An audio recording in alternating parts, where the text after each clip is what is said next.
besieged city of Mariupol, the claim versus counter-claim between Russia and Ukraine escalates. On one hand, Ukraine continues to claim that its forces are resisting Russian offensive. Ворог намагається придушити остаточний спротив захисників Маріуполя. В районі Азовсталі поновив авіаційні удари по території заводу, по району оборони наших військ і спробує проводити штурмові дії. В меншості наші захисники тримаються, незважаючи на дуже складну обстановку, і навіть роблять контрвилазки.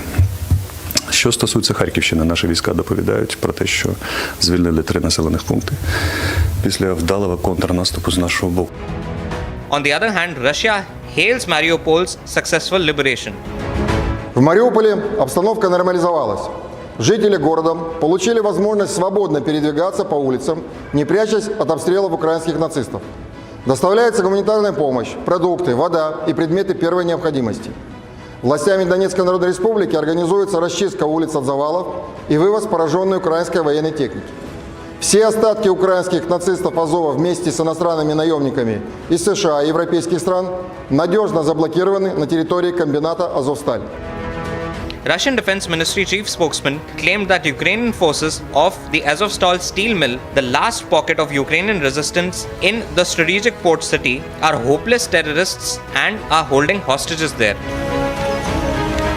Властями Донецкой Народной Республики организуется расчистка улиц от завалов и вывоз пораженной украинской военной техники. Все остатки украинских нацистов Азова вместе с иностранными наемниками из США и европейских стран надежно заблокированы на территории комбината «Азовсталь». He further alleged Ukraine government of spreading misinformation as well. Удержание нацистами Азова и иностранными наемниками заложников из числа гражданских лиц, если они там есть, доказывает, что они не защитники, а конченые террористы. В этой связи натужные попытки спикера Госдепартамента США привычно врать о якобы сохранении нацистским отребьем контроля над Мариуполем, фейк и прямое пособничество террористам на высоком государственном уровне. Meanwhile, Ukrainian authorities, as they put out their stiff resistance, said that Russia has renewed attack on Mariupol. Ворог продовжує зосереджувати основні зусилля на напрямку Слов'янськ-Краматорськ та намагається розвивати наступ в напрямку міста Гуляй-Поле. Проводить активні штурмові пошукові дії, шукає слабкі місця в нашій обороні, щоб зосередити на них основний удар. Але поки йому це не вдається, вже 6-ту добу поспіль. As the fight continues to rage on between the two nations in conflict, it's the civilians who bear the brunt as they struggle with an unprecedented humanitarian crisis. Agency Report, Republic TV. Coming up on the other side, getting you all the latest updates of Kiritsumaya's alleged attack by Shiv Sena workers outside the Kar police station. And Mumbai police to produce MP Navneet Rana and MLA Ravi Rana at the Bandra court.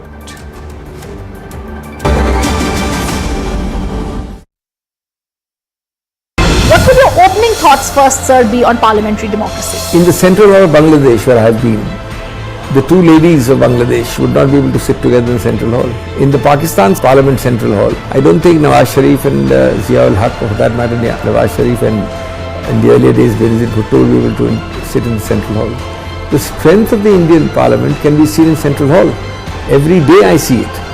You have cross-party talk, you have off-the-record discussion. Sometimes we tend to look at it only as debate and jhagada.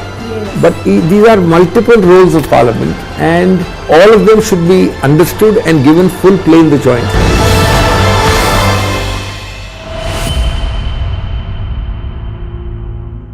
The Vice Chairperson of Niti Aayog, Rajiv Kumar, has now stepped down. What we are now given to understand is that the resignation of Rajiv Kumar has been accepted by the government. His tenure will now come to an end on April 30th. The known economist Suman K. Berry is now going to take over as the Vice Chairperson of Niti Aayog on 1st of May.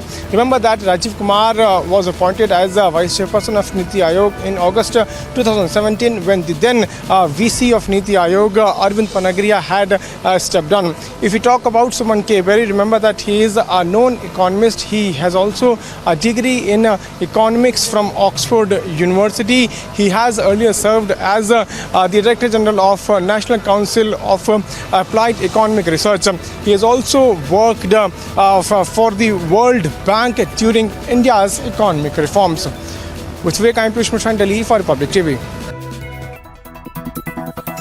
Ahead of Prime Minister Narendra Modi's visit to the Union Territory of Jammu and Kashmir, the security has been beefed up. Right now we are in Palli.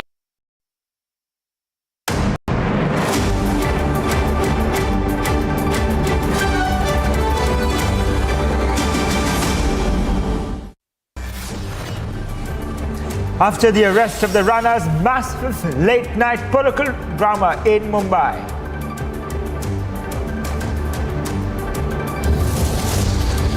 BJP leader Kiritsumaya alleges attack by Shiv Sena workers outside the Khar police station.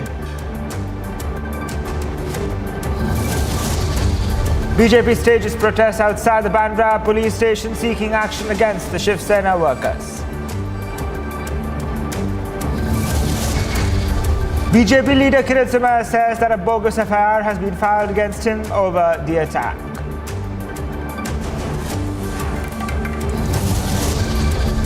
Mumbai police to produce MP Navneet Rana and MLA Ravi Nana at the Bandra court. They have been shifted from the Bandra police station, from the Khar police station to the Santa Cruz police station.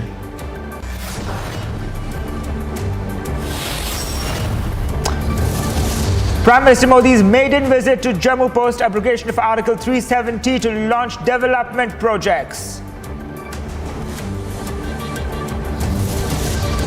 Explosive testimony by Yes Bank co-founder Rana Kapoor reveals he was forced to buy an M.F. Hussain painting from Priyanka Vadra.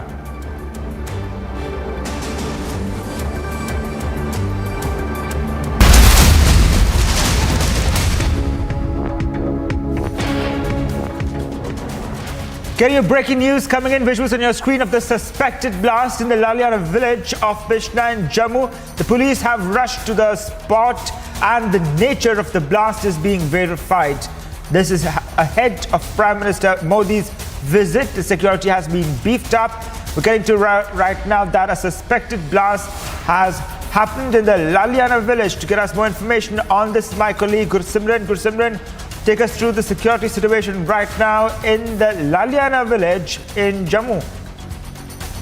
See, it was at around 4:30 in the morning when a loud bang was heard, followed by the glasses of the nearby houses, one or two houses we are being told, they were totally shattered, and after which the police was informed of the same. The police reached the spot and they found that one feet dig has been found after this explosion, from where the explosion was reported, and now the police along with other agencies is probing the matter. The police is not ruling out any possibility, but initially what some of the officials have told us that it might possibly not be linked to any terrorism, but they are not ruling out anything. Senior officials of the police, they are at the spot, they are verifying each and every detail, because it has happened at a time when the Prime Minister Narendra Modi is about to reach the Union Territory of Jammu and Kashmir in a couple of hours from now, and the police and the security forces don't want to take anything on chance, and that's why as a precautionary measure, senior officials have been rushed to that very spot to ascertain the cause of the blast, as well as how it happened, all being certain. See, the security has already been briefed up. There is no laxity in the security, and that's why the police reached the spot at that very time when this explosion took place. Certainly, it is very alarming here. Another suspected blast in Jammu ahead of Prime Minister Modi's visit. And what time are we expecting the Prime Minister to arrive in Jammu and kickstart the Panchayati Divas celebrations? See, Prime Minister Narendra Modi is expected to be in Jammu at around 11. We are being told, after which he is scheduled to address a public gathering. He is scheduled to inaugurate series of projects also.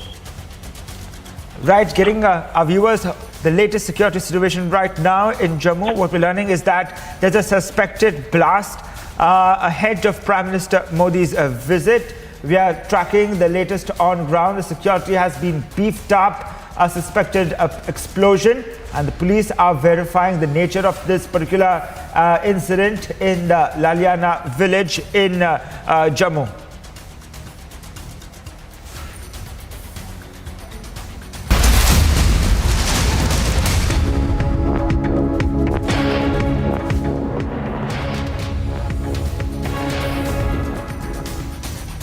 Now, in a startling revelation, Yes Bank co-founder Rana Kapoor has claimed that he was forced to buy an MF Hussain painting from Congress leader Priyanka Gandhi Vadra, and as per the statement given by him to the Enforcement Directorate, which was part of the second supplementary charge sheet filed before the special court in Mumbai, he said that late Congress leader Murli Deora, who was the Union Petroleum Minister, back then linked the purchase of the MF Hussain painting to the chances of him getting the Padma Bhushan award.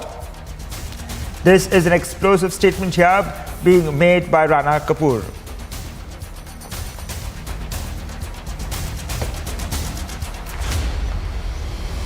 Well, joining me on the broadcast to give us more information, Sumi, this is an explosive statement, one which we have been tracking for our viewers, of Rana Kapoor's statement. Saying that he was forced to buy this particular painting, and not just that, some of the allegations that he leveled at is that he was supposed to get a Padma Vibhushan.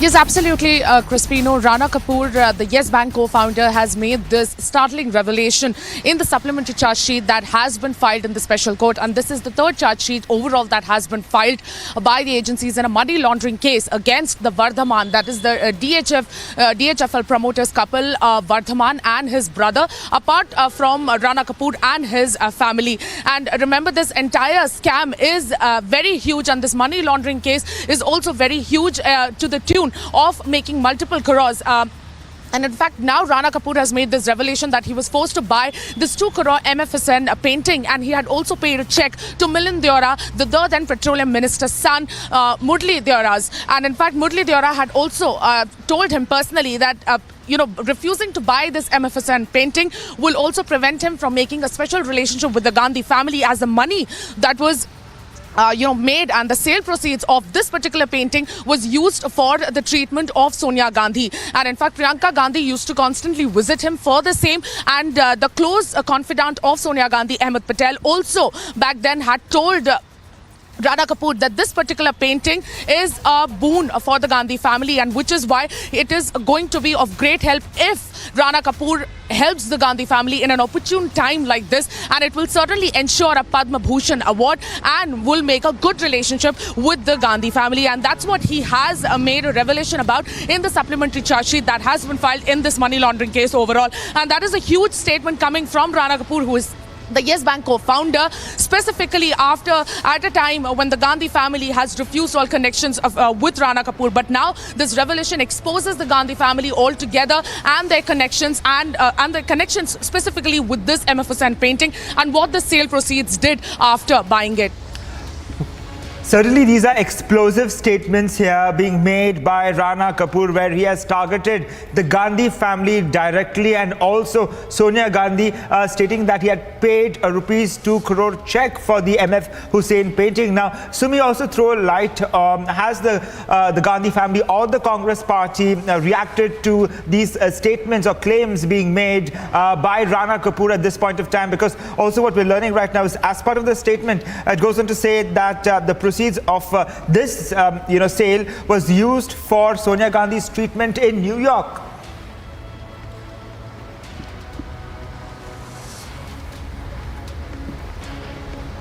Yes, absolutely, Cristiano. To answer your question about the reaction by the Gandhi family has not reacted to the entire statement. The statement is a very recent one, and as the day proceeds, we will be waiting for a reaction from the Gandhi family, as there has been mud splashing directly onto the family. And in fact, the sale proceeds of this particular painting by MF Hussain has went to the treatment, as you correctly pointed out, of the Congress interim president Sonia Gandhi, and that is what the claim has been made by the Yes Bank co-founder Rana Kapoor. And in fact, he was also persuaded by Priyanka Gandhi constantly as she used to visit him. And in fact, not only by Priyanka Gandhi at the time, but also by Milind Deora, Murli Deora, and by Ahmed Patel. And they used to tell Rana Kapoor that this particular painting will help the Gandhi family in an opportune time, and it will also help him to make a very good relationship with the Gandhi family. And in return, he might also fetch a chance in he might also get a chance in fetching the Padma Bhushan award, and that is a major claim that has been made by Rana Kapoor.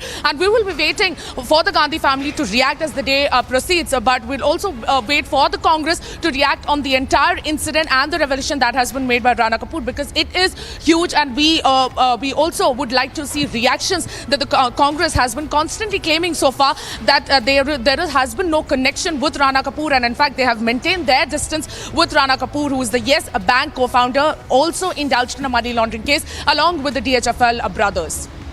So we will leave it at that. We'll be tracking all the latest developments on that money laundering case there. Thank you.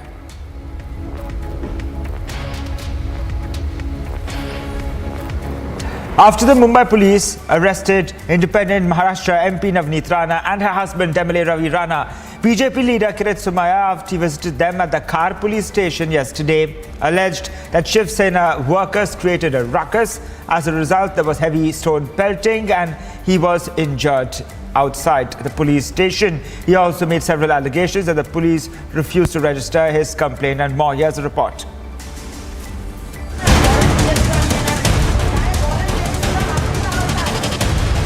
After Mumbai police arrested independent Maharashtra MP Navneet Rana and her husband MLA Ravi Rana, BJP party's Kiritsumaya visit the Khar police station where the Ranas were detained. After the meeting, the Ranas at Khar police station, Kiritsumaya took to Twitter and alleged heavy stone pelting took place outside the police station by the Shiv Sena workers.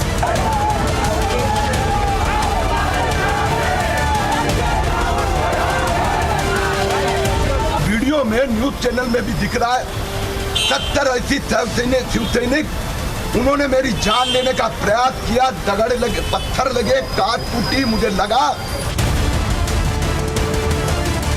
Following the alleged attack by the Shiv Sainiks, late night Kiritsumaya went to the Bandra police station to file complaint. Bureau Report, Republic TV.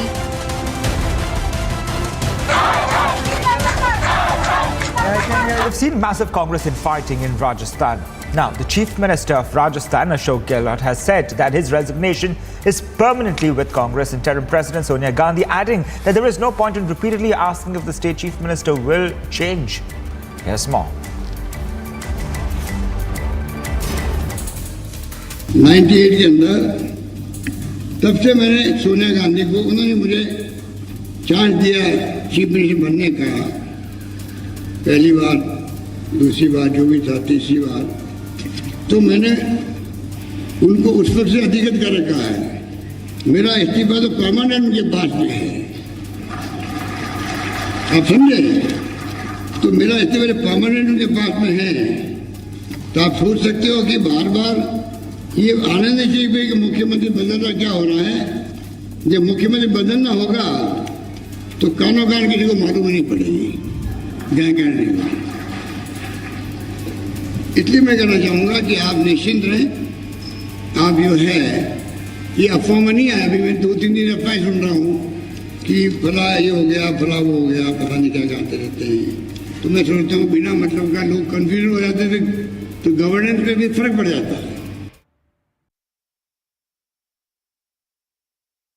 An explosive substance has been recovered from the Budel jail wall side outside the Budel jail, and in fact right now we are on the spot just because Indian Army, Chandigarh Police and all the investigating agencies are here to probe this matter, just because this explosive substance including a detonator and a burnt wire has been recovered from this very much spot where the barricades has been put on, and even the army has called in to defuse the bomb, to check the substance explosive, what is the propensity of the substance. And in fact the bomb squad of Indian Army called from Chandi Mandir, they have taken the possession of the explosive substance and detonators and later it will be investigated that what is the potential of that detonator and explosive substance and what it is doing here. And in fact, the most suspicious and the panic situation is that this substance is recovered just aside of the jail wall of Budel jail, and in fact this is the matter of investigation, and even the Chandigarh police has not ruled out any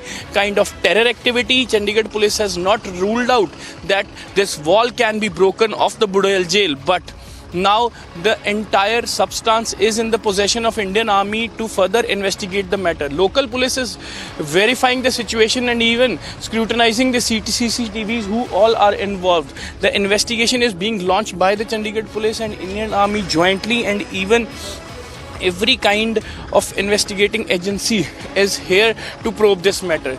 Situation is very much panic in Chandigarh, and even all the investigating agencies are on the spot even during the midnight. It is almost 11:30 p.m. and even this explosive has been recovered almost at 8:30 p.m. 4 hours of the investigation has been launched by Chandigarh police as well as Indian Army, and finally the possession of the explosive substance is with Indian Army to further verify the potential and propensity of that explosive substance.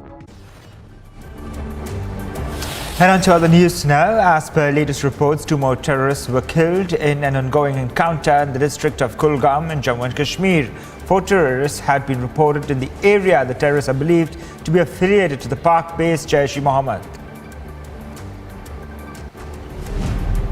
In another incident in the district of Vellore in Coimbatore district of Tamil Nadu, BJP cadres hung a portrait of Prime Minister inside the Vellore town panchayat's executive officer's room. Following the action, DMK ward member removed the portrait of the Prime Minister from the room and handed it over to the BJP cadre. They protested against it.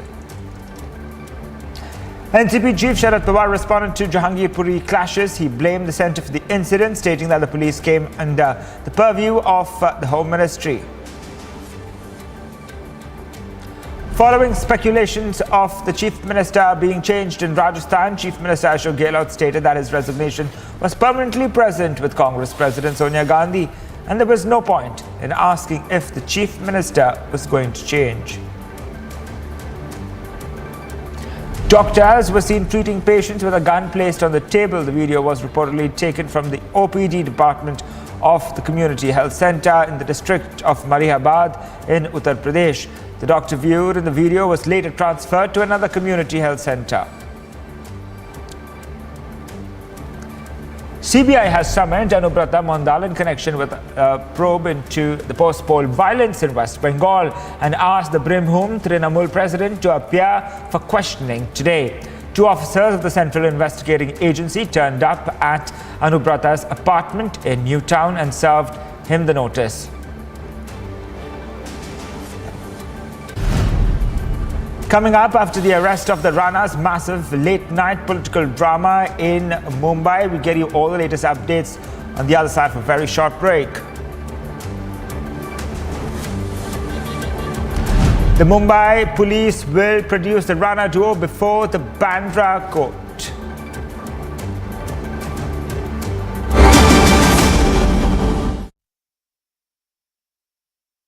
Amity has been ranked India's #1 private university for 9 years by India Today Universities rankings, a testimony to Amity's world-class quality.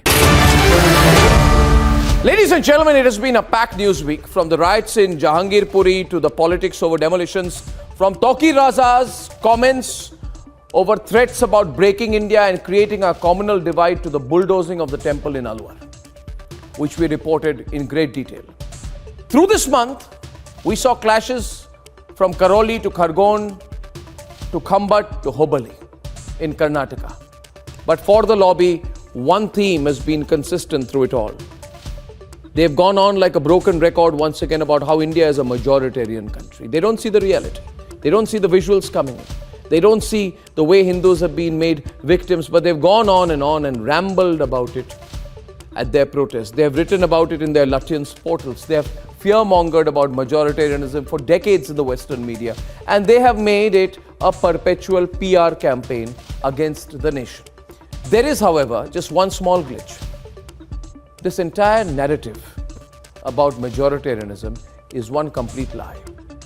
Majoritarianism, ladies and gentlemen, in India is a myth. There is majoritarianism in Pakistan, but in India it is a myth. In our secular nation, this hoax of majoritarianism is created to peddle insecurity, fuel paranoia, and fund riots. So in today's edition of Ornab Live, I shall be busting this myth, the myth of majoritarianism. And the question is simple: can the lobby continue to push the majoritarian myth? If India was majoritarian, would a 300-year-old Shiva temple be demolished like it has been in Congress-ruled Alwar? India is secular because we Hindus are secular. And parties like the Congress, what they have done in Rajasthan today is shocking. They want to equate. First they run a narrative that Jahangir Puri is an anti-Muslim drive, and to appease them further and to consolidate Muslim vote bank, they will break down a 300-year-old Shiva temple in Rajasthan. Congress ने हमारा बुरा हाल किया है, समाजवादी ने हमें तकलीफ में पहुंचाया है, तृणमूल हमारे साथ इस्तेसाल करती है, ये बात बिल्कुल दुरुस्त है। लेकिन उन 2% लोगों का क्या कहेंगे जिसके अंदर में तशद्दुद बढ़ता है, जिसके सीने में नफरतें उड़ती है।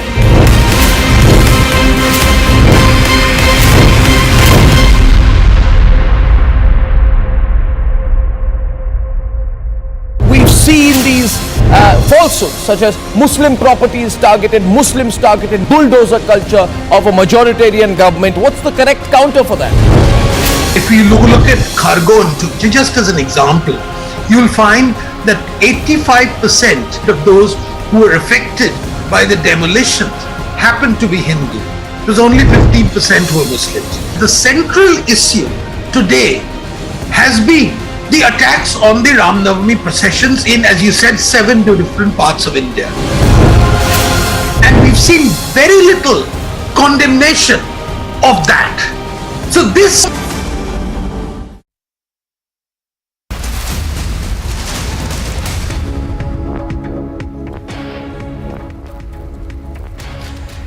Breaking news coming in, NCP Chief Sharad Pawar has slammed Amit Shah for the Delhi violence on Ram Navami. He said that Delhi is controlled by Arvind Kejriwal, but its police comes under the Union Home Ministry handled by Amit Shah, and that Shah failed to protect Delhi from communal riots. A big charge there being made by Sharad Pawar against Amit Shah. Sharad Pawar slamming Amit Shah for the security in the national capital, and he has blamed the centre for not handling the communal riots in Jahangir Puri. Sharad Pawar coming down heavily on Amit Shah. Let's listen in to what he had to say.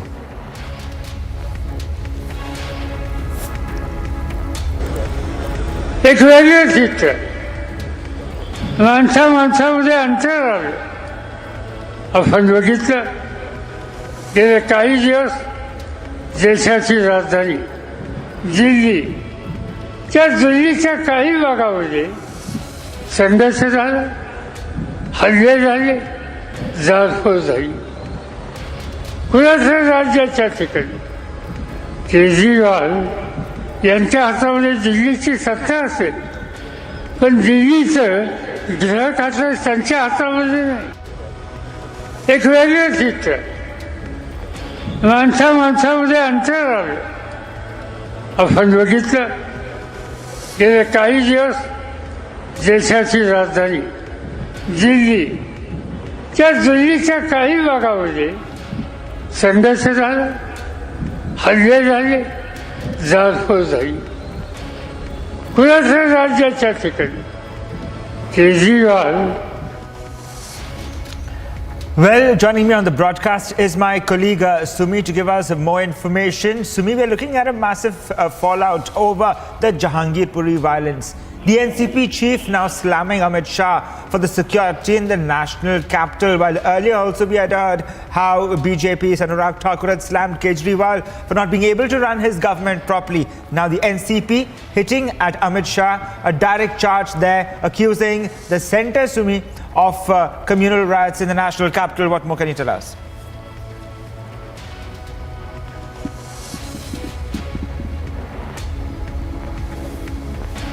Yes, absolutely. That is a response by NCP leader, by the NCP chief Sharad Pawar, who gave this statement in Kolhapur. And in fact, he made it very, very clear that the national capital is certainly controlled by the Chief Minister Arvind Kejriwal, but the police comes under Union Home Ministry, and that is handled by the Union Home Minister Amit Shah.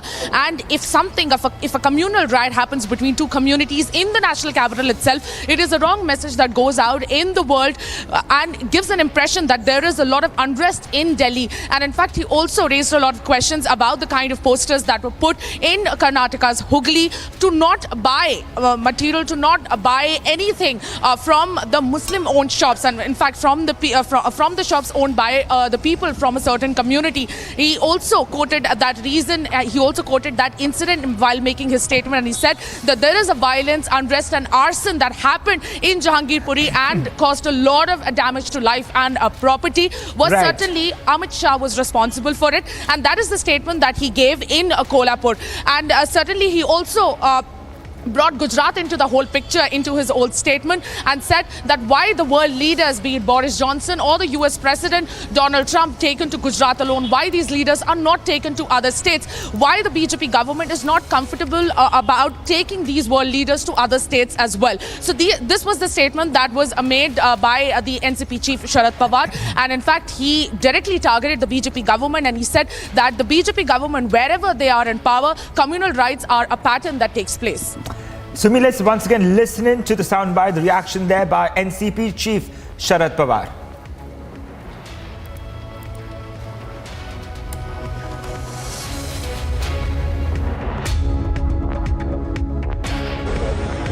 एक वेगळं चित्र माणसामध्ये अंतर आलं.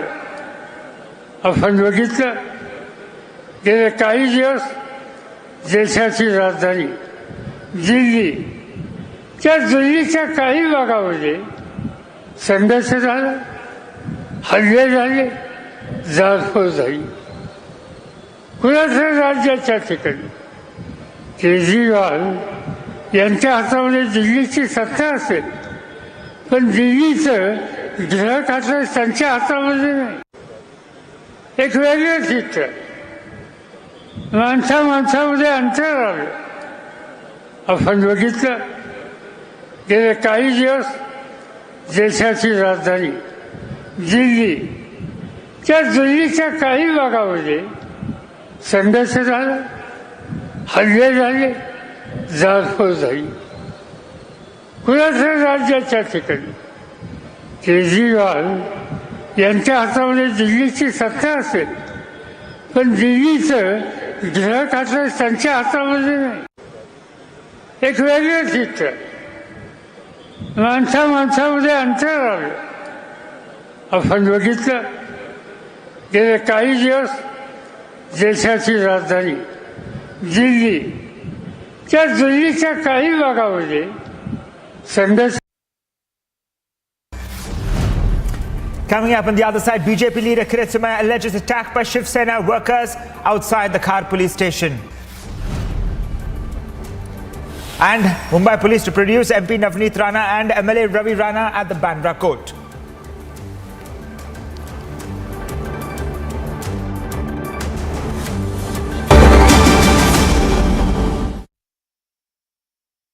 Amity has been ranked India's #1 private university for 9 years by India Today University's rankings, a testimony to Amity's world-class quality. As the Russian air patrols in Ukraine have increased, Ukrainian authorities have informed that Russian missiles aimed for the Ukrainian city of Zaporizhia fell short of their target and landed on the nearby island of Kiritsumaya. The local resident said that one of the rockets exploded near a bridge. He said another damaged a local health club. No one was reported injured, even though the blast smashed carriage windows. Zaporizhia is a way station for people fleeing the shattered port of Mariupol. As more evacuees arrived, reports emerged which claimed that Russian forces had been stealing their belongings. A witness recollected how Russian troops had been forcefully taking watches, phones and other items of people trying to escape the fighting. Agency report for Republic TV.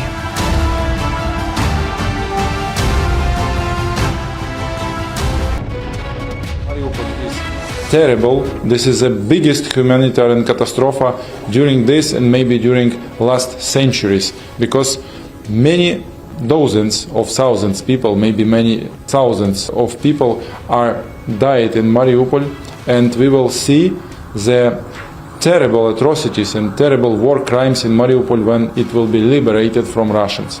So this is the first part. The second part, many ambassadors coming back to Kyiv, because Kyiv now is safety enough, and we are waiting all ambassadors in Kyiv and invite them all coming back. We would like to finish this war.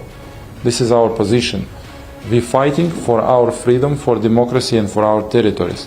But Russia is fighting to conquer us, to make genocide of Ukrainian people. So they should stop, and we agreed, and we won't stop this war. In the Battle of Kyiv, Russia faced a humiliating defeat, something that appeared to be completely unimaginable in the beginning of this invasion. So what really worked for Ukraine in this biggest battle in Europe since World War II? What a special show, Republic Originals Under Fire, this weekend only on Republic TV.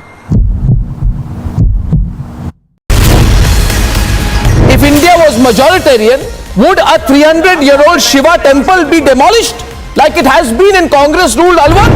India is secular because we Hindus are secular.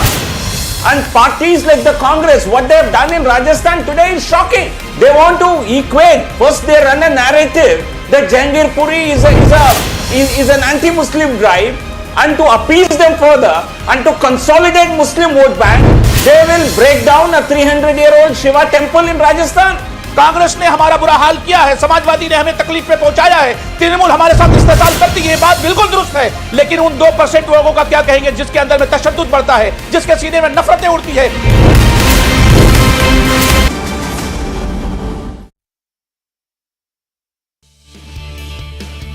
Cristiano Ronaldo has become the fourth player in Premier League history to score 100 goals for Manchester United. His landmark strike came against Arsenal at the Emirates Stadium about 7,000 days after he opened his account in a 3-0 win over Portsmouth back in 2003. Ronaldo reached the 100-goal mark in his 223rd appearance, becoming the 33rd player to bring up a century of goals in Premier League history. The unit's other El Centurions are Ryan Giggs with 114, Paul Scholes with 107, and Wayne Rooney with 183, all of whom played significantly more Premier League games. Ronaldo's first goal came in 2003 when he struck a free kick at the Old Trafford during a win over Portsmouth. The player had joined the British club in summer of 2021 after he had previously left the team in 2007. Agency Report, Republic TV.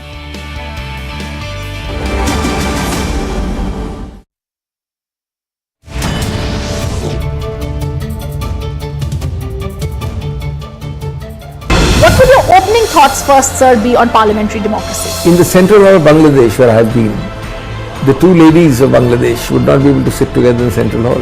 In the Pakistan's Parliament Central Hall, I don't think Nawaz Sharif and Zia-ul-Haq, for that matter, Nawaz Sharif and in the earlier days Benazir Bhutto will be able to sit in the Central Hall. The strength of the Indian Parliament can be seen in Central Hall. Every day I see it. You have cross-party talk, you have off-the-record discussion. Sometimes we tend to look at it only as debate and jhagda. But After arrest of the Rana's massive late-night political drama in Mumbai. BJP leader Kiritsumaya alleges attack by Shiv Sena workers outside the Khar police station. BJP stages protests outside the Bandra police station seeking action against Shiv Sena workers. BJP leader Kiritsumaya says that a bogus FIR has been filed against him over the attack. Mumbai police to produce MP Navneet Rana and MLA Ravi Rana at the Bandra court.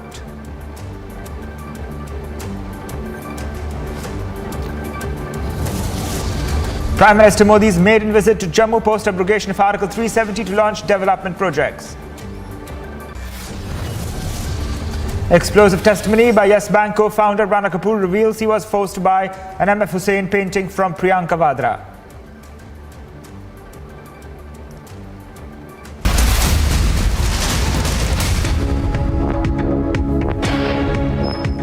Getting you an update now on the Kulgam encounter. Both the JEM terrorists who were killed are Pakistanis, and what we're learning that incriminating materials, arms and ammunition, including 2 AK-47 rifles, 7 AK magazines, 9 grenades were recovered from their possession. Joining me on the broadcast is my colleague Zeenat. Zeenat, what we're learning is that the search operations are still underway. Take us through the Kulgam encounter. What more has been recovered? See, the Pakistani terrorists who have been killed in this encounter have been identified as Sultan, Pathan and Zabiullah. And the recoveries that are done by the Jammu Kashmir police along with army in this Mirhama encounter is that 2 AK rifles, 7 AK magazines, 9 grenades and other ammunition have been recovered from this encounter site. Although the reports that came in yesterday was that the 4 terrorists had been trapped. As of now, till yesterday evening, the searches were going on and the body of 2 terrorists now have been recovered. Although forces have not closed the operation, withdrawal of forces has not taken place. As on now, we can say that the encounter is on without the exchange of fire. As far as the Kulgam encounter is concerned, that yes, the 2 Pakistani terrorists have been neutralized by Jammu and Kashmir police, the Kulgam police along with 9 Arab, because this was the operation that was launched by the Kulgam police, because Kulgam police had received the input about the presence of the terrorists in a particular residential house. Although keeping in mind the appeal for the local terrorists, the local appeal was given to the local terrorists that they should come out. But as of now, what we are learning is that only the Pakistani terrorists so far have been neutralized. Their dead bodies have been recovered. They are from Pakistan, and also the arms and ammunition have been recovered from the encounter site. This has also been confirmed by Kashmir Police Zone. They have quoted IGP Kashmir Vijay Kumar saying that 2 Pakistani terrorists have been neutralized in this encounter. All right, we'll be tracking all the latest developments in that encounter. Incriminating materials now being found and the terrorists identified. आज दोपहर में SSP Kulgam को एक खबर मिला था कि मिरहवा गांव में 3 से 4 जैश मोहम्मद के टेररिस्ट छिपे हुए हैं। तो कुलगांव पुलिस की छोटी टीम और आर्मी की 9 राष्ट्रीय राइफल की छोटी टीम जाके पहले कॉर्डन डाला। कॉर्डन डालते ही इनकाउंटर शुरू हो गया, जिसमें 2 टेररिस्ट मारे गए हैं जैश मोहम्मद के। देखने से दोनों एफटी लग रहा है और 2 टेररिस्ट और छिपे हुए हैं। अभी हम लोग ऑपरेशन को रोक के जितने सिविलियंस आसपास को निकाल दिए हैं और कल मॉर्निंग में फर्स्ट लाइट में ऑपरेशन फिर से रिज्यूम होगी। सर, हमने देखा कि रिसेंट एनकाउंटर में एफटी काफ़ी मारे जा रहे हैं। हाँ, दिसंबर से ऑलमोस्ट हर एक इनकाउंटर में 1 या 2 एफटी मारा जा रहा है। ये हम लोग अच्छी बात है। जितना जल्दी एफटी यहाँ न्यूट्रलाइज होगा उतना जल्दी यहाँ पीस आएगी। सर, ये जो रेलवे किलिंग हुई थी इसके बारे में डिटेल्स कुछ? उसमें 2 लोकल टेररिस्ट लश्कर तैयबा का इन्वॉल्व था, जिसमें एक को हम लोग पकड़ लिए और दूसरे को जल्दी पकड़ लेंगे या इनकाउंटर न्यूट्रलाइज करेंगे। तो आपको लगता है कि सोशल मीडिया यूज़ हो रहा है जो यूथ को भगाने के लिए? बिल्कुल हो रहा है। कैसे कल जैसे हम लोग देखे थे जो बारामूला इनकाउंटर चल रहा था 2 दिन से, तो एक फेक वीडियो आया जिसमें बोला कि फारूक साहब को उनकी बेटी रो रही कि सिक्योरिटी फोर्स ने ले गया सर्च करने के लिए, लापता है, जो टोटली गलत था। वो अपने घर में बैठे हुए थे। We have seen a high voltage political drama over the Hanuman Chalisa in Mumbai yesterday. The developments are still out there. The Mumbai police arresting MP Navneet Rana and her husband, independent MLA Ravi Rana yesterday. As the standoff continues, we get your full report what's happening. Also, a latest update that we're having for you right now is that the Ranas have been shifted to the Santa Cruz police station from the Khar police station. Here's more.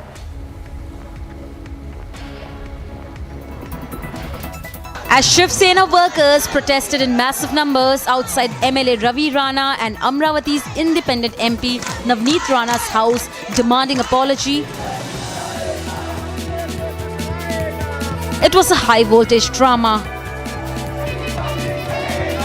On Saturday evening, both Navneet and Ravi Rana were escorted out of their own house by the Mumbai police.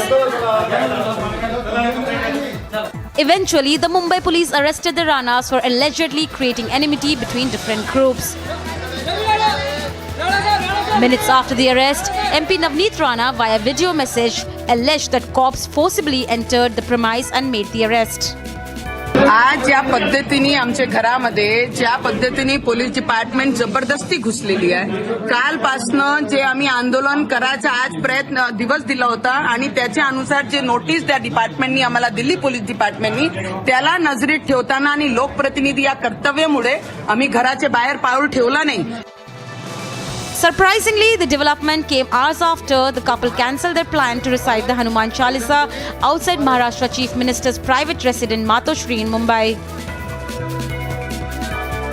The arrest has now led a massive political controversy with more parties speaking up.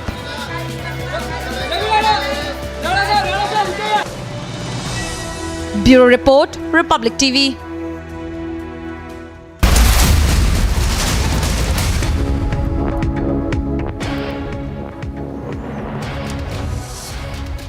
Breaking news coming in right now that the Khar police have registered an FIR against Kiritsumaya's driver under sections 279, 337 of the Indian Penal Code. Former Mumbai Mayor Vishwajeet Mahadeshwar is the complainant. Breaking news that Kiritsumaya's driver, Khar police have registered an FIR against Kiritsumaya's driver under those sections. Remember, Kiritsumaya yesterday alleged that he was attacked by Shiv Sena workers when he went to meet Navneet Rana at the Khar police station, after which we had seen a high voltage drama at the Bandra police station when he tried to lodge a complaint, and now we're looking at a complaint being registered against Kiritsumaya's driver. Joining me on the broadcast is my colleague Ankit, who is tracking all the latest developments on ground there. Ankit, what more are you picking up with regards to this complaint, this FIR against Kiritsumaya's driver? Absolutely, Cristiano. We had word of this earlier last night. And good morning to our viewers. We were told that the Shiv Sena was considering filing an FIR against Kiritsumaya as well as his driver for the manner in which they drove out at the Khar police station when they were exiting it while their car was attacked. And in fact, now we can confirm to the viewers that the Khar police has in fact registered an FIR against Kiritsumaya's driver under sections 279 and 337 of the IPC, and the complainant here is the former mayor of Mumbai, that is Vishwajeet Mahadeshwar, and he was there actually last night at the Khar police station. He was on the outside of the gate from the side on which Kiritsumaya actually drove out. So he would have had a view, but he was there. He would have also seen that there was, in fact, a lot of police presence there that had escorted all the people outside and shunted them aside so that this car could move out. And while Kiritsumaya was driving in also, there was a lot of people that was present there that moved all the media persons and the Shiv Sainik to the side so that the car could go inside. There would be plenty of, I'm sure, video evidence to corroborate exactly what had gone on. We had also spoken, Cristiano, to the driver, but he wasn't very willing. However, he has now been the subject of an FIR, is the latest. What are the allegations being levelled by Vishwajeet Mahadeshwar against Kiritsumaya's driver? The allegations, in fact, Cristiano, are that Kiritsumaya and his driver, and in this case the driver, because that's whom the FIR is lodged against, had both driven into the Khar police station in such a manner that they could have caused grievous harm to about 70-80 Shiv Sainiks who were there, and they had also driven out in a manner in which there was a possibility for harm. They could have come under the car, is what the Shiv Sena is saying, but the reality will be, I'm sure, revealed by the investigation that goes on and some of the visuals that are probably likely to be accessed by the police. But this was an incident that took place at Khar police station alongside that other incident that we saw, which was the attack on his car, in which he sustained an injury also, and there was a completely shattered glass of the window next to his seat. So those are the allegations, and this is the former mayor of Mumbai, Vishwajeet Mahadeshwar, who is the complainant here. He was there at the spot, and so he is the person who has now embroiled the driver of Kiritsumaya in an FIR, Cristiano. We'll be tracking all the latest developments. Ankit, thank you for joining us on the broadcast.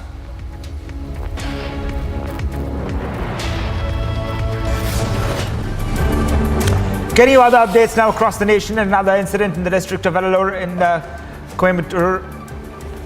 On your screens, you can see the visuals of that attack in Jammu and Kashmir, where 2 more terrorists have been neutralized. At least 4 terrorists have been reported in that area. The terrorists are believed to be affiliated to the Pakistan-based Jaish-e-Mohammed.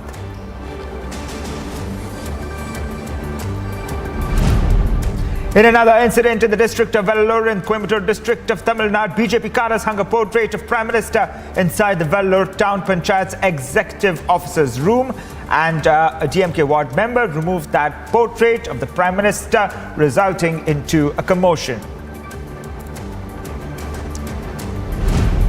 NCP Chief Sharad Pawar responded to the Jahangirpuri clashes. He blamed the centre for the incident, stating that the police came under the purview of the Home Ministry, adding that as a result, it was the Home Minister who failed to protect the city from communal riots.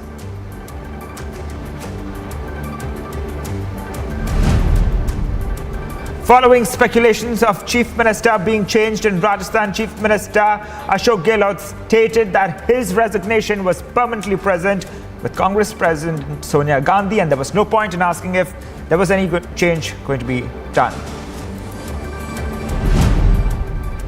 Doctors were seen treating patients with a gun placed on the table. The video was taken from the OPD department of the Community Health Center in the district of Mahalibad in Uttar Pradesh. The doctor viewed in the video was later transferred to another community health center.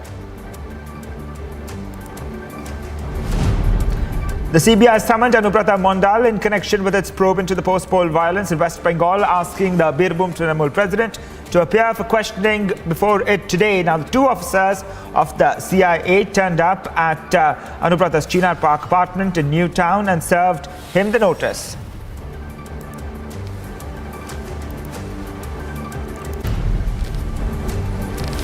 Coming up, tracking for you Prime Minister Modi's visit to Jammu. Post abrogation of Article 370, he will launch development projects. And explosive testimony by Yes Bank co-founder Rana Kapoor reveals he was forced to ban MF Hussain painting from Priyanka Vadra.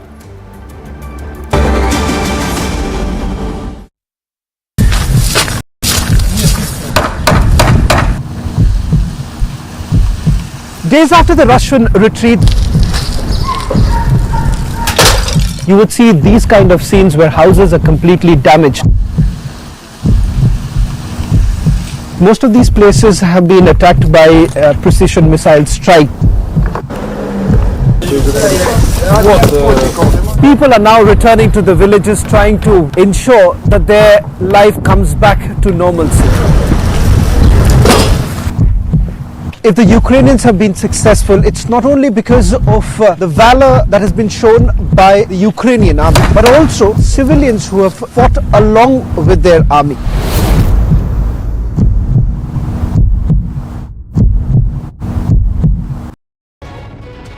As the Russian air patrols in Ukraine have increased, Ukrainian authorities have informed that Russian missiles aimed for the Ukrainian city of Zaporizhia fell short of their target and landed on the nearby island of Kiritsumaya. The local resident said that one of the rockets exploded near a bridge. He said another damaged a local health club. No one was reported injured, even though the blast smashed carriage windows. Zaporizhia is a way station for people fleeing the shattered port of Mariupol. As more evacuees arrived, reports emerged which claimed that Russian forces had been stealing their belongings. A witness recollected how Russian troops had been forcefully taking watches, phones and other items of people trying to escape the fighting. Agency report for Republic TV.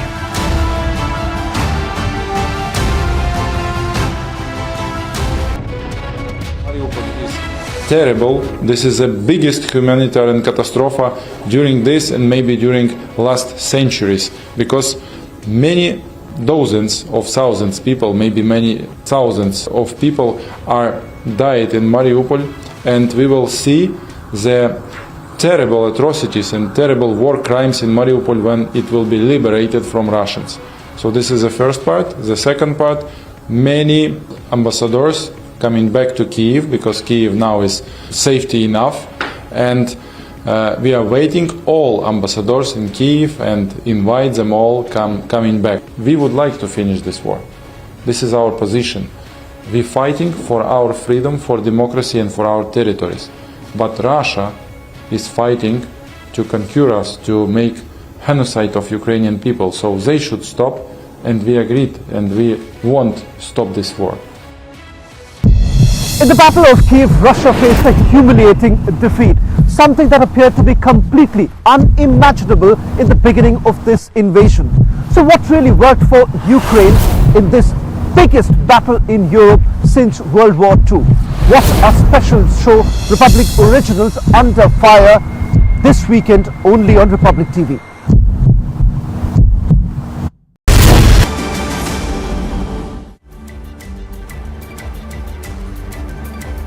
Now we get you an update right from the war zone in Ukraine. My colleague Shravan Sen had asked pointing questions to the Ukrainian President Volodymyr Zelensky.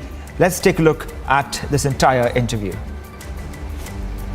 You as the president of this country is expecting from the Asian countries, що ви очікуєте від азіатських країн? І під час першої фази, скажімо так, цієї операції, чи ви відчували, що десь є недоопрацювання, недодопомога з боку країн Азії? Дякую за ваше запитання. Щодо світової структури або світової інфраструктури безпеки, я не можу, скажу вам, вплинути на Альянс. Ми не є членами НАТО, хоча я вважаю, що це велика помилка, що НАТО за всі ці роки не знайшло місця, не знайшло часу, не знайшло можливості Україну прийняти в Альянс. І зараз всі бачать, що ми би тільки їх зміцнили. І всі бачать, що це був би високий відсоток, я вважаю, висока вирогідність саме не початку війни з боку Російської Федерації. Я так вважаю.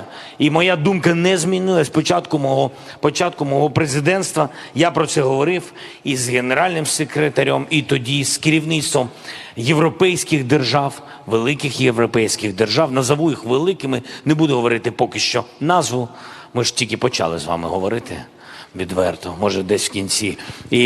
Але які впливають на членство тієї чи іншої держави, до речі, як в Альянсі, в НАТО, так і в Європейському Союзі. Тому я вважаю, що це стратегічна помилка Альянсу щодо відношення до України. Ніхто не розраховував на міцність нашої держави таку. Ніхто не розраховував, що ми вистоїмо більше 3 днів.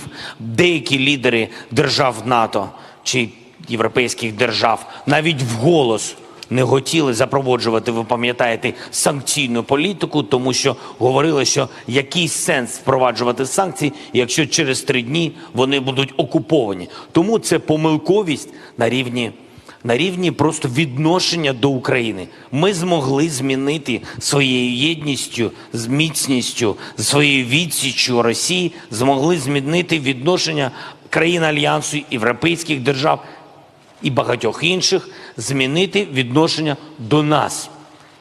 Я дуже хочу, щоб країни Азії, я дуже хочу, щоб вони змінили відносини до України також. Чи я відчуваю, що вони змінили? Ні. Чи вони змінили? Думаю, народи так точно. Народи цих держав прекрасно знають нас. Я відчуваю, що лідери цих країн наближаються до цього. Якщо раніше вони були дуже близькі історично до Радянського Союзу, да? І тому історично після розпаду Радянського Союзу вони були близькі до Російської Федерації, як правоприємниці, да? Радянського Союзу і найбільшій державі від Радянського Союзу, тому їх відносини близькі і залишились зараз. Україна похитнула ці відносини, і ми бачимо вже відносини лідерів, вони пом'якшують саме в наш бік. Це велика заслуга нашої держави, але і лідерів, що вони все-таки чують і слухають. Складна задача, дуже складна задача. Історична і африканська культура, і азіатська культура історично близькі були до Радянського Союзу і до Російської Федерації. Але у кожній історії, ви ж знаєте, кожній історії приходить кінець. Я вважаю, що зараз це часткова відповідь на перше ваше питання щодо структури безпеки. Зараз всі лідери і всі держави інших країн, не європейських, да? Азіатських, африканських, вже бачать, що не можна дозволяти тій чи іншій державі порушувати світовий порядок. Не можна порушити, не можна забирати чиюсь територію, запровадити свої правила на інших країнах і на інших континентах. Просто це неможливо, всі бояться. Зараз виклик. Подивіться, який виклик, до речі, і до Азії, до арабської культури, до африканських країн. Виклик блокування, наприклад, постачання наших зернових. Зерно, ячмінь, кукурудза, те, де ми є дійсно передовою державою. 110 мільйонів тонн. 20 мільйонів тонн – це те, що достатньо для того, щоб наситити український ринок, а 90 мільйонів тонн, тобто їх просто не отримують ці держави. І буде ціна, буде дефіцит, в деяких державах буде голод. Ця держава, Російська Федерація, вони це зробили. Ось чому я кажу, що всі бачать, що війна в Україні – це не війна в Україні, і навіть через блокування харчової продукції зараз ми бачимо, що це не війна в Європі, а війна і на інших континентах через такі кроки неповаги до, в принципі, всього живого, неповага до світового закону. Ось і все. Тому ці країни завдяки суспільству, лідери, які починають чути, я впевнений, що і пан прем'єр-міністр Моді, з яким я зустрічався, і ми з ним мали декілька вже бесід, і на екологічному форумі ми з ним зустрічалися в Стокгольмі, мені здається. В Глазго ми зустрічалися з ним, в Глазго, а потім ми говорили по телефону, після цього, двічі. І дійсно, я відчуваю, що люди і лідери, а я вважаю його справжнім лідером, найбільшої демократії у світі, так же ж кажуть. Я вважаю, що вони бачать, що за кожний такий крок треба боротися, треба виборювати ту саму демократію. Coming up, Prime Minister Modi's maiden visit to Jammu post-abrogation of Article 370 to launch development projects.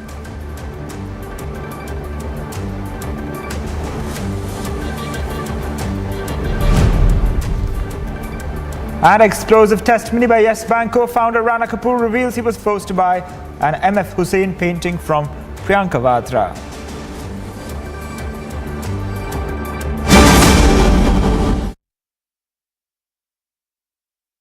What would your opening thoughts first, sir, be on parliamentary democracy? In the central hall of Bangladesh, where I have been, the two ladies of Bangladesh would not be able to sit together in the central hall. In the Pakistan's parliament central hall, I don't think Nawaz Sharif and Ziaul Haq, or for that matter, Nawaz Sharif and in the earlier days Benazir Bhutto will be able to sit in the central hall. The strength of the Indian parliament can be seen in central hall. Every day I see it. You have cross-party talk, you have off-the-record discussion. Sometimes we tend to look at it only as debate and jhagada. But these are multiple roles of parliament, and all of them should be understood and given full play in the joint.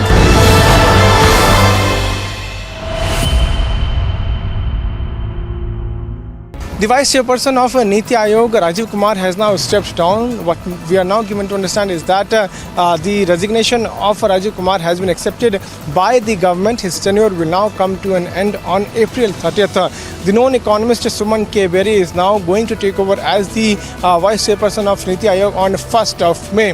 Remember that Rajiv Kumar was appointed as Vice Chairperson of Niti Aayog in August 2017 when the then VC of Niti Aayog, Arvind Panagriya, had stepped down. If we talk about Suman K. Berry, remember that he is a known economist. He has also a degree in economics from Oxford University. He has earlier served as the Director General of National Council of Applied Economic Research.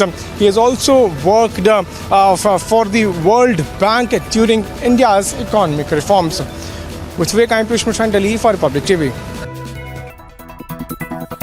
Ahead of Prime Minister Narendra Modi's visit to the Union Territory of Jammu and Kashmir, the security has been beefed up. Right now we are in Palli, and the area which is near 500 meter encircle has been sealed by the security wing of Jammu and Kashmir Police. Multi-level security has been made throughout. The Special Protection Group of the Prime Minister is holding the first layer of circle. Second layer of circle stands with the district police.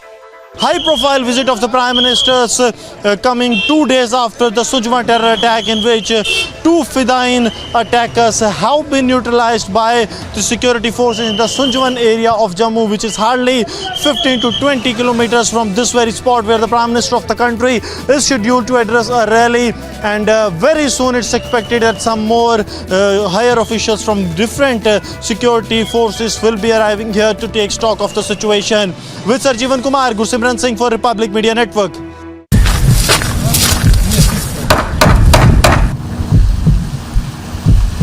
Days after the Russian retreat,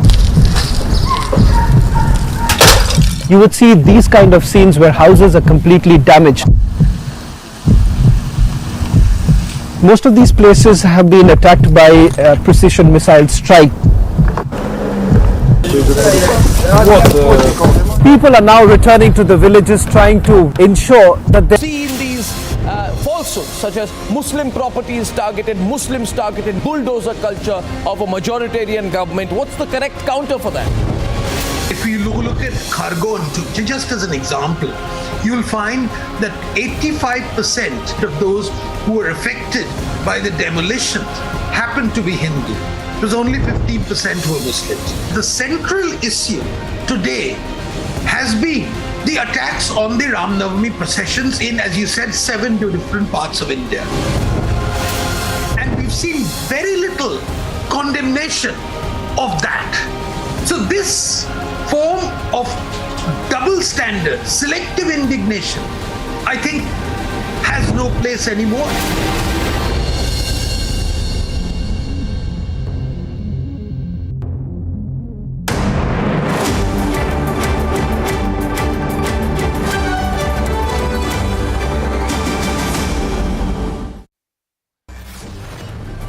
Massive political drama in Mumbai after the arrest of the Ranas.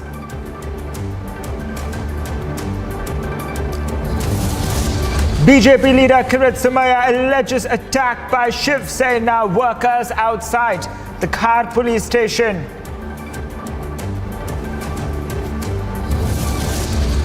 BJP stages protests outside the Bandra police station seeking action against Shiv Sena workers.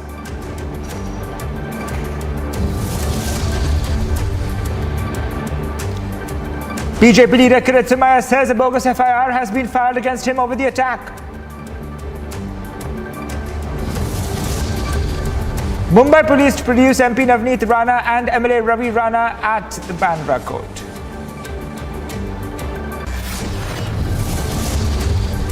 Prime Minister Modi's maiden visit to Jammu post-abrogation for Article 370 to launch development projects.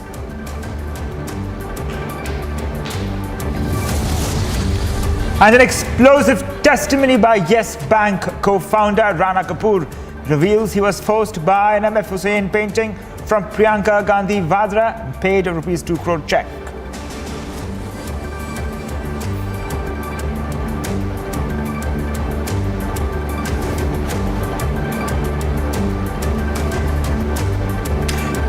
Getting for our viewers all the latest developments after the arrest of Navneet Rana and Ravi Rana. We're joined by my colleagues Samiksha, who's reporting live from the Santa Cruz police station, and my colleague Ankit, who's reporting from the Bandra court as well. Samiksha, to you first. What we're learning right now is that the Rana couple have been shifted from the Khar police station to the Santa Cruz police station. What more updates can you get us? Well, absolutely, Cristiano. That's a late last night development that we saw when Ravi Rana as well as Navneet Rana, they were brought to the Santa Cruz police station where we are currently right now. In fact, this is the building behind me which shows in which Ravi Rana as well as Navneet Rana are lodged, and now at 11 a.m. in the latest what we are told is that at 11 a.m. they will be produced before the Bandra court. So this is the building on your screens right now where we have the legislators Navneet Rana and Ravi Rana lodged.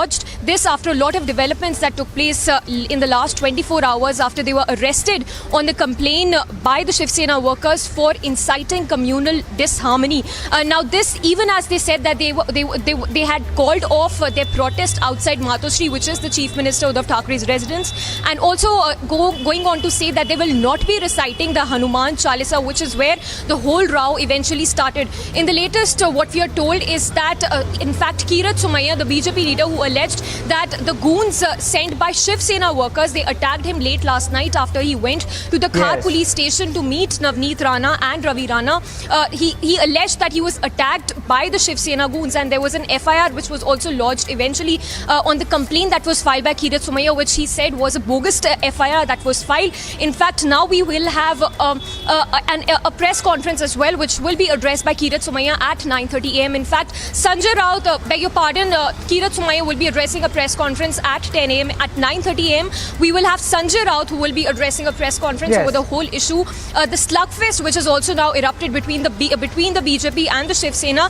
The BJP now making a big claim that the whole point of really the whole basis of arresting Navneet Rana as well as Ravi Rana is unconstitutional.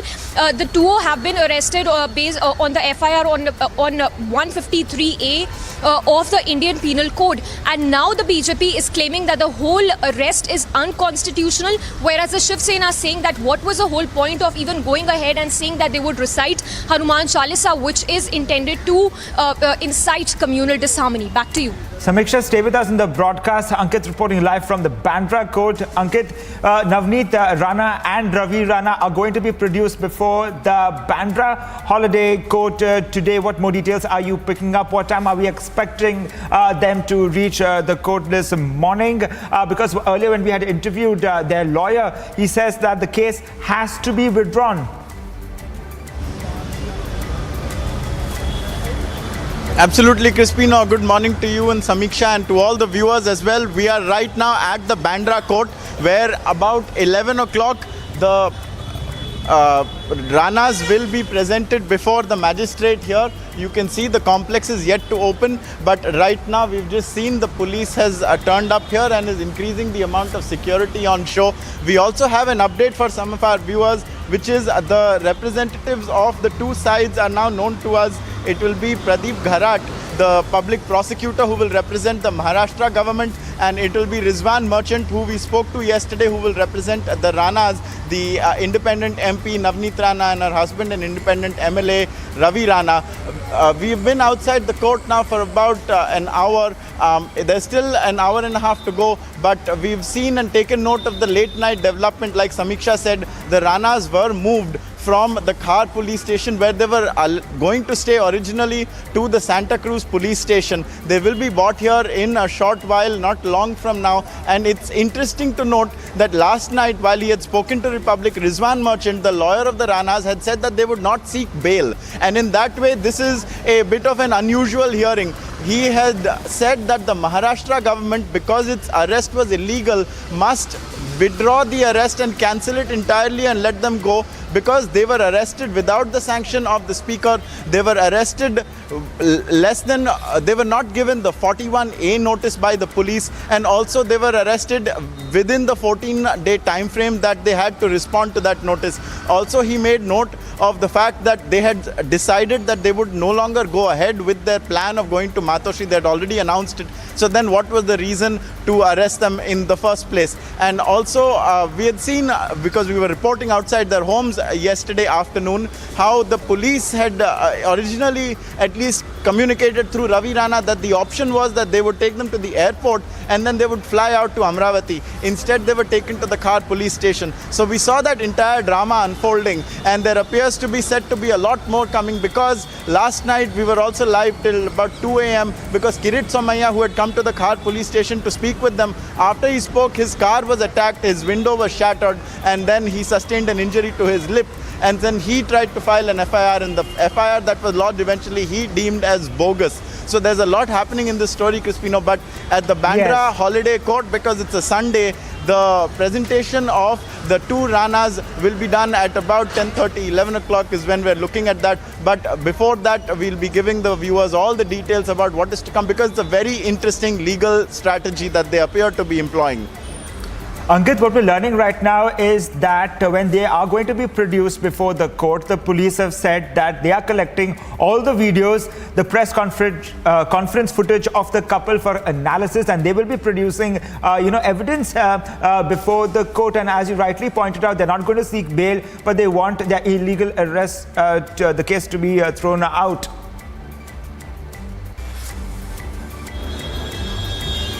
That is true. The police had been saying right from the time of their arrest that they would collect all the video evidence and they would collect their press conferences, because they had made this allegation under section 153A that they would be arrested because of their alleged attempt to incite communal tensions and provoke enmity between religions based on that. So it is definitely a case that the Mumbai police will try and make out and try and establish. But the defense of the Ranas is what is also just as interesting to note. Whether or not they even argue against the demand of the Maharashtra police in this case for whatever custody that the police may seek. It'd be interesting to see what it is that their lawyer presents. Absolutely, and we'll be tracking for our viewers all the latest developments in the Rana's case as it is likely to come up for hearing at 11 o'clock this morning. Ankit reporting from the Bandra court, and Samiksha reporting from the Santa Cruz police station.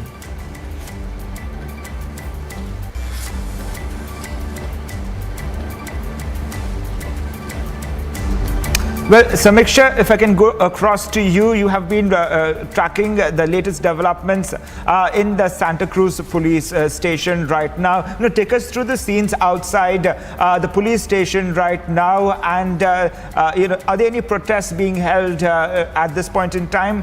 What are we expecting in the next couple of hours?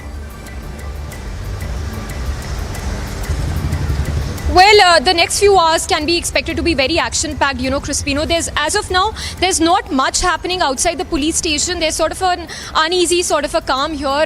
You can see the building just behind me where we have Navneet Rana and Ravi Rana lodged inside. They will be taken out at around 11 a.m. where they will be presented before the Bandra court. Now, a host of developments that have taken over the last 24 hours when we saw that they were initially lodged in the Khar police station, and then they were taken to this, they were asked to come. They were taken to this particular Bandra police station, and now we have the latest development that is coming in, that a host of press conferences are also lined up. We have Kiritsumaya who will be addressing the press conference at 10 a.m. We'll have Sanjay Raut also addressing a press conference at 9:30 a.m. This after Kiritsumaya in fact alleged that he was attacked by goons at the behest of the Shiv Sena, and in fact he also this incident happened when he had went to the car station to meet Navneet Rana and Ravi Rana, where they were lodged inside the police station. And after he came outside, we saw the visuals that also surfaced on Twitter that was shared by Kiritsumaya himself, where we saw the windows of his car that was shattered. there were bruises on his face. There was injury on his face, and what he alleged was that a bogus FIR was also registered, which he said was filed after a lot of pressure that he was mounting on the police to register a complaint after he complained that he was attacked indeed by goons that were sent by the Shiv Sena. So yes, a host of press conferences that have been lined up. Then we have the action that will take place inside the court when both Navneet Rana and Ravi Rana will be represented by Rizwan Merchant. So it remains to be seen what really happens, because what BJP has actually claimed is that the whole FIR under which they've been booked is very unconstitutional. They've been booked under sections including 153A of the IPC, and what the BJP has said, of course, is that the whole ground of their arrest is unconstitutional. Well, also the latest developments, Samiksha, what we're right now getting is that the Khar police station has registered an FIR against Kiritsumaya's driver. Ankit, take us through the merits of this case and what are the allegations being leveled here against Kiritsumaya and his driver in that late night incident that happened yesterday at the Khar police station when they went to meet the Ranas, and now we had seen how they were attacked and an FIR now being filed against his driver. What are the merits of the case? Absolutely. So this is an incident that was caught on cameras. The allegation is by the former Mumbai mayor, who is a Shiv Sena leader, that is Vishwajeet Mahadeshwar, and he has got this FIR filed over the manner in which when Kiritsumaya entered the Khar police station when he came to meet the Ranas, the manner in which the car forcefully entered into the police station, posing a threat to the lives of the Shiv Sainiks who were standing there. At least that is the original nature of the complaint over which the FIR has been filed. We also know the sections over which it has been filed, and we had also spoken, Cristiano, if you remember, and the viewers will remember, late last night we had seen the driver. He had opened the door and he had rolled up one of the windows of the car which had the shattered glass still on the seat, and he wasn't very forthcoming then. He was clearly not a person who is in politics. He was not someone who was ready to speak at the time, but we had got him on the Republic camera and posed questions to him. Now he is also the subject of an FIR. Earlier, in fact, when the former Mumbai mayor Vishwajeet Mahadeshwar had told us that he would file the complaint, he had also intended to file it against Kiritsumaya, but Kiritsumaya has not had another FIR lodged against him. It is the driver in this case that has been accused of driving in forcefully to the Khar police station in such a manner that he posed a threat to the lives of the Shiv Sainiks that were there. We were also there at that time, right at that very spot. I'm sure a lot of what went on was captured on the cameras as well, Crispino. All right, we'll be tracking all the latest developments there. Ankit and Samiksha, thank you for joining us on the broadcast. We'll keep coming back to you for more updates on the Rana's address as they are produced before the Bandra court this morning.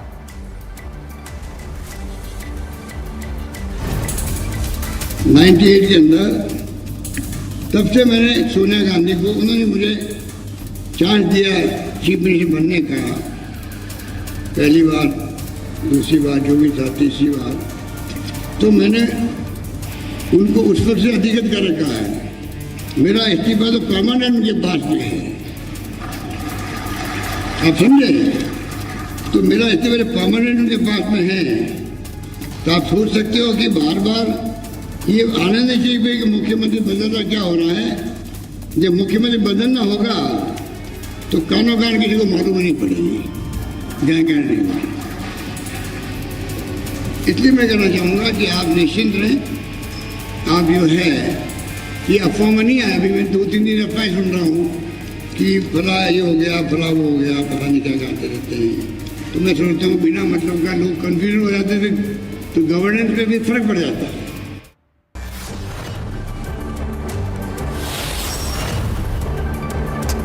And getting you all the latest updates across the nation. Getting you an update right now is that as per latest reports, 2 more terrorists were killed in an ongoing encounter in the district of Kulgam in Jammu and Kashmir. At least 4 terrorists were reported in the area. Terrorists are believed to be affiliated to the Pak-based Jaish-e-Mohammed. In another incident in the district of Vellore and Coimbatore district of Tamil Nadu, BJP cadres hung a portrait of Prime Minister Modi, but a DMK ward member removed the portrait of Prime Minister Modi from the executive officer's room, triggering a massive row.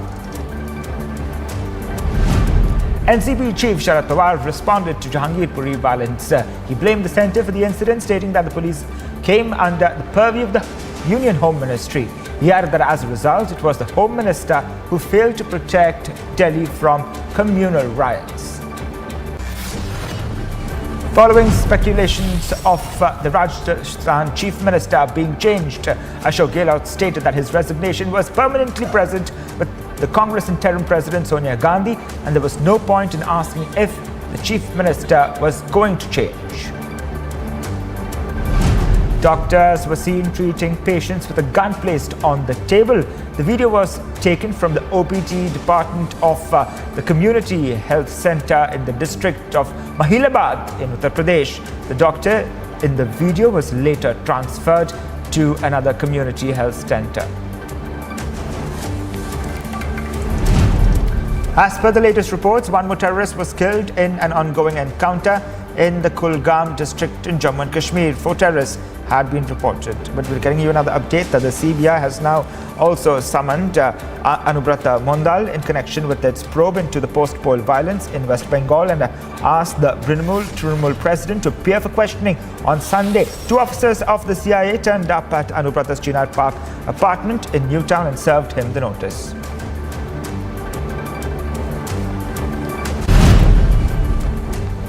And coming up after a very short break after the arrest of the Ranas, massive late-night political drama in Mumbai.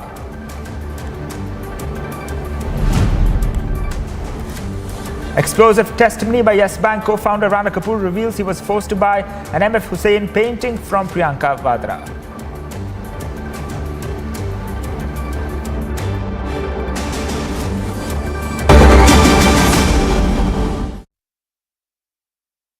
Amity has been ranked India's #1 private university for 9 years by India Today University's rankings, a testimony to Amity's world-class quality. Ladies and gentlemen, it has been a packed news week, from the riots in Jahangirpuri to the politics over demolitions, from Toki Raza's comments over threats about breaking India and creating a communal divide to the bulldozing of the temple in Alwar, which we reported in great detail. Through this month, we saw clashes from Karoli to Khargone to Khambat to Hubballi in Karnataka. But for the lobby, one theme has been consistent through it all. They've gone on like a broken record once again about how India is a majoritarian country. They don't see the reality. They don't see the visuals coming in. They don't see the way Hindus have been made victims, but they've gone on and rambled about it at their protests. They have written about it in their Lutyens portals. They have fear-mongered about majoritarianism for decades in the Western media. And they have made it a perpetual PR campaign against the nation. There is, however, just one small glitch.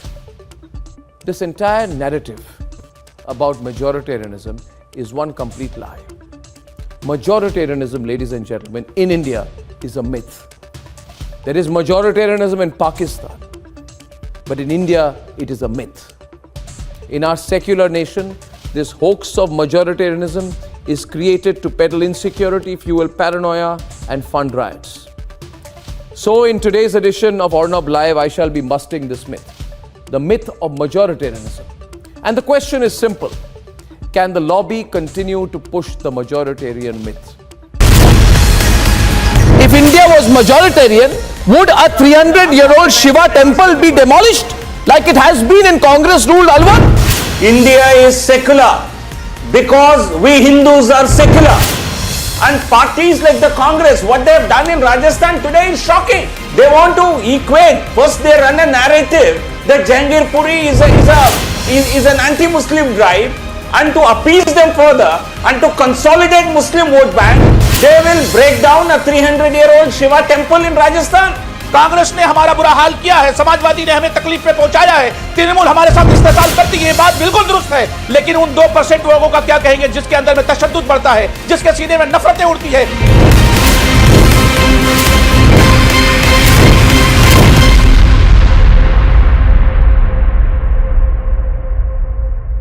We've seen these falsehoods such as Muslim properties targeted, Muslims targeted, bulldozer culture of a majoritarian government. What's the correct counter for that?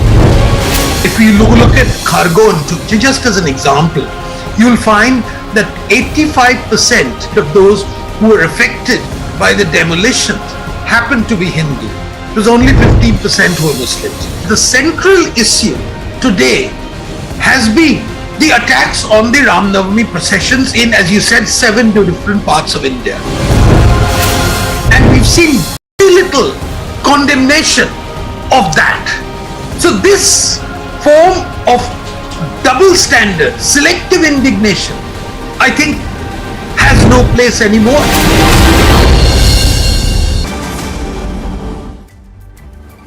Getting an update from the Russian invasion in Ukraine amid the deepening crisis in the besieged city of Mariupol.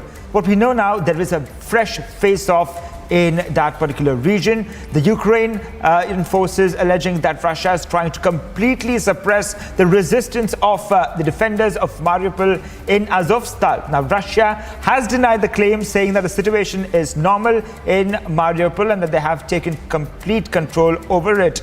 Here's more on what's happening.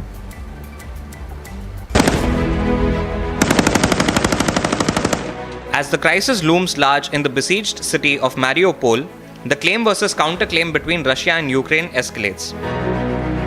On one hand, Ukraine continues to claim that its forces are resisting Russian offensive.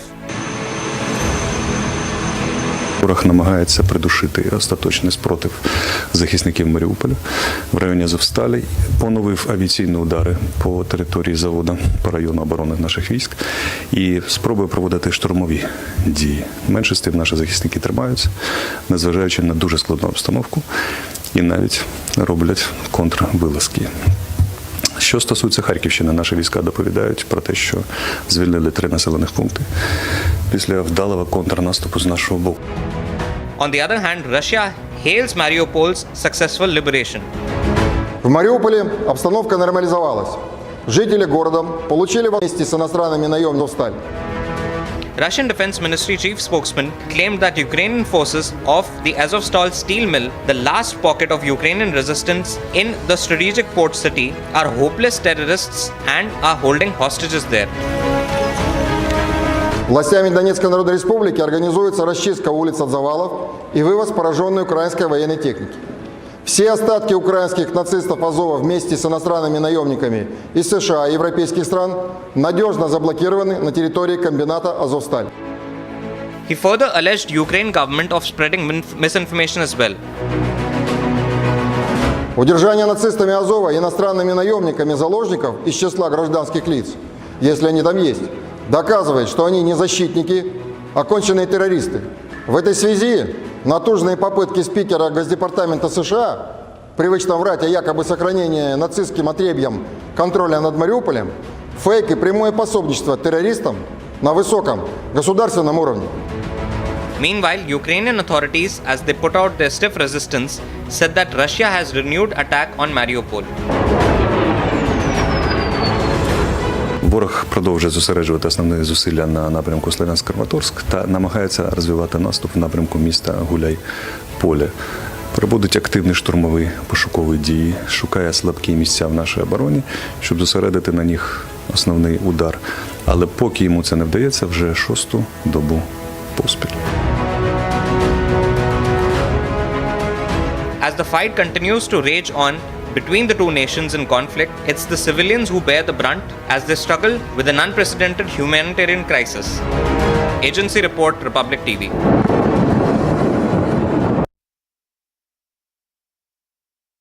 Coming up, BJP leader Kiritsumaya says bogus FIR filed against him over the attack. And Mumbai police to produce MP Navneet Rana and MLA Ravi Rana before the Bandra holiday court.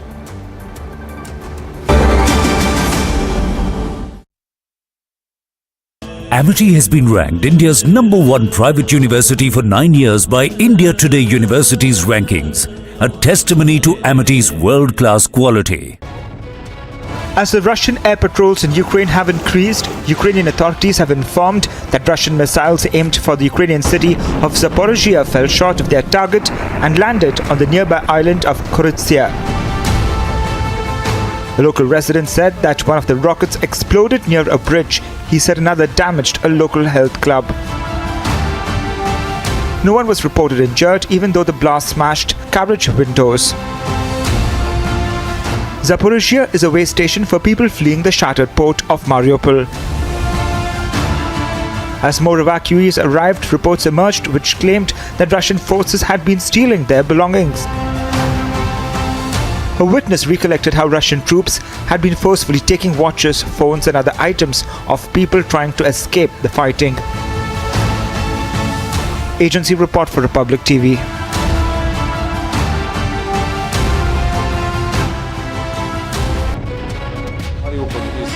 Terrible. This is the biggest humanitarian catastrophe during this and maybe during last centuries, because many dozens of thousands people, maybe many thousands of people are died in Mariupol, and we will see the terrible atrocities and terrible war crimes in Mariupol when it will be liberated from Russians.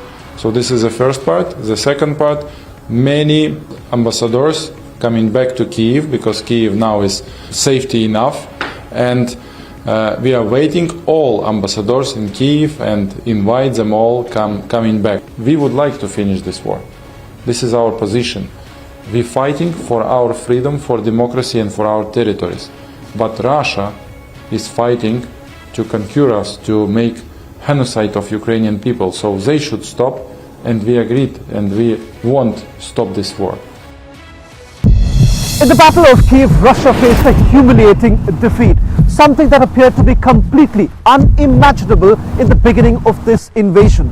So what really worked for Ukraine in this biggest battle in Europe since World War II? What a special show, Republic Originals Under Fire, this weekend only on Republic TV. If India was majoritarian, would a 300-year-old Shiva temple be demolished like it has been in Congress-ruled Alwar? India is secular because we Hindus are secular.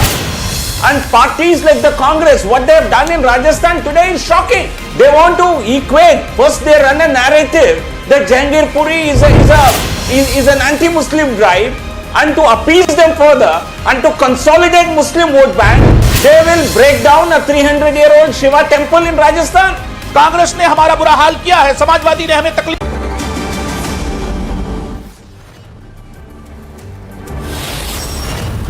After the arrest of the Ranas, massive late-night political drama in Mumbai, which continues. BJP leader Kiritsumaya alleges attack by Shiv Sena workers outside the Khar police station.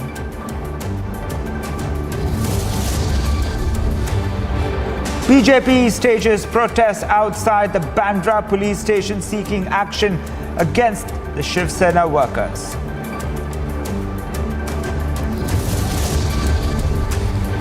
BJP leader Kiritsumaya says a bogus FIR has been filed against him.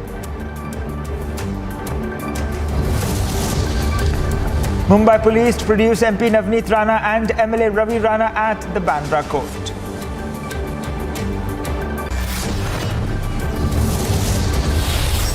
Prime Minister Modi's maiden visit to Jammu post abrogation of Article 370 to launch development projects. Explosive testimony by Yes Bank co-founder Rana Kapoor reveals he was forced to buy an MF Hussain painting from Priyanka Vadra.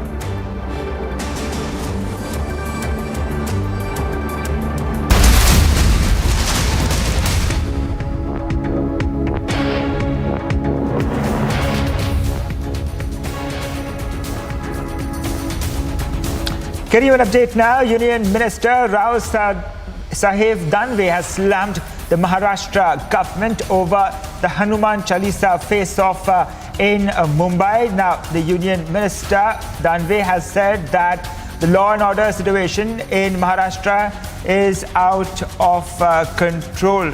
Let's listen into what he had to say.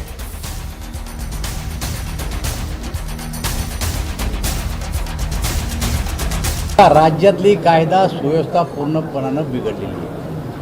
आमच्या अतुल भातखळकरांनी पोलखोल नावाची एक कार्यक्रम मुंबईमध्ये घेतला. त्या कार्यक्रमात त्यांच्या गाडीच्या काचा फोडल्या गेल्या. काल मोहित कुंभोजवर रस्त्यांना चालताना हल्ला झाला. तामिल सेल्वन आमचे आमदार, त्यांच्या गाडीवर हल्ला झाला. हल्लेखोर कोण हे राज्य सरकारला माहिती आहे. आणि त्यामुळं या राज्यातली कायदा व्यवस्था पूर्णपणानं ढासळलेली आहे. राणा दाम्पत्याबद्दल जर बोलायचं असेल तर त्यांचं एवढंच म्हणणं आहे की हनुमान चालिसा ही सगळ्यांनी म्हणली पाहिजे, त्याच्यावर ऑब्जेक्शन असण्याचं काही कारण नाही. पण आत्ता राणा दाम्पत्याच्या घरासमोर आज सगळे कार्यकर्ते जमलेले आहेत, गोंधळ घालत आहेत. पोलीस चारी बाजूनं उभे आहेत, मूकदर्शक म्हणून ते सध्या पाहत आहेत आणि कुठलीही कारवाई करत नाही. एका नेत्याच्या घरावर एक मोर्चा गेला तर त्या मोर्चाला पिटळून लावलं आणि लोकांना अटक केलं. पण दुसऱ्या नेत्याच्या घरासमोर बसलेत त्याला मात्र कोणी हात लावायला तयार नाही. ही राज्यातली स्थिती आहे. याच्यावरून मला एक आठवण झाली की 1975-76ला या देशामध्ये आणीबाणी होती.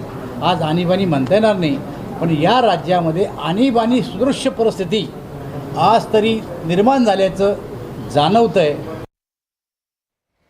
I'm joined on the story by my colleagues Ankit reporting live outside the Bandra court and Barkha reporting outside the Santa Cruz police station. Ankit, we've just heard a couple of reactions here and the Union Minister Rao Sahib Danve slamming the Maharashtra government. Now there has been a huge face-off over the Hanuman Chalisa row in Mumbai, and the Ranas will be produced before the Bandra court later this morning. What more are you picking up?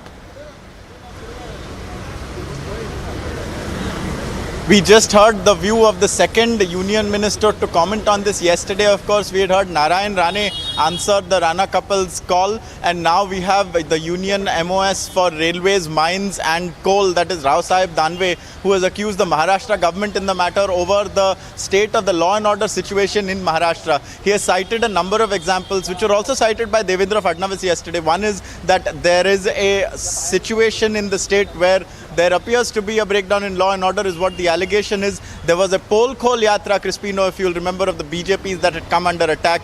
There was also the case of Mohit Kamboj, who was attacked just 24 hours before Kiritsumaya himself was attacked. And the other is that Rao Sahib Danve says that the Rana couple, that is Navneet Rana and Ravi Rana, they were not treated well by the police. And we have seen exactly what had gone on with regards to the Rana couple and the police.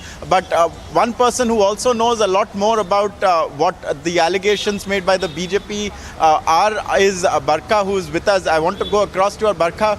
Yesterday you had spoken to Mohit Kamboj. He had given Republic a long bite on the specific allegation. His FIR was also not filed, and until that point neither was Kiritsumaya. Barkha, I'd like to come across to you. Just explain to the viewers what it was that Mohit Kamboj had told Republic last night and what the BJP had been telling you.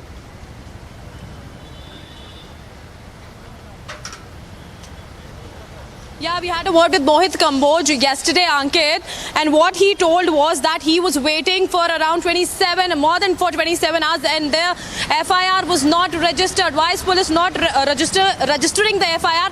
That was the question which is being asked by the BJP leaders again and again. Right now, I am present at the Santa Cruz police station, Ankit, and these are the visuals which we are showing to our viewers. Right now, the security has been beefed up here, and Navneet Rana and Ravi Rana were brought here midnight after the medical was done, and now around 11 they will be produced before the court. Now we'll have to see what kind of directions are given from the court, because the entire issue is literally becoming really difficult right now.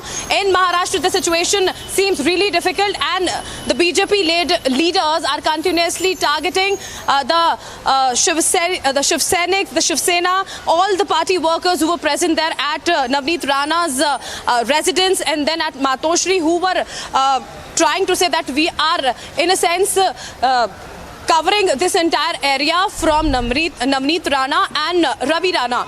Now we have to see what is going to happen in the court, but the situation right now is literally tense. We have to see what more is going to come into light when the Ranas will be produced in the court, when the BJP workers are supposed to be protesting today.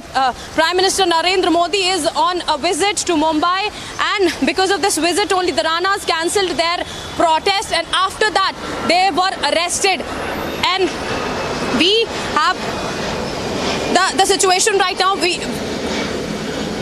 The Santa Cruz police station, these are the pictures which we are showing from the Santa Cruz police station. Earlier, if we talk about yesterday, the Ranas were kept in Khar police station. They were arrested there, and after that Kiritsumaya reaches there, and when Kiritsumaya reaches there, he was also attacked by Shiv Sainiks outside the Khar police station. He has sustained injuries also. He was saying that if a person with Z plus security is not safe, then what about the common people? It is completely a breakdown in the law and order situation in the city. And if we talk about Santa Cruz police station, SRPF has also been deployed here. We have seen the personnel since morning only here. They are present here because in a while, after almost 1.5 hours, the Ranas will be produced before the Bandra court.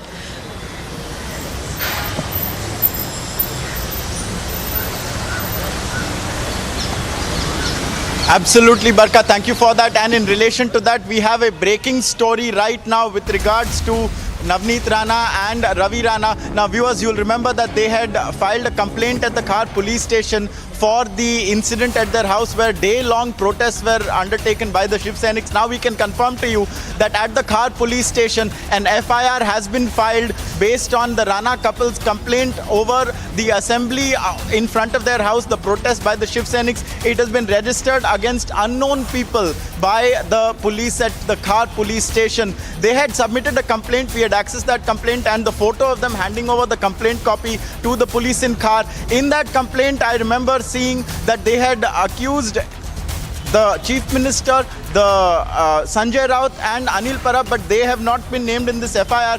But they had also accused 400 to 600 Shiv Sena workers unnamed, and it appears that the Mumbai police has acted at least partially on that complaint, and now this FIR has been lodged against unknown people for the assembly in front of the Rana residence yesterday. We had covered it live the entire day, how there was sloganeering conducted, how there was at least the Ranas allege that there was a atmosphere of intimidation and also there was abuse hurled at them that was unparliamentary. And so these are some of the sections that they had alleged in their complaint copy. It remains to be seen what are the sections under which the FIR has been filed. But for the moment, viewers, we can tell you that a big development before their presentation in the court at Bandra, where we are currently standing, an FIR has been lodged at their request also by the police at Khar, viewers. And at this point, I'd also like to go across to Barka again, who is at the Santa Cruz police station. Barka, the Ranas at least may be partially satisfied to know that the police has acted on their complaint. What are you picking up? What is currently happening at the Santa Cruz police station?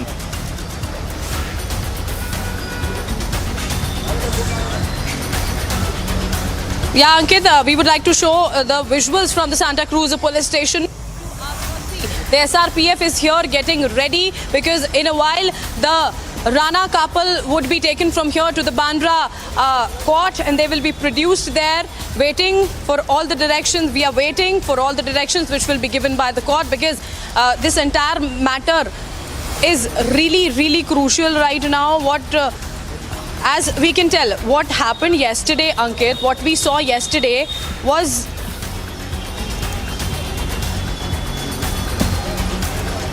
if you can hear me, Ankit, whatever happened yesterday, Republic TV was on the news since morning. We showed all the visuals, all the latest updates and everything. Right now we are in Santa Cruz police station and in a while the Rana couple would be taken out from here. We really have to see what happens there, because the BJP the leaders are criticizing the Maharashtra government on the law and order situation. They are saying that this is not supposed to happen. If somebody is trying to recite Hanuman Chalisa, that should not be such a big deal. And the way the government has handled it could have been handled. Barka reporting live there from the Santa Cruz police station. Ankit also reporting from the Bandra court. In any moment from now, we are expecting some action to take place at the Santa Cruz police station when the Ranas will be taken to the Bandra court. We'll be tracking for our viewers all the latest developments on ground.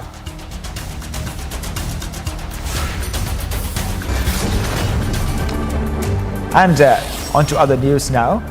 The Chandigarh police have cordoned off the area behind the Burel jail following suspicious material being found. A bomb squad reached the spot and found burnt codex wire and a detonator. Meanwhile, fire engines and ambulances have been kept on standby in case of any emergency. Navneet and Rana's lawyer said that the arrest of the couple was illegal.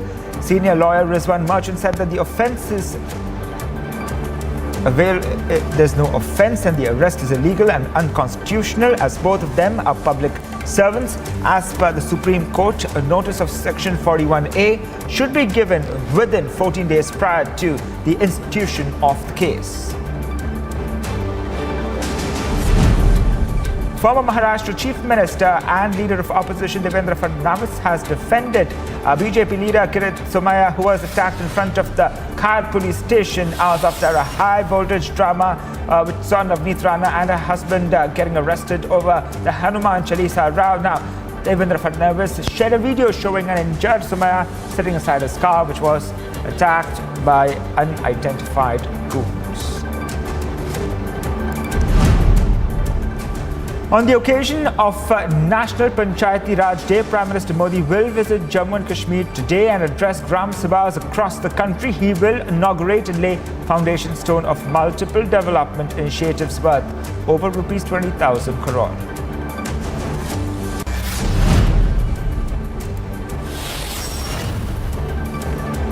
And coming up on the other side, Prime Minister Modi's maiden visit to Jammu post abrogation of Article 370 to launch development projects. An explosive testimony by Yes Bank co-founder Rana Kapoor reveals he was forced to buy an M.F. Hussain painting from Priyanka Vadra.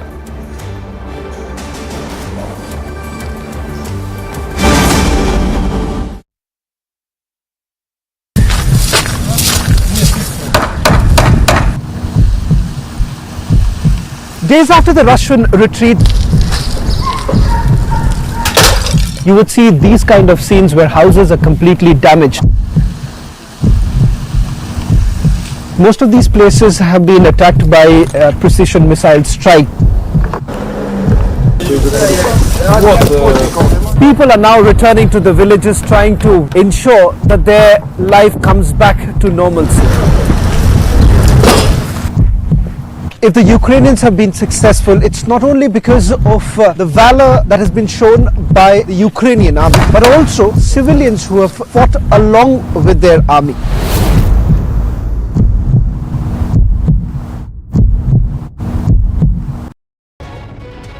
As the Russian air patrols in Ukraine have increased, Ukrainian authorities have informed that Russian missiles aimed for the Ukrainian city of Zaporizhia fell short of their target and landed on the nearby island of Kiritsumaya.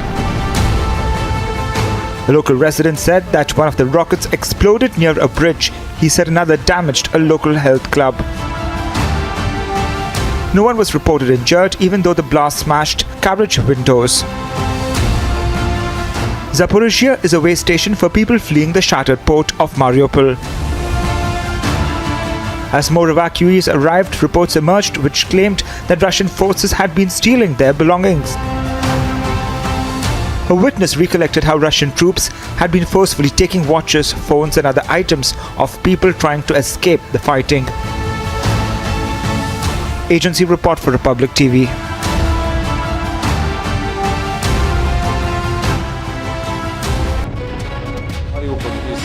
terrible. This is the biggest humanitarian catastrophe during this and maybe during last centuries, because many dozens of thousands people, maybe many thousands of people are died in Mariupol, and we will see the terrible atrocities and terrible war crimes in Mariupol when it will be liberated from Russians.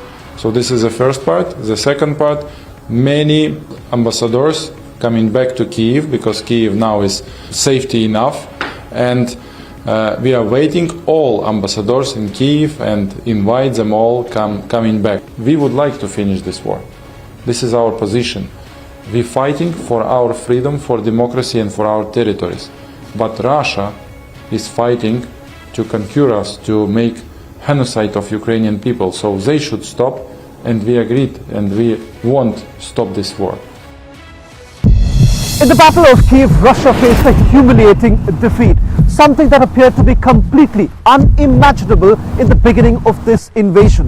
So what really worked for Ukraine in this biggest battle in Europe since World War II?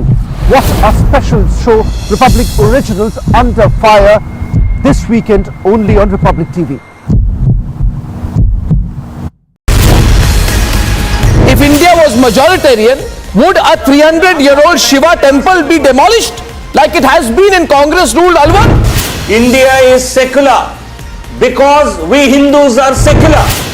And parties like the Congress, what they have done in Rajasthan today is shocking. They want to equate. First they run a narrative that Jahangir Puri is an anti-Muslim drive, and to appease them further and to consolidate Muslim vote bank, they will break down a 300-year-old Shiva temple in Rajasthan.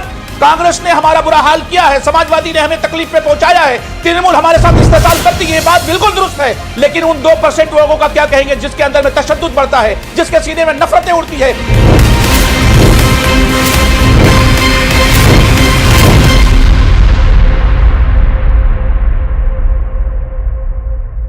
We've seen these falsehoods such as Muslim properties targeted, Muslims targeted, bulldozer culture of a majoritarian government. What's the correct counter for that? If you look at Khargon, just as an example, you'll find that 85% of those who were affected by the demolitions. If India was majoritarian, would a 300-year-old Shiva temple be demolished like it has been in Congress-ruled Alwar? India is secular because we Hindus are secular. And parties like the Congress, what they have done in Rajasthan today is shocking. They want to equate. First they run a narrative that Jahangir Puri is an anti-Muslim drive, and to appease them further and to consolidate Muslim vote bank, they will break down a 300-year-old Shiva temple in Rajasthan. Congress ने हमारा बुरा हाल किया है, समाजवादी ने हमें तकलीफ में पहुंचाया है, तृणमूल हमारे साथ इस्तेसाल करती है, ये बात बिल्कुल दुरुस्त है। लेकिन उन 2% लोगों का क्या कहेंगे जिसके अंदर में तशद्दुद बढ़ता है, जिसके सीने में नफरतें उड़ती है।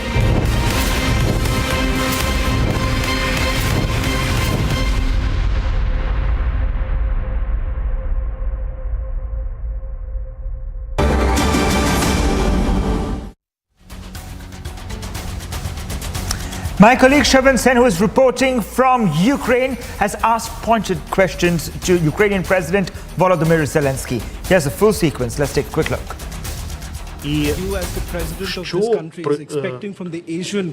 Що ви очікуєте від азіатських країн? І під час першої фази, скажімо так, цієї операції, чи ви відчували, що десь є недоопрацювання, недодопомога з боку України Азії? Дякую за ваше запитання.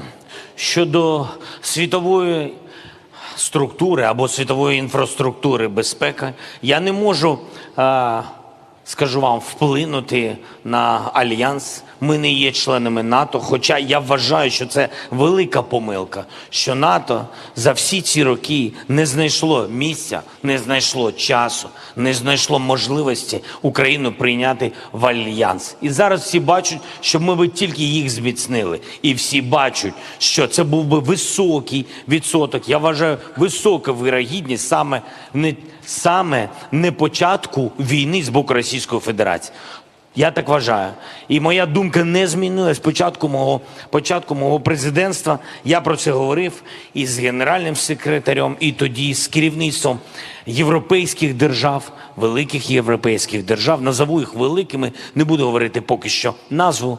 Ми ж тільки почали з вами говорити відверто, може десь в кінці. Але які впливають на членство тієї чи іншої держави, до речі, як в Альянсі, в НАТО, так і в Європейському Союзі. Тому я вважаю, що це стратегічна помилка Альянсу щодо відношення до України. Ніхто не розраховував на міцність нашої держави таку. Ніхто не розраховував, що ми вистоїмо більше 3 днів.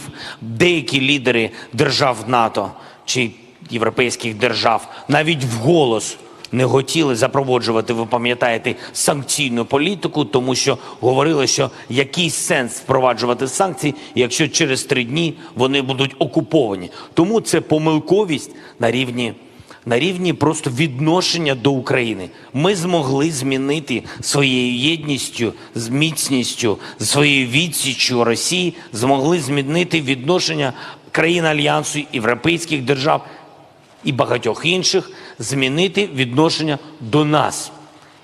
Я дуже хочу, щоб країни Азії, я дуже хочу, щоб вони змінили відносини до України також. Чи я відчуваю, що вони змінили? Ні. Чи вони змінили? Думаю, народи так точно. Народи цих держав прекрасно знають нас.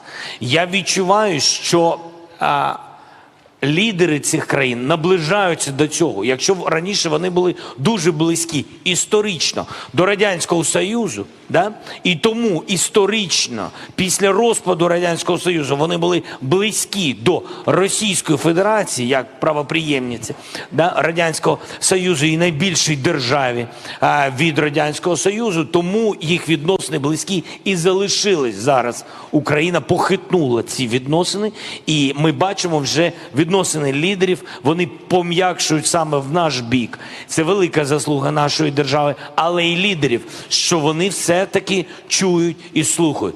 Складна задача, дуже складна задача. Історична і африканська культура, і азіатська культура історично близькі були до Радянського Союзу і до Російської Федерації. Але у кожній історії, ви ж знаєте, кожній історії приходить кінець. І я вважаю, що зараз це часткова відповідь на перше ваше питання щодо структури безпеки. Зараз всі лідери і всі держави інших країн, не європейських, азіатських, африканських, вже бачать, що не можна дозволяти тій чи іншій державі порушувати світовий порядок.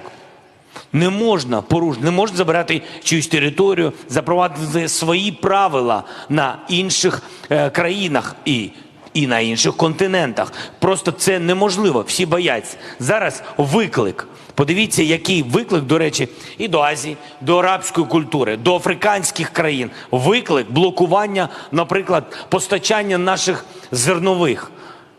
Зерно, ячмінь, кукурудза, те, де ми є дійсно передовою державою. 110 мільйонів тонн. 20 мільйонів тонн – це те, що достатньо для того, щоб наситити український ринок, а 90 мільйонів тонн, тобто їх просто не отримують ці держави. І буде ціна, буде дефіцит, в деяких державах буде голод. Ця держава, Російська Федерація, вони це зробили. Ось чому я кажу, що всі бачать, що війна в Україні – це не війна в Україні, і навіть через блокування харчової продукції зараз ми бачимо, що це не війна в Європі, а війна і на інших континентах через такі кроки неповаги до, в принципі, всього живого, неповага до світового закону. Ось і все. Тому ці країни завдяки суспільству, лідери, які починають чути, я впевнений, що і пан прем'єр-міністр Моді, з яким я зустрічався, і ми з ним мали з ним декілька вже бесід, і на екологічному форумі ми з ним зустрічалися в Стокгольмі, мені здається. В Глазго ми зустрічалися з ним, в Глазго, а потім ми говорили по телефону, після цього, двічі. І дійсно, я відчуваю, що люди і лідери, а я вважаю його справжнім лідером, найбільшу демократію у світі, так же ж кажуть. Я вважаю, що вони бачать, що за кожний такий крок треба боротися, треба виборювати ту саму демократію. In the Battle of Kiev, Russia faced a humiliating defeat, something that appeared to be completely unimaginable in the beginning of this invasion. So what really worked for Ukraine in this biggest battle in Europe since World War II? Watch our special show, Republic Originals Under Fire, this weekend only on Republic TV. Coming up next, BJP leader Kiritsumaya says bogus FIR was filed against him of the attack. And Mumbai police to produce MP Navneet Rana and MLA Ravi Rana before the Bandra holiday court.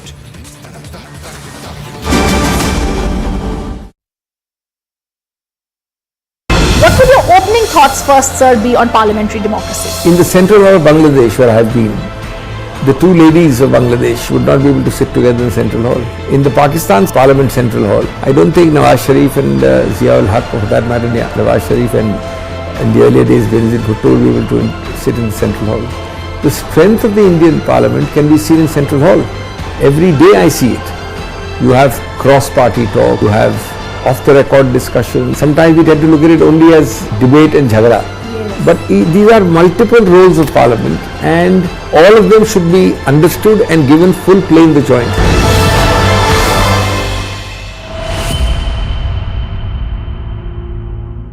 The Vice Chairperson of Niti Aayog, Rajiv Kumar, has now stepped down. What we are now given to understand is that the resignation of Rajiv Kumar has been accepted by the government. His tenure will now come to an end on April 30th. The known economist Suman K. Berry is now going to take over as the Vice Chairperson of Niti Aayog on 1st of May.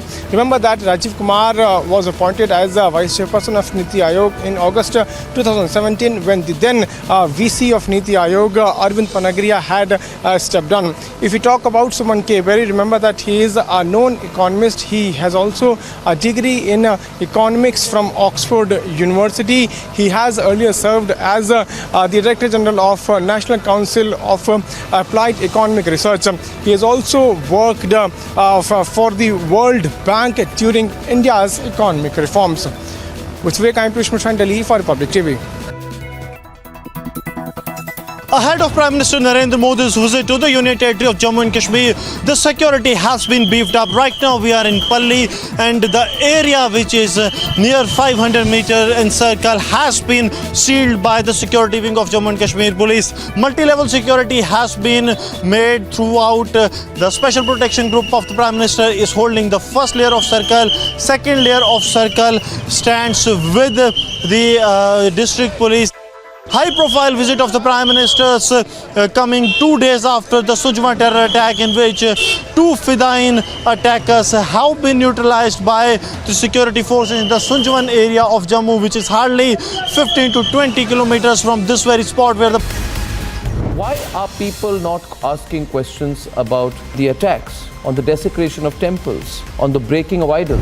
They will stone policemen, they will stone processions. They say we believe in Constitution, but they believe in Constitution only as long as it serves their purpose. Any indication of Hindu pride is immediately met with suspicion, immediately met with a concerted effort to denigrate Hindu pride. Almost every instance of hate that you have cited is one way or another rooted in religion. And unless and until we face this problem up front, there will be no peace in this country.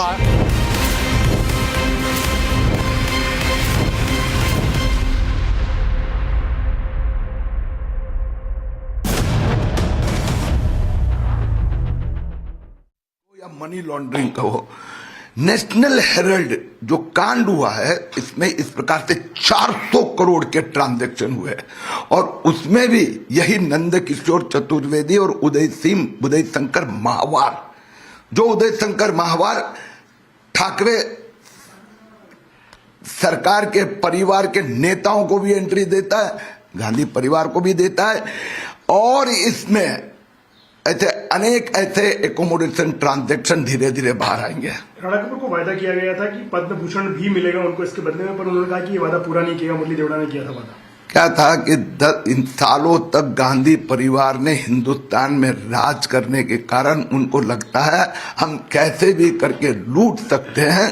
जो आज ठाकरे परिवार महाराष्ट्र में कर रहा है, अब हिसाब तो देना पड़ेगा।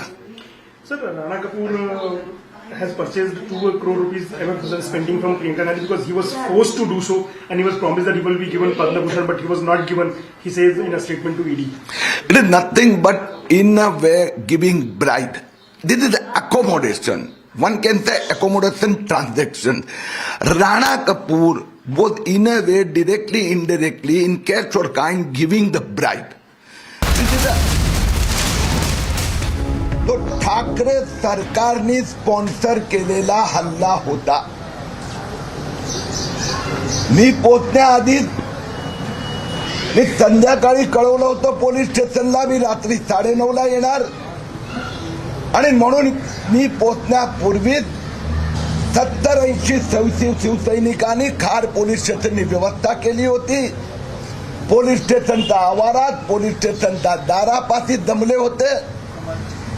येताना मला शिवीगाळ, गाडी थांबवण्याचा प्रयत्न, आणि परत जाताना ज्यावेळी पोलिसांना सांगितलं हल्ला करणार आहे, त्यांनी व्यक्तिगत जबाबदारी घेतली। आम्ही आहोत, आम्ही सगळी व्यवस्था केली आहे, आणि पोलीस स्टेशनचा गेट उघडल्याबरोबर ते 70-80 गुंडांचा हवाली माझ्या गाड्यांना करण्याचा पाप उद्धव ठाकरेंचा पोलिसांनी केलं, आणि यासाठी संपूर्णपणे पोलीस कमिशनर संजय पांडे जबाबदार आहे।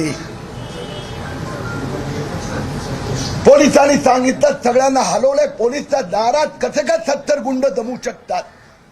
So yesterday, this is a Kiritsumaya BJP leader who was taking a press conference and saying that yesterday when I went to meet Navneet Rana and Ravi Rana in Khar police station, but Shivsena told to attack me, and this is a complete failure of Mumbai police. मॅन्युपुलेशन फक्त उद्धव ठाकरे सरकारच करू शकते। There were police officials who were deployed outside Khar police station in large number, but no one took action against the goons. And only Uddhav Thackeray, Chief Minister of Maharashtra, is responsible for this. पांडेनी dictate केलं। माझा गाडीवर फक्त एकच दगड लांबून आला, हे माझ्या नावाने स्टेटमेंट संजय पांडेनी लिहिलं। एफआयआर किरीटसुमयाच्या नावाने रजिस्टर्ड केली आहे मुंबई पोलिसांनी। Mumbai police has registered a case against me and not the stone pelting which happened on me. Stone pelted me on my car. FIR मी साइन नहीं करणार, but there was no case registered, and this has been done by Mumbai CP online गेली, तुम्ही सही केली नाही तरी ही FIR धरली जाणार। an FIR, but in fact he registered a case against me with completely Thackeray false सरकार evidence. की माफिया पुलिस कर सकती है। जिस प्रकार से कल रात को 10:30 बजे स्टेट स्पॉन्सर्ड पुलिस की मदद से 70-80 शिवसेना के गुंडा ने मेरे पे हमला किया, वो पुलिस की मिलीभगत से हुआ।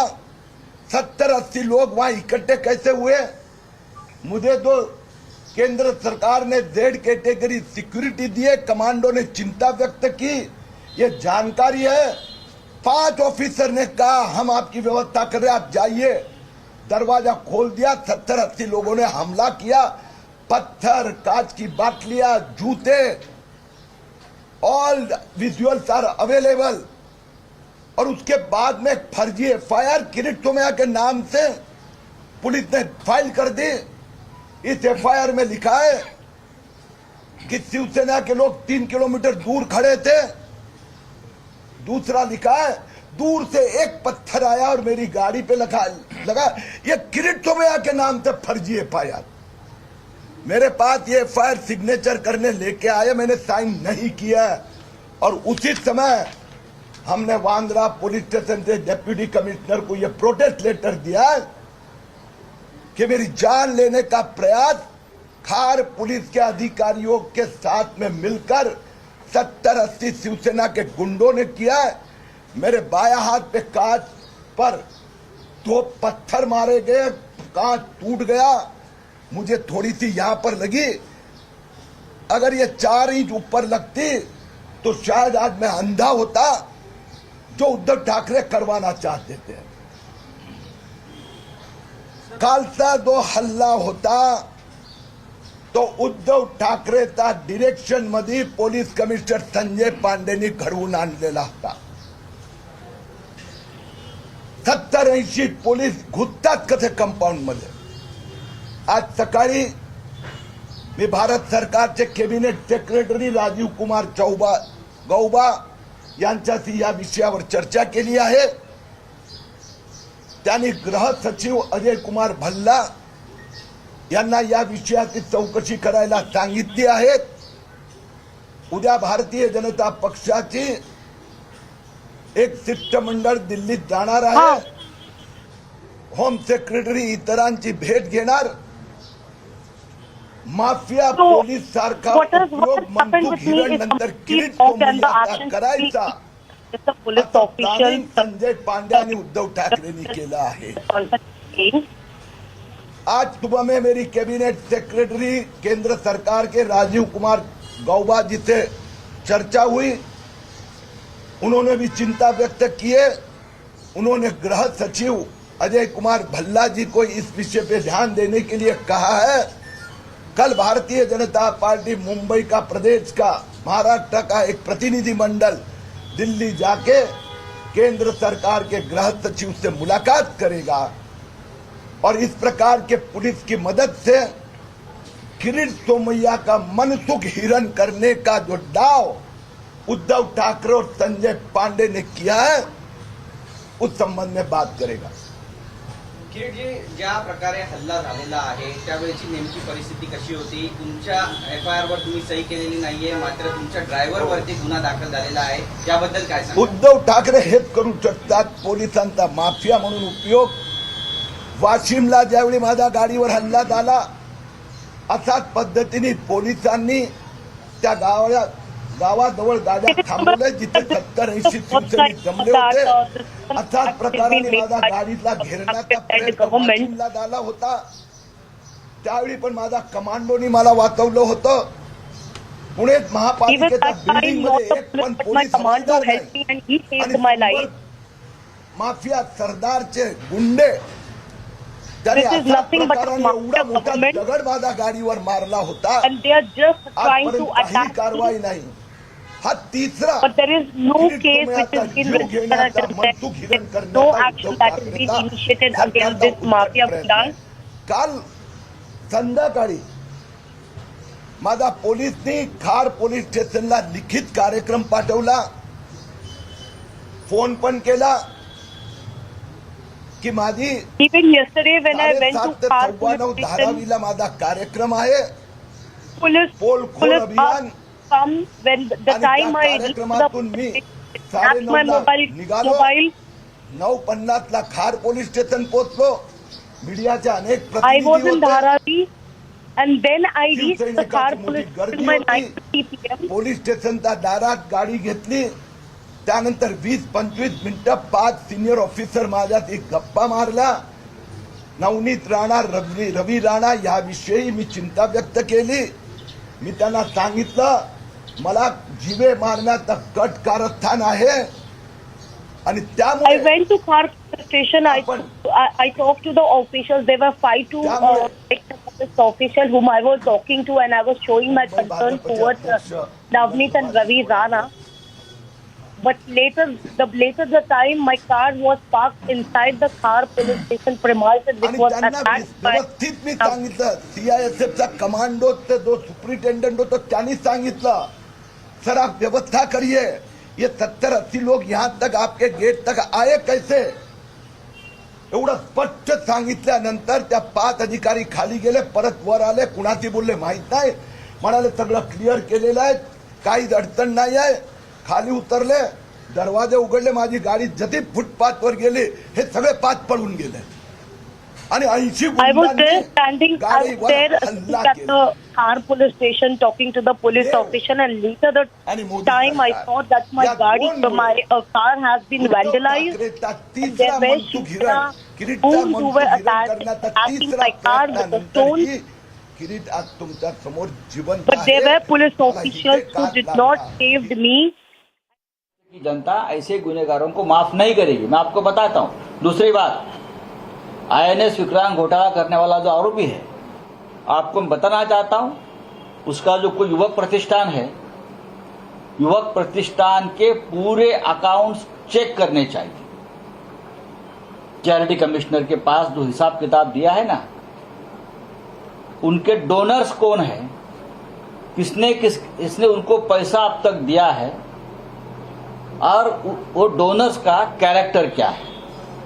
उसमें से बहुत से डोनर्स, मैं आपको लिस्ट दे रहा हूं अभी जल्दी ही, बहुत से डोनर्स ऐसे हैं जिसके ऊपर ईडी की कार्रवाई चल रही है। उनके पास से युवक प्रतिष्ठान के लिए लाखों करोड़ों रुपए लिया गया है किरीटसोमया की ट्रस्ट को। आप किरीटसोमया पूछेगा कागज कहाँ है, तो कागज तो आपके पास ही है। मैं आपको 10 नाम बताऊंगा कि ये कंपनी से आपने पैसा लिया है और आपने उससे धमकाकर पैसा लिया है ईडी एक्शन के नाम पर, जो कि जितू नवलानी का है, जो ईओडब्ल्यू जांच कर रहे। वही केस युवक प्रतिष्ठान के बारे में किरीटसोमया की है, और किरीटसोमया अगर ज्यादा बोलेगा तो उनके मुंह में मैं कागज डाल दूंगा। सर, किरीटसोमया को Z+, अरे छोड़ दीजिए सर, हर जगह नहीं, वो सेंट्रल का Z+ सिक्योरिटी, ये भी एक घोटाला है। सेंट्रल गवर्नमेंट जिसको Z+ सिक्योरिटी या Y+ सिक्योरिटी दे रही है ना, वो तो इस देश का सबसे बड़ा सिक्योरिटी घोटाला है। जैसे हाईकोर्ट में मैंने कहा ना दिलासा घोटाला चल रहा है, वैसे ये सेंट्रल गवर्नमेंट का पूरे देश में एक सिक्योरिटी घोटाला चल रहा है। जो भी व्यक्ति ममता बनर्जी के खिलाफ बात करेगा, वहां के सरकार के खिलाफ बात करेगा, महाराष्ट्र में उद्धव ठाकरे जी हो, शिवसेना हो, हम सब हो, हमारे खिलाफ कोई झूठी मूठी बातें करेगा, तो उनको तुरंत Z+ सिक्योरिटी, Y+ सिक्योरिटी देने का एक लगता है जार निकल दिया है, और यही क्वालिफिकेशन है। झारखंड में कोई बात करेगा, केरल में कोई बात करेगा, तो उनको तुरंत, ये तो बहुत बड़ा घोटाला है। और देखो जो करना है कर दीजिए, जनता देख रही है। सर, देवेंद्र फडणवीसचं म्हणणं आहे की होम सेक्रेटरी होम मिनिस्टरकडे ते जाणारे, पत्र लिहिणारे पोलीस एका पक्षासाठी काम करतात, कुठेतरी काल मग केंद्रीय तपास यंत्रणा कोणासाठी काम करतायत, न्यायालय कोणासाठी काम करतायत, या देशातल्या केंद्रीय तपास यंत्रणा कोणासाठी काम करतायत, कोणाच्या इशाऱ्यावर काम करतायत, न्यायालय कोणाच्या इशाऱ्यावरती दिलासे घोटाळे करतायत। आजच मुख्य न्यायाधीश रामण्णा यांचे वृत्तपत्रामध्ये आलेलं आहे, आपण पहा, न्यायालयाचा विश्वास गमावत चाललेला आहोत, आणि देशापुढला सगळ्यात मोठं आव्हान आहे। असं बोलत असतील तर वकिलीची परीक्षा पास झालेले देवेंद्र फडणवीस यांनी हे गांभीर्य समजून घेतलं पाहिजे, पण सध्या हे कोणतेही गांभीर्य समजून घ्यायच्या मनस्थितीत दिसत नाही, सत्ता गमावल्यामुळे।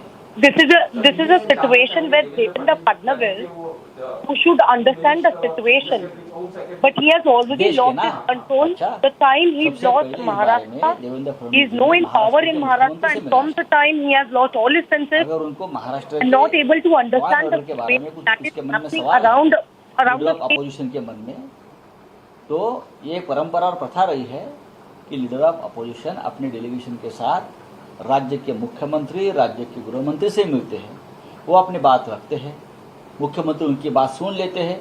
बाद में अगर आपको राष्ट्रपति के पास जाना है, यूनाइटेड नेशन में जाना है, सिक्योरिटी काउंसिल में जाना है अंतर्राष्ट्रीय, तो आप जा सकते हो, लेकिन जो भी कुछ हो गया तो दिल्ली में भागते हैं, वहाँ के होम मिनिस्टर से मिलेंगे, वहाँ के होम सेक्रेटरी से मिलेंगे।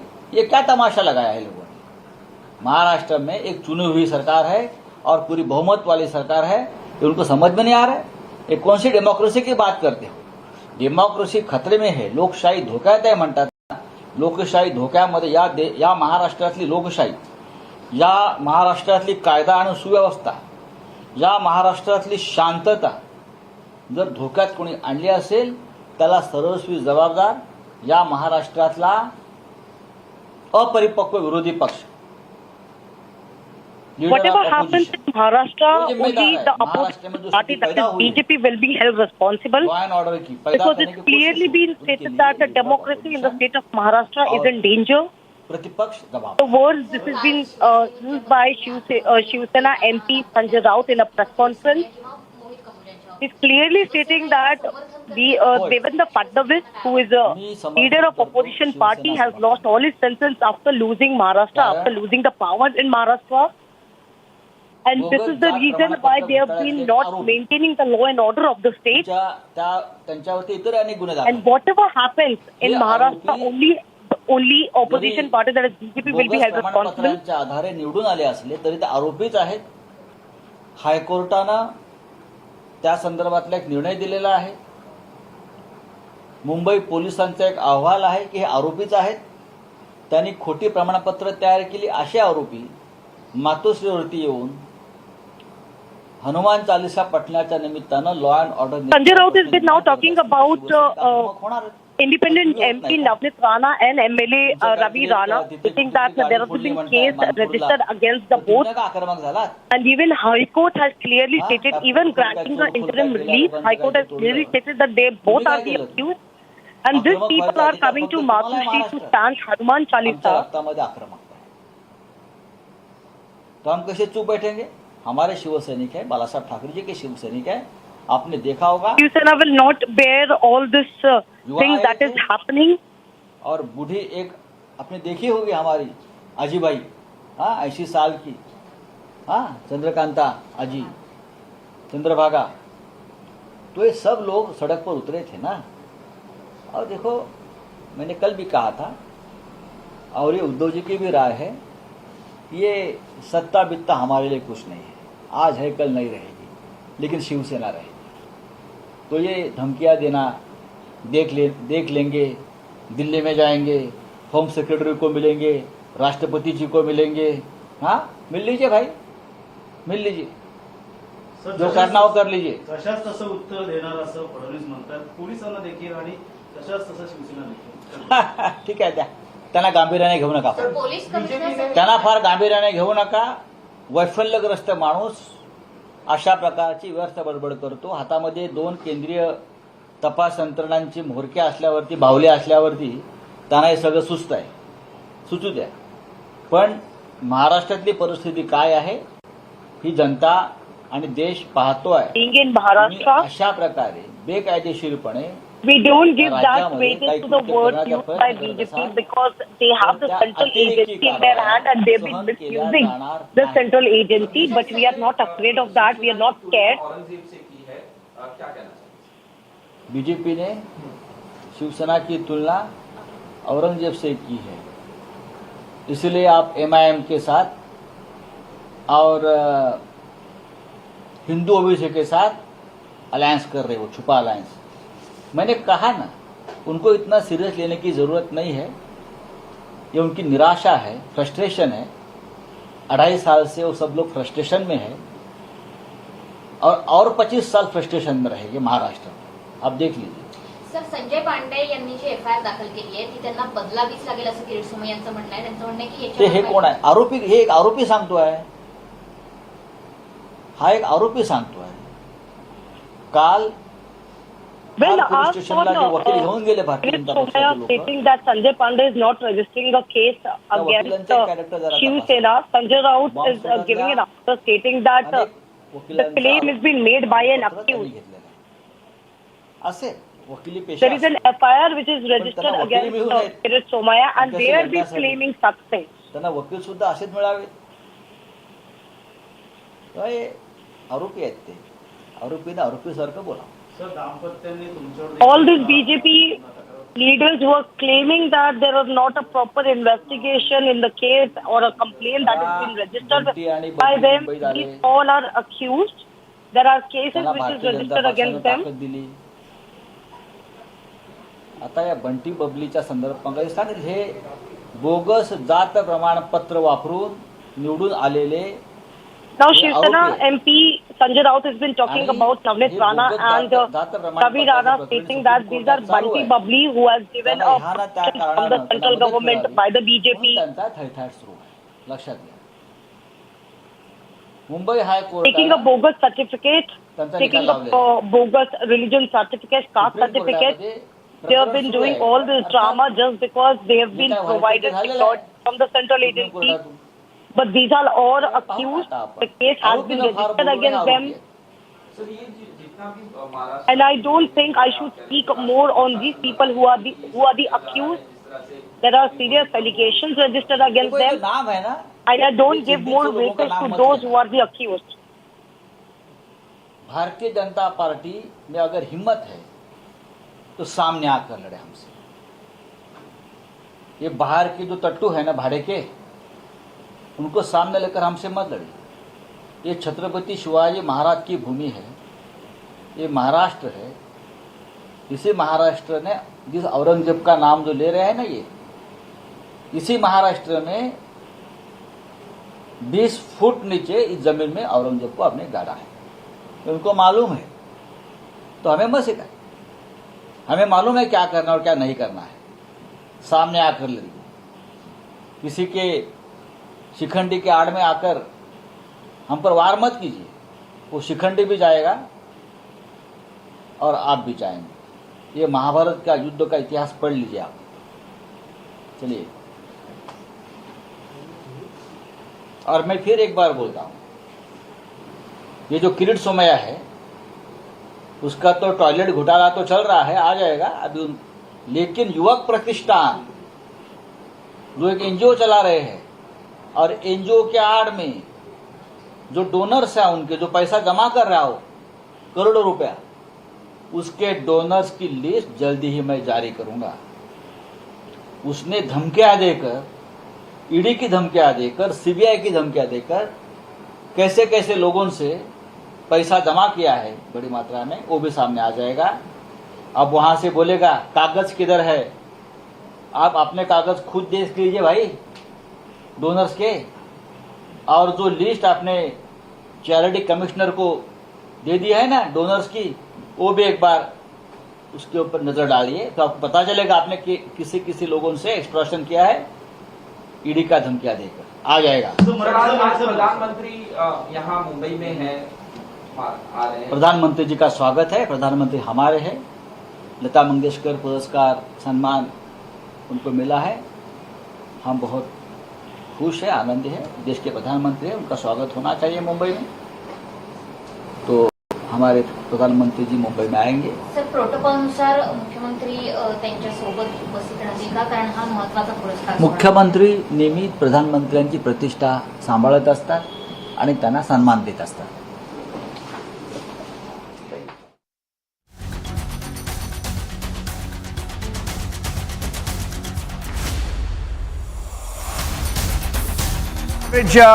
From Mumbai now, we're staying live, and joining us on the broadcast this morning, MR Venkatesh, political analyst, lawyer, live from Chennai, PKD Nambiar, political analyst, joining us live from Delhi. We've been reporting live, and it's getting more and more bizarre. The sequence of events started with the protest last morning, MR, and it's unprecedented drama. I haven't seen so much of not just drama but violence in the last 24 hours. What do you think is going on, and where do you think it's going to go, MR? The way it's going on from a distant Chennai, it looks like we are witnessing something in interior Bihar or UP of yesteryears. It's something new to Maharashtra and definitely new to Bombay, that we are seeing so much of violence, so much of hatred, so much of street level politics. And this is what it is. Shiv Sena has now become Jinnah Sena. Shiv Sena has become completely transformed. It has undergone genetic mutation.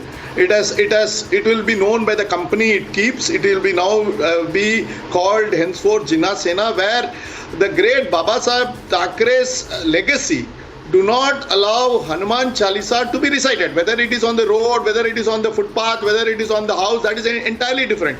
But here comes a party that does not allow Hanuman Chalisa to be recited.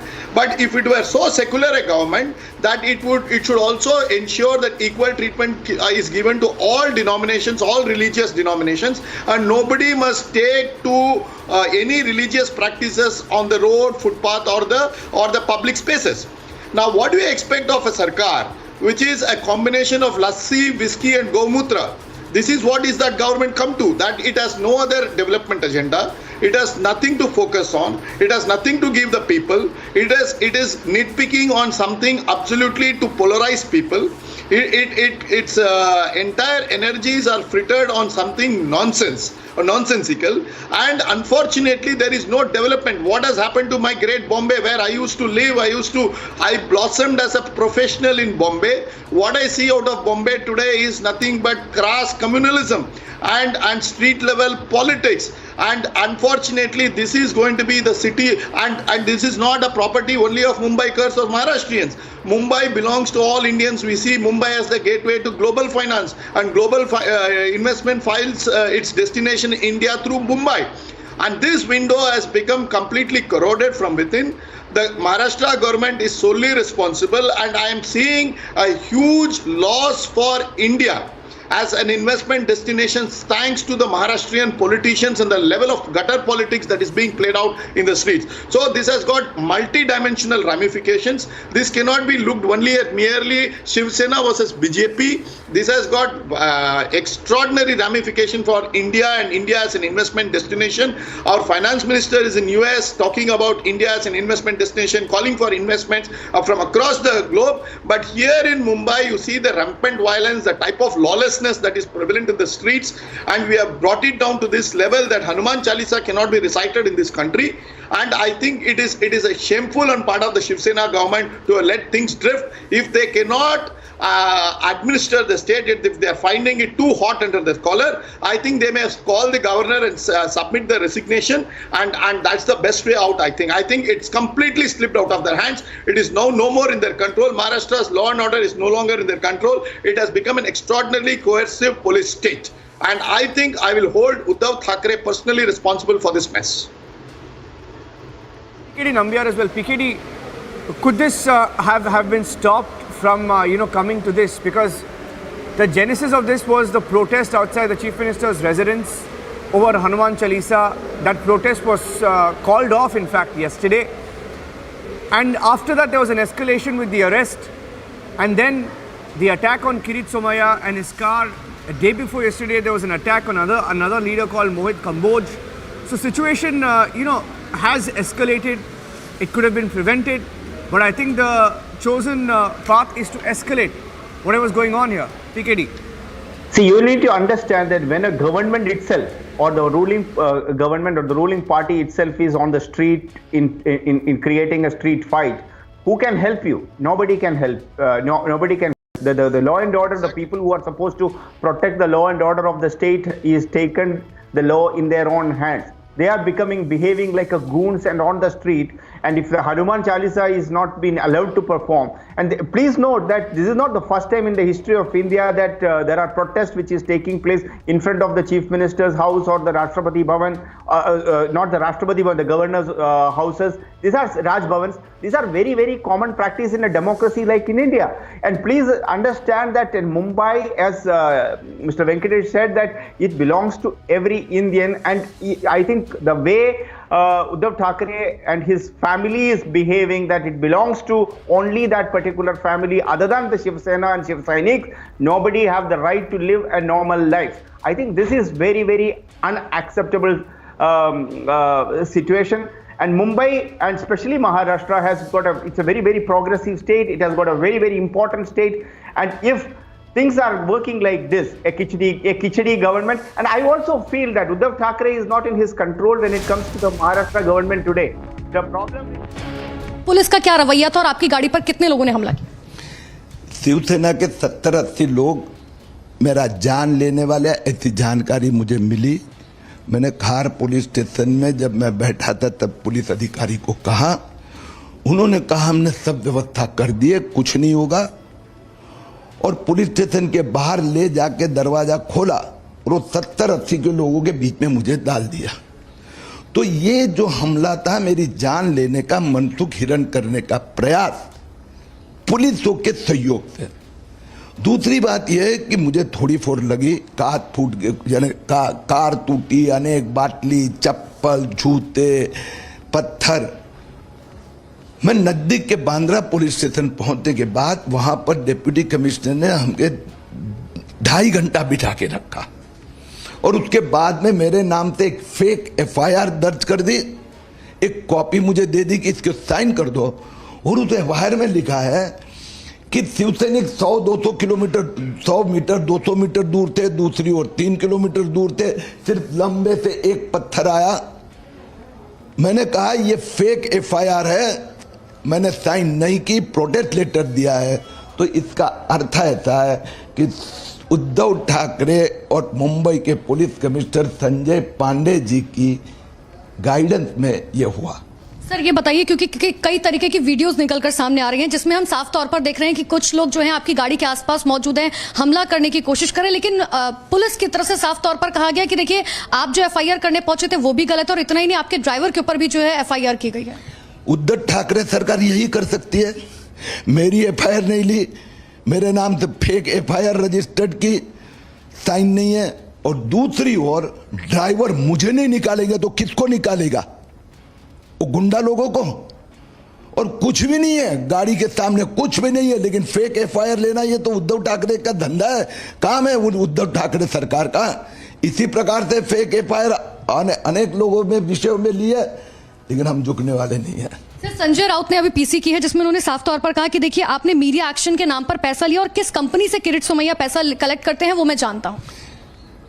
Madam ये बहुत पुरानी बात है, 5 महीने हो गए, संजय राउत एक दमड़ी का कागज दे नहीं पाए हैं। अब तो हाई कोर्ट ने भी पुलिस को कहा है संजय राउत के स्टेटमेंट के आधार पर FIR दर्ज करते हो, वो तो आ जाएगा सामने। मुझे गिरफ्तार करने से रोक दिया कोर्ट ने, इसलिए वो तो कोर्ट में चल रहा है।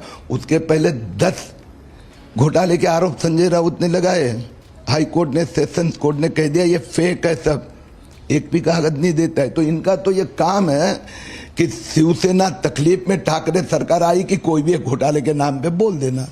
जिस तरीके से कानून व्यवस्था को लेकर आपने सवाल उठाया, संजय राउत ने सीधे तौर पर कहा कि देखिए अगर देवेंद्र फडणवीस के पास कानून और मेरा एक सवाल सर, 1 मिनट, हम कल की FIR में बात करेंगे, कल की घटना नहीं, कल की घटना पे मैंने आपको बता दिया। धन्यवाद। नहीं बस उनका ये सवाल है कि अगर आपको कानून व्यवस्था, सर एक सवाल मेरा, एक सेकंड, मेरा एक सवाल बल्कि अगर आपको कानून व्यवस्था से दिक्कत थी तो आपको जो है CM के पास या HM के पास जाना चाहिए था, महाराष्ट्र के, ना कि सीधा दिल्ली जाना चाहिए था। उनका ये आरोप है आपके ऊपर। ये आखिरी सवाल है।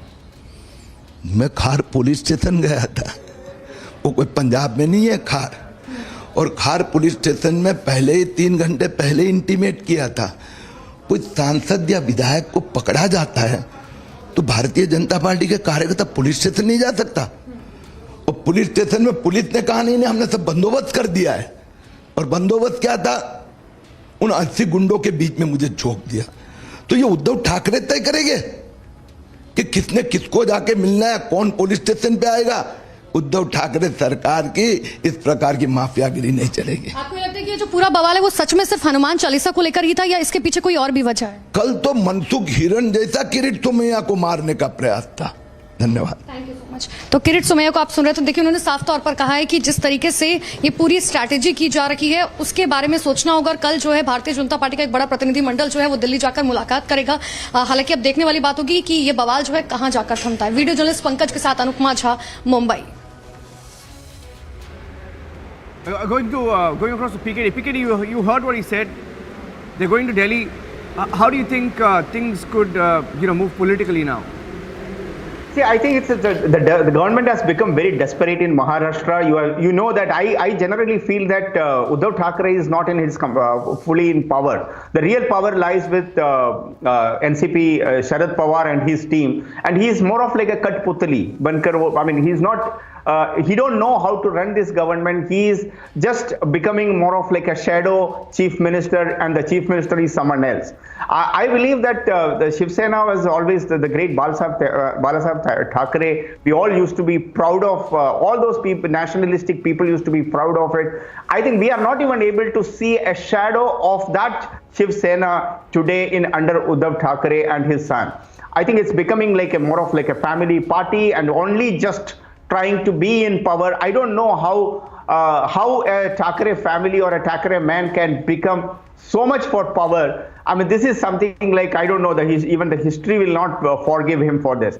Another thing which you need to understand, that the way things are happening there, and that too happening from Shiv Sena. Once upon a time, it used to be considered as the Hindutva, the sole party or ideologically fully connected to the Hindutva. Today is completely away. It cannot even tolerate Hanuman Chalisa. What are you even talking about? I think it's the right of an MLA or a political party leader to go and meet anybody, whether to the Rashtrapati or to the Prime Minister, whomsoever. Nobody can stop them. If they are not getting the nyay, if they are not getting the kind of response what they are supposed to get from the law enforcement agencies within the Maharashtra, they may go to Delhi or wherever it may be. I think it is the duty of the government, Maharashtra government, Uddhav Thackeray government, to ensure that all these, even an MLA or an MP is not safe, or a political leader is not safe. How can a common man be safe in Maharashtra? Please note, two ministers, one minister has resigned and in the jail, and the other minister is already in jail.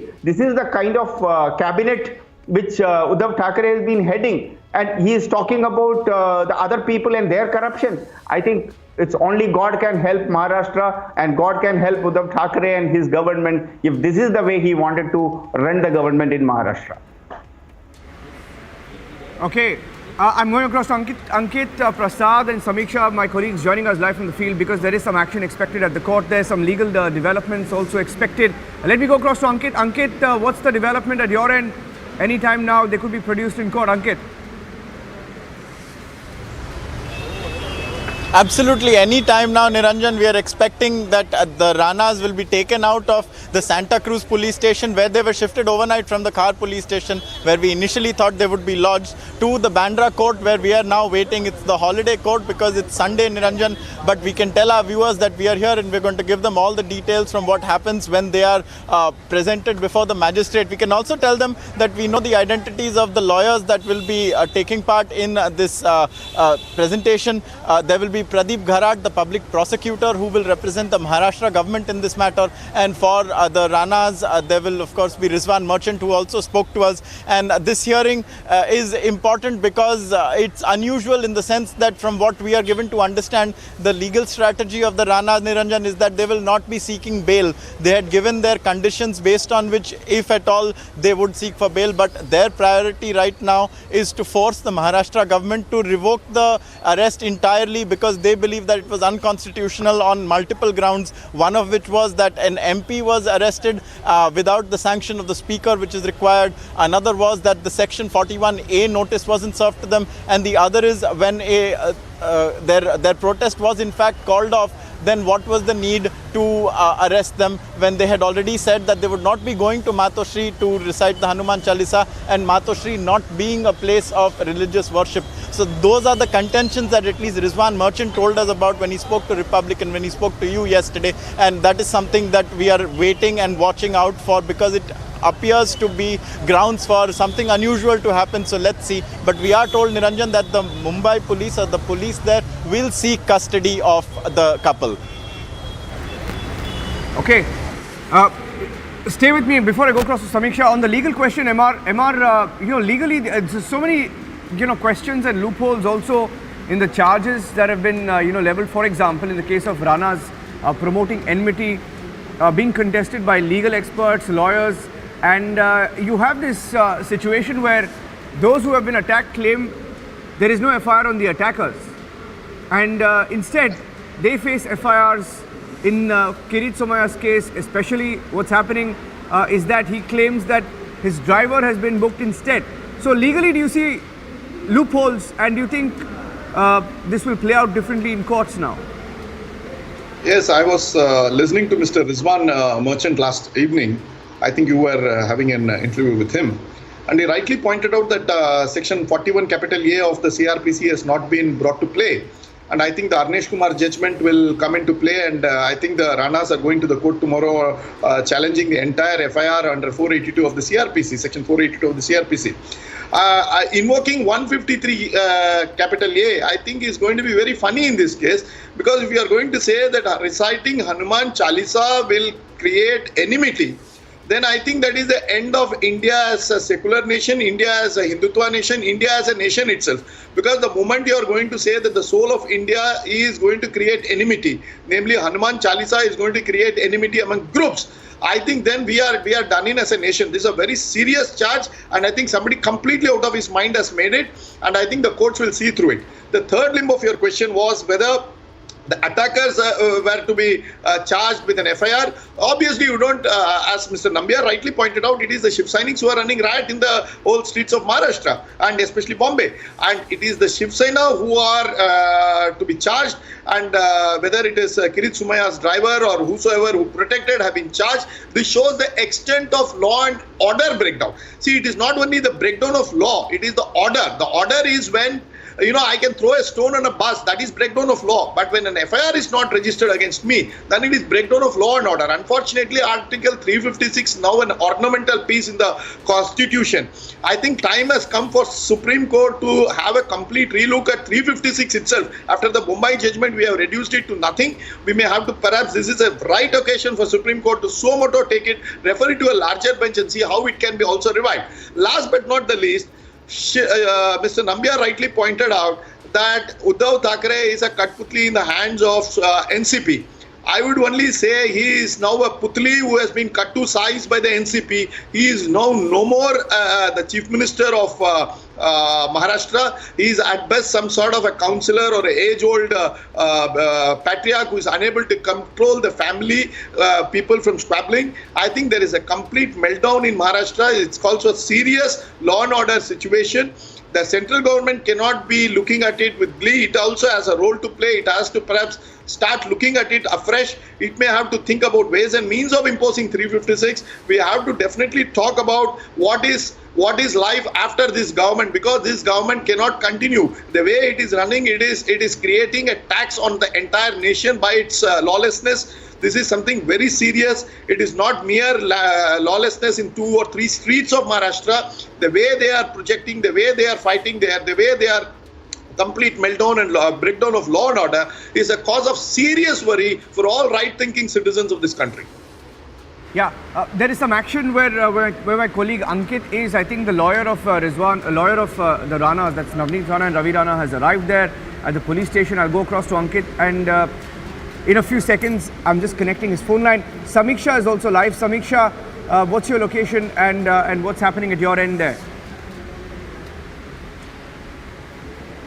Well, Niranjan, I'm outside the Santa Cruz police station, and this is the police station where Navneet Rana and her husband Ravi Rana were brought late last night. In fact, if my camera person can show you the building where Navneet Rana and Ravi Rana were lodged late last night, this is the building, a close-up shot of this building where Navneet Rana and Ravi Rana were brought. And in fact, behind me is a security that has been beefed up as well. Also, this comes in the backdrop of all the showdown we've seen in the last 24 hours. And now we have, a lot of action that will take place in the court as well, Bandra court, where they will be produced at 11 a.m. very, very shortly.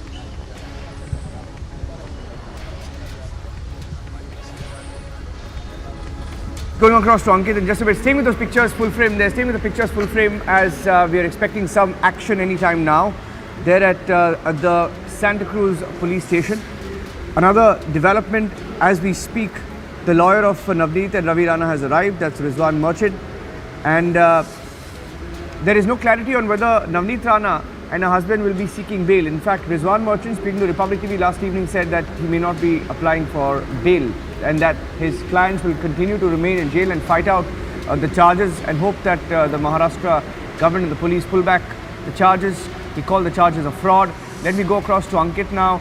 Ankit, do we have any updates on whether they will be rethinking on this bail question?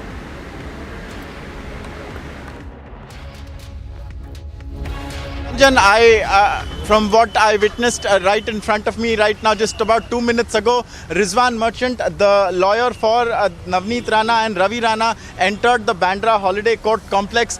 He was dressed all in black in his lawyer's attire, and we asked him as he went past us whether he will be seeking bail or not, because that is the crucial question. And he heard our question. He didn't answer at that spot because he was trying to enter the gate. He had already crossed us by that time, but he did motion to us something along the lines of wait, that we'll find out. So that was this very short interaction that we had with Rizwan Merchant just now, just about 3 minutes back now, as he walked into the court complex. So the lawyer for the Rana couple is here, so I can presume that they will also be brought here very shortly. We are also on standby, Niranjan, for the Maharashtra government's representation also to come here. That's Pradeep Gharat, who is the public prosecutor, who should be also on his way here shortly. And we are standing by for their presentation before the magistrate now for whatever remand or whatever custody the government chooses fit to seek. Niranjan. Okay, staying with the breaking news updates now. Anytime now, Navneet Rana, MP from Maharashtra, and also her husband Ravi Rana, who's an MLA from Amravati, who were arrested last evening on charges of promoting enmity for planning to chant the Hanuman Chalisa outside the Chief Minister of Maharashtra, his residence. And these are pictures now coming in. They will be produced to the court any time now. That's the Santa Cruz police station on the right of your screens. Republic is live from Mumbai, where all the action has been taking place for the last 24 hours. Anytime now, Navneet Rana and Ravi Rana will be brought to the court. The lawyers for the couple saying that they may not be seeking bail. They claim the charges are a fraud and they want the charges to be dropped. There is no clarity on whether they will be moving for bail today. In a related development last evening, you had Kiritsumaya, BJP leader, who rushed to the police station. That's the Khar police station where all the action was happening, and he too was attacked. He claimed an attack on his car. We saw the pictures of him also injured in one of those videos that came in.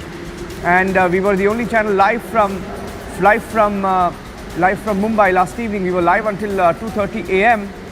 and that's just a trailer of what has really happened so far in Mumbai, because Shiv Sena has been protesting since last morning outside the residence of Navneet Rana and Ravi Rana, trying to stop the couple who decided to call off their protest, but things taking a violent turn. Let me go back to Ankit. Ankit, if you can speak over the pictures of what you saw last evening. Let's show also the pictures on the screen of what happened last evening. The drama outside the police station as Kiritsumaya was attacked. Ankit, if you can speak over those pictures on what you saw firsthand. You've been reporting there since last evening. Absolutely, Niranjan. It was about 9:50 p.m. when Kiritsumaya had posted that he would be arriving at the Khar police station because he wanted to speak to Navneet Rana and Ravi Rana. And so his arrival there was forewarning of that. And so while he made his way there, about 100 meters from the Khar police station, he came to be surrounded by a group of Shiv Sainiks who had just come there after hearing that he would be arriving, and they had already started their sloganeering against him. When he drove towards the Khar police station, you remember, you were there was not much space for a car to even stand, and he made his way straight for the police station. So like he said, he had already spoken to the officials inside, and the plan was that he would park his car inside. So the gate opened and he went inside, and at that time there was some amount of commotion because as soon as they saw Kiritsumaya arriving, the Shiv Sena group there started their sloganeering at a higher decibel. He went inside, he was there for about 45 minutes, and when he completed speaking with the Ranas, we presumed that he would speak to the media, but because of the level of sloganeering that was going on there, and a lot of it was very abusive, it was not the ideal conducive condition for him to speak to anyone. So inside the compound itself, he got into his car, the gate was open, the police came out, they moved everyone aside, Shiv Sainiks, media persons, everyone, and created a space for the car to move out.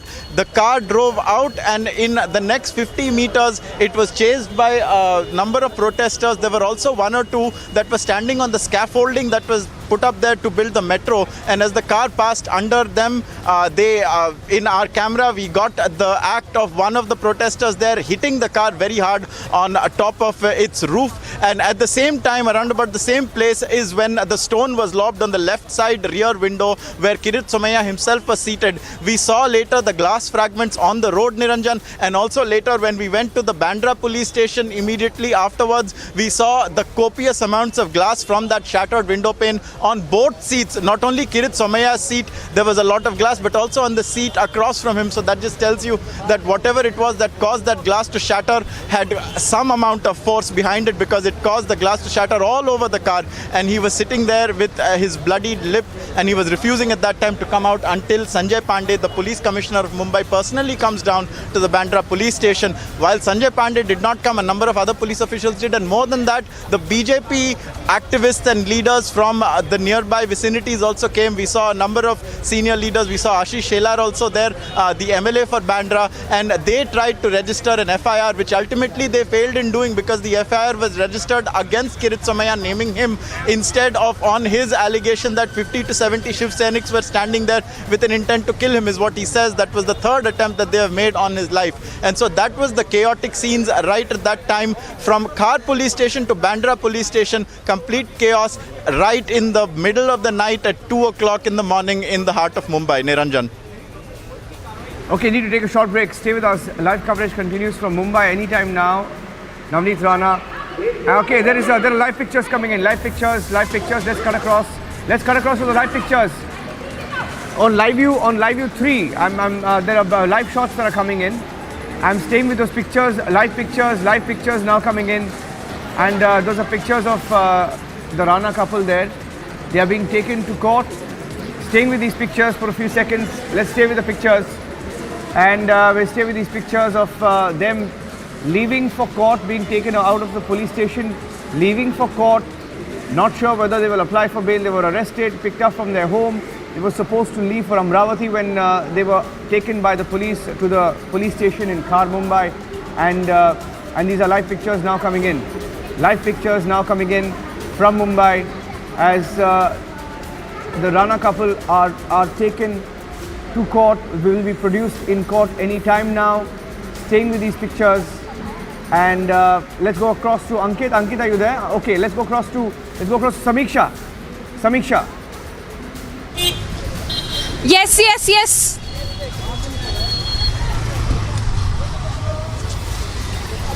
Niranjan, if you can hear me, we are just trying to chase Navneet Rani and Ravi Rani as well. They are being taken to the court right now. We're just following them.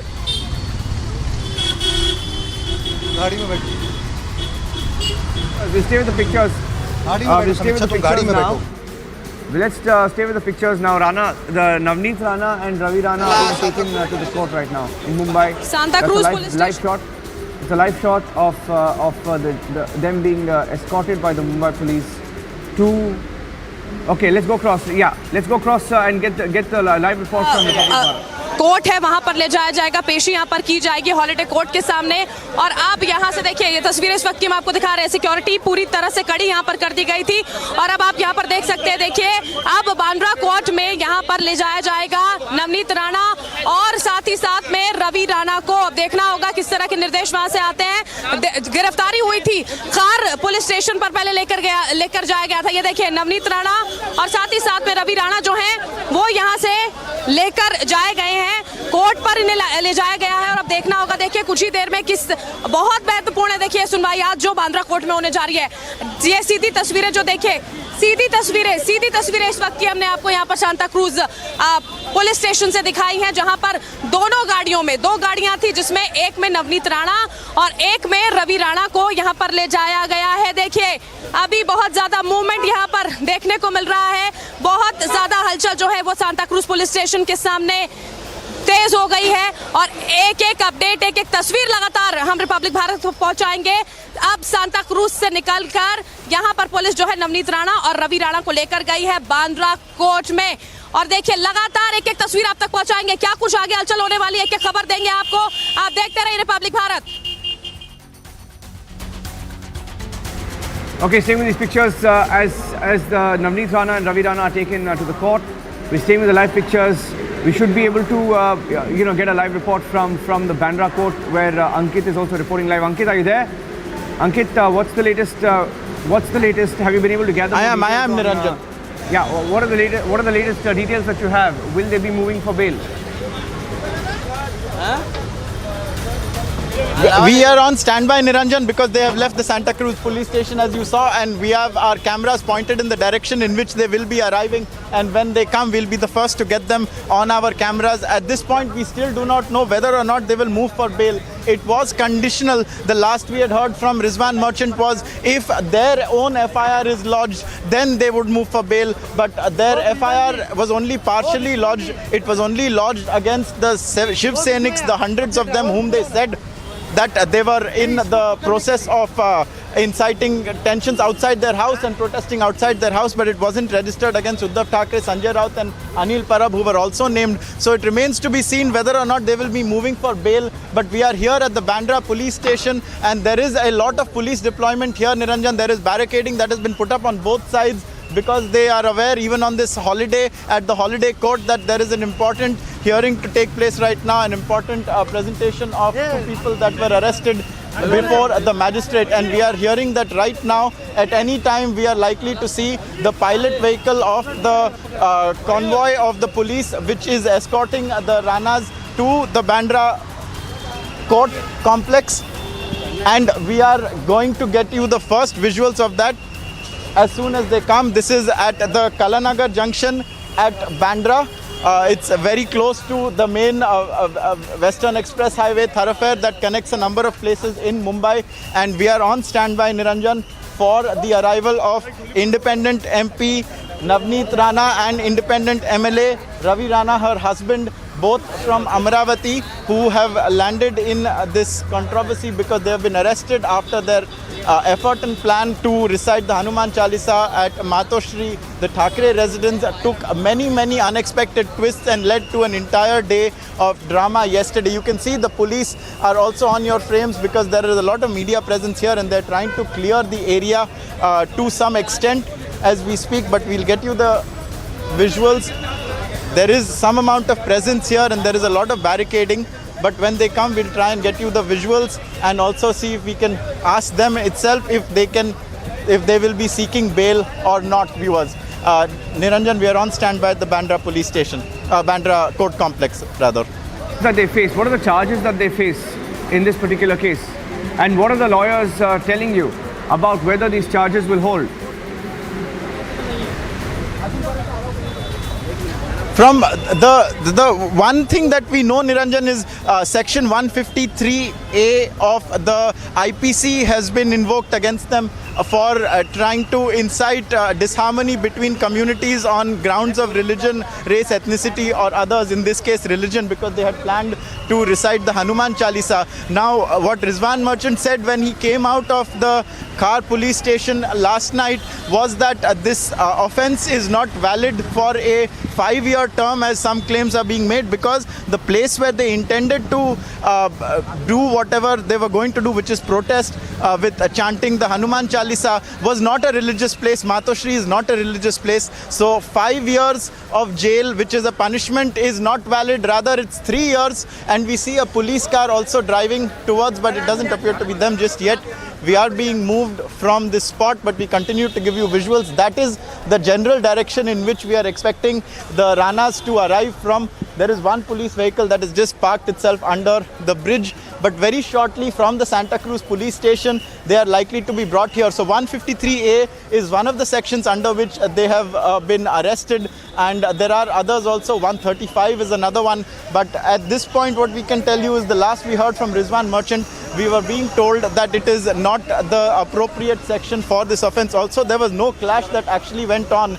There was no outcome of this protest that they were attempting to do. There was no religious clash that was sparked. And so Swapnil Kothari, when he spoke to you last evening, also said about the same thing. So that's what we can tell you right now from the Bandra court complex about what the legal angles are in this matter. News now. Breaking news that the Deputy Chief Minister of Maharashtra, Ajit Pawar, has just responded. Ajit Pawar has just responded to the arrest of Ranas. In fact, he's just issued a statement saying no one has the right to take law into their hands, adding that no one should instigate anybody. If one wants to recite the Hanuman Chalisa, one can go to the temple or can recite it at their residence. Attempts were being made to understand Ranas, but they were stubborn with their decision. Police should investigate according to the law and not under pressure. Surprising to see that the Deputy Chief Minister says they were stubborn with their decision because the Rana couple, that's Navneet Rana and also her husband Ravi Rana, made an announcement publicly that they were calling off their protest and that they were returning to Amravati. So if they were doing that, then does that amount to them being stubborn? Not so sure. Not so sure. Let me get okay. Okay, let me go back and okay, Ankit is live with me. Ankit, the Deputy Chief Minister says attempts were being made to understand the Ranas, but says that police will investigate. Not sure. Ashwini Dubey is also joining us on the phone. And Ashwini Dubey, your response to the developments here in Mumbai and the legal position on that.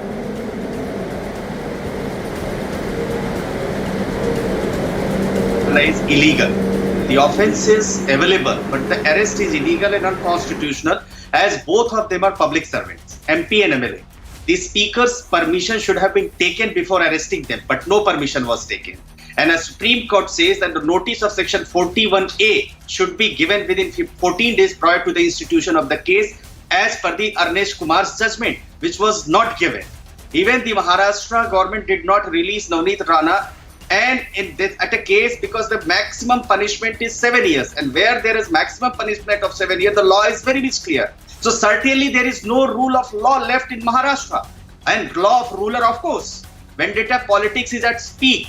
State-sponsored cases are being registered against the political opponents. Government machineries are being used to curtail the voice of political opponents. Indian Penal Code being misused to suppress the voice of people who are raising constitutional voice. See, there's a complete constitutional breakdown in the state and real victims not getting justice. And you see, the irony is, why it is a constitutional breakdown? The minister, despite facing serious charges, has not resigned. He is in jail for last more than 30 days, but still the government has not asked him to resign. So it is not the constitutional breakdown. Of course, it's a constitutional breakdown. And let me tell you, Article 19(1)(a) of the Constitution of India gives freedom of speech and expression. So I don't find that these Ranas, whatever they were asking, that they will chant Hanuman Chalisa outside the mosque, this is completely given a freedom. They have a right to express their views. They have a right to express their opinion. And criminals enjoying the state patronage. That's the irony. So I think that the arrest is illegal and that the court must take into account that the state government is violating the law of land and suppressing the voice of the political opponents. So no law and order is left in the state. Yes, over to you. Stay with me. I'm going. Patikrit is joining us on the phone, on the broadcast. Patikrit. The Ranas are being taken to court. Kiritsumaya has been attacked. Politically, do you think it's taking a very dangerous turn now?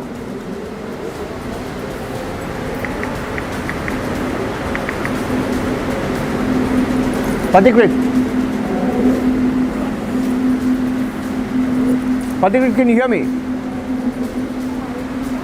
Okay, I'll reconnect with Patikrit there. Let me go across to Ankit again. Ankit, if you can hear me, what's the update at your end? Have they reached the court?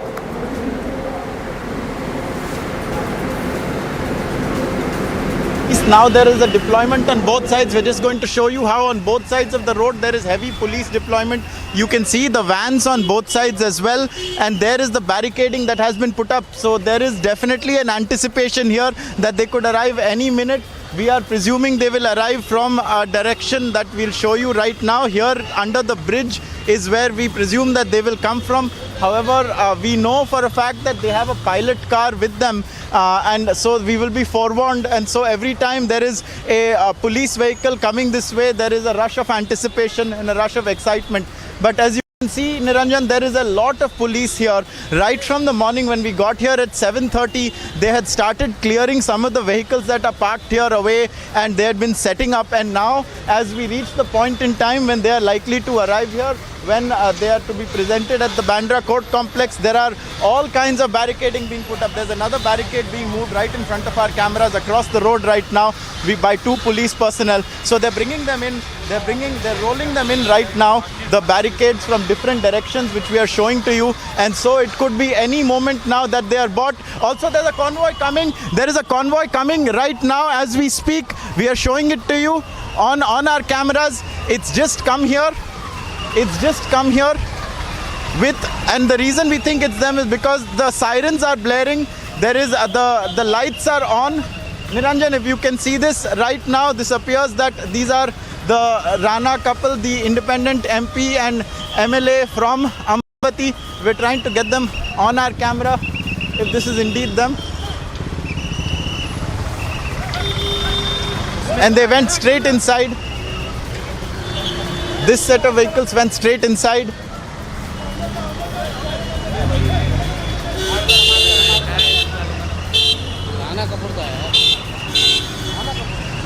We'll know a bit if it was them. We'll know in a bit if it was them who were brought here at the court, but they should be produced in court any time now. So these are live pictures coming in. Let me see if Patikrit is back with me. If Patikrit, if you're getting my voice, what do you make of the developments in the last 24 hours? The last 24 hours, the developments in Mumbai. Do you think it's taking a very dangerous turn now? Niranjan, for any political party, whether it is in power or in opposition, one thing they tend to keep in mind is how their action will impact their political coalition vote bank. So by that standard, I don't know how the actions of this government, especially of Shiv Sena, is going to, boost the morale of their own core vote bank and supporters, because the core vote bank of Shiv Sena is the same as that of BJP. And arresting somebody for chanting Hanuman Chalisa, especially under Section 153A of IPC, which is about, creating communal disharmony, I think in the court of law it will not stand a chance. But in the court of say the people's mandate, especially when the BMC election is going to happen in the next few months, I think the biggest loser, unfortunately, right now will be Shiv Sena, because the flack is being they are the ones who are getting the flack. It's not the NCP or the INC or the Congress. They seem to be conspicuously silent on the whole issue. And if you look at the core vote bank, if the objective of Shiv Sena is to say appease other sections of the vote bank or other sections of the community, other communities rather, I don't think those communities actually are core vote bank of Shiv Sena. So in a way, I think they've fallen in a trap. I don't know how they will come out of it. First in the case of Raj Thackeray and MNS, and now in this case, sometimes I think ignoring certain things are better than actually reacting. I think Shiv Sena government in this case, by reacting, have fallen in a trap. How they get out of it, I don't know. And the fact that the Rana couple have not taken bail or not sought bail is going to make things complicated even more further for the Shiv Sena government. Yeah, it is something where, it's only the political quotient of one political party which is going down, which I think in this case is Shiv Sena. Let's see what else happens, but this is a very dangerous trend as to, you just chant something religious, especially if you are from the majority community, and you are put behind bars. If this is followed by other political parties in other governments in other states, then it's not going to help anybody. It is a very, very dangerous trend that has been put. I think in certain way, and I hope the Maharashtra government will not run after me now for saying this, I think it's a brazen misuse of power. It should have been avoided. Niranjan. With me, Patikrit, getting in a breaking news update now. The Maharashtra Home Minister Dilip Valse Patil has also issued a statement putting out the details of the Maharashtra Home Minister. He says police will investigate according to the information provided. The BJP is playing games since the time they lost power in Maharashtra. So the first response of the Maharashtra Home Minister, is that BJP is playing games since they lost power in Maharashtra, and they're calling whatever's happening in Mumbai as part of the BJP strategy. Home Minister of Maharashtra saying that the developments are part of BJP's strategy. The Maharashtra Home Minister also speaking about Kiritsumaya, saying Kiritsumaya should not have gone to the police station. He says Kiritsumaya should not have gone to the police station. Only lawyers and family members have the right to meet the accused. This is a purposeful act done by Somaya. We have to think on what basis Kiritsumaya has been provided with Z security. Kiritsumaya has the right to go to the police station as a representative, but there is no sense in meeting the accused. No mention of the attack or condemnation of the attackers, but the Maharashtra Home Minister says Kiritsumaya should not have gone to the police station, saying only lawyers and family members have the right to meet the accused, saying that this is a purpose, this was done purposely to instigate, and saying that we have to think on what basis Kiritsumaya has been provided with Z security. He has the right to go to the police station, and there is no sense in meeting the accused. Rather bizarre, I would say, if if you have to look at it, because the Home Minister, we expected him to sort of condemn the attack or mention the steps being taken, but that's not there in this. But let me go across to Ankit. That's the police deployment outside the Bandra court. I believe they've also Samiksha is also joining me live. Samiksha, what's the update? Are they inside the court now? Niranjan, Navneet Rana and Ravi Rana will be arriving at the Bandra court any moment from now. They are just a few minutes away, and you're just outside the Bandra court right now. They'll be arriving at any moment. In fact, what we know right now is that the Maharashtra government will be represented by Pradeep Gharat, and Rizwan Merchant will be representing Navneet Rana and Ravi Rana. So that's the latest that we are learning right now. Any moment from now, they'll be arriving here at the Bandra court where we are right now. In fact, it's just arriving. We are just showing you the live shots here. That's a lawyer that's arrived. The live visuals on our screens, on Republic screens right now. The lawyer arriving at the court. And Navneet Rana and Ravi Rana will be arriving any moment from now. Security is very heightened here. It's been beefed up. In fact, we were reporting early this morning from the Santa Cruz police station where they were brought. Navneet Rana and Ravi Rana were brought to the Santa Cruz police station late last night. From the Khar police station, a lot of developments that have taken place over the last 24 hours, and the latest being they'll be presented before the court, Bandra court, after a police case was registered against them and they were booked under sections including 153A of the IPC. Now, essentially what the arguments are going to be made by Rizwan Merchant is, one, the sections under which they've been booked really do not tantamount to inciting of religious sentiments, because what we know so far is that the Hanuman Chalisa was not recited at all. In fact, there were protests that were held by the Shiv Sena outside their residence in Khar. Even after they called off their protest and they said they would not be reciting the Hanuman Chalisa outside the residence of Uddhav Thackeray, which is the Matoshri, and even then there were protests that were held. The Shiv Sena workers, they broke through the barricades, and there was a lot of chaos that also resulted in all of this. And after which they were taken to the Khar police station. In fact, the duo, they refused to take down they could have filed for a bail, but they refused to do so. They wanted the Maharashtra government to withdraw the charges against them, but that has not really happened. And now we are outside the Bandra court. They will be presented before the court any moment from now. They will be represented by Rizwan Merchant. In fact, we exclusively spoke with Rizwan Merchant late last evening as well, and he said that the arguments, he basically listed down the arguments that will be made on his side in the court today, because the sections under which they've been booked, which includes section 153A of the IPC, it essentially says that they have incited the communal disharmony, but that has not happened. They did not recite any Hanuman Chalisa.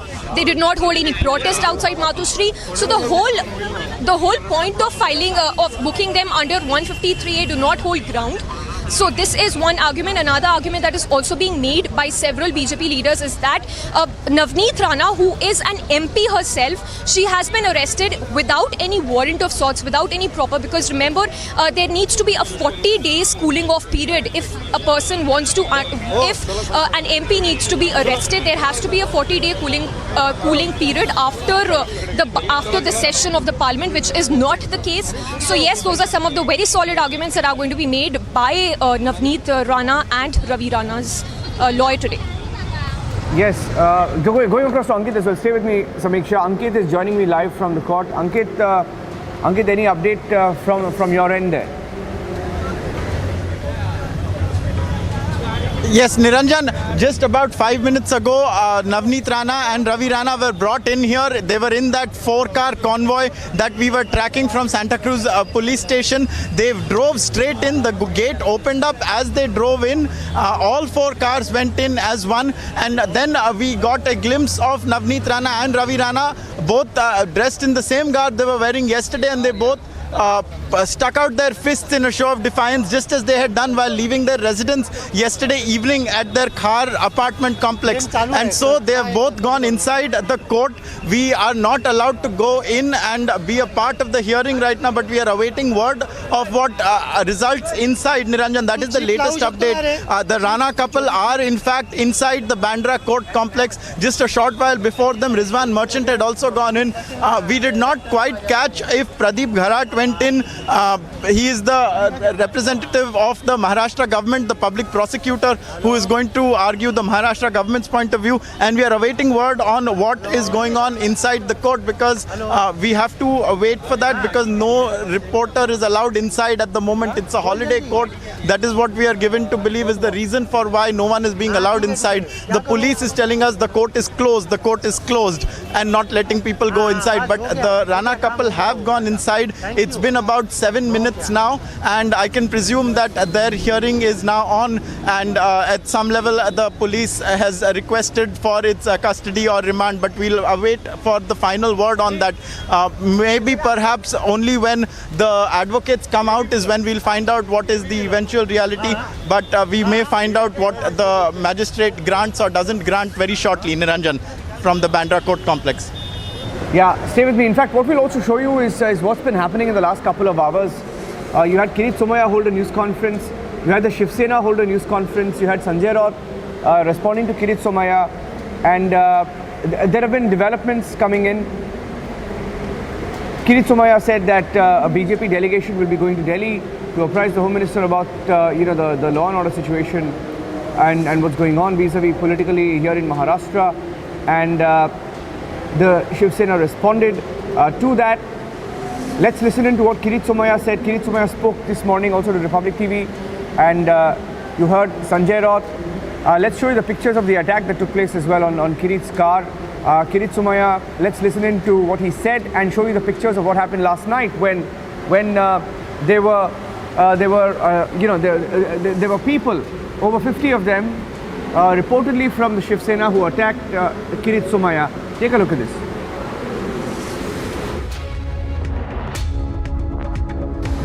इस प्रकार की गुंडागिरी एक ठाकरे सरकार की mafia police कर सकती है। जिस प्रकार से कल रात को 10:30 बजे स्टेट स्पॉन्सर्ड पुलिस की मदद से 70-80 शिवसेना के गुंडा ने मेरे पे हमला किया, वो पुलिस की मिलीभगत से हुआ। 70-80 लोग वहां इकट्ठे कैसे हुए? मुझे तो केंद्र सरकार ने Z कैटेगरी सिक्योरिटी दिए, कमांडो ने चिंता व्यक्त की, ये जानकारी है। 5 ऑफिसर ने कहा हम आपकी व्यवस्था कर रहे हैं, आप जाइए। दरवाजा खोल दिया, 70-80 लोगों ने हमला किया। पत्थर, कांच की बाटलियां, जूते, ऑल विजुअल्स आर अवेलेबल। फर्जी FIR किरीटसोमया के नाम से पुलिस ने फाइल कर दी। इस FIR में लिखा है कि शिवसेना के लोग 3 किलोमीटर दूर खड़े थे। दूसरा लिखा है दूर से एक पत्थर आया और मेरी गाड़ी पे लगा। ये किरीटसोमया के नाम से फर्जी FIR। मेरे पास ये FIR सिग्नेचर करने लेके आए, मैंने साइन नहीं किया। और उसी समय हमने वांद्रा पुलिस स्टेशन से डिप्टी कमिश्नर को यह प्रोटेस्ट लेटर दिया कि मेरी जान लेने का प्रयास खार पुलिस के अधिकारियों के साथ में मिलकर 70-80 शिवसेना के गुंडों ने किया है। मेरे बाया हाथ पे कांच पर 2 पत्थर मारे गए, कांच टूट गया। मुझे थोड़ी सी यहां पर लगी, अगर ये 4 इंच ऊपर लगती तो शायद आज मैं अंधा होता, जो उद्धव ठाकरे करवाना चाहते थे। Okay, so we'll take a short break at this point. You also had another reaction coming in from the NCP on the surface. The tweet by Majid Memon. That's the tweet by Majid Memon. Okay, we'll take a short break now. We'll come back with the live coverage from Mumbai and the latest developments as Navneet Rana and her husband Ravi Rana, the politician couple, one is an MP, one is an MLA, both have been produced in court. That's the heavy police presence outside the court. Republic TV is live. We continue to roll live from Mumbai. It's been over 24 hours now. Stay tuned. Hey, ये क्या है Alka?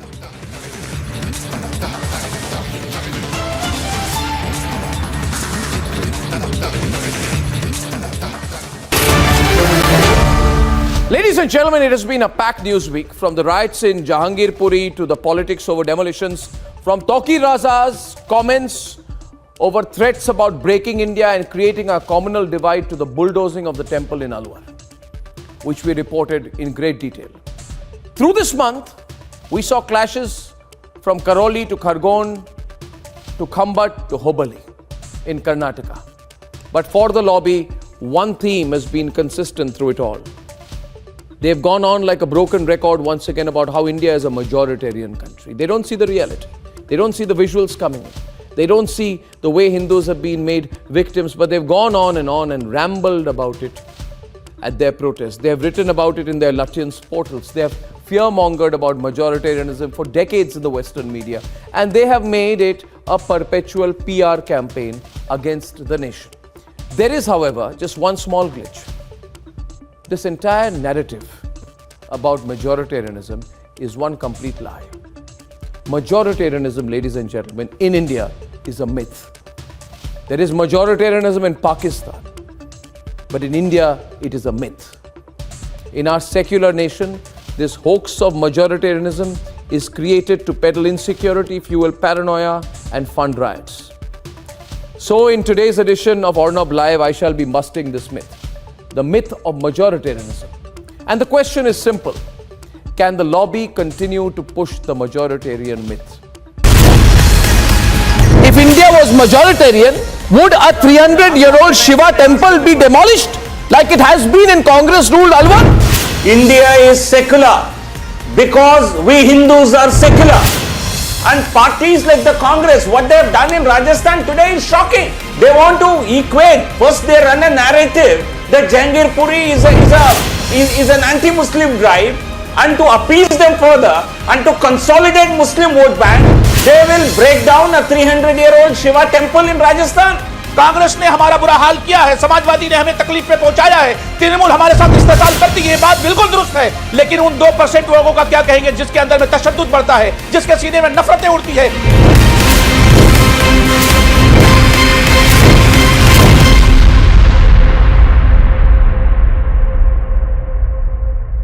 We've seen these falsehoods such as Muslim properties targeted, Muslims targeted, bulldozer culture of a majoritarian government. What's the correct counter for that? If you look at Khargon, just as an example, you'll find that 85% of those who were affected by the demolitions happened to be Hindu. It was only 15% who were Muslims. The central issue today has been the attacks on the Ram Navami processions in, as you said, 7 different parts of India. And we've seen very little condemnation of that. So this form of double standard, selective indignation, I think has no place anymore.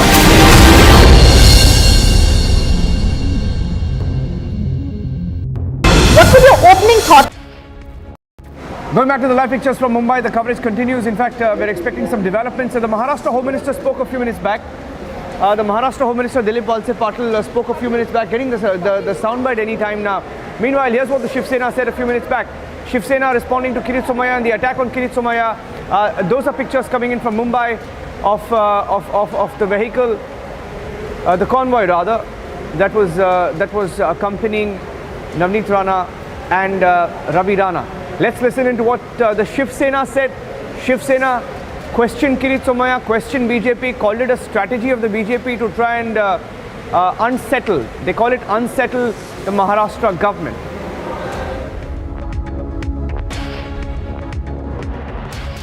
अगर कोई ऐसा गुनाह किया है जिसके बारे में लोगों के मन में एक चीड़ है, एक संताप, रोष है, INS विक्रांत का घोटाला इन लोगों को बहुत ही डिस्टर्ब करने वाला घोटाला है। लोगों से पैसा जमा किया INS विक्रांत के नाम पर, लोगों से पैसा जमा किया INS विक्रांत सेव के नाम पर, देश को गुमराह किया, जनता को गुमराह किया। ऐसे व्यक्ति के बारे में अगर जनता सड़क पर उतरी है और 2 पत्थर मारे हैं तो भारतीय जनता पार्टी को इतना दर्द होने की कोई जरूरत नहीं है ना। ऐसे गुनहगारों के बारे में भारतीय जनता पार्टी की भी यही राय रही हमेशा। जो देशद्रोही है, जो गुनहगार है, जनता उसको माफ नहीं करेगी। फिर भी पुलिस ने कल कंट्रोल किया है ठीक तरह से। महाराष्ट्र की जनता ऐसे गुनहगारों को माफ नहीं करेगी, मैं आपको बताता हूं। दूसरी बात, INS विक्रांत घोटाला करने वाला जो आरोपी है, आपको मैं बताना चाहता हूं, उसका जो कोई युवक प्रतिष्ठान है, युवक प्रतिष्ठान के पूरे अकाउंट्स चेक करने चाहिए। चैरिटी कमिश्नर के पास जो हिसाब किताब दिया है ना, उनके डोनर्स कौन है, इसने उनको पैसा अब तक दिया है, और वो डोनर्स का कैरेक्टर क्या है। उसमें से बहुत से डोनर्स, मैं आपको लिस्ट दे रहा हूं अभी जल्दी ही, बहुत से डोनर्स ऐसे हैं जिसके ऊपर ईडी की कार्रवाई चल रही है। उनके पास से युवक प्रतिष्ठान के लिए लाखों करोड़ रुपए लिया गया है किरीटसोमया की ट्रस्ट को। आप किरीटसोमया पूछेगा कागज कहाँ है, तो कागज तो आपके पास ही है। मैं आपको 10 नाम बताऊंगा कि ये कंपनी से आपने पैसा लिया है और आपने उससे धमकाकर पैसा लिया है ईडी एक्शन के नाम पर, जो कि जितू नवलानी का है, जो EOW जांच कर रहे। वही केस युवक प्रतिष्ठान के बारे में किरीटसोमया की है, और किरीटसोमया अगर ज्यादा बोलेगा तो उनके मुंह में मैं कागज डाल दूंगा। वो सेंट्रल का Z+ सिक्योरिटी, ये भी एक घोटाला है। सेंट्रल गवर्नमेंट जिसको Z+ सिक्योरिटी या Y+ सिक्योरिटी दे रही है ना, वो तो इस देश का सबसे बड़ा सिक्योरिटी घोटाला है। जैसे हाईकोर्ट में मैंने कहा ना दिलासा घोटाला चल रहा है, वैसे ये सेंट्रल गवर्नमेंट का पूरे देश में एक सिक्योरिटी घोटाला चल रहा है। जो भी व्यक्ति ममता बनर्जी के खिलाफ बात करेगा, वहाँ के सरकार के खिलाफ बात करेगा, महाराष्ट्र में उद्धव ठाकरे जी हो, शिवसेना हो, हम सब हो, हमारे खिलाफ कोई झूठी मूठी बातें करेगा, तो उनको तुरंत Z+ सिक्योरिटी, Y+ सिक्योरिटी देने का एक लगता है जार निकल दिया है। और यही क्वालिफिकेशन है। झारखंड में कोई बात करेगा, केरल में कोई बात करेगा, तो उनको तुरंत, ये तो बहुत बड़ा घोटाला है। और देखो जो करना है कर दीजिए, जनता देख रही है।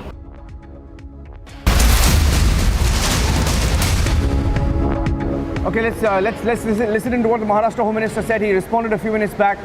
Here's the first response coming in from Dilip Walse Patel, the Maharashtra Home Minister. काल घडलेले आहेत। गेले 2 दिवस सतत हनुमान चालीसाच्या नावाने जो एक दंगा करण्यात आला आणि त्याच्यानंतर पोलिसांनी ॲप्रोप्रिएट ॲक्शन म्हणून त्यांना अटक केलेली आहे। कालसुद्धा रात्री जी घटना घडली त्याच्या संदर्भात पोलिसांनी गुन्हा दाखल केलेला आहे आणि पोलीस आपली कारवाई त्या पद्धतीने करतील। पण ज्या पद्धतीने काल दिवसभर मुंबईमध्ये हाय व्होल्टेज ड्रामा सुरू होता, तणाव निर्माण झालेला होता आणि रात्री परत दगडफेक झाली। हां, ही दुर्दैवाने अशी घटना घडली आहे, परंतु त्याच्यामध्ये सगळ्यांनीच समजून घ्यायला पाहिजे, सगळ्यांनी समजूतदारीने सहकार्य केलं पाहिजे। सर, साधारणतः एकंदरीत आता हे सगळं जे काही 2 दिवसापासून राज्यामध्ये सुरू आहे, आपण काय आदेश द्याल पोलिसांना? कारण शिवसेना सत्तेत आहे, शिवसैनिक रस्त्यावर उतरत आहे आणि फडणवीस यांनी पण आरोप केलेले आहेत का पोलीस त्यांचं काम करत नाही। पोलिसांना वेगळे आदेश देण्याची गरज नाही। पोलिसांना त्यांचा जॉब काय आहे ते माहिती आहे आणि त्या पद्धतीने त्यांनी त्यांचं कर्तव्य पार पाडलं पाहिजे। सर, भाजपकडून राष्ट्रपती राजवटीची मागणी केली जाते या सगळ्या पार्श्वभूमीवर। तशी मागणी कोणी केली दिसत नाही आहे, परंतु तशा पद्धतीचं वातावरण निर्माण करण्याचा प्रयत्न होतो। तर किरीटसोमय्यांना त्यांच्या गाडीवर काय हल्ला झाला त्यांना झालं, मी त्याचं उत्तर दिलं त्याचं मी. पण तर एकूणच बंदोबस्तामध्ये शिवसैनिकांकडून अशी दगडफेक होते. असं आहे, आता दगडफेक झाली आहे खरं आहे. आता ते कोणाकडून झाली, काय झाली, हा तपासाचा भाग आहे. त्याच्यामध्ये गुन्हा दाखल झालेला आहे. त्याचा तपास करून पोलीस योग्य ती कारवाई करते. राणा यांनी मुख्यमंत्री आणि संजय राऊत यांच्या विरोधात देखील तक्रार केलेली आहे. हां, त्याची सुद्धा पोलीस चौकशी करतील आणि कारवाई करतील.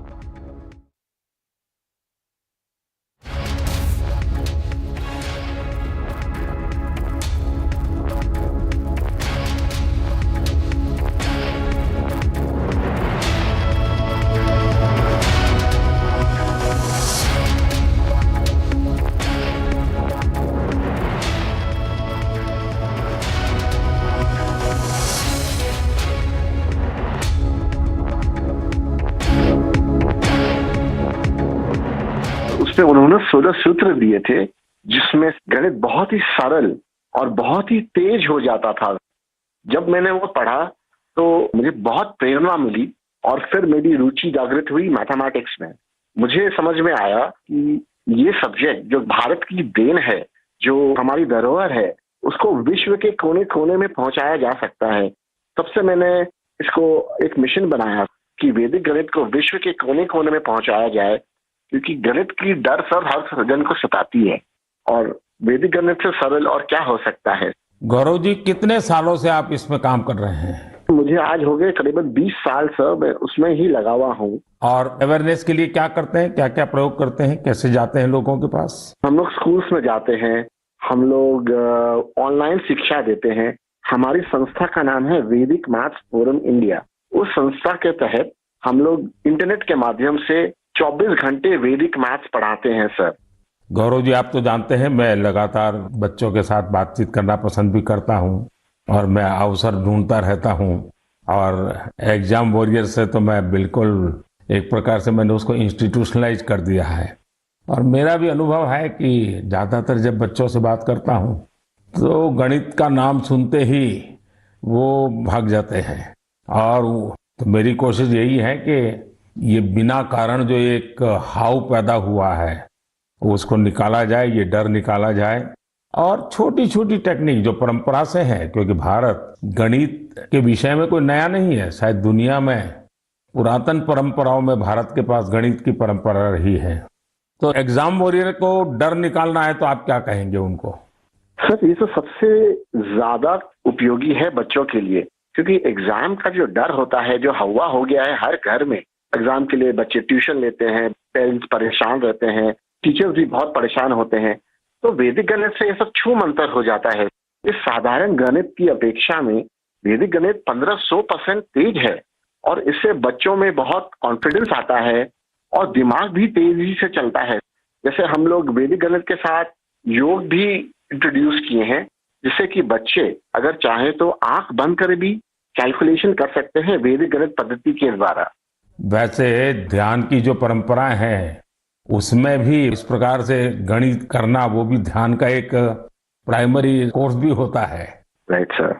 चलिए गौरव जी, बहुत अच्छा लगा मुझे और आपने मिशन बोर्ड में इस काम को उठाया है और विशेष करके आपकी माताजी ने एक अच्छे गुरु के रूप में आपको ये रास्ते पर ले गई और आज आप लाखों बच्चों को उस रास्ते पर ले जा रहे हैं. मेरी तरफ से आपको बहुत बहुत शुभकामनाएं. शुक्रिया सर, मैं आपका आभार व्यक्त करता हूँ सर कि वैदिक गणित को आपने महत्व दिया और मुझे चुना सर, तो वी आर वेरी थैंकफुल. बहुत बहुत धन्यवाद. नमस्कार. नमस्ते सर. साथियों, गौरव जी ने बड़े अच्छे तरीके से बताया कि वैदिक गणित कैसे गणित को मुश्किल से मजेदार बना सकता है.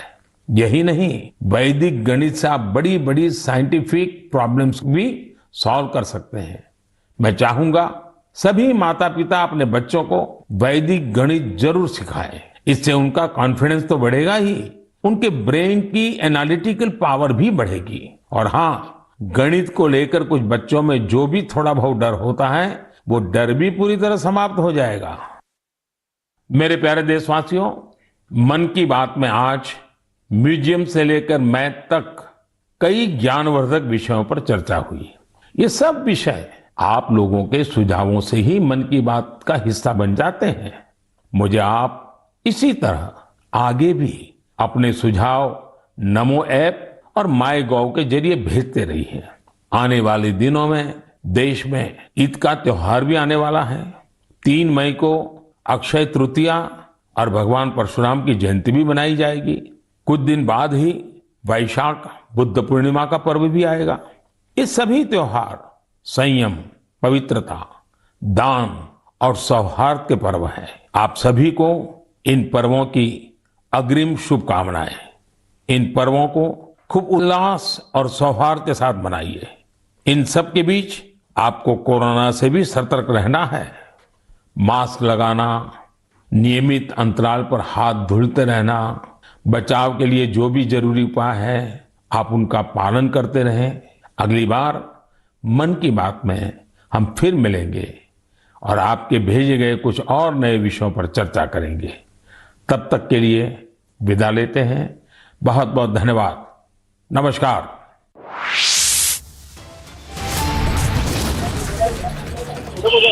Viewers, we are live at the Bandra court complex where just moments earlier Pradeep Gharak, the lawyer for the Maharashtra government, drove in his car. So now all the parties are in. Rizwan Merchant, Navneet Rana, Ravi Rana, who are the defendants in this case, and the prosecutor, that is Pradeep Gharak, and we'll be getting you the breaking updates from the Bandra court complex as soon as we hear what the judge grants. Viewers, stay with Republic. We are live and rolling.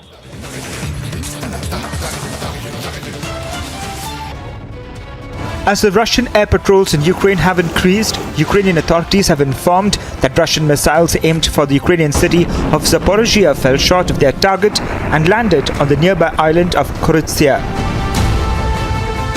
A local resident said that one of the rockets exploded near a bridge. He said another damaged a local health club. No one was reported injured, even though the blast smashed carriage windows. Zaporizhia is a way station for people fleeing the shattered port of Mariupol. As more evacuees arrived, reports emerged which claimed that Russian forces had been stealing their belongings. A witness recollected how Russian troops had been forcefully taking watches, phones and other items of people trying to escape the fighting. Agency report for Republic TV.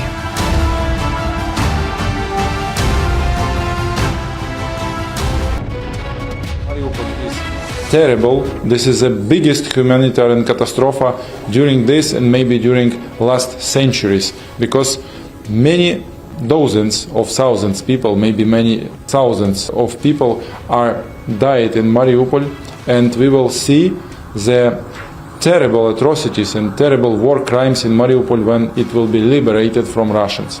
So this is the first part. The second part, many ambassadors coming back to Kyiv, because Kyiv now is safety enough, and we are waiting all ambassadors in Kyiv and invite them all coming back. We would like to finish this war. This is our position. We're fighting for our freedom, for democracy and for our territories. But Russia is fighting to conquer us, to make genocide of Ukrainian people. So they should stop, and we agreed and we won't stop this war. In the Battle of Kyiv, Russia faced a humiliating defeat, something that appeared to be completely unimaginable in the beginning of this invasion. So what really worked for Ukraine in this biggest battle in Europe since World War II? What a special show, Republic Originals Under Fire, this weekend only on Republic TV. If India was majoritarian, would a 300-year-old Shiva temple be demolished like it has been in Congress-ruled Alwar? India is secular because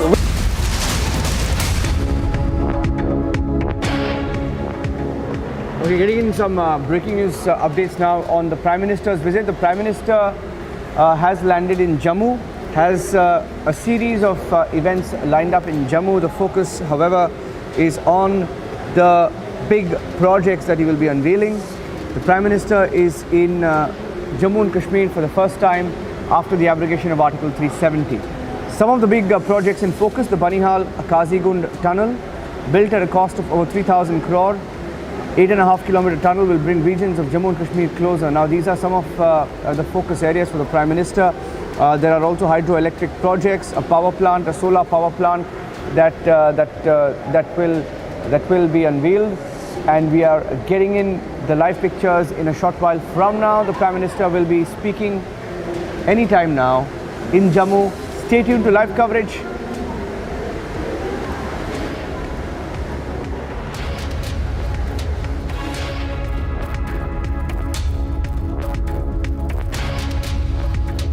Viewers, we are at the Bandra court complex. We can presume that the hearing has begun because Pradeep Gharat, who is the lawyer for the Maharashtra government, has gone inside, and before that, Navneet Rana and Ravi Rana, the two people, the couple, the MP and MLA who were arrested yesterday from their car residence, have gone inside, and the first one to go inside was, of course, their lawyer Rizwan Merchant, and so we can expect any time now a verdict to be pronounced on what will happen next in this saga. Viewers, stand by with Republic. We are reporting live from the Bandra police station. Be back after a short break.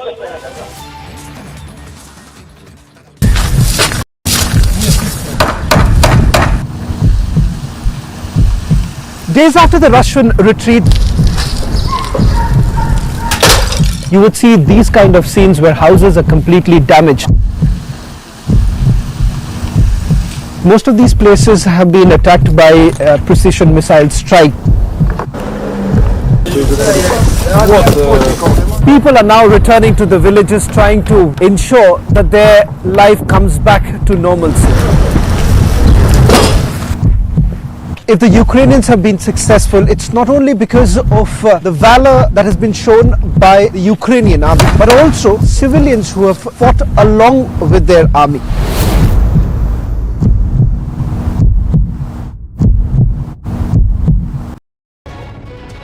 As the Russian air patrols in Ukraine have increased, Ukrainian authorities have informed that Russian missiles aimed for the Ukrainian city of Zaporizhia fell short of their target and landed on the nearby island of Kiritsumaya. A local resident said that one of the rockets exploded near a bridge. He said another damaged a local health club. No one was reported injured, even though the blast smashed carriage windows. Zaporizhia is a way station for people fleeing the shattered port of Mariupol. As more evacuees arrived, reports emerged which claimed that Russian forces had been stealing their belongings. A witness recollected how Russian troops had been forcefully taking watches, phones and other items of people trying to escape the fighting. Agency report for Republic TV.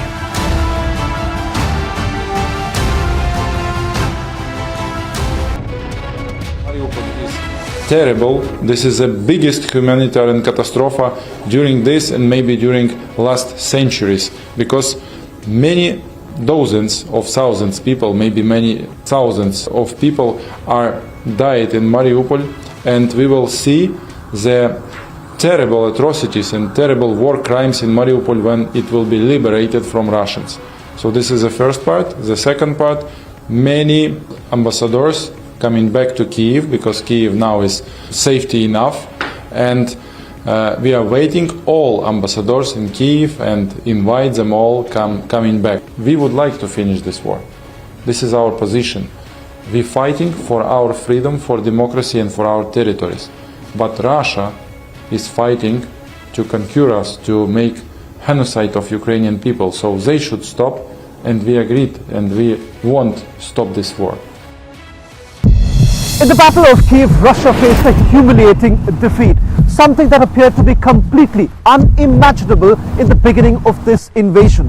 So what really worked for Ukraine in this biggest battle in Europe since World War II?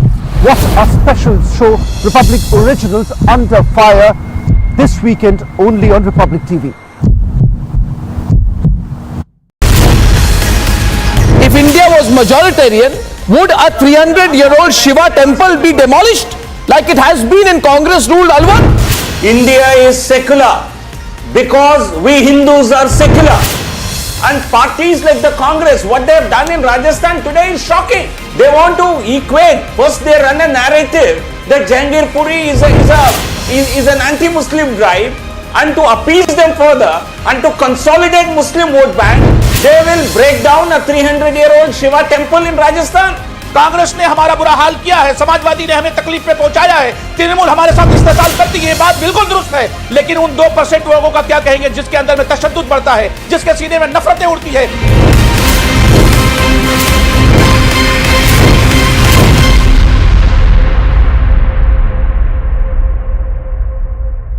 We've seen these falsehoods such as Muslim properties targeted, Muslims targeted, bulldozer culture of a majoritarian government. What's the correct counter for that? If you look at Khargon, just as an example, you will find that 85% of those who were affected by the demolitions happened to be Hindu. It was only 15% who were Muslims. The central issue today has been the attacks on the Ram Navami processions in, as you said, 7 different parts of India. And we've seen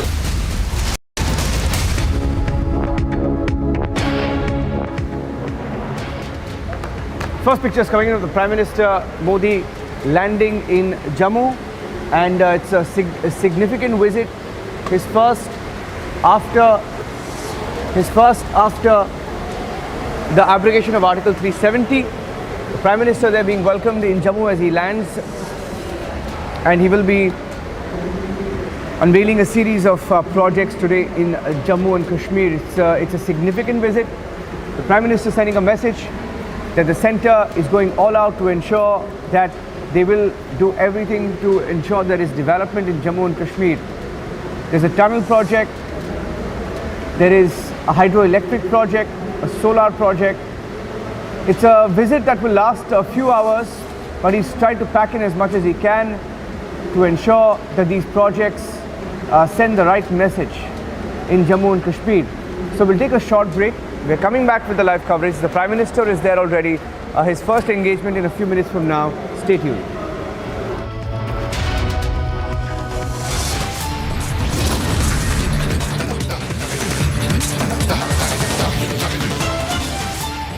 What would your opening thoughts first, sir, be on parliamentary democracy? In the central hall of Bangladesh, where I have been, the two ladies of Bangladesh would not be able to sit together in the central hall.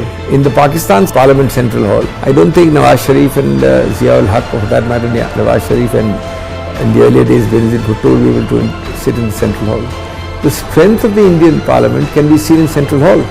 Every day I see it. You have cross-party talk, you have off-the-record discussion. Sometimes we tend to look at it only as debate and jhagada. But these are multiple roles of parliament, and all of them should be understood and given full play in the joint.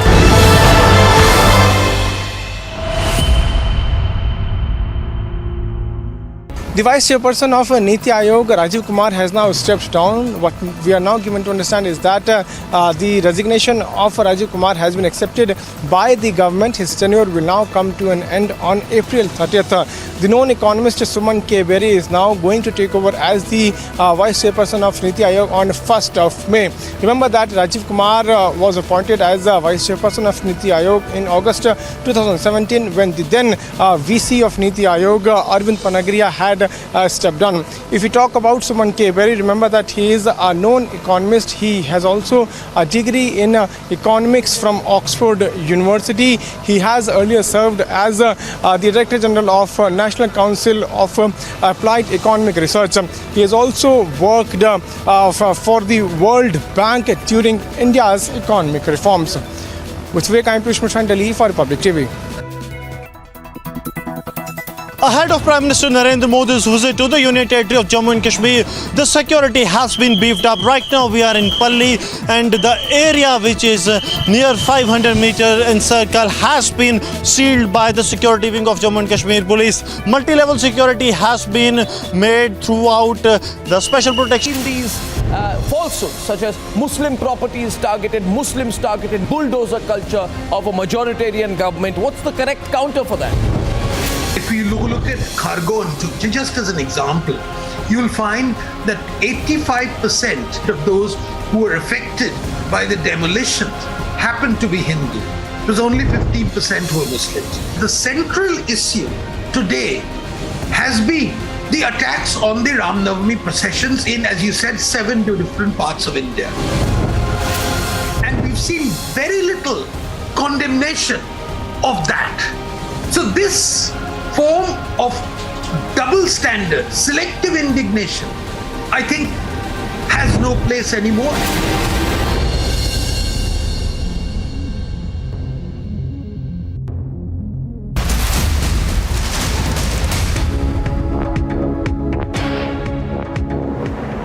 Getting in some breaking news updates from inside the courtroom in Mumbai on the hearing on Navneet Rana and her husband Ravi Rana. The latest update being that the bench is going to assemble in a few minutes from now. Advocate Rizwan Merchant representing Navneet Rana, the parliamentarian, and her husband Ravi Rana, who were arrested on charges of promoting enmity. Advocate Rizwan Merchant, Advocate Vaibhav Krishna, appearing for Navneet and Ravi Rana respectively, are present inside the courtroom as we speak, and we're getting in more details now that the bench is yet to assemble. The court will start hearing by around 12, between 12 and 12:30. It's the holiday court, and we're getting in a breaking news update from inside the courtroom.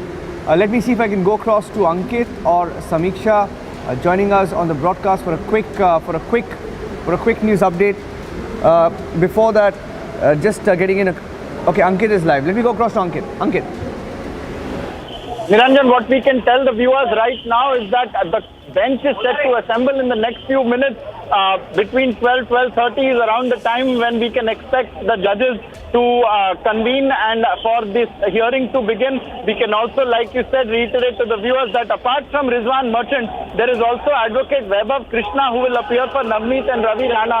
We can also tell them that inside the court, Navneet and Ravi Rana and their lawyers are ready, and also we saw Pradeep Gharat, the Maharashtra government advocate, the public prosecutor, also heading into the courtroom. So the stage is set, Niranjan, for this hearing to begin. In just a couple of minutes, we'll start hearing the reality of what is now next going to happen with regards to the arrest of the Rana couple, the MP and the MLA independent from Amravati.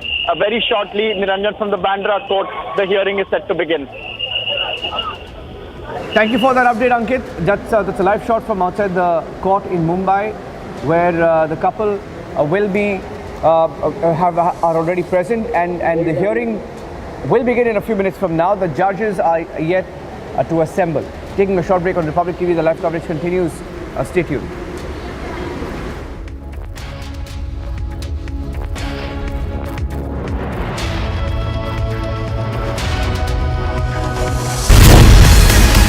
If India was majoritarian, would a 300-year-old Shiva temple be demolished like it has been in Congress-ruled Alwar? India is secular because we Hindus are secular. And parties like the Congress, what they have done in Rajasthan today is shocking. They want to equate. First, they run a narrative that Jahangir Puri is an anti-Muslim drive, and to appease them further and to consolidate Muslim vote bank, they will break down a 300-year-old Shiva temple in Rajasthan. Congress ने हमारा बुरा हाल किया है, समाजवादी ने हमें तकलीफ में पहुंचाया है, तृणमूल हमारे साथ इस्तेसाल करती है, ये बात बिल्कुल दुरुस्त है, लेकिन उन 2% लोगों का क्या कहेंगे जिसके अंदर में तशद्दुद बढ़ता है, जिसके सीने में नफरतें उड़ती है।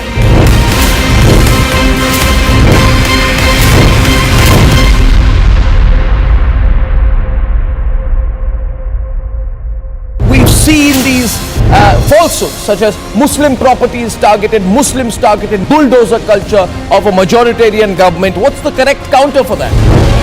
If you look at Khargone, just as an example, you'll find that 85% of those who were affected by the demolitions happened to be Hindu. It was only 15% who were Muslims. The central issue today has been the attacks on the Ram Navami processions in, as you said, 7 different parts of India. And we've seen very little condemnation of that. So this form of double standard, selective indignation, I think has no place anymore.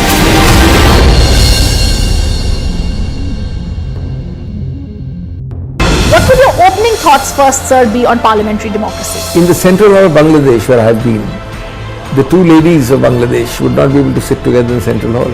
In the Pakistan's Parliament Central Hall, I don't think Nawaz Sharif and Ziaul Haq, or for that matter, Nawaz Sharif and in the earlier days Benazir Bhutto will be able to sit in the Central Hall. The strength of the Indian Parliament can be seen in Central Hall. Every day I see it. You have cross-party talk, you have off-the-record discussion. Sometimes we tend to look at it only as debate and jhagara. But these are multiple roles of Parliament and all of them should be understood and given full play in the joint.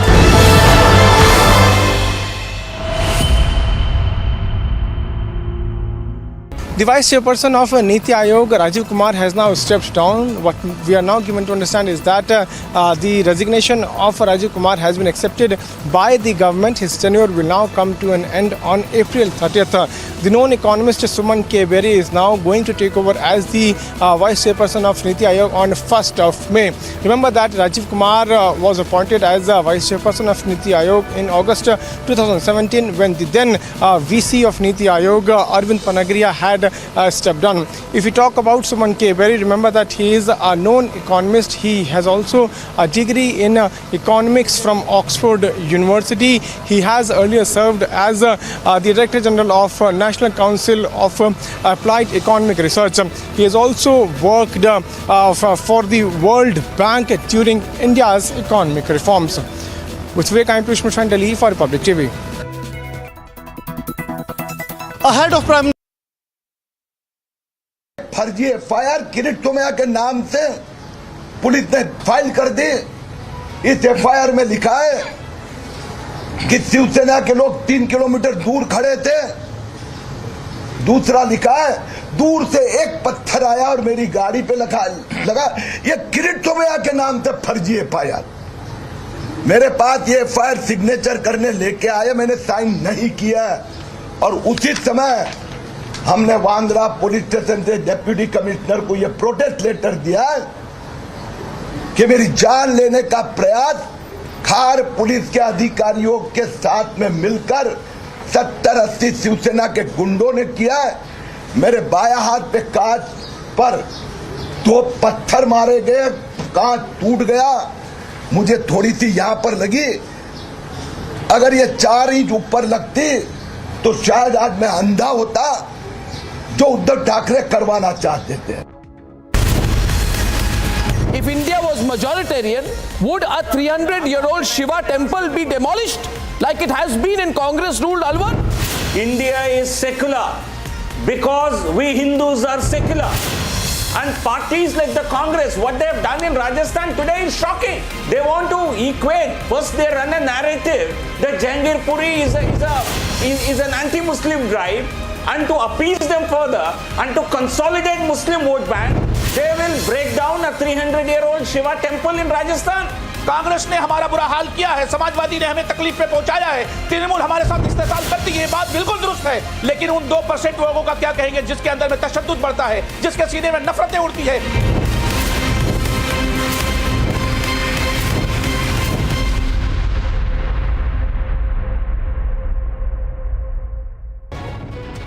As the Russian air patrols in Ukraine have increased, Ukrainian authorities have informed that Russian missiles aimed for the Ukrainian city of Zaporizhia fell short of their target and landed on the nearby island of Kiritsumaya. The local resident said that one of the rockets exploded near a bridge. He said another damaged a local health club. No one was reported injured, even though the blast smashed carriage windows. Zaporizhia is a way station for people fleeing the shattered port of Mariupol. As more evacuees arrived, reports emerged which claimed that Russian forces had been stealing their belongings. A witness recollected how Russian troops had been forcefully taking watches, phones and other items of people trying to escape the fighting. Agency report for Republic TV.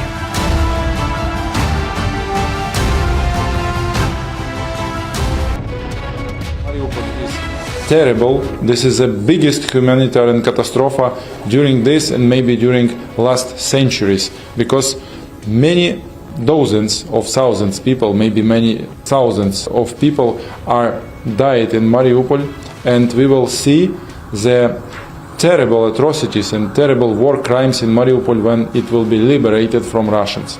So this is the first part. The second part, many ambassadors coming back to Kyiv because Kyiv now is safety enough, and we are waiting all ambassadors in Kyiv and invite them all coming back. We would like to finish this war. This is our position. We're fighting for our freedom, for democracy and for our territories.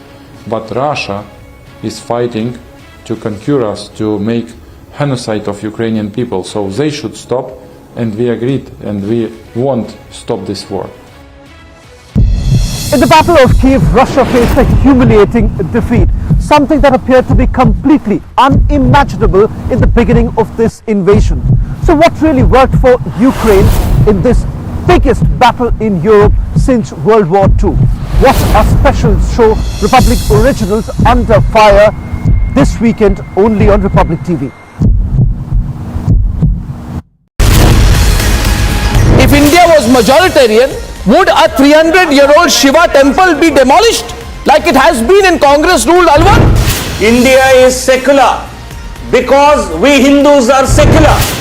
And parties like the Congress, what they have done in Rajasthan today is shocking. They want to equate. First they run a narrative that Jammu is an anti-Muslim drive, and to appease them further and to consolidate Muslim vote bank, they will break down a 300-year-old Shiva temple in Rajasthan. Congress ने हमारा बुरा हाल किया है, समाजवादी ने हमें तकलीफ में पहुंचाया है, तृणमूल हमारे साथ इस्तेसाल करती है, ये बात बिल्कुल दुरुस्त है। लेकिन उन 2% लोगों का क्या कहेंगे जिसके अंदर में तशद्दुद बढ़ता है, जिसके सीने में नफरतें उड़ती है।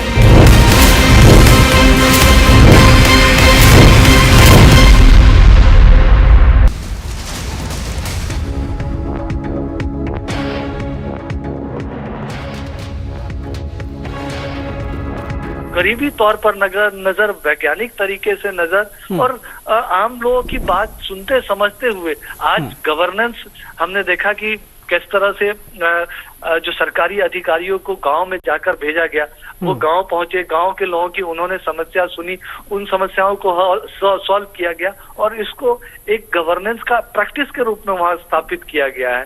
तो ये जो एक नई सोच के साथ काम हो रहा है, उस सोच की वजह से ये पूरा बदलाव नजर आ रहा है।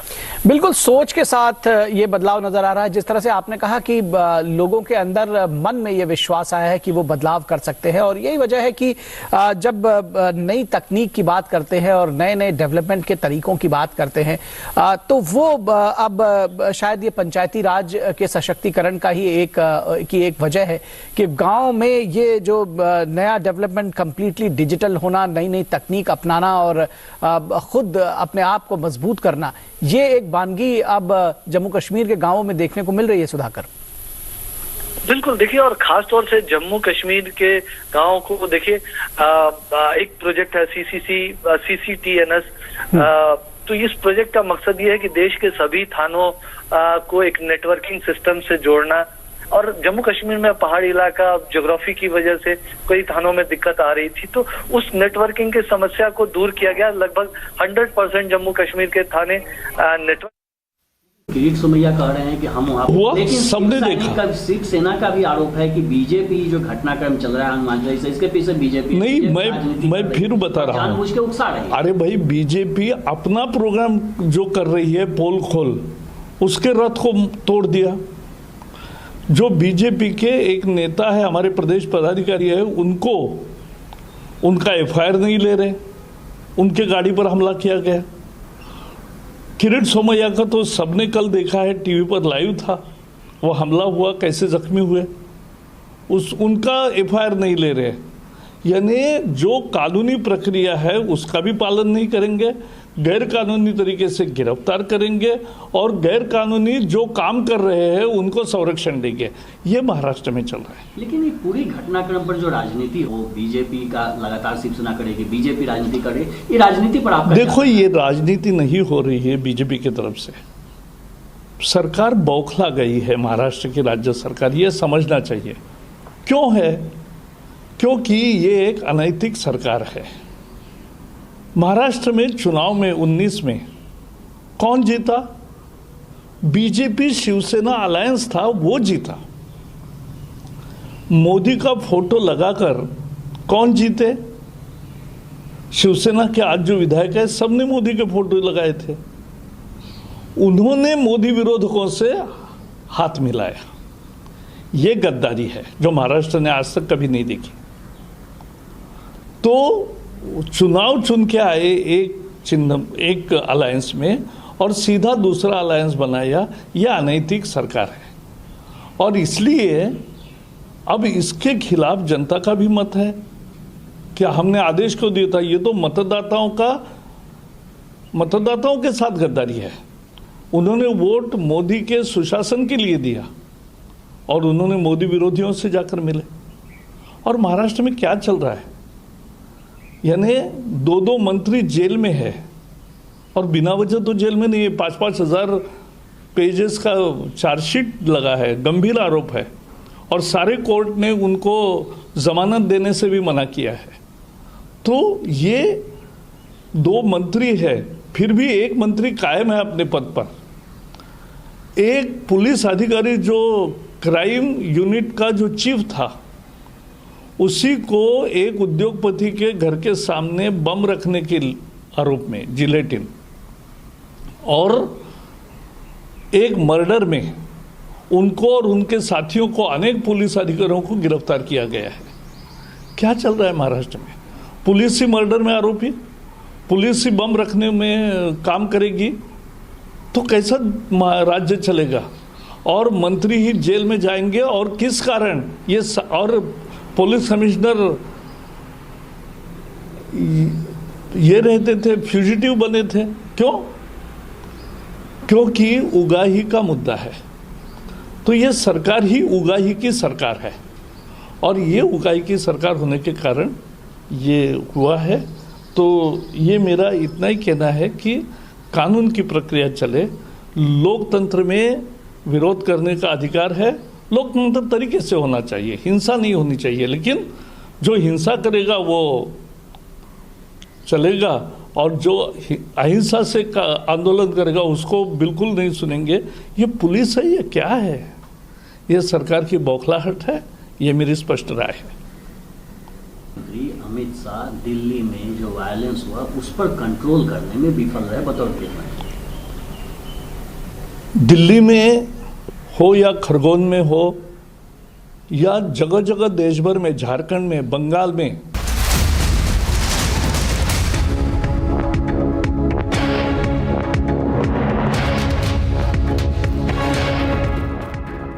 Giving please on your grid.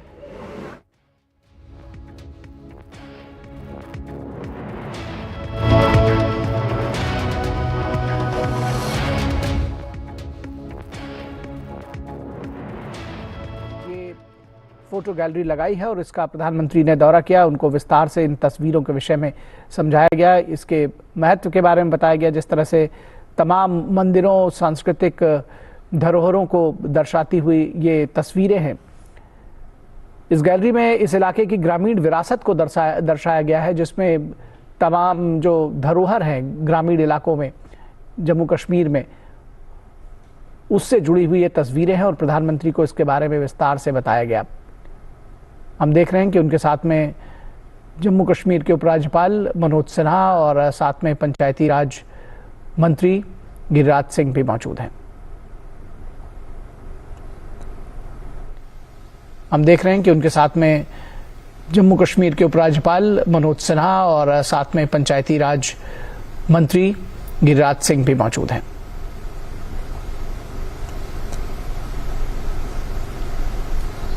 इसके साथ में पीएमओ में मिनिस्टर जितेंद्र सिंह भी उनके साथ में मौजूद हैं और भी गणमान्य व्यक्ति उनके साथ में हैं। सुधाकर, हम देख रहे हैं इन तस्वीरों के जरिए कि प्रधानमंत्री ने यहां पर भारतीय राष्ट्रीय कला एवं सांस्कृतिक विरासत न्यास यानी इंटेक के द्वारा लगाई गई जो फोटो गैलरी है उसका दौरा किया और इस गैलरी में इस इलाके की ग्रामीण विरासत को दर्शाया गया है। तो कहीं ना कहीं एक तरह से जब हम पंचायती राज की बात करते हैं, एक तो ग्रामीण विरासत उसका एक बड़ा हिस्सा है। जब पंचायतों को सशक्त करेंगे तो बात इसकी भी होती है कि जो पंचायतों की सांस्कृतिक विरासत है, जो उनकी परंपराएं हैं, उसको अक्षुण्ण रखते हुए, सामाजिक परंपराओं को अक्षुण्ण रखते हुए उनका विकास सुनिश्चित किया जा सकेगा। कहीं ना कहीं ये कनेक्टेड तस्वीरें हैं उसके साथ।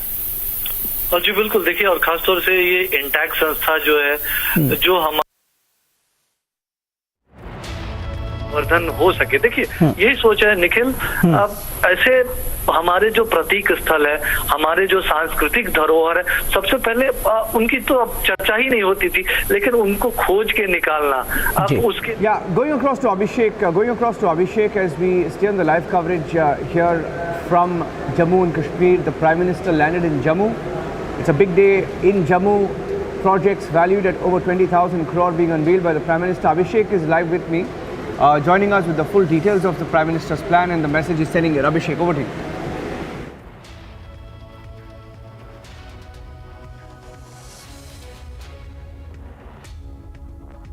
And Prime Minister marking it in Samba, where he would be awarding some panchayats, not just in Jammu and Kashmir, but across the country. But also what is important is the second part of it, which is that this is the first time that the Prime Minister is in the Union Territory of Jammu and Kashmir after the reorganization and bifurcation of the state and abrogation of Article 370 and Section 35A. That's the more significant aspect. All the changes that have taken place over the last 2 years in governance, the manner in which the former state and now the Union Territory has got integrated, and the manner in which events have really panned out over the last few months around the delimitation exercise and the possibility of elections, infusion of democracy at the grassroots. I think this is also symbolic that the Prime Minister is choosing Panchayati Raj Day. Panchayats happen to be the grassroots of democracy in the electoral pyramid of the country. And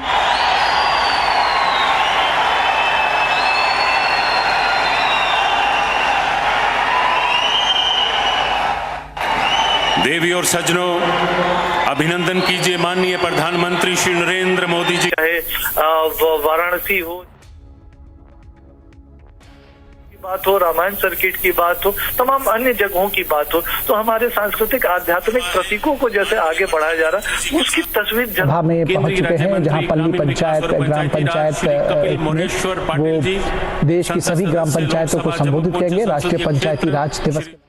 और यहाँ पर प्रधानमंत्री सभा में माननीय उपराज्यपाल जम्मू कश्मीर श्री मनोज सिन्हा जी से कि वो माननीय प्रधानमंत्री जी को स्नेह और सम्मान का प्रतीक शॉल भेंट करें।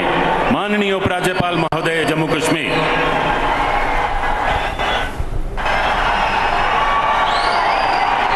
दुनिया भर में प्रसिद्ध है बसोली चित्रकला। पुनः निवेदन है माननीय उपराज्यपाल श्री मनोज सिन्हा जी से कि वो माननीय प्रधानमंत्री जी को विश्व विख्यात बसोली पेंटिंग भेंट करें। माननीय उपराज्यपाल महोदय। माननीय प्रधानमंत्री जी, आपका डुग्गर धरती पर हार्दिक अभिनंदन। हम आपका सहृदय स्वागत करते हैं। सशक्त भारत, स्वाभिमानी भारत के प्रतीक माननीय प्रधानमंत्री जी, सहृदय अभिनंदन।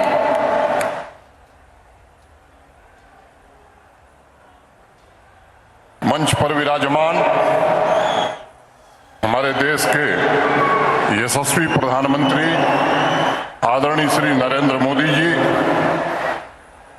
माननीय केंद्रीय ग्रामीण विकास और पंचायती राज मंत्री श्री गिरिराज सिंह जी, केंद्रीय मंत्री डॉक्टर जितेंद्र सिंह जी, केंद्रीय मंत्री कपिल पाटिल जी, हमारे सांसद जुगल किशोर शर्मा जी, आदरणीय प्रधानमंत्री जी के मार्गदर्शन और प्रेरणा को प्राप्त करने यहाँ उपस्थित पंचायती राज संस्थाओं के चुने हुए जनप्रतिनिधि, देश और विदेश से आए हुए इन्वेस्टर्स, सम्मानित अतिथिगण, प्यारे भाइयों और बहनों, जम्मू कश्मीर की सांस्कृतिक धरोहर और आधुनिकता को समेटे देश के सर्वप्रथम कार्बन न्यूट्रल तथा digital land governance iconic village पल्ली में मैं अपनी ओर से और आप सबकी ओर से आदरणीय प्रधानमंत्री श्रीमान नरेंद्र मोदी जी का हृदय से स्वागत करता हूं, अभिनंदन करता हूं। माता वैष्णो देवी, बाबा अमरनाथ, शंकराचार्य और सूफी संतों के आशीर्वाद से पुष्पित पल्लवित जम्मू कश्मीर 70 वर्षों से एक विधान एक निशान का स्वप्न देख रहा था, जिसे युग प्रवर्तक भारत के आदरणीय प्रधानमंत्री जी ने पूरा किया और 1 करोड़ 30 लाख नागरिकों को प्रगति का वास्तविक भागीदार बनाया। 7 दशकों का फासला महज 30-32 महीनों में कम करने का जो काम हुआ है, निश्चित रूप से वो प्रधानमंत्री जी का मार्गदर्शन ही रहा है। जम्मू कश्मीर आज एक नए युग की दहलीज पर खड़ा है और उसके पीछे आदरणीय प्रधानमंत्री जी की राष्ट्र के मुकुटमणि को नई ऊंचाइयों पर ले जाने की तपस्या एवं प्रतिबद्धता है। त्रिस्तरीय पंचायती राज व्यवस्था को पहली बार जम्मू कश्मीर में लागू कर प्रधानमंत्री जी ने समावेशी विकास की जमीन तैयार करने में हम सबकी मदद की है। सभी पंचायतों को 29 विभागीय कार्य तथा शहरी निकायों के 7 विभागों के कार्य हमने स्थानांतरित कर दिए हैं, जैसा प्रधानमंत्री जी का निर्देश था। जन भागीदारी ही हमारी ताकत है। 2020-21 में डिस्ट्रिक्ट कैपेक्स जो 5,136 करोड़ रुपए था, पिछले वर्ष बढ़कर के 12,600 करोड़ रुपए हो गया। सभी चुने हुए प्रतिनिधियों से बातचीत के माध्यम से हमने डिस्ट्रिक्ट कैपेक्स बनाया था और मुझे बताते हुए खुशी है कि कल 23 अप्रैल को जो डिस्ट्रिक्ट कैपेक्स डीडीसी चेयरमैन की उपस्थिति में पंचायती राज संस्थाओं के प्रतिनिधियों से सलाह करके जो बना है वो 22,126 करोड़ रुपए हुआ है और ये इसका श्रेय भारत के सम्मानीय प्रधानमंत्री जी को जाता है। मित्रों, आप सबको पता है उद्योग धंधों से दशकों तक वंचित जम्मू कश्मीर में इंडस्ट्रियल डेवलपमेंट का स्वर्णिम युग भी माननीय प्रधानमंत्री जी के कारण आया, जब उन्होंने नई इंडस्ट्रियल स्कीम जम्मू कश्मीर को दी, जिसमें 28,200 करोड़ रुपए का इंसेंटिव भारत सरकार ने देने का वायदा किया। मुझे बताते हुए हर्ष हो रहा है कि आजादी से लेकर और आज के 1 वर्ष पहले तक कुल 15,000 करोड़ रुपए का इन्वेस्टमेंट यहाँ आया था और आज 52,155 करोड़ रुपए के निवेश के प्रस्ताव हमारे पास हैं, जिसमें आज 38,000 करोड़ की ग्राउंड ब्रेकिंग सेरेमनी माननीय प्रधानमंत्री जी आपके सम्मुख करने वाले हैं। मुझे पूरा भरोसा है कि आने वाले 6 महीनों में यह आंकड़ा 70,000 करोड़ के पार जाएगा और जम्मू कश्मीर के 7-8 लाख युवाओं को रोजगार देने में हम समर्थ होंगे। मैं ये भी कहना चाहता हूं कि ईज ऑफ डूइंग बिजनेस, जिस पर माननीय प्रधानमंत्री जी का सदैव जोर रहता है, 235 सर्विसेज को ऑनलाइन कर दिया गया है तथा 180 सर्विसेज सिंगल विंडो सिस्टम पर आज जम्मू कश्मीर में उपलब्ध हैं। आदरणीय प्रधानमंत्री जी के नेतृत्व में जम्मू कश्मीर में विकास को नई गति मिली है। मैं ये बताना चाहता कि 2018-19 में 67,000 करोड़ रुपए खर्च करके 9,229 प्रोजेक्ट पूरे किए गए थे। अगले साल 2021 में उससे 4,000 करोड़ हमने कम खर्च किया। 63,000 करोड़ में हमने 21,943 प्रोजेक्ट पूरे किए और मित्रों, आप सबके सहयोग से इस वर्ष 51,800 प्रोजेक्ट हमने पूरे किए हैं और मैं कहना चाहता हूं कि 64,000 करोड़ जो 67,000 से कम 20 से 25% रुपया हमारा कम खर्च हुआ है। तो ये प्रधानमंत्री जी का निर्देश था, जिसके कारण एक ट्रांसपेरेंट व्यवस्था हमने कायम करने में सफलता पाई है। आदरणीय प्रधानमंत्री जी, आपके नेतृत्व में न सिर्फ काम करने की स्पीड 5 गुना बढ़ी है, बल्कि सिस्टम को उत्तरदायी और पारदर्शी बनाने में भी हम सफल हुए हैं। गांव में बैठा हुआ व्यक्ति भी अपने मोबाइल फोन पर इलाके में हो रहे प्रोजेक्ट की निगरानी कर सकता है और उस प्रोजेक्ट पर खर्च होने वाले एक-एक पाई का हिसाब रख सकता है। आज आपके कारण 1 लाख करोड़ रुपए के रोड और टनल के काम जम्मू कश्मीर में हो रहे हैं। मैं कहना चाहता हूं, जहां 1500 किलोमीटर की सड़क हर साल बनती थी, अब 3,000 किलोमीटर सड़क हमने बनाई है। और ये भी मैं कहना चाहता हूं कि मैग्नेटाइजेशन जो 2,000 किलोमीटर होता था, अब बढ़कर के 7,000 किलोमीटर के ऊपर चला गया। प्रधानमंत्री ग्राम सड़क योजना में 12वें स्थान पर रहने वाला जम्मू कश्मीर आज भारत में 3रे स्थान पर खड़ा है। आने वाले वर्ष में रेलवे कनेक्टिविटी भी कश्मीर से कन्याकुमारी की हो जाएगी। 2 नए टर्मिनल जम्मू और श्रीनगर एयरपोर्ट के माननीय प्रधानमंत्री जी के कारण प्राप्त हुए हैं और मुझे ये बताते हुए खुशी है कि श्रीनगर एयरपोर्ट पर 106 फ्लाइट एक दिन ऑपरेट हुई हैं और वैसे ही जम्मू में 1346 फ्लाइट पिछले महीने ऑपरेट की हैं। मैं समझता हूं ये जो गति आई है उसमें प्रधानमंत्री जी का बड़ा योगदान है। 3500 मेगावाट हमारी कुल बिजली उत्पादन की क्षमता थी 70 सालों में। प्रधानमंत्री जी के कारण मात्र 4 वर्षों में इतनी बिजली हम और बनाने जा रहे हैं। 70 सालों में 8,394 MVA हमारी कैपेसिटी थी ट्रांसमिशन की, महज 2 वर्षों में 4,000 MVA हमने जोड़ लिया है। और हम कहना चाहते हैं मित्रों कि बिजली के क्षेत्र में भी अब जम्मू कश्मीर आत्मनिर्भर बनने जा रहा है। 15 से 18 आयु वर्ग के कोविड वैक्सीनेशन में आज जम्मू कश्मीर पूरे देश में दूसरे स्थान पर है। अगस्त 2020 में जहां हमारी कुल ऑक्सीजन जनरेशन क्षमता 14,000 LPM थी, आज 1 लाख LPM से ज्यादा हो गई। प्रधानमंत्री जी के कारण 2 एम्स, 2 कैंसर इंस्टीट्यूट, 7 नए मेडिकल कॉलेज और अनेक सुविधाएं स्वास्थ्य की दृष्टि से जम्मू कश्मीर को प्राप्त हुई हैं। और इसके कारण मैं कहना चाहता हूं मित्रों के 8 पैरामीटर जो हेल्थ इंडिकेटर्स हैं, हम नेशनल एवरेज से आगे निकल गए हैं, तो इसका श्रेय भी प्रधानमंत्री जी को जाता है। जम्मू कश्मीर एक ऐसा राज्य है, एक ऐसा संघ राज्य क्षेत्र है जहां हर व्यक्ति को प्रधानमंत्री जी के कारण 5 लाख रुपए आयुष्मान भारत सेहत की सौगात मिली है। 1 साल के भीतर 12,000 युवाओं को सरकारी नौकरी देने में हम सफल रहे हैं। और आज मैं इस मंच से कहना चाहता हूं, पूरी तरह से पारदर्शी व्यवस्था के तहत, वो पहले का जमाना चला गया जब सिफारिश के आधार पर लोगों को नौकरी मिलती थी। और आज 12,000 लोगों को हम नौकरी दे चुके हैं और मोटे तौर पर 9,278 पदों की प्रक्रिया भी हमने पूरी कर ली है। वो नियुक्ति पत्र भी हम शीघ्र देने वाले हैं। मुझे याद है इसी सांबा की एक बेटी नेहा शर्मा मेरे पास आई थी। उसने कहा कि मेरे पिता तो ठेला लगाते हैं, मैंने जीवन में सोचा ही नहीं था कि जम्मू कश्मीर में भी हमें नौकरी मिल सकती है। ये व्यवस्था मैं समझता हूं कि सामान्य आदमी के लिए, सामान्य नौजवान के लिए तैयार की गई है। मिशन यूथ के अंतर्गत 1,40,000 युवा बच्चों और बच्चियों को 1 साल के भीतर उद्यमी बनाने में हमने सफलता पाई है। 4290 पंचायतों में हमने यूथ क्लब बनाए हैं। सभी पंचायतों में स्पोर्ट्स फील्ड बनाने में हमें सफलता मिली है। नेशनल रूरल लाइवलीहुड मिशन के अंतर्गत 56,000 सेल्फ हेल्प ग्रुप बना करके 5 लाख महिलाओं को रोजगार से जोड़ने और उन्हें आर्थिक रूप से संपन्न बनाने में हमें सफलता मिली है। प्रधानमंत्री जी के निर्देशन में कृषि और एलाइड क्षेत्र में जो रिफॉर्म हुए हैं, उसके कारण आज यहाँ के किसान की आमदनी 18,918 रुपए मासिक हो गई है। देश के शीर्ष 5 राज्यों में हम शामिल हो गए हैं। सैफरन हो, गुच्ची हो, दोनों की GI टैगिंग, RS पूरा बासमती को ऑर्गेनिक सर्टिफिकेशन करने के कारण किसान भाइयों को भारी लाभ हुआ है। जम्मू कश्मीर जो कभी मिल्क डेफिसिट स्टेट हुआ करता था, अब मिल्क सरप्लस स्टेट हो गया है।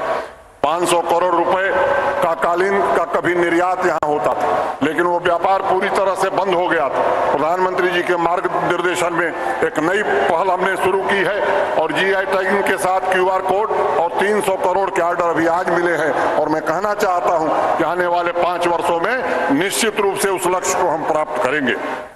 आदरणीय प्रधानमंत्री जी के नेतृत्व में नागरिक सेवाओं को फेसलेस, पेपरलेस और कैशलेस बनाने की दिशा में कदम उठाते हुए 180 सर्विसेज ऑनलाइन कर दी गई। दरबार मूव की सैकड़ों साल की पुरानी व्यवस्था को समाप्त करते हुए जम्मू तथा श्रीनगर दोनों सेक्रेटेरिएट में ई-ऑफिस पूर्णतया प्रारंभ हो गया है। आज ई-ऑफिस डिस्पोजल में जम्मू कश्मीर यूटीज की लिस्ट में प्रथम स्थान पर है। जम्मू कश्मीर देश का पहला यूटी है जिसने real time citizen feedback system शुरू किया।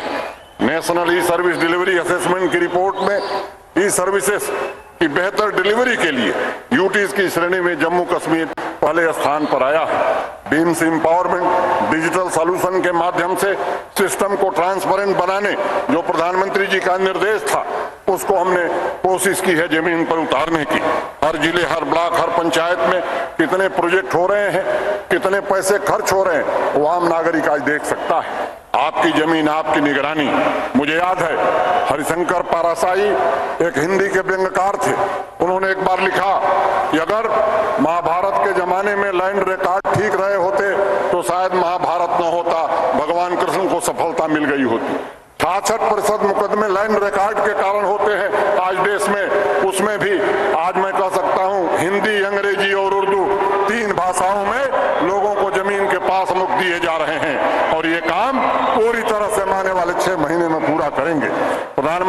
निर्देश था उसके तहत एलजी मुलाकात से लोगों की समस्याओं का समाधान हम कर रहे हैं। डिस्ट्रिक्ट गुड गवर्नेंस शुरू करने वाले हम पहले राज्य बन गए हैं और हमारा एक जिला है बांदीपुरा जिसने पंचायत परफॉर्मेंस का इंडेक्स शुरू किया है। पूरे यूटी में हम उसे लागू करने जा रहे हैं। सभी सेक्टर्स में जो रिफॉर्म हुए हैं उसका परिणाम है सस्टेनेबल गोल डेवलपमेंट की रिपोर्ट में जम्मू कश्मीर एस्पिरेंट से परफॉर्मर की कैटेगरी में शामिल हो गया। पिछले 6 महीनों में 80 लाख टूरिस्ट जम्मू कश्मीर आया था। मैं समझता हूं ये 15 वर्षों का रिकॉर्ड टूट गया। पिछले 3 महीनों में 4 लाख यात्री हवाई जहाज से जम्मू और श्रीनगर आए। आदरणीय प्रधानमंत्री जी, आतंकवाद के इकोसिस्टम को नेस्तनाबूद करने के लिए आपके नेतृत्व में हमारा पूरा सुरक्षा बल मुस्तैदी से लगा और मैंने कई बार कहा है कि ये पहली सरकार है जो शांति खरीदना नहीं चाहती, शांति स्थापित करना चाहती है। इस अवसर पर जन सुरक्षा और सर्वांगीण विकास के लिए समर्पित पुलिस, आर्मी तथा सुरक्षा बल के जवानों का भी मैं अभिनंदन करता हूं। आजादी का अमृत महोत्सव समूचे जम्मू कश्मीर में धूमधाम से मनाया जा रहा है। बाघा बॉर्डर की तर्ज पर सुचेतगढ़ में रिट्रीट सेरेमनी शुरू की गई है। मित्रों, प्रधानमंत्री जी, जम्मू कश्मीर के लोगों ने सालों से सपना देखना बंद कर दिया था। अगस्त 2019 में यहाँ के नागरिकों ने अब से सपना देखना शुरू किया है और रिफॉर्म के कारण आज अनेक क्षेत्रों में हम नया कीर्तिमान बना रहे हैं। नीतियों और नियत के भेद को खत्म कर दिया गया है। प्रधानमंत्री जी के स्वर्ग जम्मू कश्मीर के स्वर्णिम भविष्य में आप ही निर्माता हैं। आज वीरों की वसुंधरा सांबा में आपका संदेश यहाँ के एक जनप्रतिनिधि, एक नागरिक को प्रेरणा देगा और देश को भी प्रेरणा देगा। मैं जम्मू कश्मीर के इस नए युग के निर्माण के लिए आपके प्रति हृदय से कृतज्ञता ज्ञापित करता हूँ। जय हिंद, जय भारत। बहुत बहुत धन्यवाद। माननीय उपराज्यपाल जम्मू कश्मीर श्री मनोज सिन्हा जी, आपके स्वागत संबोधन के लिए अब मेरा विनम्र निवेदन है माननीय केंद्रीय मंत्री डॉक्टर जितेंद्र सिंह जी से कि वो तशरीफ लाएं अपने संबोधन के लिए। आपकी जोरदार तालियों के बीच डॉक्टर जितेंद्र सिंह जी, माननीय केंद्रीय मंत्री। ये साउंड सिस्टम को देखें थोड़ा।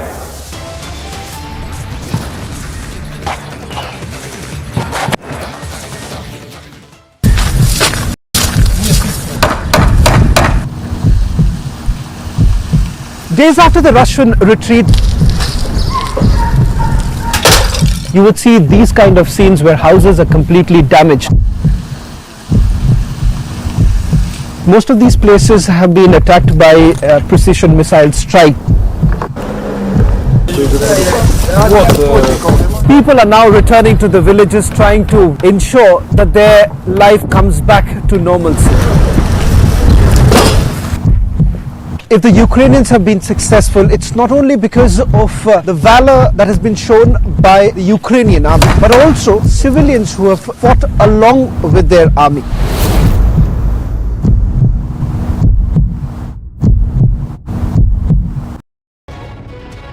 As the Russian air patrols in Ukraine have increased, Ukrainian authorities have informed that Russian missiles aimed for the Ukrainian city of Zaporizhia fell short of their target and landed on the nearby island of Kiritsumaya. The local resident said that one of the rockets exploded near a bridge. He said another damaged a local health club. No one was reported injured, even though the blast smashed carriage windows. Zaporizhia is a way station for people fleeing the shattered port of Mariupol.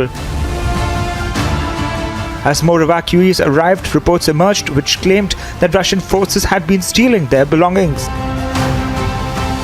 A witness recollected how Russian troops had been forcefully taking watches, phones and other items of people trying to escape the fighting. Agency report for Republic TV.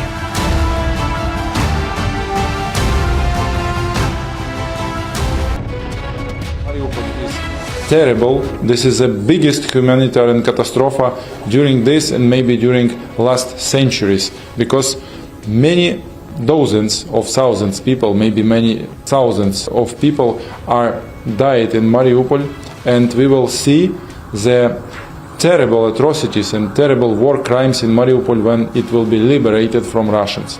So this is the first part. The second part, many ambassadors coming back to Kyiv, because Kyiv now is safety enough, and we are waiting all ambassadors in Kyiv and invite them all coming back. We would like to finish this war. This is our position. We're fighting for our freedom, for democracy and for our territories. But Russia is fighting to conquer us, to make genocide of Ukrainian people. So they should stop, and we agreed, and we won't stop this war.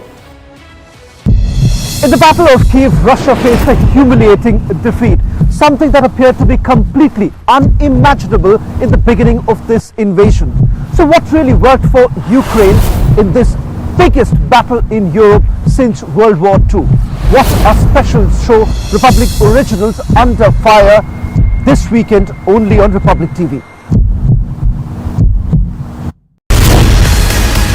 If India was majoritarian, would a 300-year-old Shiva temple be demolished like it has been in Congress-ruled Alwar?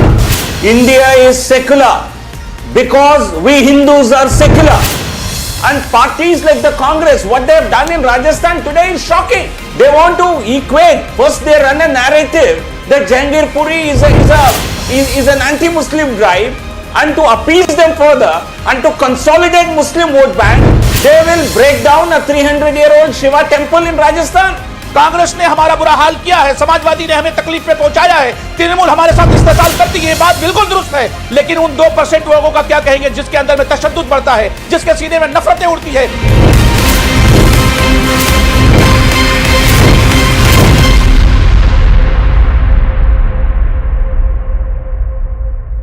We've seen these falsehoods such as Muslim properties targeted, Muslims targeted, bulldozer culture of a majoritarian government. What's the correct counter for that? If you look at Khargon, just as an example, you'll find that 85% of those who were affected by the demolition happened to be Hindu. It was only 15% who were Muslims. The central is संबोधन के लिए तशरीफ लाएं आपकी जोरदार तालियों के बीच माननीय केंद्रीय मंत्री श्री गिरिराज सिंह जी। भारत माता की, भारत माता की, वंदे वंदे।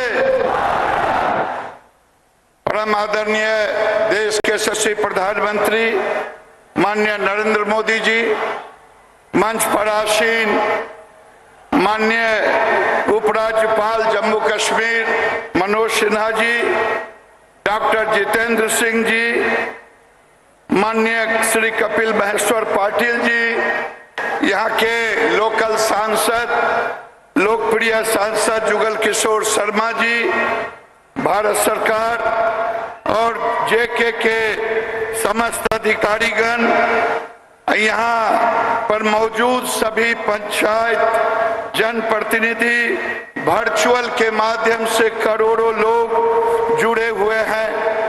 प्रधानमंत्री जी, आज विश्व का सबसे बड़ा लोकतांत्रिक देश और उस लोकतांत्रिक देश में लोकतंत्र की सबसे निचली इकाई जो दुनिया में इतने प्रतिनिधि, 2.5 लाख पंचायत और 31 लाख से भी ज्यादा जनप्रतिनिधि हैं, ये विश्व के जनतंत्र में इतना बड़ा प्रतिनिधित्व किसी भी संगठन का नहीं है।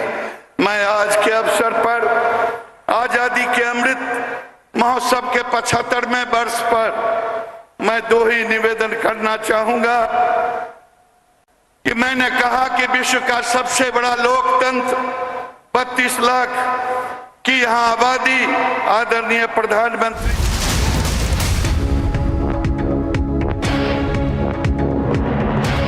पाहिल्यानंतर सामान्य माणसाला असं वाटतं की राष्ट्रपती राजवट लागू केली पाहिजे, भारतीय जनता पार्टी संघर्ष करणारी पार्टी आहे. राष्ट्रपती राजवट लावायचं की नाही या संदर्भातला निर्णय गव्हर्नर करतात. आम्ही ती मागणी करण्याचं काही कारण नाही आहे. एकच गोष्ट सांगतो, आम्ही लढायला तयार आहोत. आणि कालची गोष्ट ही मुंबई पोलिसांच्या इतिहासातील सर्वात लाजिरवाणी गोष्ट आहे. याचं कारण झेड प्रोटेक्टी ऑफिशियली कळवून पोलीस स्टेशनला येतात आणि त्या ठिकाणी आल्यानंतर पोलिसांना हे सांगतात की बाहेर जाणीवपूर्वक लोक जमा झालेले आहेत आणि हे लोक आमच्यावर हल्ला करणार आहेत. हे सांगितल्यानंतरही पोलीस स्टेशनच्या आवारात किंवा जवळ हा हल्ला होतो. याचा अर्थ एकतर पोलिसांचं हल्ल्याला समर्थन आहे किंवा पोलीस आता इतके नाकाम झाले आहेत की ते असा हल्ला समजल्यावर देखील रोखू शकत नाही. झेड प्रोटेक्टीच्या संदर्भात अशा प्रकारची हयगय करणं हे ग्रॉस मिसकंडक्ट आहे आणि त्यामुळे पोलिसांवर कारवाई झालीच पाहिजे हा आग्रह माझा असणार आहे. अन्यथा उद्या कोणीही सुरक्षित राहणार नाही. जर पोलीस झेड प्रोटेक्टीला सुरक्षित ठेवू शकत नसतील आणि त्यांच्या समोर उचलून दगड मारला जातो आहे, FIR घ्यायला देखील त्यांना भीती वाटते. राज्य कोणाचं आहे? अशा प्रकारे महाराष्ट्रामध्ये झुंडशाहीचं राज्य हे यापूर्वी पाहिलं नव्हतं. पण मी एक गोष्ट स्पष्टपणे सांगतो, आम्ही घाबरत नाही. जशास तसं उत्तर आम्ही देऊ शकतो. We are ready to give answers. But it is the question, and the other part is they are not even ready to take an FIR on a complaint registered by Kiritsumaya. और जिस प्रकार से police अपना कर्तव्य भूलकर केवल सरकार के दबाव में काम कर रही है, ऐसा मुंबई में हमने पहले नहीं देखा. विशेष रूप से किरिटसोमैया जो झेड प्रोटेक्टी है वो ऑफिशियली इन्फॉर्म करके पुलिस स्टेशन में आते हैं. आने के बाद वो पुलिस को कहते हैं कि बाहर 70-80-100 लोग जमा है और ये लोगों का प्लान है मेरे ऊपर हमला करने का. बावजूद उसके पुलिस उनको एक प्रकार से गुंडों के हवाले कर देती है और पुलिस के सामने इतना बड़ा पत्थर फेंका जाता है, उनको जान से मारने का प्रयास किया जाता है. मुझे ऐसा लगता है ये बहुत ही गलत इस प्रकार की परिस्थिति है.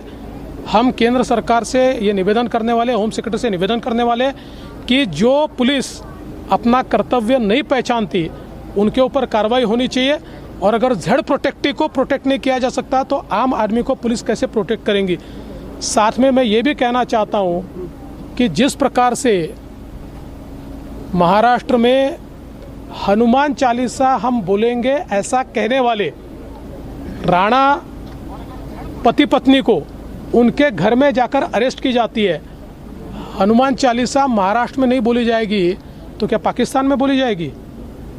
जिस प्रकार का ये सारा व्यवहार है और रात को महिला को कस्टडी में रखा जाता है और उनका कोई भी दोष उनके ऊपर सिद्ध नहीं होता है, ऐसे समय जिस प्रकार की ये सारी कार्रवाई चल रही है, मुझे तो लगता है कि महाराष्ट्र की सरकार एक महिला से इतनी डरी कि उनको लोग जमा करके उनके ऊपर हमला करने की नौबत आई. इससे शर्मनाक बात क्या हो सकती है? असं म्हणाले कालच्या भाषणामध्ये एक जे जागतिक नेते आहेत ते येत नाहीत, गुजरातमध्येच का जातात आणि त्या नेत्यांच्या निमित्तानं गुजरातचा राज्याचा जो विकास आहे तो केला जातो. शरद पवारांच्या टीकेकडे कसं पाहता महाराष्ट्राला डावललं जातं? पहिल्यांदा तर त्यांनी आत्मचिंतन करावं की महाराष्ट्रात कोणी यायला तयार का नाही. महाराष्ट्रामध्ये कायदा सुव्यवस्थेची जी स्थिती दिसते, महाराष्ट्रामध्ये 5 वर्षानंतर पुन्हा लोड शेडिंग दिसत आहे. महाराष्ट्रामध्ये महाराष्ट्राचे 2-2 मंत्री जेलमध्ये आहेत. या अवस्थेमध्ये कोण तुमच्याकडे येणार आहे? आणि त्याहीपेक्षा मी कन्फर्म केलेलं नाही पण आज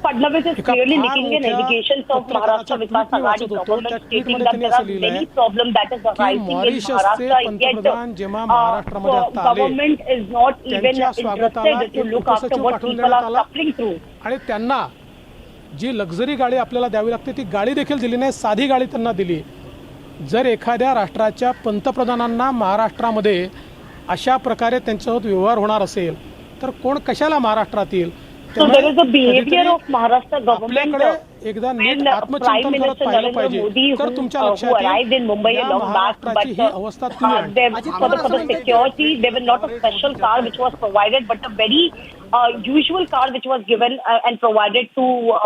to the security of Prime Minister. This clearly shows what the Maharashtra government has been looking for and what they've been thinking about it, and we cannot expect anything from the Maharashtra government. Heard the reaction of the former Chief Minister of Maharashtra, Devendra Fadnavis, slamming the Uddhav Thackeray government over the arrest of the Ranas for daring to chant the Hanuman Chalisa. He said that if not India, then will the Hanuman Chalisa be recited in another country? And also he took a dig at the government over the security of the MP Navneet Rana and also the fast-paced developments on the broadcast. So let's listen to some of the reactions as the Ranas are produced before the Bandra court.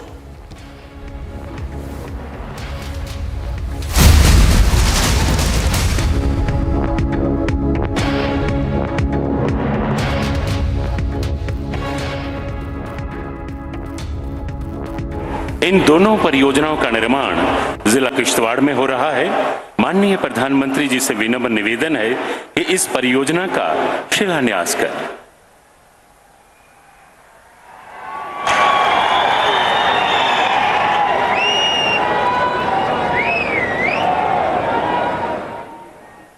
नामुमकिन को मुमकिन कर दिखाना केंद्र सरकार ने ठाना है ताकि माता श्री वैष्णो देवी जी के श्रद्धालुओं व पर्यटकों की यात्रा को सुगम बनाया जाए। इसी खातिर दिल्ली अमृतसर कटरा एक्सप्रेस वे का निर्माण हो रहा है। ये नेशनल हाईवे 44 है। इसके 3 खंड बाईपास दयालाचक, हीरानगर, सांबा से जुड़ेंगे। इसी प्रकार जख कुजवानी 6 लेन इसी एक्सप्रेस वे का हिस्सा है। इस प्रोजेक्ट वे की अनुमानित लागत है 4,914.01 करोड़ रुपए। अब मैं माननीय प्रधानमंत्री जी से सविनय निवेदन करता हूं कि वे ई माध्यम से इसकी आधारशिला रखें। माननीय प्रधानमंत्री जी।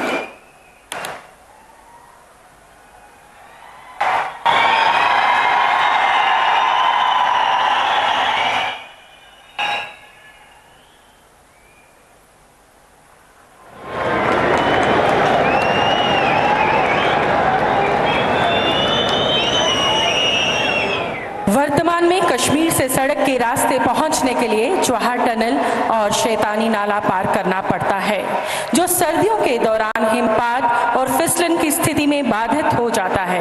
अब केंद्रीय सरकार की दूरदर्शिता से इसका विकल्प भी निकलकर सामने आया है। प्रस्तुत है ये लघु film. She Tunnel is the longest road tunnel in India.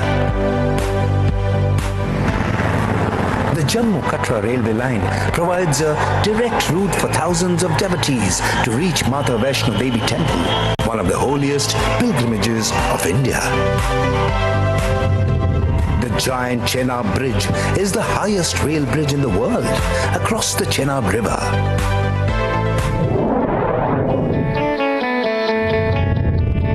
The region already has many flourishing industries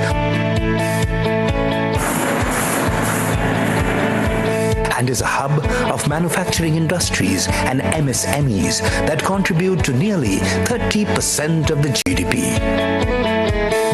Generations of skilled artisans nurture age-old regional handicrafts like basketry, woodwork, furniture, papier-mâché, pottery, copper and silverware. As India's second largest producer of wool, there is a rich heritage of carpet and shawl weaving. A traditional silk industry also generates large-scale income through silk production. Horticulture is another major industry with a variety of flora and fauna due to abundant natural resources, ideal weather and soil conditions. The region is a leading producer and exporter of dry fruits like almonds and walnuts. It is also India's largest producer of apples and saffron. The many rare herbs and medicinal plants provide opportunities for medical tourism, healthcare and pharmaceutical industries with proposed biotechnology parks.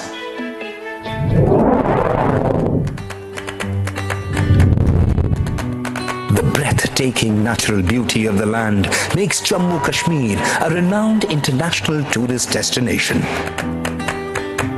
The Union Territory, with its world-famous tourism destinations like Gulmarg and Pahalgam, along with its pristine lakes like Dal Lake, Mansar Lake, Vular Lake, and the wetlands of Kashmir with 33 species of migratory birds, attracts millions of visitors. The fresh and clean environment makes it an ideal destination for medical tourism. It is one of the leading pilgrimage, blessed with the holy Vaishno Devi temple and the snowy mountains of Amarnath. Adventure sports and gondola rides in Gulmarg and Patni Top are also extremely popular. इस all weather Qazigund Banihal की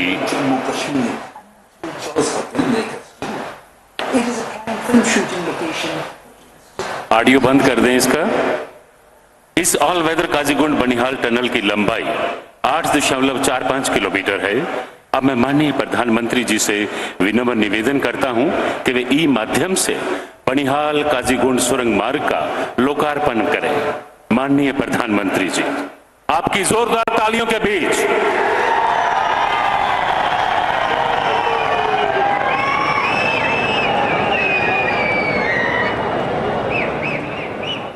गांव पल्ली सांबा में इस वक्त यहां हम मौजूद हैं। 500 किलोवाट सोलर पावर प्लांट पल्ली पंचायत को कार्बन मुक्त बनाने के लिए एक पहल है। 2.75 करोड़ रुपए का 500 KV solar power plant ground mounted है। प्रतिदिन औसतन 2000 से 2050 यूनिट ऊर्जा पैदा होगी। 330 वाट के 1500 से अधिक सोलर पैनल लगाए गए हैं। 100,000 किलोवाट क्षमता के 5 स्ट्रिंग इन्वर्टर्स हर 500 किलोवाट के बराबर ऊर्जा उत्पन्न करने के लिए 630 केवीए ट्रांसफार्मर के माध्यम से ग्रिड को देते हैं। माननीय प्रधानमंत्री जी से अनुरोध है कि इस 500 किलोवाट सोलर पावर प्लांट को लोकार्पित करें। माननीय प्रधानमंत्री जी,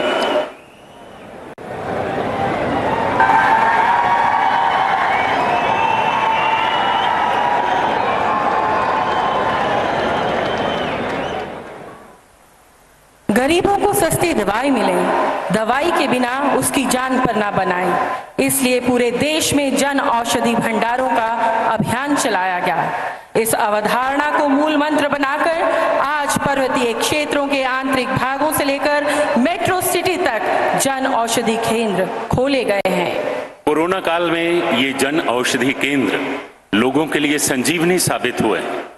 माननीय प्रधानमंत्री जी, इन औषधीय केंद्रों में जो दवा लेने आया वो आपको दुआ देकर गए। अब मैं माननीय प्रधानमंत्री जी से अनुरोध करता हूं कि ई माध्यम से 108 जन औषधीय केंद्रों को लोकार्पित करें। माननीय प्रधानमंत्री जी,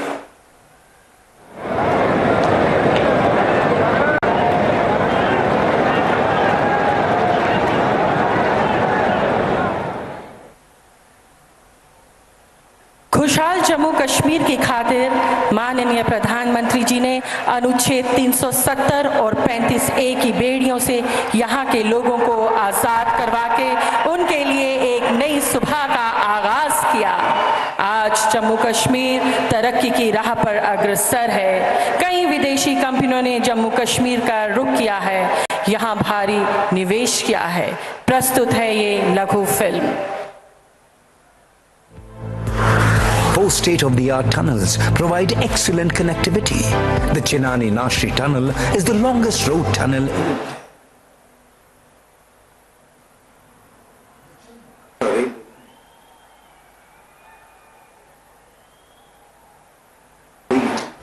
one of the holiest pilgrimages of India. The giant Chenab Bridge is the highest rail bridge in the world across the Chenab River.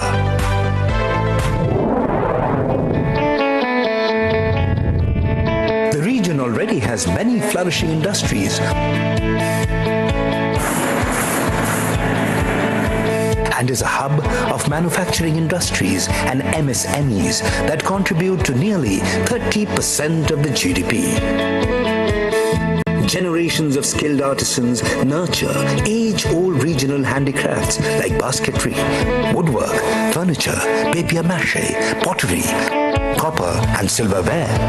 As India's second largest producer of wool, there is a rich heritage of carpet and shawl weaving. A traditional silk industry also generates large-scale income through silk production. Horticulture is another major industry with a variety of flora and fauna due to abundant natural resources, ideal weather, and soil conditions. The region is a leading producer and exporter of dry fruits like almonds and walnuts. It is also India's largest producer of apples and saffron. The many rare herbs and medicinal plants provide opportunities for medical tourism, healthcare, and pharmaceutical industries with proposed biotechnology parks.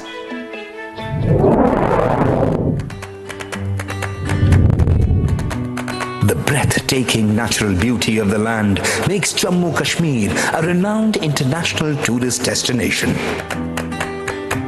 The Union Territory, with its world-famous tourism destinations like Gulmarg and Pahalgam, along with its pristine lakes like Dal Lake, Mansar Lake, Vular Lake, and the wetlands of Kashmir with 33 species of migratory birds, attracts millions of visitors.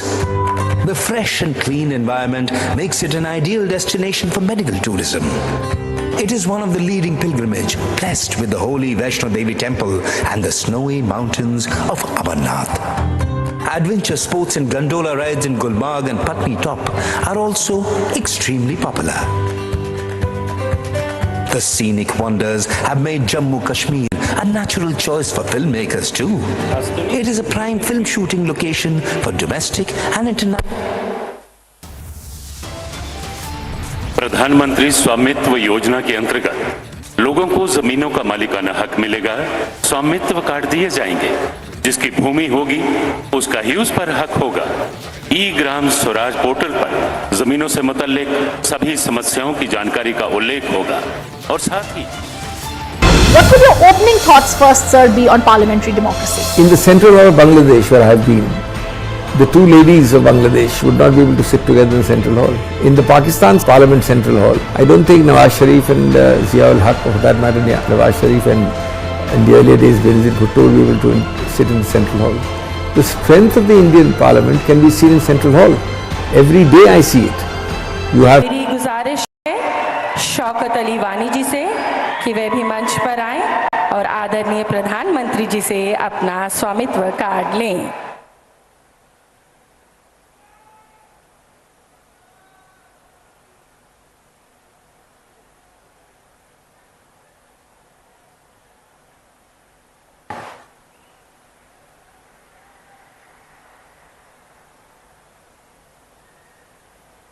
धन्यवाद प्रधानमंत्री जी।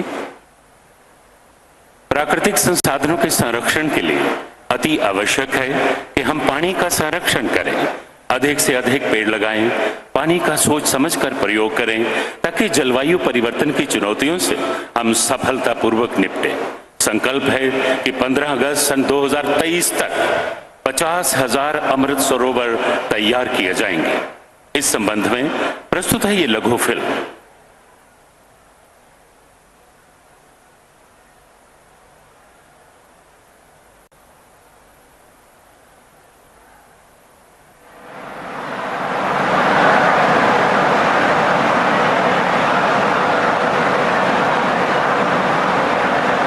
जल ही जीवन है। इसी दिशा में आज़ादी के अमृतकाल में शुरू हुआ अभियान अमृत सरोवर। मैं माननीय प्रधानमंत्री जी से अनुरोध करती हूं कि वह अपने कर कमलों द्वारा अमृत सरोवर मिशन का ई माध्यम से शुभ आरंभ करें।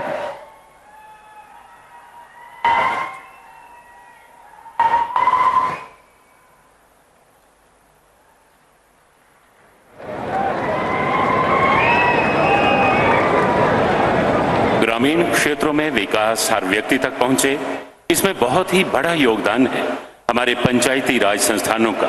प्रत्येक वर्ष पंचायती राज मंत्रालय पुरस्कृत करता है हमारे पंचायती राज संस्थानों को अलग अलग 4 मुख्तलिफ श्रेणियों में।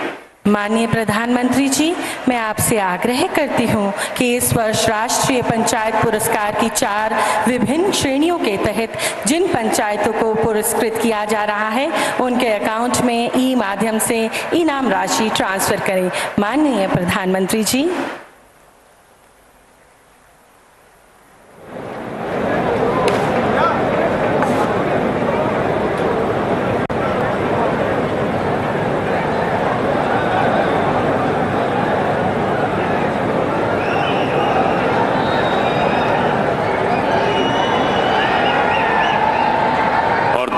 सज्जनों, अब वो लम्हा आ गया है जिसका आप सभी को बेसब्री से इंतजार था।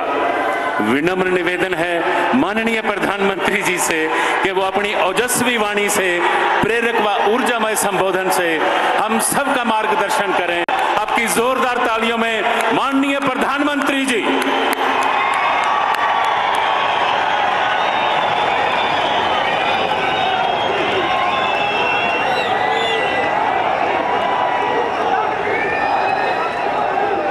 भारत माता की, भारत माता की। जम्मू कश्मीर के लेफ्टिनेंट गवर्नर श्री मनोज सिन्हा जी, केंद्रीय मंत्रिमंडल के मेरे सहयोगी गिरिराज सिंह जी, इसी धरती के संतान मेरे साथी डॉक्टर जितेंद्र सिंह जी, श्री कपिल मोरेश्वर पाटिल जी, संसद में मेरे साथी श्री जुगल किशोर जी, जम्मू कश्मीर सहित पूरे देश से जुड़े पंचायती राज के सभी जनप्रतिनिधिगण, भाई और बहनों, सुरवी रहंदी इस डुगर धरती जम्मू च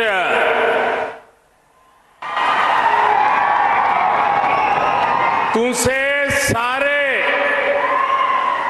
बहन प्राएगी मेरा नमस्कार।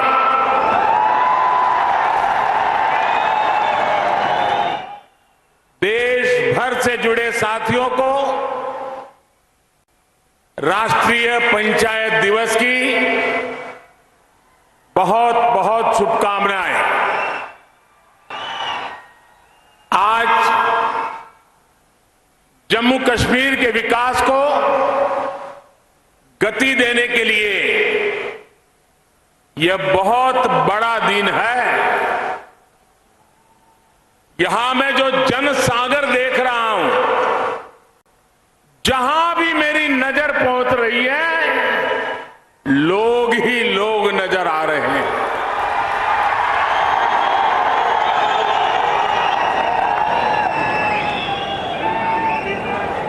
शायद कितने दशकों के बाद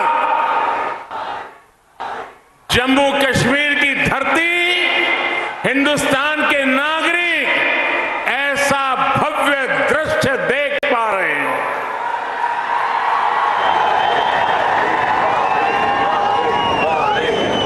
ये आपके प्यार के लिए, आपके उत्साह और उमंग के लिए,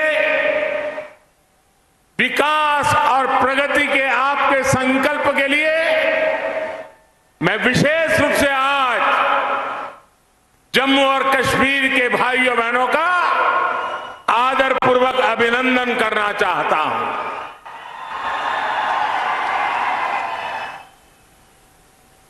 साथियों, न ये भूभाग मेरे लिए नया है, न मैं आपके लिए नया हूं, और मैं यहां की बारीकियों से अनेक वर्षों से परिचित भी रहा हूं, जुड़ा हुआ रहा हूं। मेरे लिए खुशी की बात है कि आज यहां कनेक्टिविटी और बिजली से जुड़े 20,000 करोड़ रुपए, यह आंकड़ा जम्मू कश्मीर जैसे छोटे राज्य के लिए बहुत बड़ा आंकड़ा है। 20,000 करोड़ रुपए के प्रोजेक्ट का लोकार्पण और शिलान्यास हुआ है। जम्मू कश्मीर के विकास को नई रफ्तार देने के लिए राज्य में तेजी से काम चल रहा है। इन प्रयासों से बहुत बड़ी संख्या में जम्मू कश्मीर के नौजवानों को रोजगार मिलेगा। साथियों, आज अनेक परिवारों को गांवों में उनके घर के प्रॉपर्टी कार्ड भी मिले हैं। ये स्वामित्व कार्ड गांवों में नई संभावनाओं को प्रेरित करेंगे।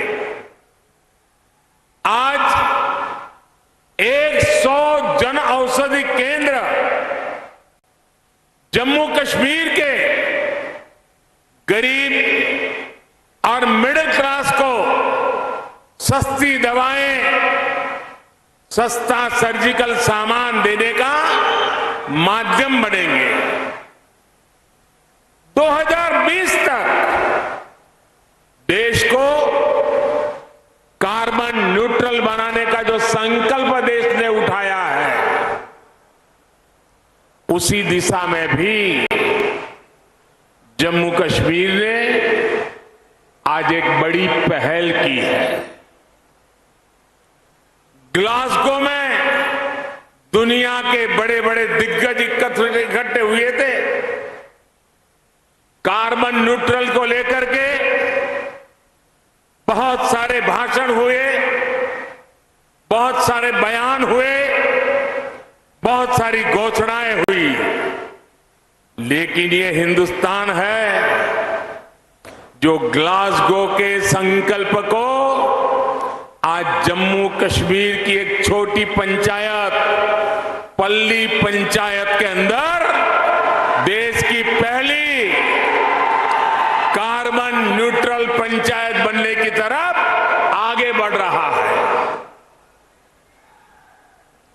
आज मुझे पल्ली गांव में देश के गांवों के जनप्रतिनिधियों के साथ जुड़ने का भी अवसर मिला है। इस बड़ी उपलब्धि और विकास के कामों के लिए जम्मू कश्मीर को बहुत बहुत बधाई। यहां मंच पर आने से पहले मैं यहां के पंचायत के सदस्यों के साथ बैठा था। उनके सपने, उनके संकल्प और उनके नेक इरादे मैं महसूस कर रहा था और मुझे खुशी तब हुई कि मैं दिल्ली के लाल किले पर से सबका प्रयास ये बोलता हूं, लेकिन आज जम्मू कश्मीर की धरती ने, पल्ली के नागरिकों ने सबका प्रयास क्या होता है ये मुझे करके दिखाया है। यहां के पंच सरपंच मुझे बता रहे थे कि जब यहां में एक कार्यक्रम का आयोजन तय हुआ तो सरकार के लोग आते थे, कॉन्ट्रैक्टर्स आते थे, सब बनाने वाले। अब यहां तो कोई ढाबा नहीं है, यहां तो कोई लंगर नहीं चलता है। ये लोग आ रहे तो उनको खाने का क्या करें? तो मुझे यहां के पंच सरपंच ने बताया कि हर घर से, कोई घर से 20 रोटी, कहीं 30 रोटी इकट्ठी करते थे और पिछले 10 दिन से यहां जो भी लोग आए हैं सबको गांव वालों ने खाना खिलाया है। सबका प्रयास क्या होता है ये आप लोगों ने दिखा दिया है। मैं हृदय से यहां के सभी मेरे गांव वासियों को आदरपूर्वक नमन करता हूं। भाइयों और बहनों, इस बार पंचायती राज दिवस जम्मू कश्मीर में मनाया जा रहा एक बड़े बदलाव का प्रतीक है। ये बहुत ही गर्व की बात है कि जब लोकतंत्र जम्मू कश्मीर में ग्रास रूट तक पहुंचा है, तब यहां से मैं देश भर की पंचायतों से संवाद कर रहा हूं। हिंदुस्तान में पंचायती राज व्यवस्था लागू हुई, बहुत ढोल पीटे गए, बड़ा गौरव भी किया गया और वो गलत भी नहीं था। लेकिन एक बात हम भूल गए, भाषण तो कह करते थे हम कि भारत में पंचायती राज व्यवस्था लागू की गई है, लेकिन देशवासियों को पता होना चाहिए कि ये इतनी अच्छी व्यवस्था होने के बावजूद भी मेरे जम्मू कश्मीर के लोग उससे वंचित थे, यहां नहीं था। दिल्ली में आपने मुझे सेवा करने का मौका दिया और पंचायती राज व्यवस्था जम्मू कश्मीर की धरती पर लागू हो गई। अकेले जम्मू कश्मीर के गांवों में 30,000 से ज्यादा जनप्रतिनिधि चुन करके आए हैं और वो आज यहां का कारोबार चला रहे हैं। यही तो लोकतंत्र की ताकत होती है। पहली बार त्रिस्तरीय पंचायती राज व्यवस्था, ग्राम पंचायत, पंचायत समिति और डीडीसी के चुनाव यहां शांतिपूर्ण तरीके से संपन्न हुए और गांव के लोग गांव का भविष्य तय कर रहे हैं। साथियों, बात डेमोक्रेसी की हो या संकल्प डेवलपमेंट का हो, आज जम्मू कश्मीर पूरे देश के लिए एक नया उदाहरण प्रस्तुत कर रहा है। बीते 2-3 सालों में जम्मू कश्मीर में विकास के नए आयाम बने हैं। केंद्र के लगभग 250 कानून जो जम्मू के नागरिकों को अधिकार देते थे, वो लागू नहीं किए जाते थे। हमने जम्मू कश्मीर के हर नागरिक को एम्पावर करने के लिए उन कानूनों को लागू कर दिया और आपको ताकतवर बनाने का काम कर दिया। जिनका सबसे अधिक लाभ यहां की बहनों को हुआ, यहां की बेटियों को हुआ, यहां के गरीब को, यहां के दलित को, यहां के पीड़ित को, यहां के वंचित को हुआ है। आज मुझे गर्व हो रहा है कि आजादी के 75 साल के बाद जम्मू कश्मीर के मेरे वाल्मीकि समाज के भाई बहन हिंदुस्तान के नागरिकों की बराबरी में आने का कानूनी हक प्राप्त कर सके हैं। दशक से जो बेड़ियां वाल्मीकि समाज के पांव में डाल दी गई थी, उनसे अब वो मुक्त हो चुका है। आजादी के 7 दशक के बाद उसको आजादी मिली है। आज हर समाज के बेटे बेटियां अपने सपनों को पूरा कर पा रहे हैं।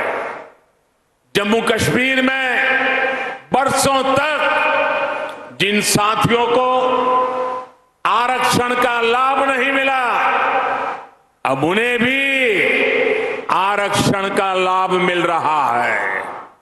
आज बाबा साहब की आत्मा जहां भी होगी, हम सबको आशीर्वाद देती होगी कि हिंदुस्तान का एक कोना इससे वंचित था। मोदी सरकार ने आकर के बाबा साहब को सपनों को भी पूरा किया है। भाई,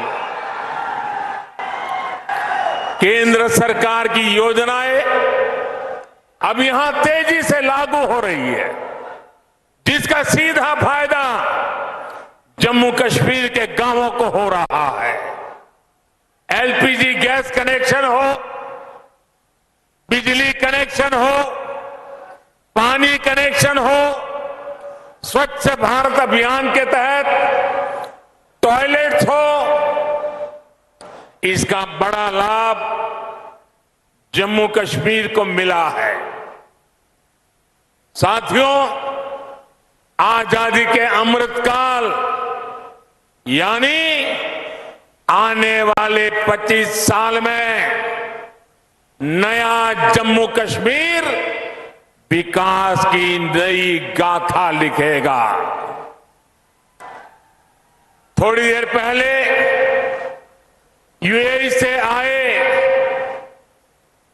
अबू धाबी से आए, दुबई से आए, एक डेलीगेशन से बातचीत करने का मुझे अवसर मिला है।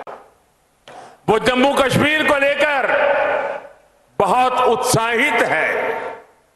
आप कल्पना कर सकते हैं, आजादी के 7 दशकों के दरमियान जम्मू कश्मीर में मात्र 17,000 करोड़ रुपए का ही प्राइवेट इन्वेस्टमेंट हो पाया था।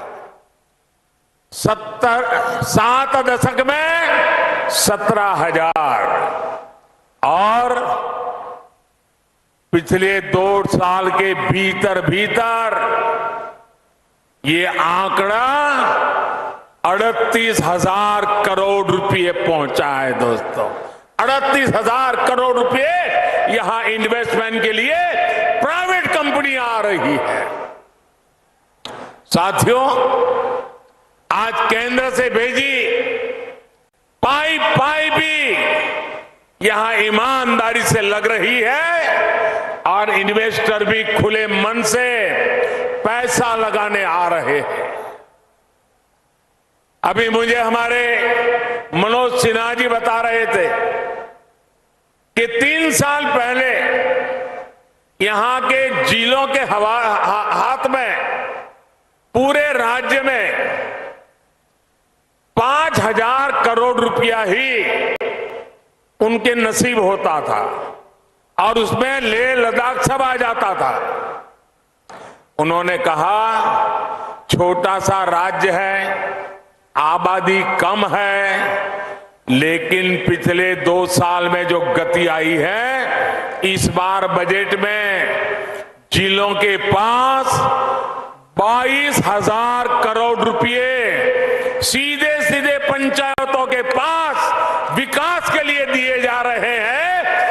इतने छोटे राज्य में ग्रास रूट लेवल की डेमोक्रेटिक सिस्टम के द्वारा विकास के काम के लिए कहां 5,000 करोड़ और कहां 22,000 करोड़ रुपए ये काम हुआ है। भाइयों, आज मुझे खुशी है, रतले पावर प्रोजेक्ट और क्वार पावर प्रोजेक्ट जब बनकर तैयार होंगे तो जम्मू कश्मीर को पर्याप्त बिजली तो मिलेगी ही।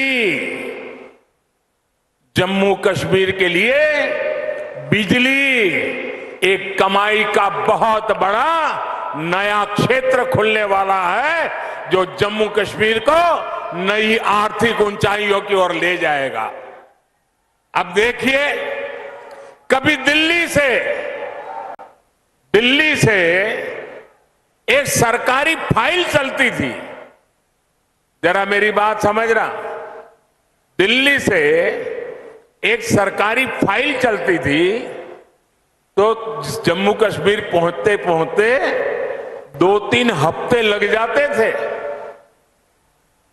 मुझे खुशी है कि आज 500 किलोवाट का सोलर पावर प्लांट सिर्फ 3 हफ्ते के भीतर यहां लागू हो जाता है, बिजली पैदा करना शुरू करता है। पल्ली गांव के सभी घरों में अब सोलर बिजली पहुंच रही है। ये ग्राम ऊर्जा स्वराज का भी बहुत बड़ा उदाहरण बना है। काम के तौर तरीकों में यही बदलाव जम्मू कश्मीर को नई ऊंचाइयों पर ले जाएगा। साथियों, मैं जम्मू कश्मीर के नौजवानों को कहना चाहता हूं, साथियों, मेरे शब्दों में भरोसा कीजिए। घाटी के नौजवान आपके माता पिता को, आपके दादा दादी को, आपके नाना नानी को जिन मुसीबतों से जिंदगी जीनी पड़ी, मेरे नौजवान, आपको कभी भी ऐसी मुसीबतों से जिंदगी जीनी नहीं पड़ेगी। ये मैं करके दिखाऊंगा, ये मैं आपको विश्वास दिलाने आया हूं।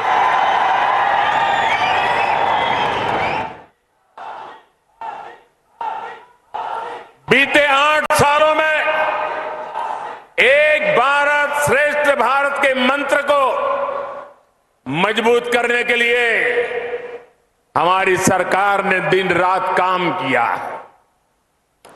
जब मैं एक भारत श्रेष्ठ भारत की बात करता हूं तो हमारा फोकस कनेक्टिविटी पर भी होता है, दूरियां मिटाने पर भी होता है।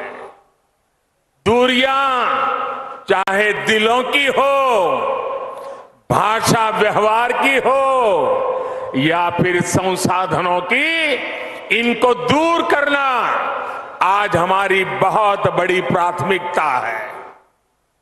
जैसे हमारे डोगरों के बारे में लोक संगीत में कहते हैं,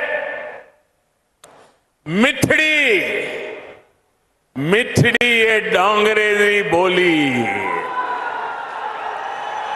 मिठड़ी ये डोंगरे दी बोली, ते खंड मिठे लोग डोगरे। ऐसी ही मिठास, ऐसी ही संवेदनशील सोच देश से के लिए एकता की ताकत बनता है और दूरियां भी कम होती है। भाई और बहनों, हमारी सरकार के प्रयास से अब बनिहाल कांजीगुट टनल से जम्मू और श्रीनगर की दूरी 2 घंटे कम हो गई। उधमपुर, श्रीनगर, बारामूला को लिंक करने वाला आकर्षक आर्क ब्रिज भी जल्द देश को मिलने वाला है। दिल्ली अमृतसर कटरा हाईवे भी दिल्ली से मां वैष्णो देवी के दरबार की दूरी को बहुत कम करने वाला है। और वो दिन दूरा नहीं होगा जब कन्याकुमारी की देवी वैष्णो देवी से एक सड़क से मिलने वाले हैं। दोस्तों,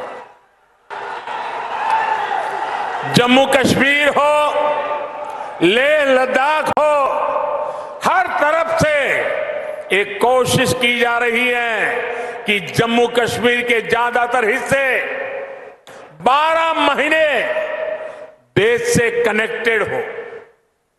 सरहदी गांवों के विकास के लिए भी हमारी सरकार प्राथमिकता के आधार पर काम कर रही है।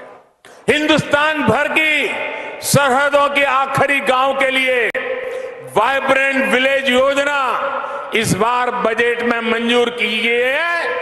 उसका लाभ हिंदुस्तान के सभी आखिरी गांवों को जो सीमा पर सटे हुए हैं वो वाइब्रेंट विलेज के तहत मिलेगा। इसका अधिक फायदा पंजाब को, जम्मू कश्मीर को भी मिलने वाला है। साथियों, आज जम्मू कश्मीर सबका साथ, सबका विकास का भी एक उत्तम उदाहरण बनता जा रहा है। राज्य में अच्छे और आधुनिक अस्पताल हो, ट्रांसपोर्ट के नए साधन हो, उच्च शिक्षा के संस्थान हो, यहां के युवाओं को ध्यान में रखते हुए योजनाओं को लागू किया जा रहा है। विकास और विश्वास के बढ़ते माहौल में जम्मू कश्मीर में टूरिज्म फिर से फलने फूलने लगा है। मुझे बताया गया है कि अगले जून जुलाई तक यहां के सारे पर्यटन स्थल बुक हो चुके हैं। जगह मिलना मुश्किल हो गया है। पिछले कई वर्षों में जितने पर्यटक यहां पर नहीं आए उतने कुछ ही महीनों में यहां आ रहे हैं। साथियों, आजादी का यह अमृत काल भारत का स्वर्णिम काल होने वाला है। ये संकल्प सबका प्रयास से सिद्ध होने वाला है। इसमें लोकतंत्र की सबसे जमीनी इकाई ग्राम पंचायत की आप सभी साथियों की भूमिका बहुत अहम है। पंचायतों की इसी भूमिका को समझते हुए आजादी के अमृत महोत्सव पर अमृत सरोवर अभियान की शुरुआत हुई है।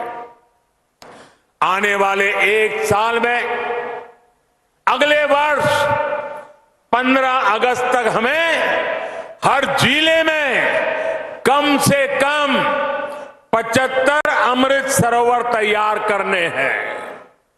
हर जिले में 75 अमृत सरोवर।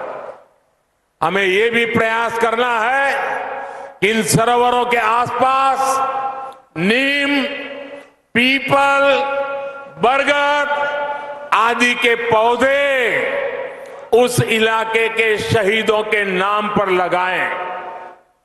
और कोशिश ये भी करनी है कि जब ये अमृत सरोवर का आरंभ करते हो, शिलान्यास करते हो, तो उस शिलान्यास भी किसी न किसी शहीद के परिवार के हाथों से, किसी स्वातंत्र सेनानी के परिवार के हाथों से कराएं और आजादी के लिए ये अमृत सरोवर के अभियान को हम एक गौरवपूर्ण पृष्ठ के रूप में जोड़ें।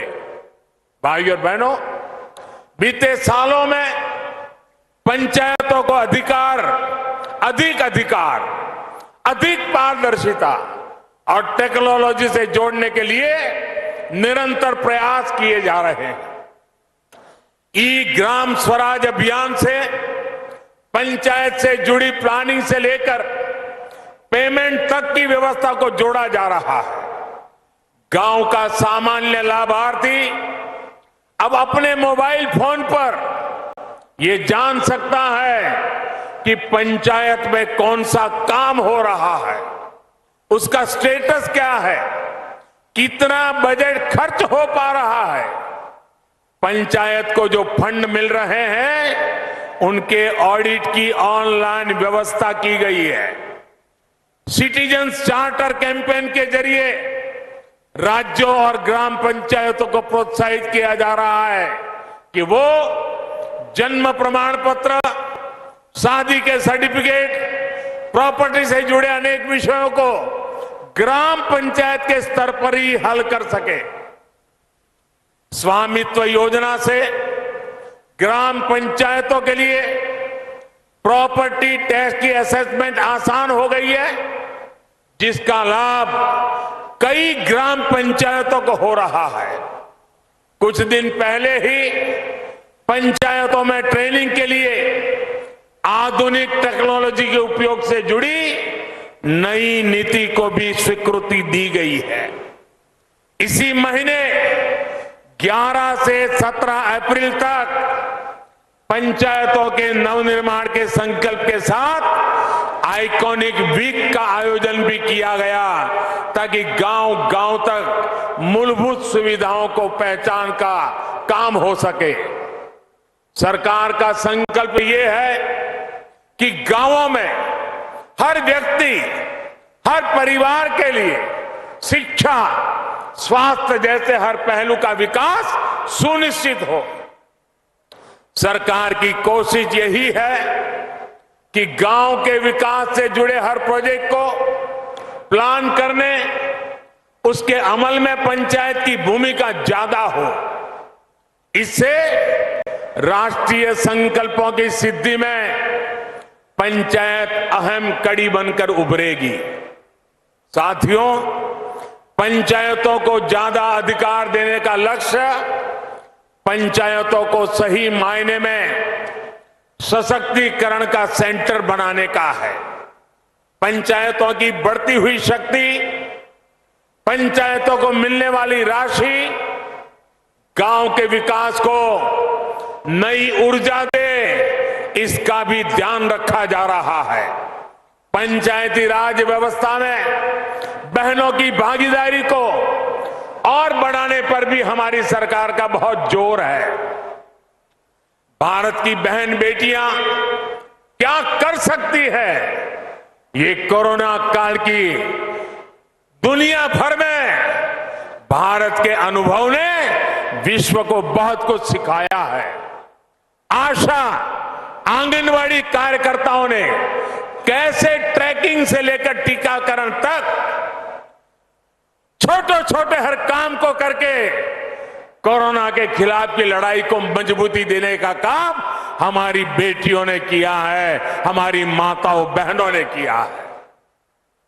गांव के स्वास्थ्य और पोषण से जुड़ा नेटवर्क महिला शक्ति से ही अपनी ऊर्जा पा रहा है। महिला स्वयं सहायता समूह गांवों में आजीविका के जन जागरण के नए आयाम गढ़ रहे हैं। पानी से जुड़ी व्यवस्थाएं, हर घर जल अभियान में भी जो महिलाओं की भूमिका तय की गई है, उसको हर पंचायत तेजी से व्यवस्थित करे, ये बहुत आवश्यक है।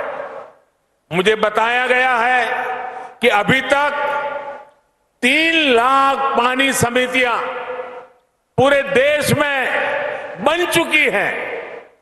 इन समितियों में 50% महिलाएं होना अनिवार्य है। 25% तक समाज के कमजोर तबके के सदस्य हो, ये भी सुनिश्चित होना जरूरी है।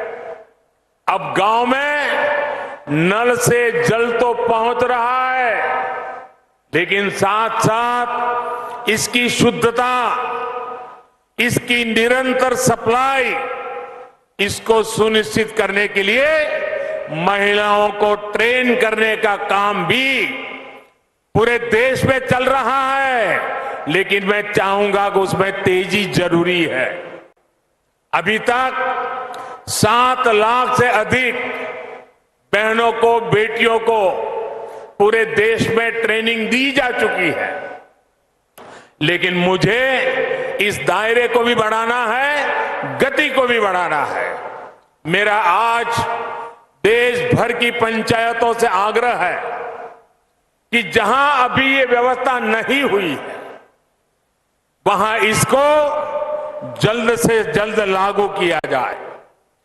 गुजरात में लंबे अरसे तक मैं मुख्यमंत्री रहा और मैंने अनुभव किया है कि जब मैंने गुजरात में पानी का काम महिलाओं के हाथ में दिया, गांवों में पानी की व्यवस्था की चिंता महिलाओं ने इतनी बखूबी की, क्योंकि पानी न होने का मतलब क्या होता है वो महिलाएं ज्यादा समझती है। और बड़ी संवेदनशीलता के साथ, जिम्मेदारी के साथ काम किया। और इसलिए मैं उस अनुभव के आधार पर कहता हूं, मेरे देश की सारी पंचायतें पानी के इस काम में जितना ज्यादा महिलाओं को जोड़ेंगे, जितना ज्यादा महिलाओं की ट्रेनिंग करेंगे, जितना ज्यादा महिलाओं पर भरोसा करेंगे, मैं कहता हूं पानी की समस्या का समाधान उतना ही जल्दी होगा। मेरे शब्दों पर विश्वास कीजिए, हमारी माताओं बहनों की शक्ति पे भरोसा कीजिए। गांव में हर स्तर पर बहनों बेटियों की भागीदारी को हमें बढ़ाना है, उन्हें प्रोत्साहन देना है। भाइयों और बहनों, भारत की ग्राम पंचायतों के पास फंड्स और रेवेन्यू का एक लोकल मॉडल भी होना जरूरी है। पंचायतों के जो संसाधन है, उनका कॉमर्शियल कैसे उपयोग किया जा सकता है, इसके बारे में जरूर प्रयास होना चाहिए। अब जैसे कचरे से कंचन, गोवर्धन योजना, या हम कहें प्राकृतिक खेती की योजना, और इन सारी चीजों से धन की संभावनाएं बढ़ेगी, नए कोष बनाए जा सकते हैं। बायोगैस, बायो सीएनजी, जैविक खाद, इसके लिए छोटे छोटे प्लांट भी लगे, इससे भी गांव की आय बढ़ सकती है। इसके लिए कोशिश करनी चाहिए और इसके लिए कचरे का बेहतर मैनेजमेंट जरूरी है। मैं आज गांव के लोगों से, पंचायत के लोगों से आग्रह करूंगा कि दूसरे एनजीओ के साथ मिलकर के और संगठनों के साथ मिलकर के आपको रणनीति बनानी होगी, नए नए संसाधन विकसित करने होंगे। इतना ही नहीं, आज हमारे देश में ज्यादातर राज्यों में 50% बहनें प्रतिनिधि हैं, कुछ राज्यों में 33% से भी ज्यादा है। मैं खास आग्रह करूंगा, घरों से जो कचरा निकलता है, गीला और सूखा, ये अलग घर में ही करने की आदत डाल दी जाए। उसको अलग करके करें, आप देखिए वो कचरा आपके यहां सोने की तरह काम आना शुरू हो जाएगा। इस अभियान को गांव के स्तर पर मुझे चलाना है और मैं आज देश भर के पंचायत के लोग मेरे से जुड़े हुए हैं, तो मैं इसका भी आग्रह करूंगा। साथियों, पानी का सीधा संबंध हमारी खेती से है, खेती का संबंध हमारे पानी की क्वालिटी से भी है। जिस प्रकार से केमिकल हम खेतों में डाल रहे हैं और उससे हमारी धरती माता की शहद को बर्बाद कर रहे हैं, हमारी मिट्टी खराब हो रही है। और जब पानी, वर्षा का पानी भी नीचे उतरता है तो उस केमिकल लेकर के नीचे जाता है और वही पानी हम पीते हैं, हमारे पशु पीते हैं, हमारे छोटे छोटे बच्चे पीते हैं। बीमारियों की जड़ें हम ही लगा रहे हैं और इसलिए हमें अपनी इस धरती मां को केमिकल से मुक्त करना ही होगा, केमिकल फर्टिलाइजर से मुक्त करना होगा और इसके लिए प्राकृतिक खेती की तरफ हमारा गांव, हमारा किसान बढ़ेगा तो पूरी मानवता को लाभ होगा। ग्राम पंचायती स्तर पर कैसे प्राकृतिक खेती को हम प्रोत्साहित कर सकते हैं, इसके लिए भी सामूहिक प्रयासों की आवश्यकता है। भाई और बहनों, प्राकृतिक खेती का सबसे अधिक लाभ अगर किसी को होगा तो वो मेरे छोटे किसान भाइयों बहनों को होने वाला है। इनकी आबादी देश में 80% से अधिक है। जब कम लागत में अधिक फायदा होगा तो ये छोटे किसानों के लिए बहुत प्रोत्साहन देगा। बीते सालों में केंद्र सरकार की नीतियों का सबसे अधिक लाभ हमारे इन छोटे किसानों को हुआ है। पीएम किसान सम्मान निधि से हजारों करोड़ रुपए इसी छोटे किसान के काम आ रहे हैं। किसान रेल के माध्यम से छोटे किसान के फल सब्जियां भी पूरे देश के बड़े बाजारों तक कम कीमत में पहुंच पा रही है। एफपीओ यानी किसान उत्पादक संघों के गठन से भी छोटे किसानों को बहुत ताकत मिल रही है। इस साल भारत ने विदेशों को रिकॉर्ड फल सब्जियां एक्सपोर्ट की है, तो इसका बड़ा लाभ भी देश के छोटे छोटे किसानों को हो रहा है। साथियों, ग्राम पंचायतों को सबको साथ लेकर एक और काम भी करना होगा। कुपोषण से, एनीमिया से देश को बचाने का जो बीड़ा केंद्र सरकार ने उठाया है, उसके प्रति जमीन पर लोगों को जागरूक भी करना है। अब सरकार की तरफ से जिन योजनाओं में भी चावल दिया जाता है उसको फोर्टिफाई किया जा रहा है, पोषण युक्त किया जा रहा है। ये फोर्टिफाइड चावल स्वास्थ्य के लिए कितना आवश्यक है, इसको लेकर जागरूकता फैलाना हम सभी का दायित्व है।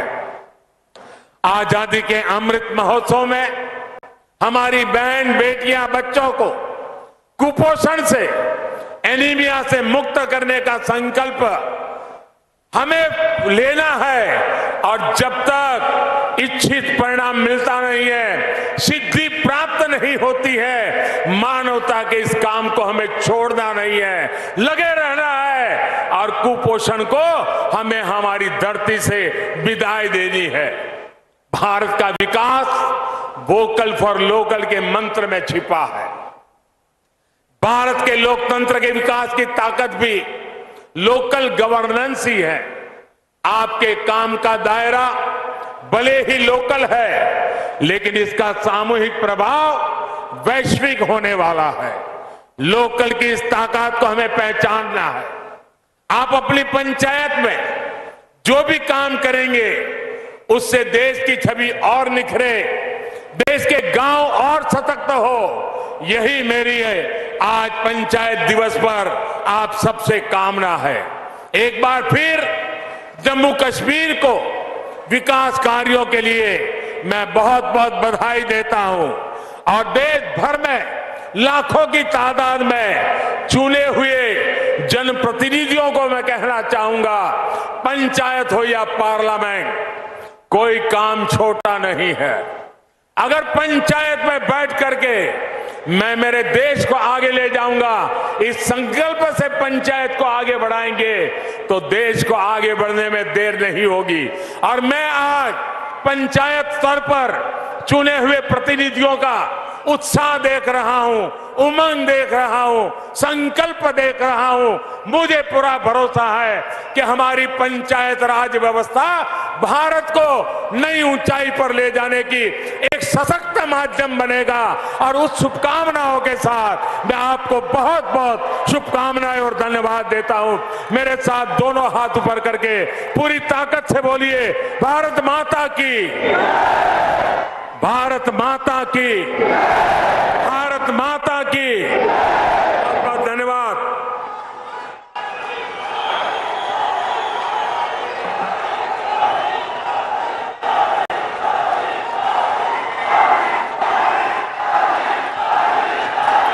बहुत बहुत धन्यवाद माननीय प्रधानमंत्री महोदय। हम सबको विश्वास है बदल रहे भारत पर, इसकी नई गति पर, इसके आगे निकल जाने के संकल्प पर। मेरा देश बदल रहा है, संवर रहा है मेरा देश। धन्यवाद प्रधानमंत्री जी। आप सभी जो विशाल जनसमूह के रूप में माननीय प्रधानमंत्री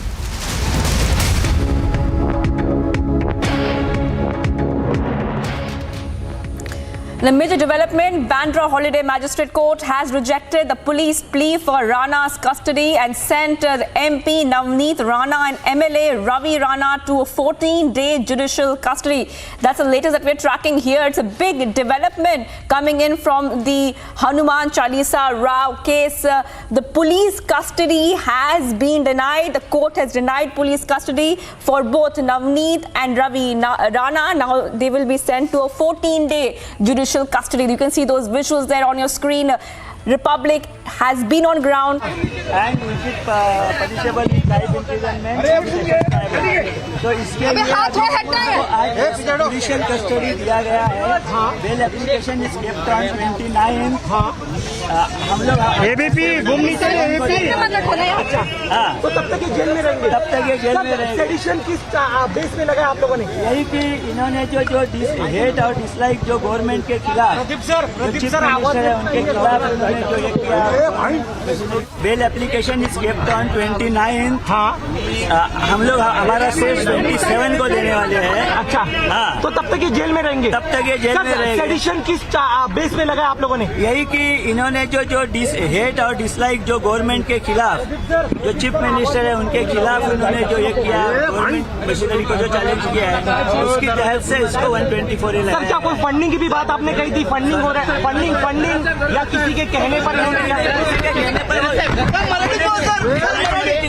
आरोपींना आज जेल कस्टडी देऊन त्यांनी जो आज त्यांनी लगेच बेल एप्लिकेशन केलं, त्या बेल एप्लिकेशनवर आम्हाला आमचं लेखी म्हणणं 27 तारखेला मांडायला सांगितलेलं आहे आणि त्याचप्रमाणे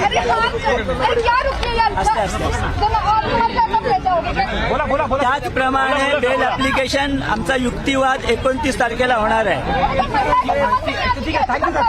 आणि याच्यामध्ये 124 हे सेडिशनचा चार्ज लावण्यात आलेला आहे.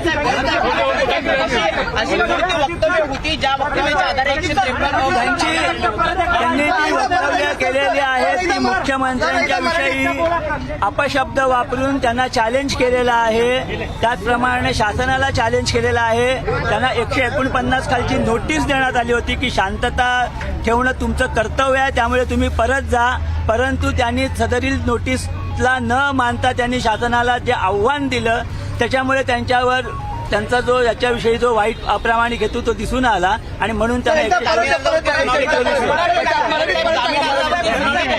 आरोपींविरुद्ध 124 हा सुद्धा सेडिशनचा गुन्हा लावण्यात आलेला आहे. त्याचप्रमाणे आरोपींना जेल कस्टडीत पाठवून त्यांच्या जामिनावर आम्हाला लेखी युक्तिवाद दिनांक 27 तारखेला द्यायला सांगितलेला आहे आणि प्रत्यक्ष युक्तिवाद 29 तारखेला होऊन त्यावर मग निर्णय होईल. किती दिवसाची न्यायालयीन कोठडी भेटली? आता 29 तारखेपर्यंत न्यायालयीन कोठडी मिळालेली. नाही, युक्तिवाद हीच कलमं का लावलेली आहेत ती न्यायालयाने ऐकलेली आहेत संपूर्ण आणि ऑर्डरची प्रथा. सेडिशन का क्योंकि उनको 149 का नोटिस भी दिया था. अगर वो दूसरे के घर में उनके परमिशन बिना भी जिसके घर में जाना चाहते थे वो महाराष्ट्र के ऑनरेबल चीफ मिनिस्टर है और उनको चैलेंज करते हुए अगर किसी के घर में जाना है तो उसकी परमिशन लेनी जरूरत है. परमिशन ना लेते हुए जब 149 की नोटिस दी गई कि मत जाना, उसके बाद भी उन्होंने स्टेट मशीनरी को चैलेंज किया कि हम जाएंगे ही. इसके लिए उनको और उनका जो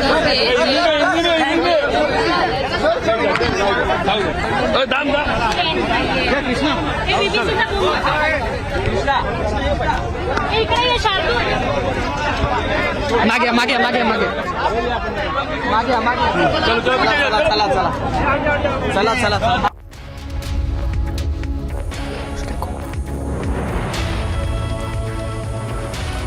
Right, you can see those. Now let me just go across to Ankit. Ankit, now this is a huge setback for the Rana couple.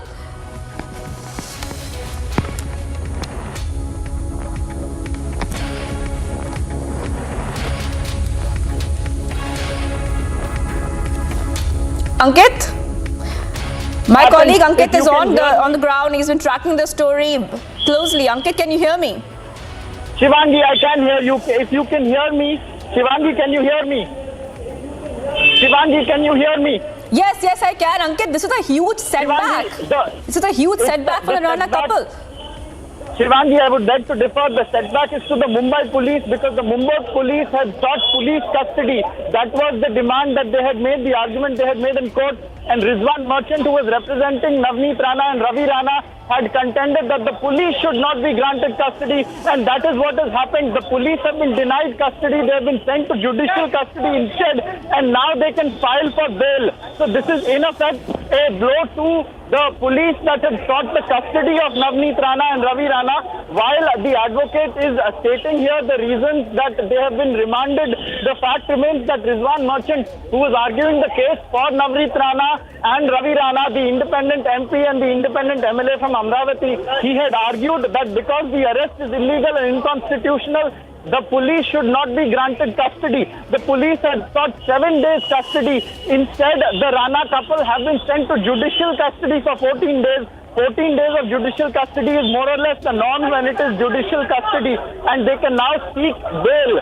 That is the big update coming from the Bandra court right now. We are also expecting very shortly for the lawyer of Navneet Rana and Ravi Rana. You can see him there in your frame right now. Rizwan Merchant is about to speak to the media, and a clear picture will emerge as to what his arguments were and what the magistrate observed and ordered eventually. We have seen 14 days of judicial custody granted. 7 days of police custody which the government had sought have not been granted. It has been denied. So now Navneet Rana and Ravi Rana will be taken back to the jail, but they can then seek bail as early as We may find out very soon, as early as tomorrow perhaps.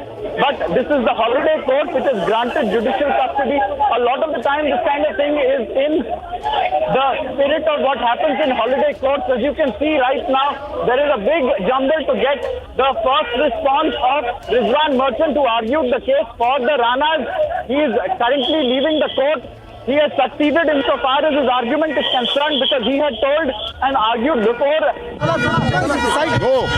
तो देखिए, साफ तौर पर जो है यहाँ पर वकील जो है वो कुछ भी कहने के लिए जो है तैयार नहीं है। उनका साफ तौर पर कहना है कि मैं जो है कुछ भी नहीं कहना चाहूंगा। लेकिन देखिए, जो सरकारी वकील थे उन्होंने इस बात को आकर क्लियर किया है कि देखिए 14 दिन की जुडिशियल कस्टडी में बिल्कुल भेजा गया है, लेकिन ये पुलिस की बहुत बड़ी हार है, क्योंकि पुलिस चाहती थी कि पुलिस कस्टडी में एक बार फिर से जो है देखिए कोशिश जरूर करें।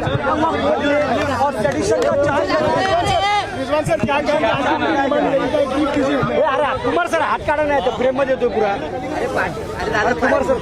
देखो सुनो, 1-2 मिनट। आप सब लोगों का एक ही सवाल है, मैं जानता हूं क्या है। आप लोग सवाल मत करो, मेरे को बात करने दो। आप लोग चिल्लम चिल्लाट करोगे, कोई सुनाई नहीं देगा। Please away. I am loud enough to be caught. It's okay.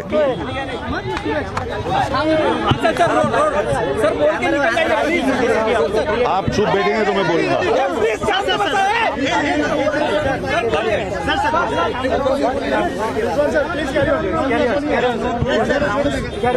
Please keep quiet. 1 minute. Now listen to me one thing very carefully. The remand application which has been filed by Khar police station was confined only to section 153 capital A and charges under the Bombay Police Act. In that remand application, for the first time, the unfairness and dishonesty of the police department is reflected. After the FIR was registered by Khar police station on the complaint of Ravi Rana and Navneet Kaur Rana against the other side, there is a second FIR which appears to have been registered by the police against Navneet Kaur Rana and her husband Ravi Rana. That is the charge of 353 IPC police station on the complaint of Ravi Rana and Navneet Kaur Rana against the other side. There is a second FIR which appears to have been registered by the police against Navneet Kaur Rana and her husband Ravi Rana. That is the charge of 353 IPC of obstructing a public servant in discharge of official duties. That, it appears, is in respect of the incident which has taken place at the residence. If the charge of 353 was made out in respect of the incident at the residence, there is no reason why that charge could not have been added in the first FIR of 500. The arrest memo also does not show the charge of 353. For the first time, Public Prosecutor Mr. Gharat, obviously on instruction, he cannot make such a responsible statement without instructions from the police department. So I take it that it is on instruction from the police department. He argued that the case of the accused falls under 124 capital A, which is sedition. When he was called upon by us to show to the court that particular part of the remand application or those words which was supposed to have been uttered by the accused to show disaffection towards the state government, he miserably failed. He was not able to show even a single word which was uttered allegedly either by Ravi Rana or Navneet Rana to show disaffection towards the government. The only contents of the remand application was that they had prepared to come here for the purpose of chanting Hanuman Chalisa. We argued before the court that Hanuman Chalisa is nothing but a praise of Lord Ram, and praise of Lord Ram and as well as praise of Hanuman go hand in hand.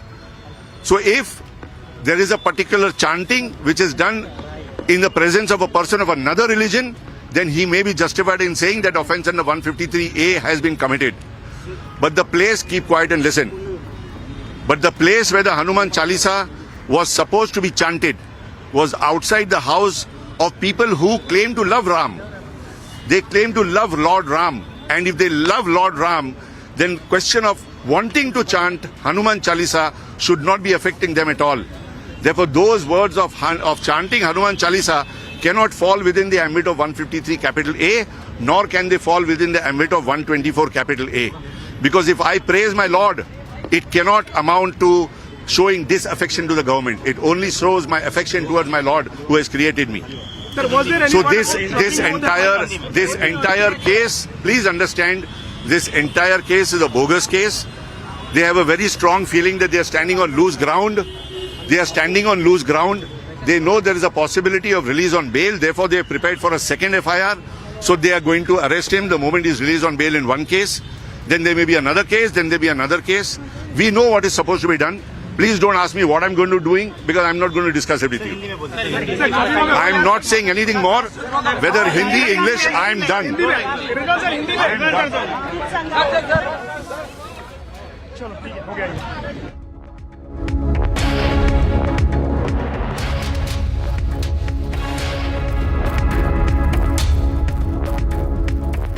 All right. Let me just go straight across to Ankit. Ankit, we just learned that the sedition charge has also been added against the Rana couple. Tell us more about this. This is a big revelation right now. Rizwan Merchant made before going back into the Bandra court, Shivangi. The big news is that the police has been denied custody. Instead, they will be sent to judicial custody. But certainly key news being shared by Rizwan Merchant from in the courtroom, that is that the Mumbai police is attempting to file another FIR. This for the altercation that was witnessed at Navneet Rana and Ravi Rana's house before they were taken by the Mumbai police to the Khar police station. There was the altercation video, and they have accused them of sedition because they were trying to impede a public servant from doing their duty, is what we could make out from what Rizwan Merchant just told us before going back into the court. We also asked him meanwhile when does he see them getting bail, because in his statement he had said that this new FIR of sedition is an attempt to stop them from being able to get bail. Currently, as things stand with judicial custody, they would be entitled to seek bail, but however, there is a second FIR that the Maharashtra police, the Khar police station has filed. We can also tell our viewers that the next hearing is to take place on the 29th of this month. The Mumbai police is to file its reply on their bail application by the 27th of April. So that is the timeline we are looking at right now, Shivangi. We are also awaiting now the Rana couple to step out of the Bandra court premises, and we are awaiting what it is that they say or do, if indeed we get a chance to speak to them at all. But I can repeat once again that the police have been asked to file their reply on the bail application that has already been filed by Navneet and Ravi Rana by the 27th of April, that is 3 days from now, and on 29th the hearing will take place. Once again, the police have been denied custody. They had asked for 7 days custody, so it's a blow to the police's case in that front, but they have been sent to 14 days of judicial custody. We are on standby right now for more people to emerge. Rizwan Merchant is coming out once again, and we will try and ask him a question. Again, there was a big crowd here, but maybe it's more conducive right now. Mr. Merchant, are you confident of getting bail on 29th? Mr. Merchant.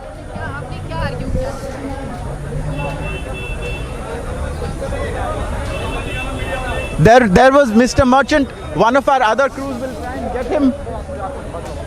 One of our other crews will try and speak to him just now. But Mr. Merchant has filed the bail application on behalf of Navneet and Ravi Rana, and the Maharashtra government, or the police rather, have been asked to file their reply by the 27th, and on 29th is when the hearing will take place. Again, the big news that he has shared with the media is that a second FIR is likely to have been filed by the Mumbai police, and this one accuses the Rana couple of sedition, basically in impeding the work of a public servant who had tried to come and take them out of their house. The police official who we saw in their flat, they had accused the police official of trespass, I might add, in return. But this is the big breaking news at the moment, that Rizwan Merchant, the lawyer of the Rana couple, is alleging that a unfair second FIR has been attempted to be lodged, and he has called this reflective of the dishonesty of the police. This is the word of Rizwan Merchant to the media, that the second FIR that has been lodged is reflective of the dishonesty of the police. So there are hectic developments taking place. We are on standby any second now. the Rana couple, that is Navneet Rana, the independent MP from Amravati, and her husband Ravi Rana, the independent MLA, will come out of the court premises. They are still inside. Their lawyer Rizwan Merchant is outside. He has just briefed the media a short while back. We caught that briefing, and right now we are on standby for what else emerges. But for the moment, the Rana couple have been sent to judicial custody. The police will not be getting their custody. The police had sought 7 days of their custody. It was denied by the court. Rizwan Merchant argued that the police must not be granted custody because the arrest is illegal and unconstitutional, and so they have been sent to 14 days judicial custody. Instead, they have already filed their bail application. The Mumbai police is to respond by the 27th of this month. That is 3 days from now. That is by Wednesday, and on Friday the matter will be heard again, is the breaking news emerging from the Bandra holiday court here this Sunday on April the 24th in Mumbai. Right now, the Rana couple who were arrested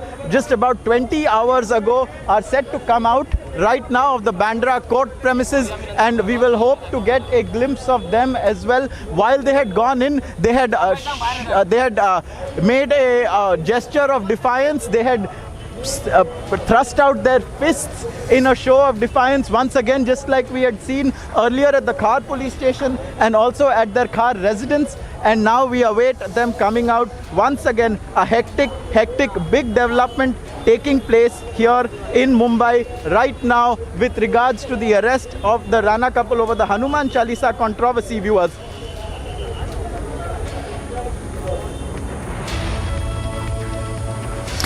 All right, Ankit, we were waiting for them to come out. As you just said, this is a big development here. Sedition charge being added against the Rana couple. Now, what next for the Rana couple? We believe that they will be taken to jail today. Can you tell us more about that? Well, it is likely that they will be at first taken back. It's hard to guess actually, so I'd rather not speculate where they will be taken back right now. We'll wait for word on that. But what we can tell you, the timeline that we do know, Shivangi, is that they have already filed their bail application. They benefited out of the fact that they were sent to judicial custody, and so they were able to file their bail application immediately. They did so, and now the Mumbai police has been asked to file its reply to their bail application by 27th of April. That is by Wednesday, and on Friday is when the hearing will next take place. This is the order and the outcome of this hearing that took place on Sunday at the court in Bandra, at the holiday court. And so now we await the reply of the Maharashtra government, and we await more word on the second FIR that has been lodged that alleges sedition by the Rana couple in attempting to stop a public servant from discharging their duty, or so Pradeep Gharat, the lawyer for the government, has informed. And there you see Ravi Rana and Navneet Rana, and she has her hands up in a gesture of namaste. It's one we've also seen being used to indicate Satyameva Jayate. That is what we can infer from the body language of Navneet Rana, who has just stepped out. Navneet Rana has just stepped out, and so has Ravi Rana, and both of them have been taken into the police car, and they are just about to drive out. Viewers, we have the first visuals of the Rana couple after they have been remanded to 14 days of judicial custody. Bail is on the cards as early as this Friday because their application has been filed. I can see them from the corner of my vantage point that they are being taken inside a clutch of cars that have been readied for them. It's likely that they will be taken back to the Santa Cruz police station, but we will await word on that, and we'll await word on where in fact they will be lodged until their application comes up for hearing. They had earlier indicated that they would not seek bail unless the police files an FIR over the complaint of the Shiv Senas protesting at their house. We can also break this information, Shivangi, for the viewers, that the police has filed an FIR against the Shiv Senics who were protesting, and 4 people have been arrested. So 4 protesters have been arrested. That is another piece of breaking news that is coming out right now from Mumbai, from the Mumbai police. And right now we are awaiting the Rana couple to come before us and for us to catch another glimpse of them. We just saw them just about 2 minutes ago as they stepped out of the building. Navneet Rana had her hands together in the Namaste sort of gesture in what has been erstwhile used previously also in a number of cases to indicate Satyameva Jayate. So very clearly their body language suggested that it is they who have got the edge, although there is a new development with regards to the sedition FIR that is being filed, an unexpected twist we have seen now taking place and unfolding before our eyes at the Bandra court.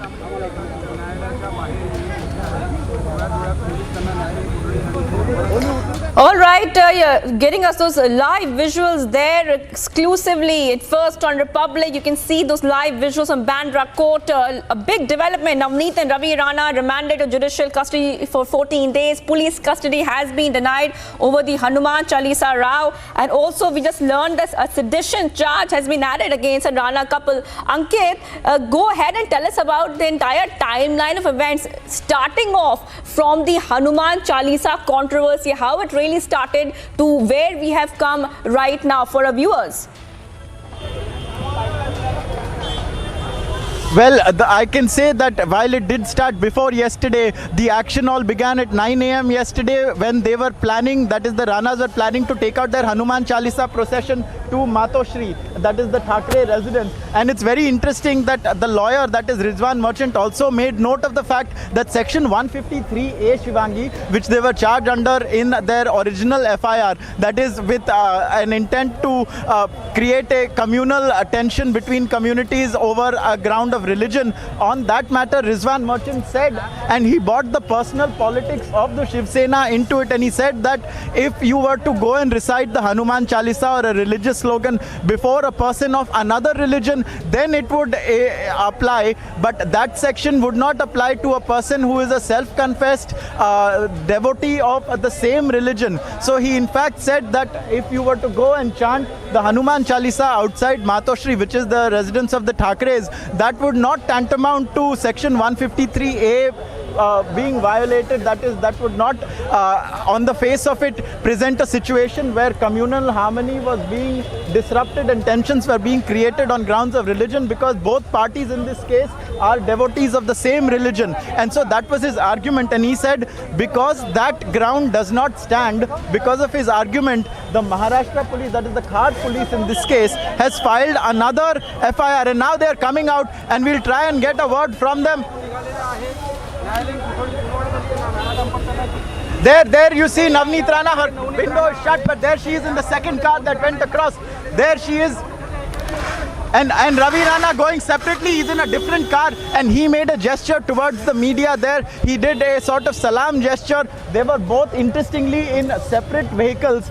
They were both being taken separately, and there they go now to the Santa Cruz, or at least in the direction of where they came from, which is the Santa Cruz police station. So this is the breaking news at exactly 2 p.m. on Republic TV. We've got it to you first. The Ranas are once again on their way to the police station, but their circumstances have changed. They have been sent to judicial custody for 14 days. The police have been denied their request for custody, and the Rana couple have filed for bail. The Maharashtra government will have to reply by April 27, that is Wednesday, and by 29th is when the next hearing will be going on and will take place, and that is when we'll find out about their bail. But this is the breaking news right now, Shivangi. We are now going to go and follow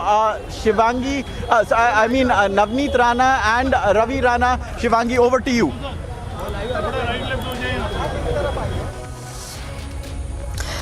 Ankit, before you go, of course, just stay on with us, because I just want you to tell us a little bit more about the security arrangements there.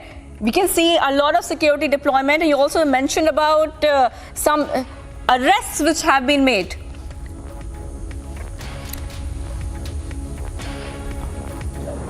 Okay, Ankit, I'll come back to you. Because right now joining us is Swapnil Kothari. He's a lawyer. Thank you for joining us, Mr. Kothari here. Would you please give a legal perspective on what exactly is happening now? 14-day judicial custody for the Rana couple. Of course, they've applied for bail. What next can happen when it comes to the legal perspective and the legal help the Rana couple can get? It's very clear that the application for police custody failed. The judicial custody was given by the court for 14 days. Obviously, on the bail application, there is going to be a response from the police that has been asked for. And then when the bail application is heard, probably on the 29th or whatever the date that has been fixed, it will be very clear that at that point, both the sides' answers will be ready before the court and both will present their arguments. One is Mr. Rana's lawyers and the other is the police lawyers or the police themselves with their arguing the case. But I'm sure that they have a lawyer on their side, a public prosecutor. So the public prosecutor will try to ensure that the judicial custody continues for the 14 days and they do not get let off on bail before the judicial custody ends. That is the job of the public prosecutor, regardless of howsoever weak the case is. Now, as far as the sedition aspect is concerned under 124A, capital A, that is a very, very weak argument. Nobody is trying to, destroy the country or break the country into the pieces or, is against the country. It's just a recitation of a Hanuman Chalisa that can by no stretch of imagination even mean, inciting riots under 153A or much less sedition. So both the FIRs with these respective sections, both these sections will, not really stand. And thereafter, then the court will be in a better position to say that, look, I think these people can be let off on bail because what are the grounds for bail? Basically, that is that they are not a flight risk. Secondly, that they will not tamper with the evidence. So, and the third is that they will not influence the witnesses. So if these three things are there and the defense proves it to the satisfaction of the court that these three things are very much there and the Ranas will not indulge in either of those three things, then I don't see any reason why the court should not grant bail. It could have done so today if had these people applied, but I don't know what is the situation. Because last I heard yesterday was that they have chosen not to apply for bail. So I don't know whether they applied for anything today itself. But I think the argument related only to whether it should be a police custody or a judicial custody. So obviously, to that extent, the defense has succeeded and the judicial custody has been granted. I believe that this particular case will die its own death. I believe that the Ranas ought not to have come from Amravati to come over here. That's one perspective of one way of looking at it. Because there's no need, if you have a dissatisfaction or disagreement with the ruling party in any form whatsoever, you don't need to come outside the Chief Minister's house and chant, do these things and unnecessarily provoke. In as much as of a legal right you may have, but the point is that if there is a prohibitory order, then all the more so you should not do so. And you could have, there are multiple ways you could have gone to the press, you could have sent a letter. The letter could have been published on social media saying that, look, we disagree with this or we are dissatisfied with this aspect of the ruling party. This would not have taken this sort of a shape. Now, as much as the fact that they have done that, the other aspect is that the ruling party should have said that, okay, big deal, what happens if you chant Hanuman Chalisa? It's not going to make a dent in our governance at all in any form whatsoever. So, you can do whatever you want, and at best, how many days are you going to chant? You're going to go away. So that's another way of looking at it. But nevertheless, it has come to this situation, and it's gone to the courts, as we call it. And if it's gone to the courts, then the legal aspects will take place, and the court will take its own time to decide on this. And the court has given the dates, and whether it's one FIR or both the FIRs that are going to be heard, or whatever the situation is, I don't know which matters are going to be placed on the 29th, whether they're going to be both, or it's just in relation to one of the FIRs where that arrest has been made, then obviously it will be only that bail application, because bail application can be only made when there is an arrest, and arrest has been made only if in one FIR, then obviously the second FIR doesn't apply here at the moment, unless the defense counsel goes for an anticipatory bail application as far as the second FIR is concerned, where they anticipate that should the Ranas get the bail in the first FIR, then there is a solid chance that the police may arrest him on the second FIR. So apply for a bail application in the first FIR and apply for an anticipatory bail application in the second FIR. So we'll see in a couple of days if the defense thinks it fit to apply for an anticipatory bail application as far as the second FIR is concerned. So this is a comprehensive legal perspective that I can give you, and there are dime a dozen cases. Mr. Like Kothari, yes, Mr. Kothari, thank you for your inputs. But Mr. Kothari, tell us a little bit more about this second FIR where the sedition charge has been added against the Rana couple. Now, on what basis can a sedition charge be added from a legal perspective? if you say 124A, let me tell you, Shivangi, and for the benefit of your viewers, that this section has been asked to be repealed. Time and again, the judiciary has asked the parliament that please repeal this section because it's the job of the parliament, not the job of the judiciary. The judiciary cannot, it can say that it's an unconstitutional section, but the way the section is worded, it cannot say that it is unconstitutional per se, because the way it's worded, it's disaffection with the government, and it's been there since quite some time. So obviously there are people in this country who could go against the country at some point in the future. So that's the reason why that section has not been repealed by the parliament. So its application and usage of 124A is very minimal. One has to have very, very strict parameters and to apply that section. It's a very grave section to apply. You just can't apply to anybody and everybody who says that, I hate the government. So and that too, it's a state government. It's not a central government. So more so, this is disaffection with the country as such. That is the way I would look at it more. I think that is exactly what the framers had in mind when they framed this section, not just one particular state, because somebody could say, oh, I don't like this state. Well, if you don't like this state, then please go and live in another state. So, because this country has got 29 states, so you can go anywhere that you like if you don't like a particular state or a state government. And there are different ways of appealing or expressing your displeasure against the ruling party or against the state by itself. So, to say that it is sedition, it's a little bit too far-fetched. It's an imaginative section, in my opinion, to be applied here. So, as far as the second FIR is concerned, even if it's an afterthought, as alleged by the defense, saying that, look, they knew that bail would be easily granted in the first FIR, so the second FIR was immediately brought into action, and then tomorrow the third one could be brought, and day after tomorrow, fourth one could be brought. So, I don't know about third and fourth, but as it stands, there is a second FIR. And I don't see much of merit in either of the FIRs, and more so, very little merit in the second one, because sedition is very, very grave, and by no far stretch of imagination, any right-thinking court or magistrate in that manner would even think, even once, forget twice, to say that, look, this section doesn't apply, so let's not, be too imaginative and let's not write fiction novels. This deals with the personal liberty of the people, and, it's unnecessary harassment to the accused, saying that, look, you incited riots. According to us, you could have incited riots. Now that is too far-fetched under 153A, which was the part of the first FIR. And now you are going to be expressing disaffection towards the government, and which is going to result in some sort of a national imbalance or anything of that sort, applying 124A. So that, of course, all those things are very, very grave.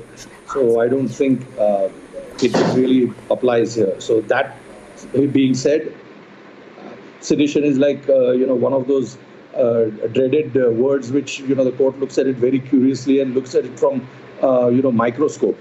From the prism of a microscope, let's put it that way, that whether there is any, even by far the slightest of indication of that. So nowhere would you even find a slightest indication of sedition.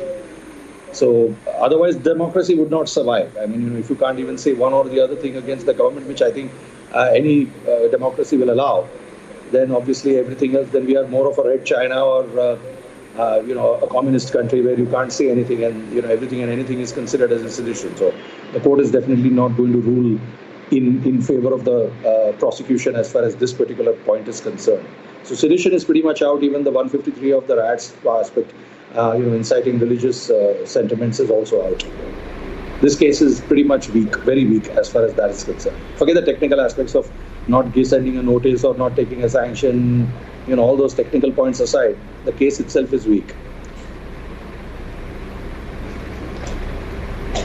Mr. Kothari, we are currently on the trail behind Navneet Rana and Ravi Rana. I'd like to ask you about what you're talking about, the case being weak, the sedition case. Now, Rizwan Merchant said, and I quote, when he was called upon by he means the public prosecutor, when he was called upon to show a particular part of the remand application or those words which were supposed to have been uttered by the accused to show disaffection towards the government, he miserably failed. So is he stating already that this case is weak because of the argument that has been put forth in court, or does that argument remain? And is he right, Mr. Kothari, in stating that this second FIR has been filed only to prevent them seeking bail because it's a more stringent law?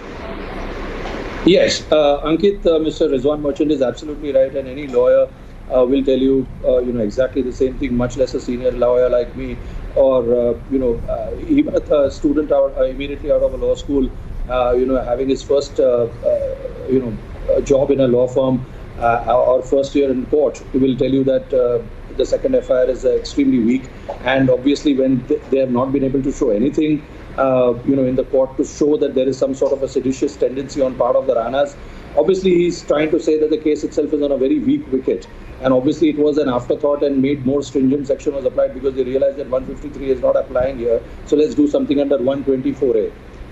So something of that sort is extremely, Ankit, very, very, it's apparent. I mean, let's put it that way. I mean, it's more of an academic exercise, and it's a good academic exercise for a lot of students who are watching this.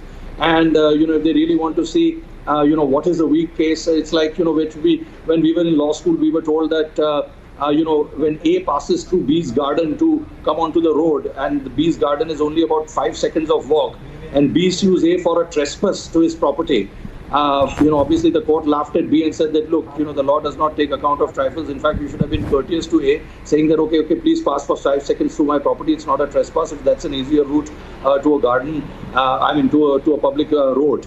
So it's like that. So it's more academic that you learn these things, and it's nice that these kind of things are happening. Of course, I'm not for a moment saying, because it definitely affects and hurts the accused. But for all the law students and for all the lawyers who are young lawyers, junior lawyers who are looking at this, they can really apply the case and write notes down and possibly get hold of an FIR and see that, look, this is the way the section is there, and this is, compare it with the actual wordings under the IPC, and then see the commentary under that and realize that, look, this is how it is. And one more thing also for the benefit of your audience, Ankit, and for all the non-lawyers who are also listening here, when there is a capital A next to a section, like 153A or 124A, that means when the original Indian Penal Code it came in 1860, these sections were not there. These sections were inserted by way of an amendment to the Indian Penal Code. I do not remember the exact years of the amendment, but the very fact that those are capital A, that's why you always see Mr. Merchant,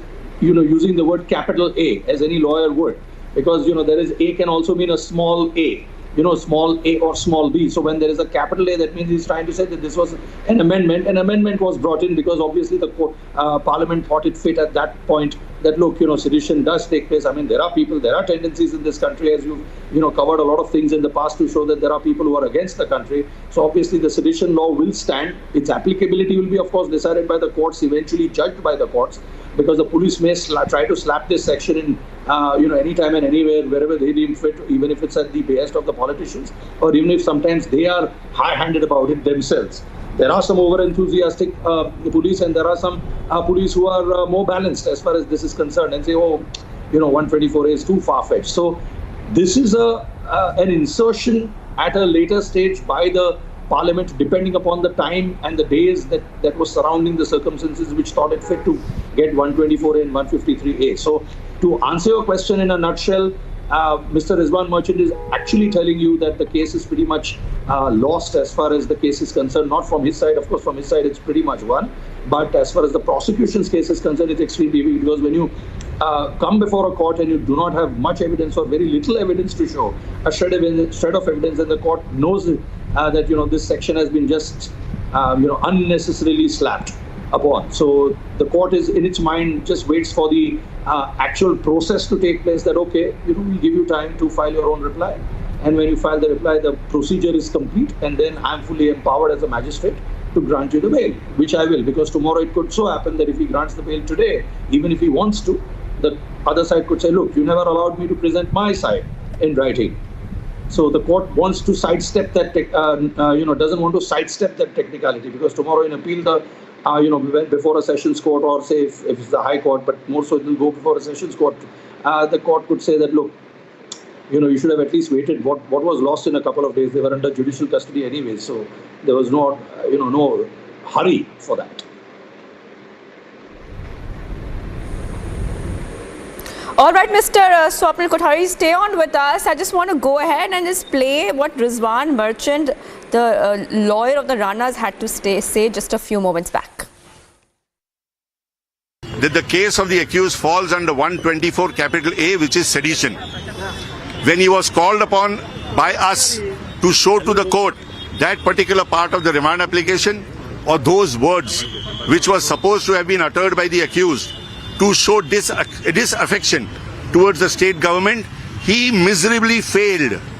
He was not able to show even a single word which was uttered allegedly either by Ravi Rana or Navneet Rana to show disaffection towards the government. The only contents of the remand application was that they had prepared to come here for the purpose of chanting Hanuman Chalisa. We argued before the court that Hanuman Chalisa is nothing but a praise of Lord Ram, and praise of Lord Ram and as well as praise of Hanuman go hand in hand. So if there is a particular chanting which is done in the presence of a person of another religion, then he may be justified in saying that offence under 153A has been committed. But the place, keep quiet and listen, but the place where the Hanuman Chalisa was supposed to be chanted was outside the house of people who claim to love Ram. They claim to love Lord Ram, and if they love Lord Ram, then question of wanting to chant Hanuman Chalisa should not be affecting them at all. Therefore, those words of chanting Hanuman Chalisa cannot fall within the ambit of 153 capital A, nor can they fall within the ambit of 124 capital A. Because if I praise my Lord, it cannot amount to showing disaffection to the government. It only shows my affection towards my Lord who has created me. Sir, was there so this entire case, please understand, this entire case is a bogus case.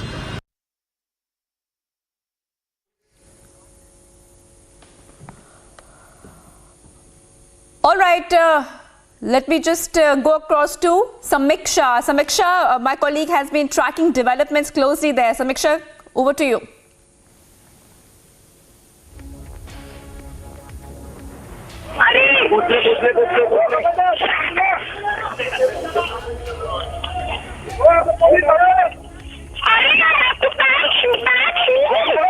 Those are live visuals getting from the Santa Cruz police station in Mumbai. Samiksha, my colleague, is there tracking every development. Samiksha, can you hear me and get me the latest on what's happening on ground?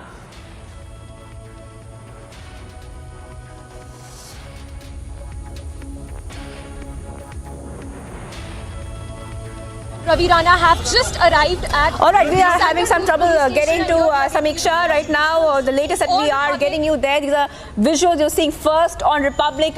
Only exclusive visuals there, live from the Santa Cruz police station. You can see there, the Ranas have arrived. Samiksha, can you hear me now? Can you please take over and tell me what's happening? You're there on the ground at the police station.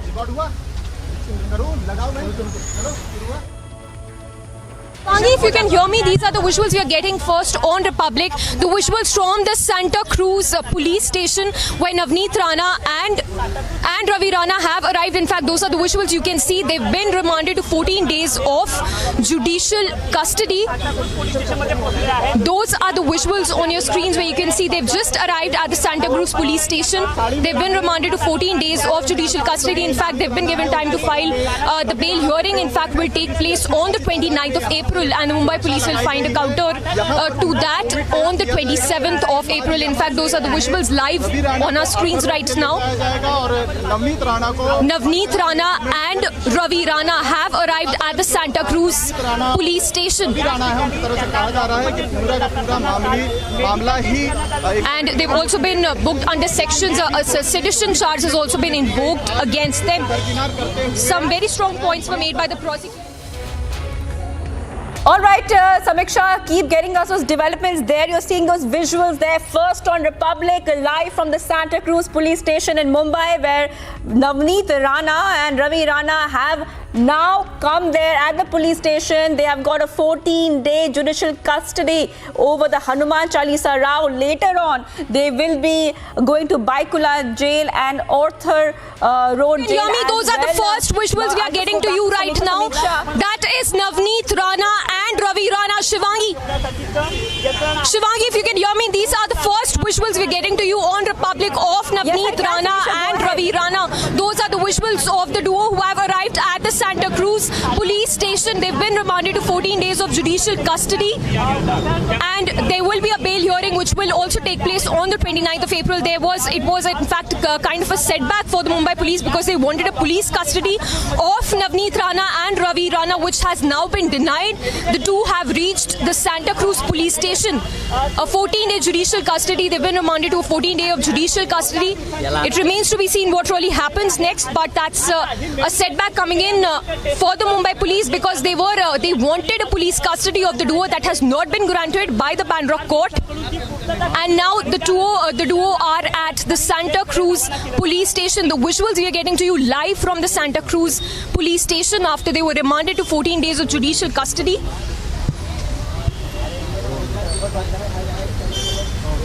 Navneet ji, if you can hear me, Ravi ji. Ankit, tell us more about.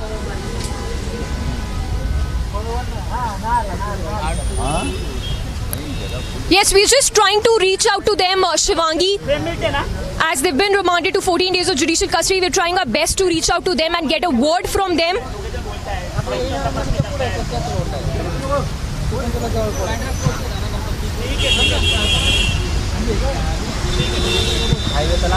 Remember. All right, Samiksha, you're there at the Santa Cruz police station. Keep tracking those developments very closely. Now, this is the same place where Navneet Rana and Ravi Rana had spent the night. This is the place at the Santa Cruz police station. Now, they're back after getting 14-day judicial custody over the Hanuman Chalisa Rao. We've been tracking this story very closely since yesterday. This is a big political face-off there happening in Maharashtra. And I want to quickly go across to Ankit, who's also been tracking the story very closely. Ankit, what is happening on ground? What next for the Rana duo? Well, Shivangi, we are hot on their trail as well. We are also just about to reach the Santa Cruz police station where Samiksha has just sent the visuals of the Rana couple being taken. She's also broken the information of where they could be taken for the judicial custody, which perhaps could be Arthur Road jail, but we'll wait for confirmation on that. But what has happened just now is a lot of twists and turns, because in this hearing that was held without the media being present there because it was in the holiday court, the prosecution, that is the Maharashtra government, attempted to add another FIR and over how they had allegedly obstructed a public servant from discharging their duty, and that they have been accused of for sedition, and that is a grave charge with an attempt, that is how Swapnil Kothari read it, to allow them to no longer be able to take bail. But as things stand, because of the 14-day judicial custody and the section 153A, they have filed for bail. It's on 27th, that is Wednesday, that the Maharashtra government will have to file its reply. The court has asked it to file its reply on their bail application, and then on 29th, that is on Friday, is when this hearing will take place again. In the court, it's important to point out that the police had sought 7 days police custody. That was not accepted. The judge sent them to 14 days judicial custody. 14 days is somewhat of a norm when it comes to giving judicial custody. And so it allowed them to seek bail. And now with all the lawyers telling us that in a lot of ways the case is not made out insofar as the sedition and also with regards to the religious place not being anywhere in the picture, because Matoshri is not a religious place, and also the Thakres are in this case also devotees of Hanuman, Lord Hanuman, or so they say, so it should not apply as well. That is why at least Swapnil Kothari was saying when he was with us that Rizwan Merchant has won this round, and so the Ranas are going to spend some days in jail, but they will not spend them in the police's custody. They will spend them probably in one of the jails around Mumbai, Arthur Road or Baikula or one of the others. But we are about to reach Santa Cruz police station as well, where hopefully we'll get another sighting of the Ranas. We've seen them 3 times so far. The first time, 4 times rather, when they were entering the Bandra court, they made a gesture of defiance. When they were exiting, the gesture was a namaste in the Satyameva Jayate sort of way. When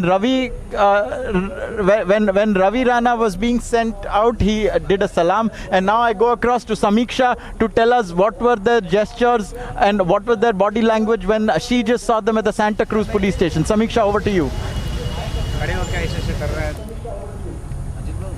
Ankit, they appear, both Navneet and Ravi, we got a glimpse of the duo and they appeared quite defiant, even though they've been remanded to a 14-day of judicial custody.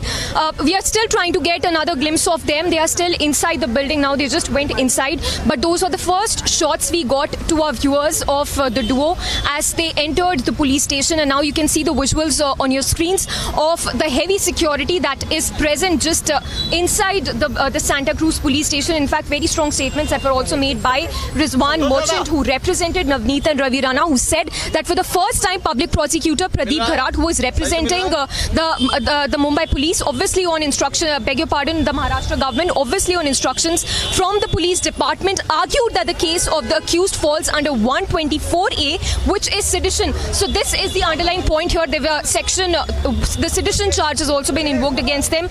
And Rizwan Merchant also went on to say that when he was called upon by us to show that particular part of the remand application or those words which was supposed to have been uttered by the accused to show disaffection towards the state government, he miserably failed. So Rizwan Merchant there making a very clear point that even though he's demanded as to an explanation as to why the case falls under 124A, there was no clear explanation that was made by Pradeep Gharat, who was representing the Maharashtra government.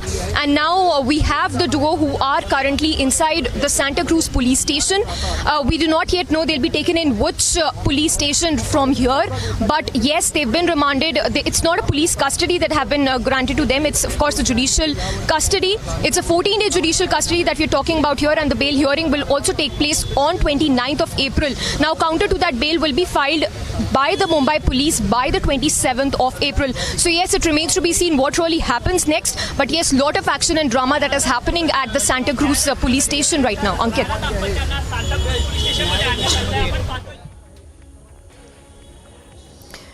Samiksha, you have been there since morning, and just tell us a little bit about what happened there at the Santa Cruz police station, because yesterday the Rana couple had spent the entire night at the Santa Cruz police station. Shivangi, it was so they were brought to the Santa Cruz police station late last night. They were earlier kept at the Khar police station. They were brought here to the Santa Cruz police station. There was a medical checkup that also happened at the Khar police station, following which they were brought here. So yes, they spent some part of the night in this Santa Cruz police station, and early in the morning at around 11 a.m. they were taken to the Bandra police station, which is when all of this drama unfolded. We were expecting that there would be some sort of a relief that would come in for them, but yes, there was a case that was made against them by Pradeep Gharat on behalf of the Maharashtra government, where he said that the case of the accused falls under 124A, which is sedition. Now, what we've seen in the past, in the last 24 hours, is that how all of this unraveled. When the duo said that they are going to be, they will be going outside the residence of Chief Minister Uddhav Thackeray and reciting the Hanuman Chalisa. But even after calling it off, even after they said that they would not be going ahead with the plan, even then there were Shiv Sena workers, there were people, the protesters who gathered outside the residence and laid siege to the building where they were living, where they were holed up, which was the Khar residence where they were, and which is when we saw a lot of drama unfold. The workers tried to break through the barricades, and that is when the arrests also happened. There was a case that was registered against them by the Mumbai police, and that is when they were taken to the Khar police station. And there was of course a counter FIR also that was filed by the duo against the Shiv Sena workers, because what they alleged was that they were arrested on grounds which did not really hold true, because what they said essentially is that even though they planned to recite Hanuman Chalisa, they did not do so. And two, there were other strong arguments that were also made on their part, was that there was no proper warrant that was also issued when they were arrested. So yes, a lot has happened. There is a slugfest also that has also unfolded, but now it remains to be seen what really happens next, particularly on that bail hearing, which will take place on 29th of April. Shivangi. Samiksha, keep tracking those developments for us. I'll just quickly go ahead and listen to some reactions which are coming on in this big story we're tracking on Republic.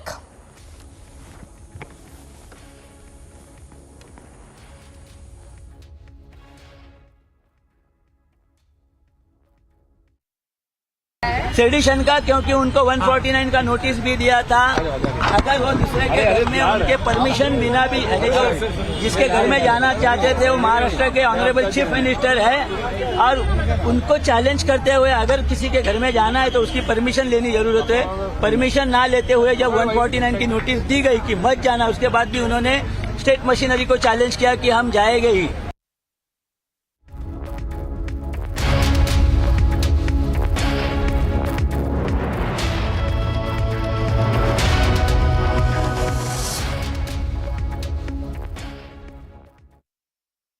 Amity has been ranked India's #1 private university for 9 years by India Today University's rankings, a testimony to Amity's world-class quality. If India was majoritarian, would a 300-year-old Shiva temple be demolished like it has been in Congress-ruled Alwar? India is secular because we Hindus are secular. And parties like the Congress, what they have done in Rajasthan today is shocking. They want to equate. First, they run a narrative that Jahangir Puri is an anti-Muslim drive, and to appease them further and to consolidate Muslim vote bank, they will break down a 300-year-old Shiva temple in Rajasthan. Congress ने हमारा बुरा हाल किया है, समाजवादी ने हमें तकलीफ में पहुंचाया है, तृणमूल हमारे साथ इस्तेसाल करती है, ये बात बिल्कुल दुरुस्त है। लेकिन उन 2% लोगों का क्या कहेंगे जिसके अंदर में तशद्दुद बढ़ता है, जिसके सीने में नफरतें उड़ती है।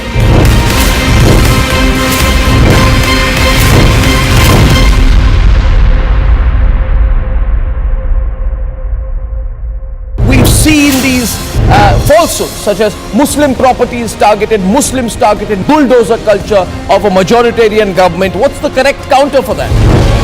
If we look at Khargon, just as an example, you'll find that 85% of those who were affected by the demolition happened to be Hindu. It was only 15% who were Muslims. The central issue today has been the attacks on the Ram Navami processions in, as you said, 7 different parts of India. And we've seen very little condemnation of that. So this form of double standard, selective indignation, I think has no place anymore.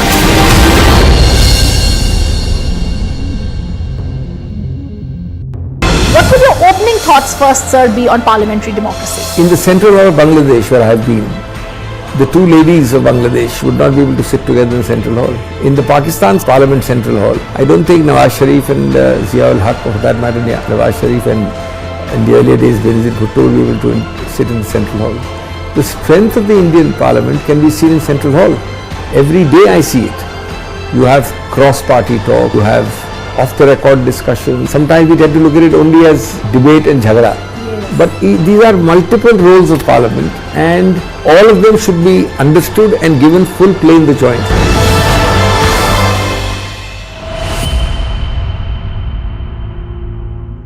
The Vice Chairperson of Niti Aayog, Rajiv Kumar, has now stepped down. What we are now given to understand is that the resignation of Rajiv Kumar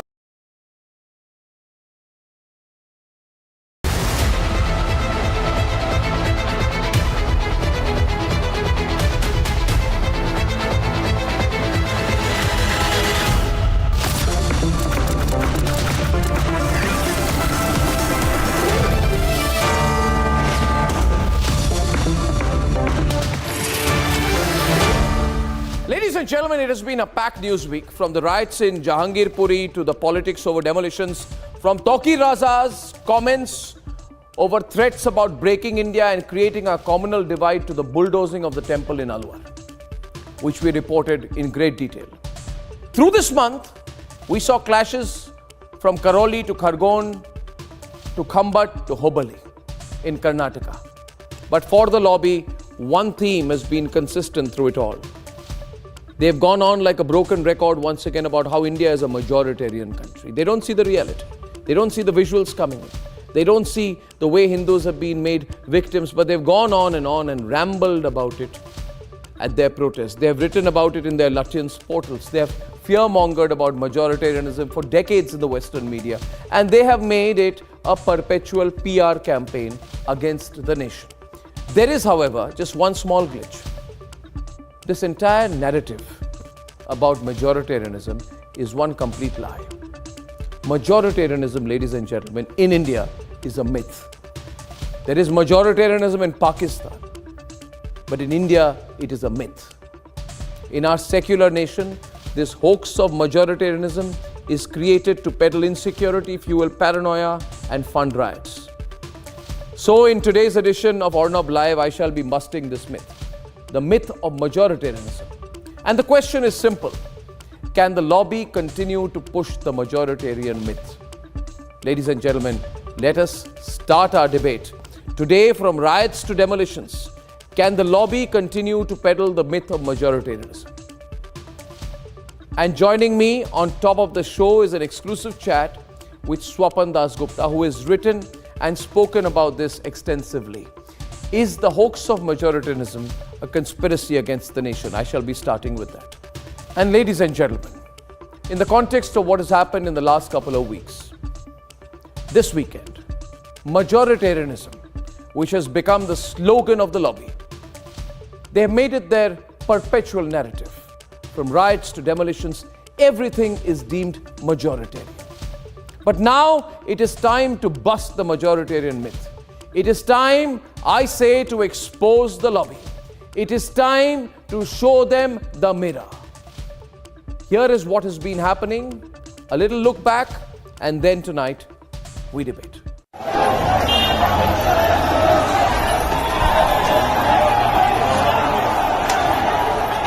They will tell you that Hindutva has created a self-propelled market of mobs.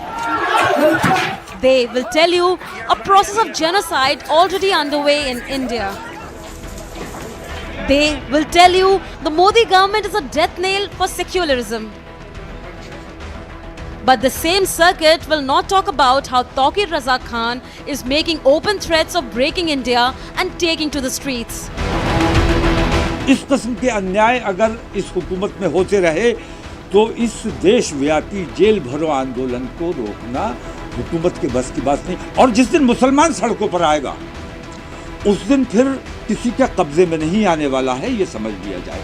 तो मैं हुकूमत को चेतावनी देता हूँ, खास तौर से नरेंद्र मोदी सरकार को मैं चेता देना चाहता हूँ कि अगर उन्होंने अपने इस तरीक़ेकार को फौरी तौर पर दुरुस्त नहीं किया और उनकी खामोशी, ऐसा लगता है तुम महाभारत के धृतराष्ट्र हो।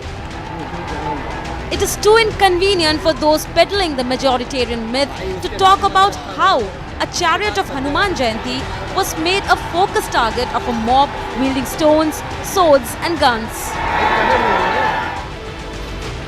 It is too uncomfortable for those who whip up the majoritarian myth to talk about how a temple in Alwar was bulldozed and razed to the ground with impunity. It is bothersome for those who create the majoritarian myth to talk about what happened in Khargone, where a temple was desecrated, or even the persistent attack on Ram Navami. Those amplifying the majoritarian myth are fluent in the language of doublespeak. They send delegations to Jahangir Puri, but do not meet the Hindu victims. They deem up the UPCM's rule as a reign of terror, but celebrate Hizbul terrorist Burhan Wani. They say Modi's India has entered genocidalism, but declare terrorist Manan Wani as a scholar. It is time to expose the lobby. It is time to unmask the facts. It is time now to bust the majoritarian myth. Let's debate. So if you see the news cycle over the last 1 week or roughly about 8 or 9 days, maybe about last 10 days, then the attacks on the Ram Navami processions simultaneously in 7 different places, Khargone, Karoli, then Jahangir Puri, and has just been reported the demolition of a temple which has happened in Alwar in Rajasthan, has somehow brought up this conversation once again. That was the idea of India being a majoritarian country, a horribly peddled myth. And joining me is Swapan Dasgupta, one of India's leading public intellectuals, has been a parliamentarian, member of the BJP National Executive, but I always describe him most as a journalist. Swapan Dasgupta, Swapanda, thanks for joining us. Now, do you think the events of the last 10 days make us think and wake up about this whole majoritarian myth? Because, people are being targeted and stoned for playing provocative music, for simply asserting their Hindu identity. Do you think this, things will change after what's happened in the last 10 days, the way the media has reported it? Well, Arnav, the majoritarian concept as it is applied in India is centered on two basic premises.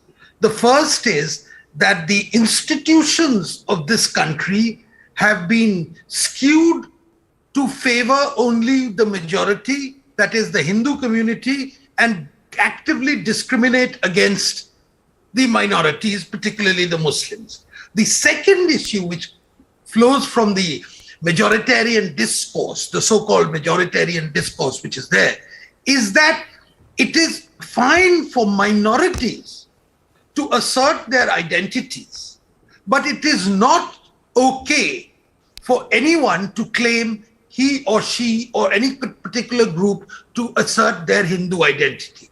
These are the central premises on which the majoritarian discourse has operated in India, and we find its manifestation once again in these attacks centered on Ram Navami this year. And we can see it happening over and over and over again, whether it is the Kashmir files, whether it is Ram Navami, whether it is something else. It's exactly the same discourse which is played out over and over again. Yeah. The last time you were on Republic, Swapanda, you spoke about the selective silence of the lobby on the Birbhum massacre. We spoke about it. And this week, we've seen these falsehoods, such as Muslim properties targeted, Muslims targeted, Muslim properties raised, broken down, bulldozer culture of a majoritarian government. Of course, it's politically motivated. What's the correct counter for that? Well, firstly, I think it is spurious, the argument. I mean, I think if you look at Khargon, just as an example, you'll find that 85% or somewhere around 80 to 85% of those who were affected by the demolitions happened to be Hindu. It was only 15% who were Muslims. Jahangirpuri was a little different case. But here again, the initial bulldozer operation was targeted against those who were sort of encroaching on property, and there have been a series of litigation, etc. But none of these can take away from the fact that the central issue today has been the attacks on the Ram Navami processions in, as you said, 7 different parts of India. And we've seen very little condemnation of that. What is being condemned is something else. And what is being totally glossed over is the fact that today, on a very, very auspicious day of the Hindus, there were people who decided that it is best to stone these processions.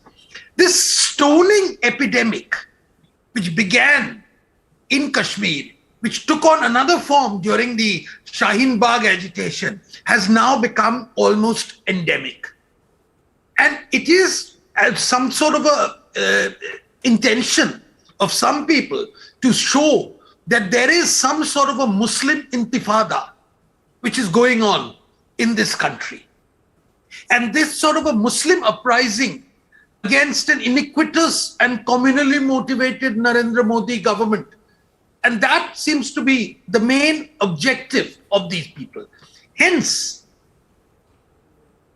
there is, to my mind, two things. One is there is a justification of what is being done in terms of the stone pelting, and there is a suggestion that there is disproportionate, excessive force which is being used, which is targeting the Muslim community in a vengeful and vindictive way. And I think this skewed propaganda has got to be challenged. It's got to be challenged for various reasons, because India is not institutionally biased in favor of one religion or the other. Political parties may derive their strengths and their weaknesses from the support or non-support of the other, one or the other. But when it comes to civil unrest, I think we have seen today that there must be a certain even-handedness which the law and order enforcement agencies must show. And when they show that, this is what happens. The same lobby gets to work and say, see, we told you so. We told you so. But there is that underlying thing that the stoning is actually very good because it's actually a manifestation of a political uprising. Now, there has been in the past a celebration of the accepting, non-reactive, sage-like, all-accommodative, calm, almost demure Hindu identity. That is seen to be, it is said, that is Gandhian Hinduism. That is Hinduism as it ought to be, right? And whereas there is a deriding of those who wear saffron, who would carry out a Ram Navami procession, saying that is the bad Hinduism. So there's like good Taliban, bad Taliban, there's good Hindu, bad Hindu.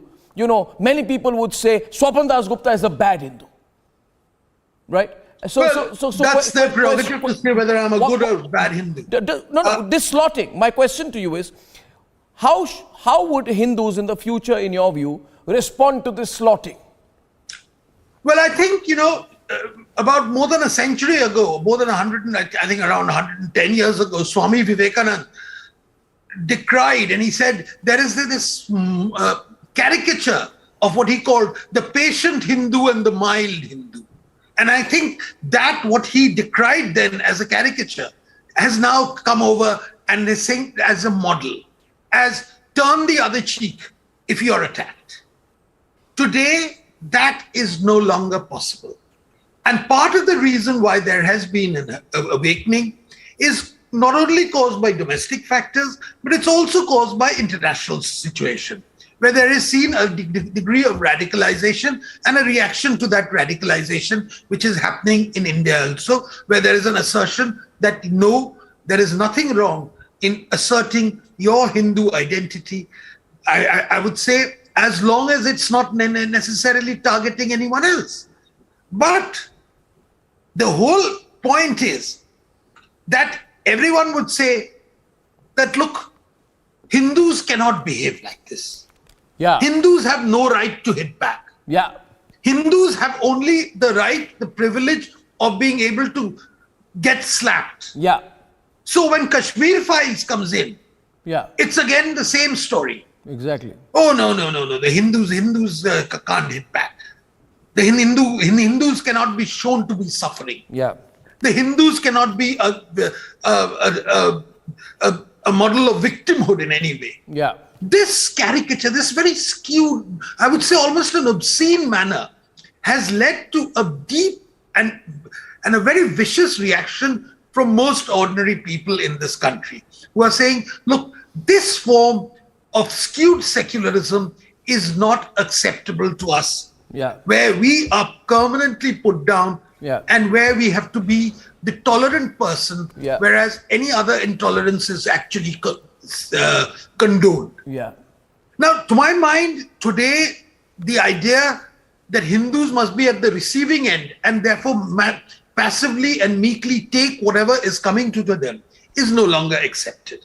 Yeah. There are issues which they protest against when we talk about the infiltration of Rohingyas. Now that, if you happen to be in West Bengal, yeah, you will know that that's a subject of ordinary, everyday conversation of people saying, look, Rohingyas are coming all over the place. There are Rohingya bastis which are springing up. They are coming in by boat from the Sundarbans. There is all that. Earlier, there was a talk about when infiltration from Bangladesh was happening. That has come down somewhat now. But it was there, but you couldn't talk about it.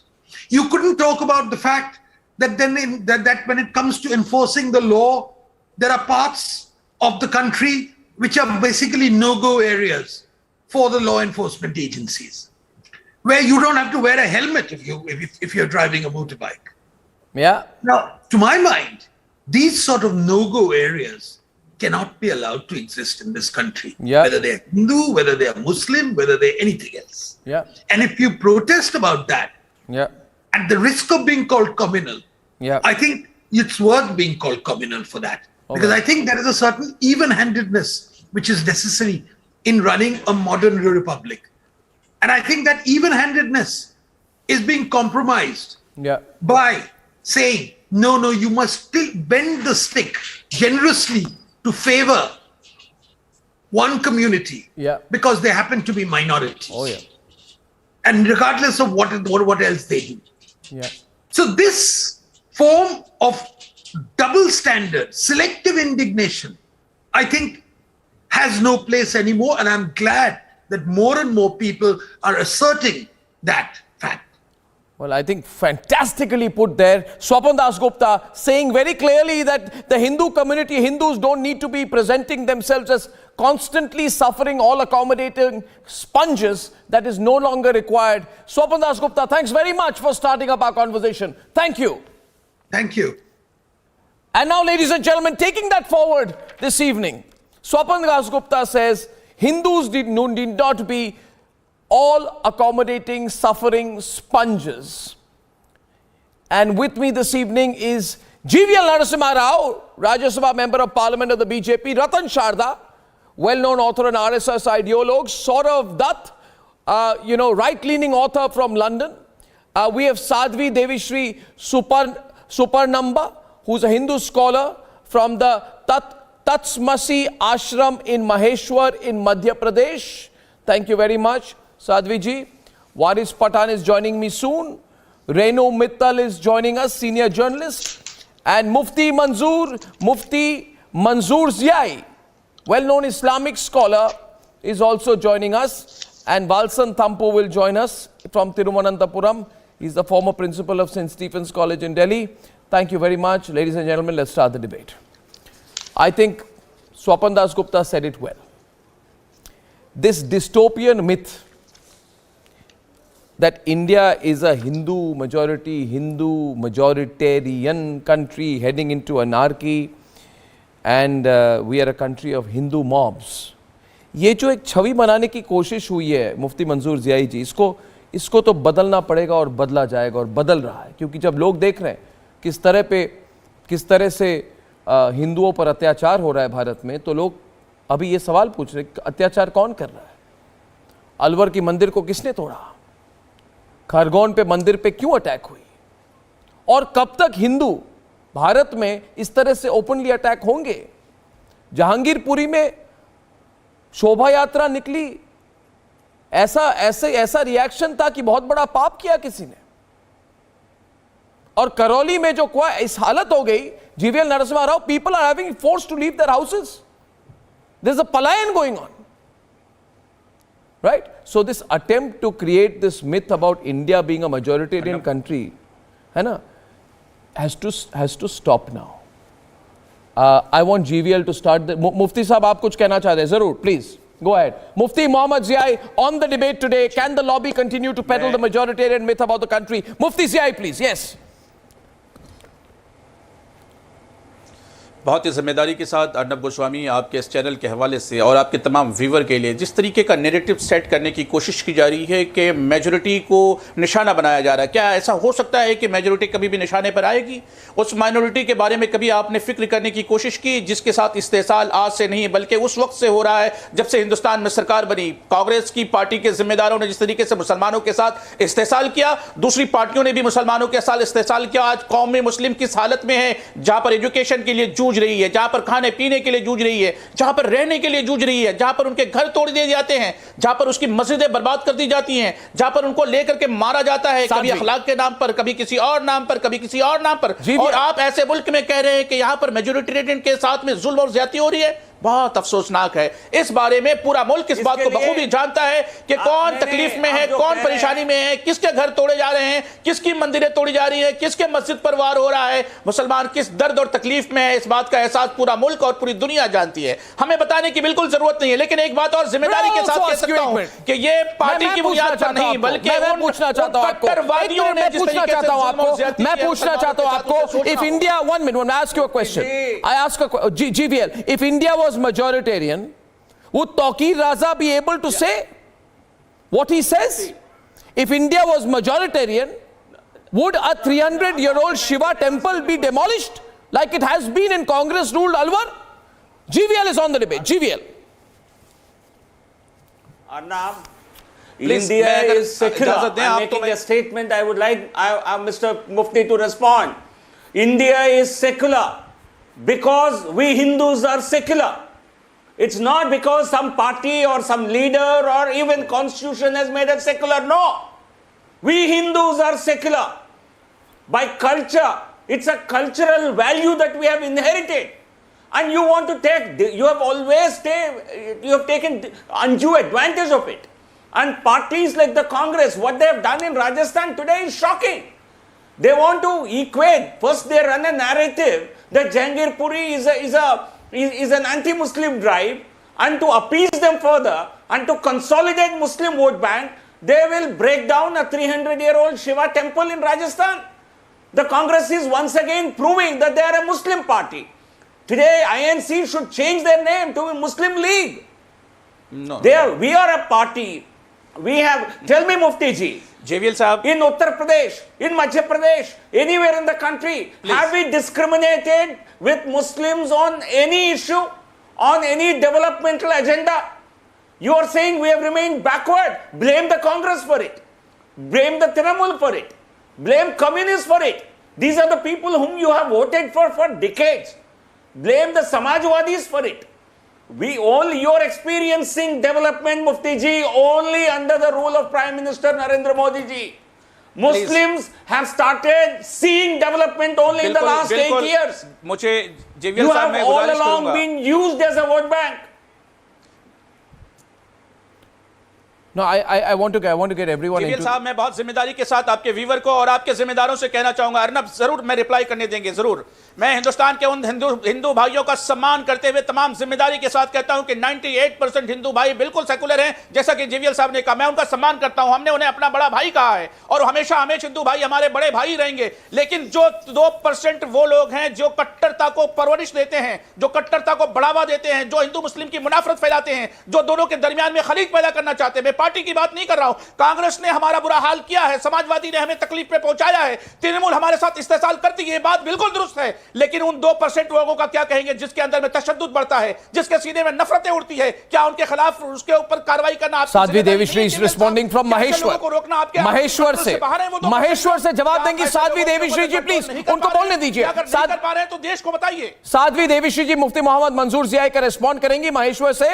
Sadhvi जी, आपको मेरी आवाज आ रही है? आप कुछ कहना चाहेंगे इस पर? क्योंकि जी आपने सुना होगा। जी प्लीज जी बताएं। जी नहीं, आपने मुफ्ती साहब की बात सुनी तो आप उनकी बात यह है कि इधर ऐसा है कि बहुत कट्टरपंथी लोग आ चुके हैं हिंदू समुदाय में, जो इधर सिर्फ मुस्लिम विरोधी बातें करते हैं और वो कह रहे हैं कि शोषण करते हैं मुसलमानों पर और कह रहे हैं कि भारत उसी दिशा पे जा रही है, यही उनका कहना है। तो रिस्पॉन्ड कीजिए प्लीज।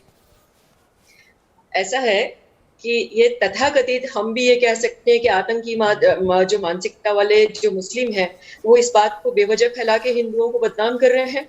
सनातनी तो शुरू से ही सहिष्णुवाद रहे हैं। वसुदेव कुटुंबकम तो हमारा जो है आधार रहा है, प्रिंसिपल रहा है, वैल्यूज रही है।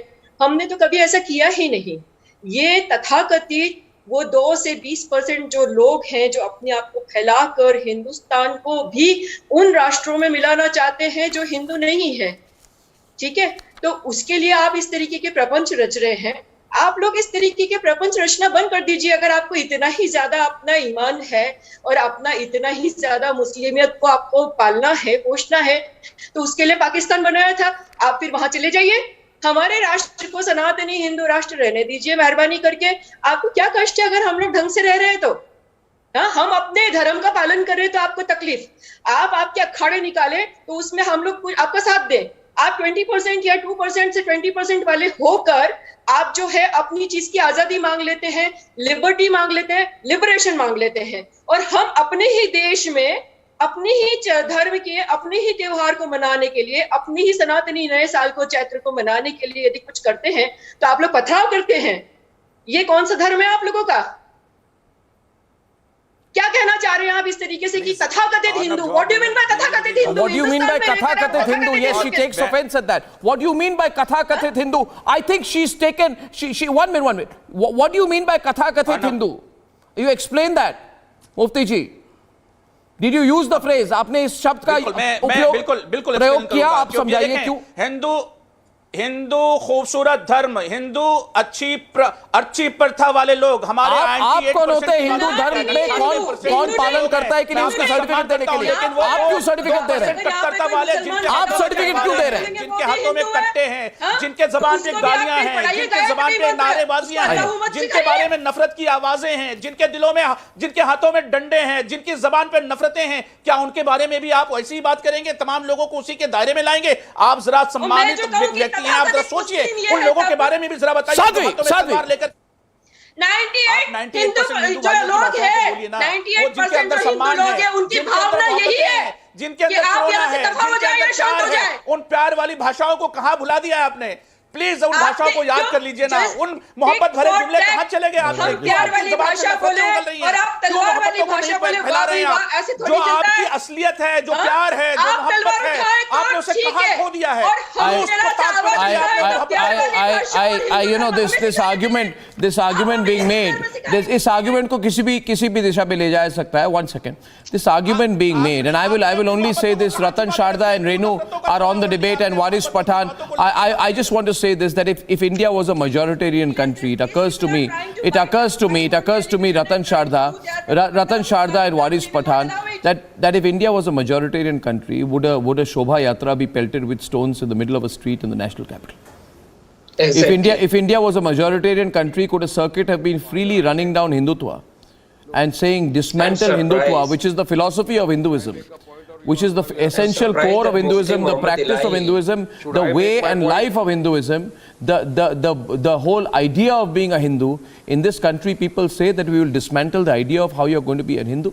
And if majoritarianism is a hoax to spread to create a dystopian myth about India, and I think to lower its standing globally, and I'm delighted that it's being countered right now. Ratan Sharda, your turn. Waris Pathan, listen to Ratan Sharda and then respond. Yes. See, first of all, I am very amused that Mufti Muhammad Ilahi has used the words which Waris Pathan uses. For a Mufti who has thrived in this particular country, Bharat, for years together, without being abused, without being persecuted, promoting his own religion, should speak about persecution of Muslims from 8% pre-Pakistan to 15 to 20% today in India. In every part of life, right from being president to head of the forces and head of the science, they are talking this language. Who has put them in dark place? These very extremist Maulvis and Maulanas and people like Waris, who have just put them on madrasas, not allowed them modern education, created issues which are only related to rituals and their religion, nothing about their education or progress. They are blaming others. Satchar Committee report came, which is being talked on.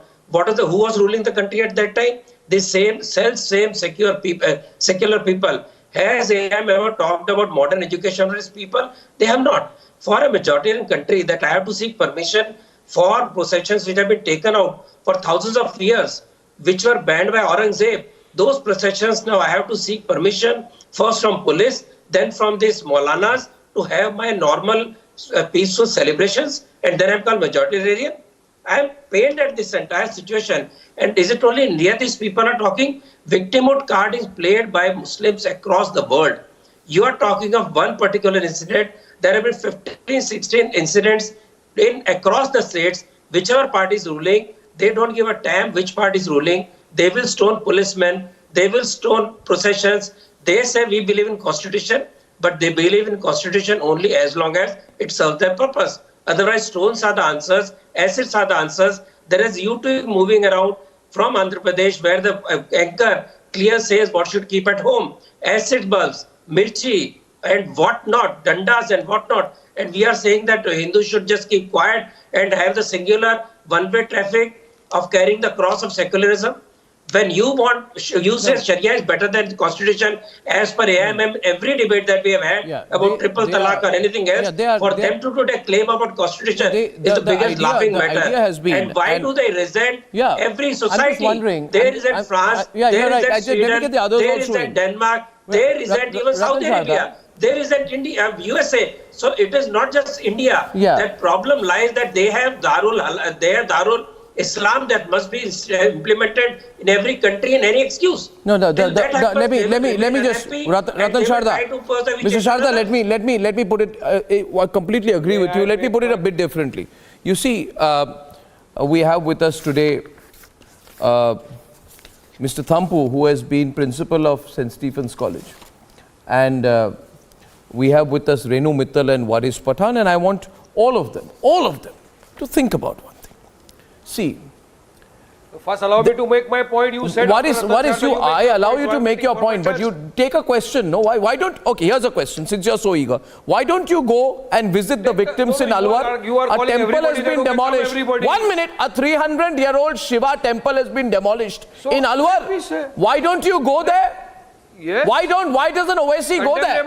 Why doesn't Owaisi meet the victims there? Okay, allow me to make my point. I will make it clear. First and foremost, it is very condemnable that the BJP ruled municipality board in Rajasthan has demolished a Prachin Mandir. Now, we follow the principles that everybody is allowed equal religion practice. But here, the BJP ruled municipality has done this. So now the BJP and RSS must apologize GVL for the nation. That wherever they have demolished the why don't you go? Worship, they should apologize for that. But why they are doing this? Because the BJP is anti-Muslim. Allow me to make. BJP is anti-Muslim. There is a video. And a pattern. No, 1 minute. There is a video. From hijab government to and it's the Congress halal made. Then they come to the loudspeaker. Then now what are they doing in the form of bulldozer? They want to demolish the homes of the innocent. Don't be a Congress apologist. Now we have seen a pattern in the country. First you take out Wasim, don't be a Congress apologist. This was, the demolition was done on the orders of the Congress MLA. This is a part of the Congress lobby, Congress bogey. NAC is applied on them, not on the others, not on the Anab, I think he's trying to divert from the real issue. No, he's not answering the question. So what is I tell you this? What is I tell you this? I'll tell you this. Is targeting the Muslim community. No, but I'm asking through it. Destroy the Muslims of the country. They want to finish their business. A Muslim man was selling watermelon on the road outside a temple. The BJP targeting of Muslims. Tell me, Waris Pathan, was CA targeting of Muslims, Indian Muslims? Tell me whether CAA was against Indian Muslims? No, but you created ruckus, you created lawlessness in the name that CA is against Indian Muslims. It was not. You created ruckus against triple talaq. It was in favor of the women, gender equality. You created ruckus on hijab, which was not an issue beyond a school, which was an issue of discipline. So tomorrow you will claim that Air Force women should be allowed to have hijab. You will say police should have hijab. So is this the kind of secularism talk about? Your secularism is only as long as do you believe in constitution? Do you believe in rule of law? Do you follow the rule of law? Or you follow the rule of bulldozer? You just want to take the bulldozer and demolish the homes of Muslims. You want to see that the Muslims are shunted down from the country. This will not happen. We say we are equal citizens of the country, Mr. Goswami. But the BJP and RSS, Prachin Mandir in Rajasthan is demolished, where the board is controlled by the BJP. Should they not apologize to the nation, Arnab? I'm asking a simple question. This guy Ratan will not allow me to make my point. Okay. You can shout over each other. I'm moving on. I'm going to Saurav and Saurav and Renu and Mr. Thampu. You see, I think Mr. Thampu, Renu and Mr. Thampu, please, and then Saurav can come in. You see, Renu, the double standards are undeniable, Mr. Thampu. First of all, the same political lobby nexus that creates a hoopla in one situation maintains a pin drop silence if the communities in question change. So what happens, Mr. Thampu, is that if the Hindus are the victim, and they have been undeniably in several incidents across the country, some of the most grotesque acts of violence. We believe in accountability at Republic. We believe in accountability for all. Our accountability, our definition of accountability is not colored by religion. So my question being, in Jahangirpuri, why are people not asking questions about, the attacks on the victims in Jahangirpuri, on the desecration of temples, on the breaking of idols? Why, Mr. Thampu, for example, the people who reached Shaheen Bagh to protest against CIA, which was nothing but a bunch of lies, because no Muslim lost his citizenship, as was rumored at that point of time. Those people are very, very, very, very, very unhappy about the fact that there will be a museum for Kashmiri Pandit victims of genocide in Bhopal. Why this discomfort, Mr. Thampu, you think? Why these double standards? Well, double standards are to be condemned and avoided. And nobody should be a victim. Everybody should have the opportunity to live with freedom and dignity. I have only just one simple question, being a very simple man myself. I wish we could be discussing once in a while ways and means by which we can create and propagate a culture of peace and amity, rather than anatomize these ugly, lamentable, and inhuman tendencies, which are at any rate deliberately contrived. Who doesn't want to live in peace? Who doesn't want to love his neighbor? But unfortunately, a new kind of pride, a new social, political taste is being deliberately created, by which people are made to take pride only in hating, in hurting, in creating violence. I believe that this will ruin this country, and it's a very serious issue. I agree with you. I agree with you completely, Mr. Thampu. These people, the kind of people who targeted Oxford student Rashmi Samant and using images of her parents and her devout Hindu background, saying that because she's a devout Hindu, she's a racist. Because she's a devout Hindu, she's a xenophobic. Because she's a devout Hindu, she believes in Hitler's genocide. Because she's a devout Hindu, she should be completely removed and excommunicated from society. These kind of people are so negative, aren't they? They're the same kind of people. Mr. Thampu, let me complete. When our defense minister, when we get a Rafale plane and he carries out the Shastra Puja, right? These are the same people who find it intolerable that a defense minister of India is carrying out a Shastra Puja of a Rafale. I think it's so beautiful, the ceremony. And these are the same kind of people who are really, really unhappy when people like me criticize, terrorist supporters like Gautam Naulaka, who says that terrorists are to be idealized. These are terribly negative people. These are, these people sort of, the people who Mr. Thampu is referring to, who he's referring to? He's referring Let me make one more simple point. Do you agree with me on the 3 or 4 examples I've given you? Do you agree with me on the 3 or 4 examples I've given you? Yeah, I'm sure you do. I'm sure you do. Thank you. I agree with the instances you have cited. The point I want to make is that, unfortunately, religion has become the source of pollution for our national mind. Now, almost every instance of hate that you have cited is one way or another rooted in religion. And unless and until we face this problem up front and be the wiser for it, there will be no peace in this country. No, I think on the contrary, I would present another argument to you, Mr. Thampu. I'd present another argument to you. If you go to Banaras, which I strongly suggest that you do, and you go there and you visit I've gone there several times. And I think you should go now, because I think it will be beautiful after the sort of, so should you go, the Kashi Vishwanath temple, you should go there, and it's so beautiful. And I ask myself very often, sort of, right, as a devout and practicing Hindu, but more than that, as a citizen of India, who were those people who allowed such historic Hindu temples to be desecrated? Where in some places, they were just built upon, there were restaurants and kitchens running where 100-year-old temples were there. And I think it is so remarkable that Prime Minister Narendra Modi and the BJP government has built the entire campus of the Kashi Vishwanath temple, where proud Hindus can go and take pride in the civilizational heritage of the Hindu tradition. You see, Mr. Thampu, without the Hindu tradition, without the celebration of the Hindu tradition, India's tradition cannot be written. Our tradition cannot be written by a colonial past. We have to move beyond that. We have to take pride in our Hindu tradition, Mr. Thampu. We must all. Thank you. Who doesn't take pride in this? I think some people might. Okay, who does? You're asking me. I'll ask you. Let me complete.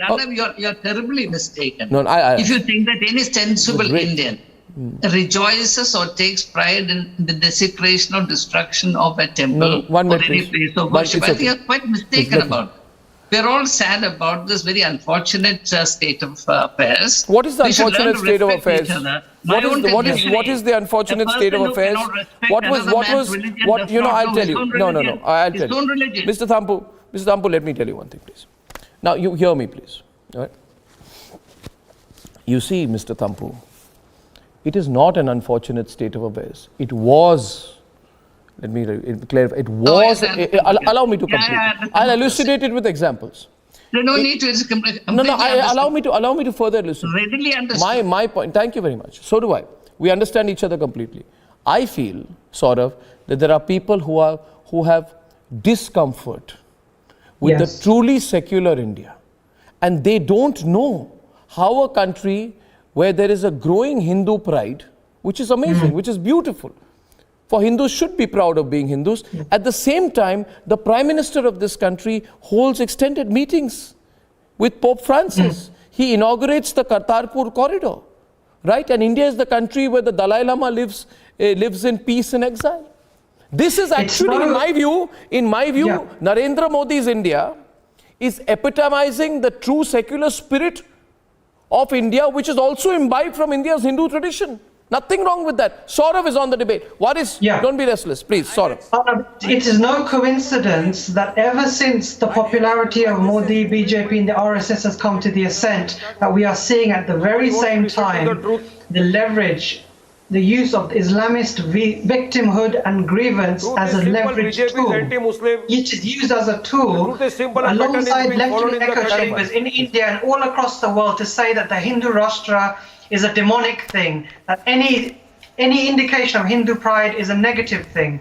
How can that be so? We can see in the most recent developments that have happened that these processions have not targeted Muslim areas. They have gone through areas, and when they come across a zone which has a Muslim community, then stone pelting occurs. That is the key here. Any semblance, any indication of Hindu pride is immediately met with suspicion, immediately met with a concerted effort to denigrate Hindu pride. That is what should concern us here, because it is happening year upon year, and every time it is either Ramzan or Eid, or any time it's Ram Navami or any Hindu procession or time of religiosity, then the same thing happens. Depressingly, every year, every time. And we have to ask ourselves, what are we going to do about it? Why should Hindus be afraid of demonstrating the beauty of their religion and their culture? This cannot be so. Otherwise, this takes us to the road where Hindus in Pakistan and Bangladesh are being treated, where they become a minority, where they become desperate to become refugees. You cannot let that happen in India. Why should we not be proud of our culture and history? If we do not demonstrate its strengths, it will be erased, Arnav. That's what I'm saying. And I think it is wonderful, remarkable, let me tell you, Saurav, that someone as young, finely articulate and reasoned as you, and who is in London, is so proud of India's tradition, which is of true secularism and pride in the Hindu tradition. There's nothing wrong with it. Renu, what I just need to tell you is this, that we must stop being allergic to anyone who says that Hindus have been targeted. Hindus have been targeted, Renu. It is a fact. I am not saying all Hindus have been targeted. But yesterday, when the Prime Minister was there at the 400th 400th birth anniversary of Guru Tegh Bahadur, many commentators started saying that, yes, do you know that Guru Tegh Bahadur was killed because he was defending Hindus? And 3 of the people who were there with him, one was put in boiling water, one was torn apart physically, and one was burnt by Aurangzeb. But Romila Thapar says we must never say that Hindus have faced any persecution in India. Hindus have faced persecution in India, and for India to be we have to come to terms with what has happened in the past. Hindu Holocaust is the biggest Holocaust in the history, Arnab. Yeah, I'm asking Renu. Renu, इसमें discomfort वाली बात नहीं होनी चाहिए. You must first come to terms please. with. Ji. You know what we have to come to terms is what is happening in the present. Now there is a procession taking place in Jahangirpuri, very much a Muslim area. There's nothing. No, wrong what is with a Muslim area? What I'm actually saying is that on this panel there have been a lot of rabble rousers who are telling people to go to Pakistan and all kinds of statements which really don't behave a good Indian. And the fact that this discussion, instead of focusing on Jahangirpuri and what really went wrong there's nothing wrong with processions of any religion taking place. But when you have shooting from within, when you have your people from the Vishwa Hindu Parishad and the Bajrang Dal and others, they are inciting violence against a minority. Now, is that a pre-planned kind of an action? Because Gujarat elections are around the corner. Are we looking at a situation where the BJP once again wants to polarize, wants to communalize, because it needs to win elections at any cost? Now, in a peace-loving country like India, suddenly we find that in the BJP regime, which is impossible. No, please don't interrupt. You had said your piece. You said a lot of nasty things. You were a person. No, it's not nasty. It's the truth. It's the truth. It's the high time it should come in front of the public and people should realize it, and people are realizing it now. And everyone should be aware of this thing that if one side of the coin is dirty, you need to clean it completely. Please don't scream and shout. What kind of a sadhvi are you? That you scream and shout and yell blue murder against people? I'm answering because you're addressing to me. It is not nasty. It is the cruel truth. It is the cruel truth. आज भी जो काशी विश्वनाथ मंदिर है, आज भी उसमें पीछे एक मस्जिद की दीवार लगी हुई है. आज भी अन्नपूर्णा माता को वहाँ से अलग किया हुआ है. क्यों? From the Bajrang Dal, from the Vishwa. GVL. Keep quiet, I'm simply a Don't shout Sanatani. like this. I think Mr. Renu is speaking like a PFI spokesperson. Why don't you go and take a walk? I think we you have no business. You have no business to start. You have no business to defame organizations. What is the role? Is it wrong to take a procession? Is there a ban on taking processions? You've got a right-wing, pro-BJP. No, you are speaking like a PFI spokesperson. But there is a ban on firing from within processions.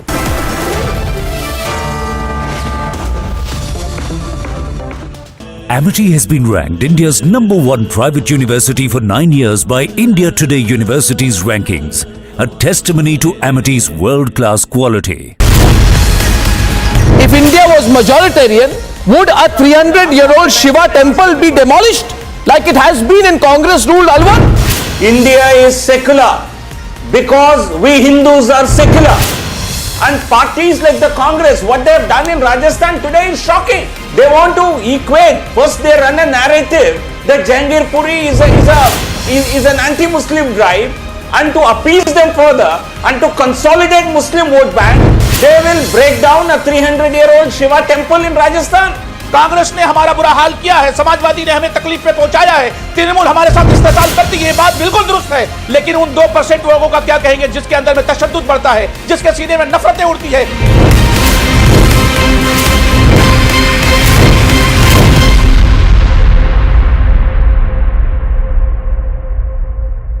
We've seen these falsehoods such as Muslim properties targeted, Muslims targeted, bulldozer culture of a majoritarian government. What's the correct counter for that? If you look at Khargone, just as an example, you'll find that 85% of those who were affected by the demolition happened to be Hindu. It was only 15% who were Muslims. The central issue today has been the attacks on the Ram Navami processions in, as you said, 7 different parts of India. And we've seen very little condemnation of that. So this form of double standard, selective indignation, I think has no place anymore.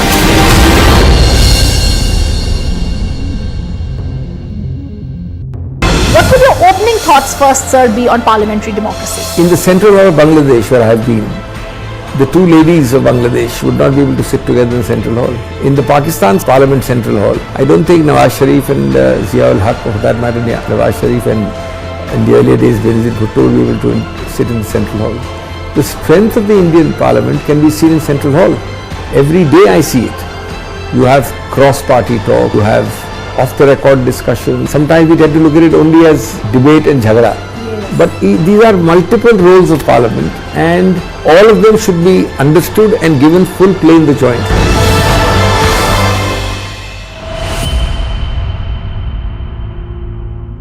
The Vice Chairperson of Niti Aayog, Rajiv Kumar, has now stepped down. What we are now given to understand is that the resignation of Rajiv Kumar has been accepted by the government. His tenure will now come to an end on April 30th. The known economist Suman K. Berry is now going to take over as the Vice Chairperson of Niti Aayog on 1st of May. Remember that Rajiv Kumar was appointed as Vice Chairperson of Niti Aayog in August 2017 when the then VC of Niti Aayog, Arvind Panagriya, had stepped down. If we talk about Suman K. Berry, remember that he is a known economist. He has also a degree in economics from Oxford University. He has earlier served as the Director General of National Council of Applied Economic Research.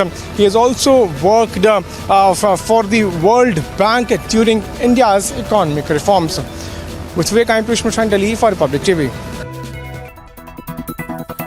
Ahead of Prime Minister Narendra Modi's visit to the Union Territory of Jammu and Kashmir, the security has been beefed. Let me tell you, I sometimes feel like laughing. देश का majoritarian population Hindu, prime minister Hindu, home minister Hindu, और फिर भी देश का हिंदू खतरे में. Home minister Indian. Get this? People are no, Prime Minister Indian, Home Minister Indian. What is this? What is this constant putting a religion angle to everything? Unfortunate. Don't talk like that. Prime Minister Indian of the country, first Indian. The religion of the Nation Prime Minister. first. I am talking about the religion. No, you cannot stop me. Home Minister Hindu, everybody Hindu, and you feel that the Hindus खतरे में है फिर भी. अरे how can you say this? ये बोल के आपने मुसलमानों को खत्म करने की कोशिश की है. Amity has been ranked India's #1 private university for 9 years by India Today University's rankings, a testimony to Amity's world-class quality. As the Russian air patrols in Ukraine have increased, Ukrainian authorities have informed that Russian missiles aimed for the Ukrainian city of Zaporizhia fell short of their target and landed on the nearby island of Kiritsumaya. A local resident said that one of the rockets exploded near a bridge. He said another damaged a local health club. No one was reported injured, even though the blast smashed carriage windows.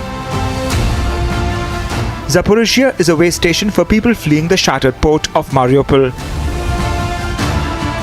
As more evacuees arrived, reports emerged which claimed that Russian forces had been stealing their belongings.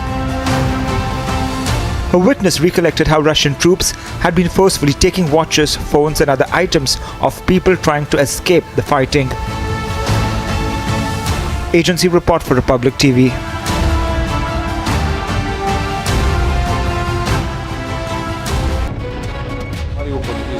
Terrible. This is the biggest humanitarian catastrophe during this and maybe during last centuries, because many dozens of thousands people, maybe many thousands of people are died in Mariupol, and we will see the terrible atrocities and terrible war crimes in Mariupol when it will be liberated from Russians.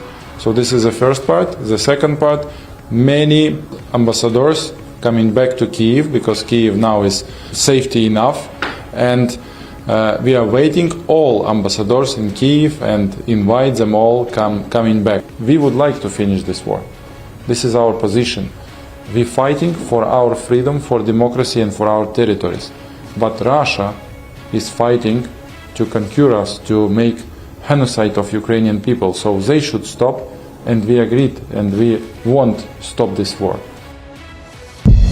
In the Battle of Kiev, Russia faced a humiliating defeat, something that appeared to be completely unimaginable in the beginning of this invasion. So what really worked for Ukraine in this biggest battle in Europe since World War II? Watch our special show, Republic Originals Under Fire, this weekend only on Republic TV. If India was majoritarian, would a 300-year-old Shiva temple be demolished like it?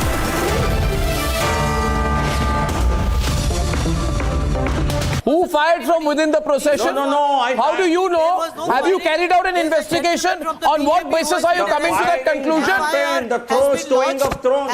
You are saying there was firing from within the Ramnavami procession. Who is giving you those facts? Your mind and your eyes and your ears to what is happening in this country. The people who have been arrested for using a gun, this panel, they belong to the minority community. Get your facts right. Together people who are not level-headed by any standards.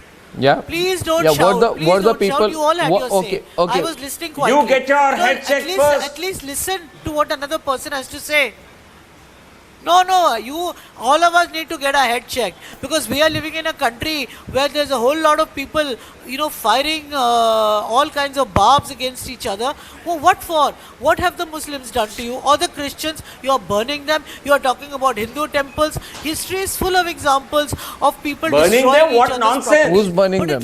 No, you are speaking like the Western media. To what is happening? Who's burning them? Happening. Who's burning what home? happened? What happened in Orissa? No, let's talk about that. Please stop using such inflammatory statements. His family. What happened Ms. in Orissa? Reno, stop Christians using such inflammatory comments. Muslims are being hounded.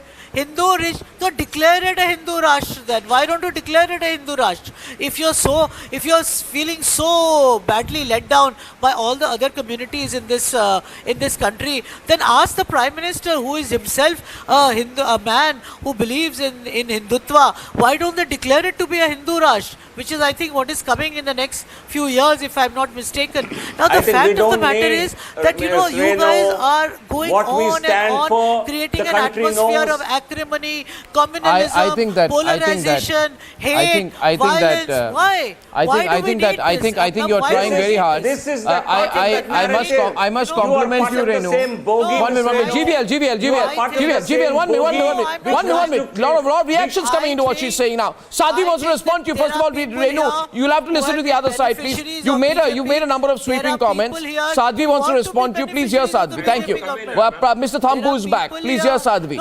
Please hear Sadhvi. You can't be intolerant to what she says. She's an Indian citizen too. You can't censor Sadhvi. Sadhvi is hardly a Sadhvi. How do you can't be a Sadhvi? You are the one to give a certificate. I am not one to buy a certificate from you. Excuse me. Sadhvi Devishri. She doesn't deserve to be a Sadhvi. You are not one to give us a certificate. This is not the way Sadhvis behave. You are not here to live. Of course, we have Akhadas. You don't know anything about Sanatan Dharma. You are just talking superficially with the modern science. Excuse me, why not? If required, one should. It doesn't work like this. It works everywhere. Excuse me, it works everywhere if required. I think Sadhvi Devishri should be allowed to speak. Your understanding whether Renu, I think you should let her speak. Thank you. It is not everybody's thinking that it does not work like this. She is sending people to Pakistan. She is only आपके यहाँ जब मुस्लिम आके आपको चाकू छुरे मारे तो वो उनके लिए वर्क करता है, लेकिन हम आवाज उठाएं तो ये साध्वी नहीं होती. क्यों नहीं होती है? वही सहना चाहिए जहाँ गलत हो वहाँ सहना नहीं चाहिए. जहाँ गलत है वहाँ सहना नहीं चाहिए. ये हमारा धर्म ही सिखाता है. मुफ्ती जब अगर आप अपने स्वाभिमान की अगर आप रक्षा नहीं कर सकते तो आप अपने धर्म की क्या रक्षा करेंगे? क्यों मुसलमानों पर उंगलियां उठाते हैं आप? क्यों नहीं अपने बिहेवियर को चेक कर रही हैं आप? प्लीज अपने बिहेवियर को चेक हमें कोई जरूरत नहीं है. क्यों नहीं मुसलमान अपने बिहेवियर को क्यों नहीं मुसलमान अपने बिहेवियर को देखते? क्यों चाकू छुरे चलाते? मुल्क को क्यों बदनाम कर रही हैं आप? हमारे देश में बसने के बाद हमारे ऊपर डोमिनेशन करने की कोशिश कर रहे हैं. आपसे कह रहे हैं आप हमें डोमिनेट करने की कोशिश करते हैं. also to come into the debate. कर लीजिए. I want Ratan Sharda also to come into the debate. Sadhvi Devishri, 1 minute. Ratan Sharda is on the debate right now. I want to bring Ratan Sharda into the debate with Mufti Manzoor Ziai. And my question is this: just to understand one thing. You see, majoritarian is a myth. majoritarianism ये बिल्कुल myth है. The whole country has been presented to be a bad majoritarian country, and a cabal makes it look like there is a tyranny of the majority. That's what they say. Now, fact is, India's Muslim population, you know, has grown by 34 million between 2001 and 2011 alone. Okay, so please understand, numbers don't lie. Minorities have held the highest position in this country. President ho, vice president, hai na? Home minister, defense minister, chief justice. There is no post that a minority has not held in this country. And you call India majoritarian? Mufti Ziai? Let's start being sensible about it. This government provides most amount of support to minority institutions. Minorities get constitutionally enshrined protection. You tell me one protection. I think my question is, tell me one constitutionally enshrined protection that for minorities that has been taken away by the Modi government. Ratan Sharda, I would rather name one. I would rather ask whether any special rights have been given to Muslims. Mufti ji, एक minute मुफ्ती जी. अर्नब जी, मेरा जवाब सुन लीजिए पहले, फिर आप जवाब दीजिए. मुफ्ती जी, एक मिनट. यहाँ जो बैठी थी miss Renu, she talked about Majrang Dali's, VHP, your Republic TV cameras showed very clearly in Jahangir Puri who was on the offensive. You caught it on camera, and still the lady comes and she's a gall to question who was attacking whom. So that is the first point. These people need to know that they are defaming Hindus for no reason at all. Secondly, we have Christian nations, we have Islamic nations. So if there is a Hindu nation, if at all, what is the problem with this is a Hindu nation? This Hindu nation is the reason why we are secular. If Pakistan was a Hindu nation, what happened there? Bangladesh was a Hindu nation, what happened there? Afghanistan was a Hindu nation, what happened there? They have lost their identity. And Mr. Thampu sitting here talking very smoothly, yes. Did he ever apologize for publicizing the issue of church attacks, which are all a fiction in 2014? He says everything was very fine earlier on. My dear friend, you are heaven on the earth. Before that, look at the number of riots that took place in India prior to BJP and Modi ji coming to power. Check hundreds and thousands who died in riots, but you never opened your mouth. Nun rapes. You people create a ruckus of nun rapes, saying Christians are being hammered, Christians are being butchered, Christians are being raped. Who are the people in your own flock? And you had no regret to say that what you said was wrong. Church attack story, you never agreed it was wrong. You oppose Modi blindly, though you have a problem of love jihad yourself in Kerala. You don't even acknowledge it because you want to create a story of this being an intolerant state, intolerant nation. And when you talk about these things, what is sensitive area? Tell me why an area becomes sensitive. Why Hindu majority is never sensitive. What is your specific question to Mr. Thampu? You made a point about, you mentioned two things. You said the fiction about the church attacks, which you said that he was instrumental in pushing. Then you said, talked about his silence in the case of the rape of the nuns, which you said he did not speak about. So are you accusing him of hypocrisy? Hindutva, see, they accuse VHP, RSS on the nun case. They are all on paper, including Congress party. And when the accused are found to be tribals or found to be Bangladeshi, these people get quiet. Never said that, okay, there is a mistake. When church attack found to be very petty theft and petty attack, they created a hate about Modi, never retracted the statements. Are you saying when you point out to me, are you saying Mr. Thampu has an agenda there? What is his agenda? What agenda could he have? Ask him. I am asking you ask him, he's live with you. You ask him. Because that milk and honey was flowing earlier on. So where is the milk and honey? Were the riots of earlier India all washed off? Was the partition to be washed off? When one-third of the country is dismembered, you want us to still be tolerant, still be continuously carrying the cross of secularism. I'll tell you this. You see. You will question Ghar Vapsi. You will say conversion. Am I right? It is not, sir. And don't defame Hindus about church attacks and nun rapes, knowing it was not their job. Still, you never retracted the statements. Entire leadership of the church should be actually questioning that. Mr. Thampu, would you like to respond to some of those charges that he makes? Not specifically, personally against you, but he does make a few strong points about what he feels has been your double standards on several issues. Would you like to respond to Mr. Sharda? No. I love to listen to Ratan Sharda because then I can come to know about myself a little better, especially in relation to what I have never said, never even thought about. So I'm very grateful to him for this. And at any rate, there is no point in saying anything either in defense of oneself or in defense of truth, because some people arrogate to themselves the right to construct realities according to their convenience and profit. Who are the I who wish are them those well. people? I Sir, wish who them are well. those I have people? nothing against them. Don't And use Ratan, Who created this please, story? I never. Now listen, have some courtesy, my dear friend. Heavens are not going to fall if you listen to somebody for half a second, right? And if Ratan Tata wants me to, Sharada wants me to say that destroying churches is a very good thing, I'm happy to oblige him, because I don't believe, frankly, that places of worship have anything to do with human welfare. In fact, all these places of worship are an embarrassment. They are citadels of untruth. They are a liability. They are hotspots. And I wish all churches to be demolished. Let me say this to you very clearly. I will not bat an eyelid if all churches in India are demolished. That's where I stand. But Mr. Thampu, Because I don't believe in a God who lives in a temple. The counter to that would be, Mr. Thampu.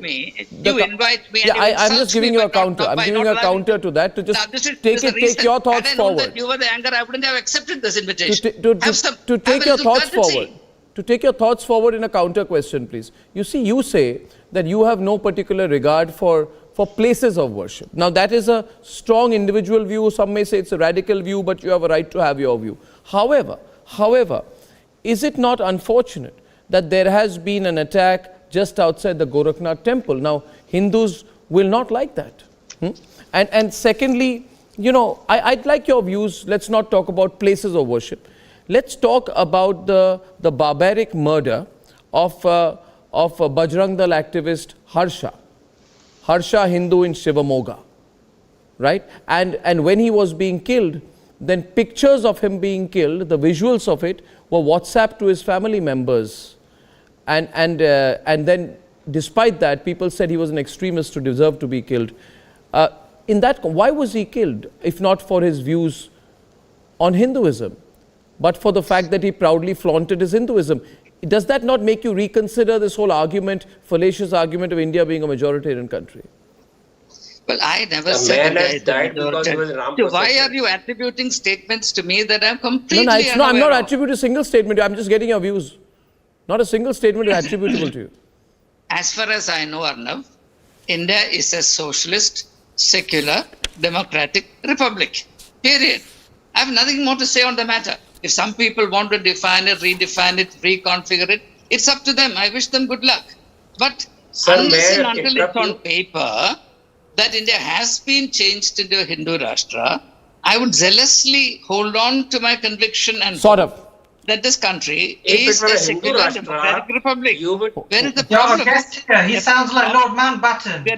I'll close my eyes, nothing is happening. Dear sir, please wake up to the fact that the politicization of religion is far more harmful than churches or mosques or anything of that nature. Politicization of religion is what has killed Hindus up to this point. It is the reason there is Pakistan and that there is Bangladesh and there is India.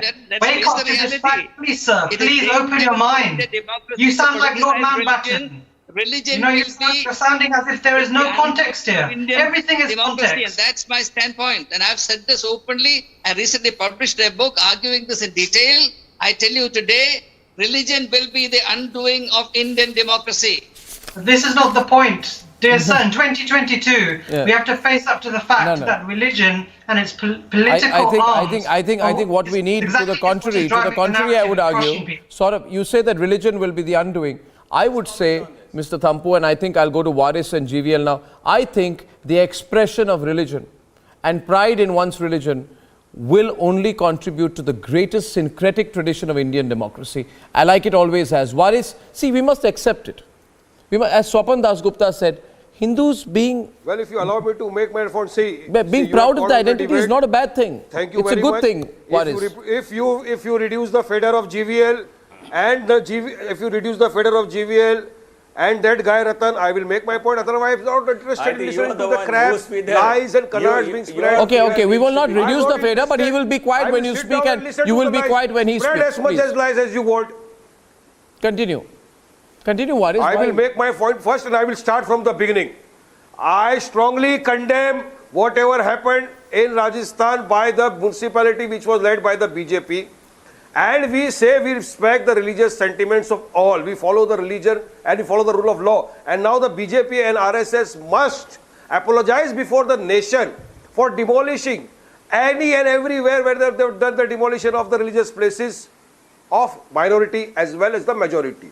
Now coming back, this is the pattern going on in the country. What is the pattern? Target the Muslims. Vigilante justice. First, without permission, take out Rath Yatras, take out Yatras, Shobha Yatras, go before their mosque, do sloganeering, take out sword, wield pistols. When they come out to defend themselves, stone peltings takes place, police comes, arrest those accused persons, those Muslims, put them under NSA. And what has the Hindu done? Nothing. VHP says if you arrest us, we will show to the police what is to be done. This is starting from where? From the hijab.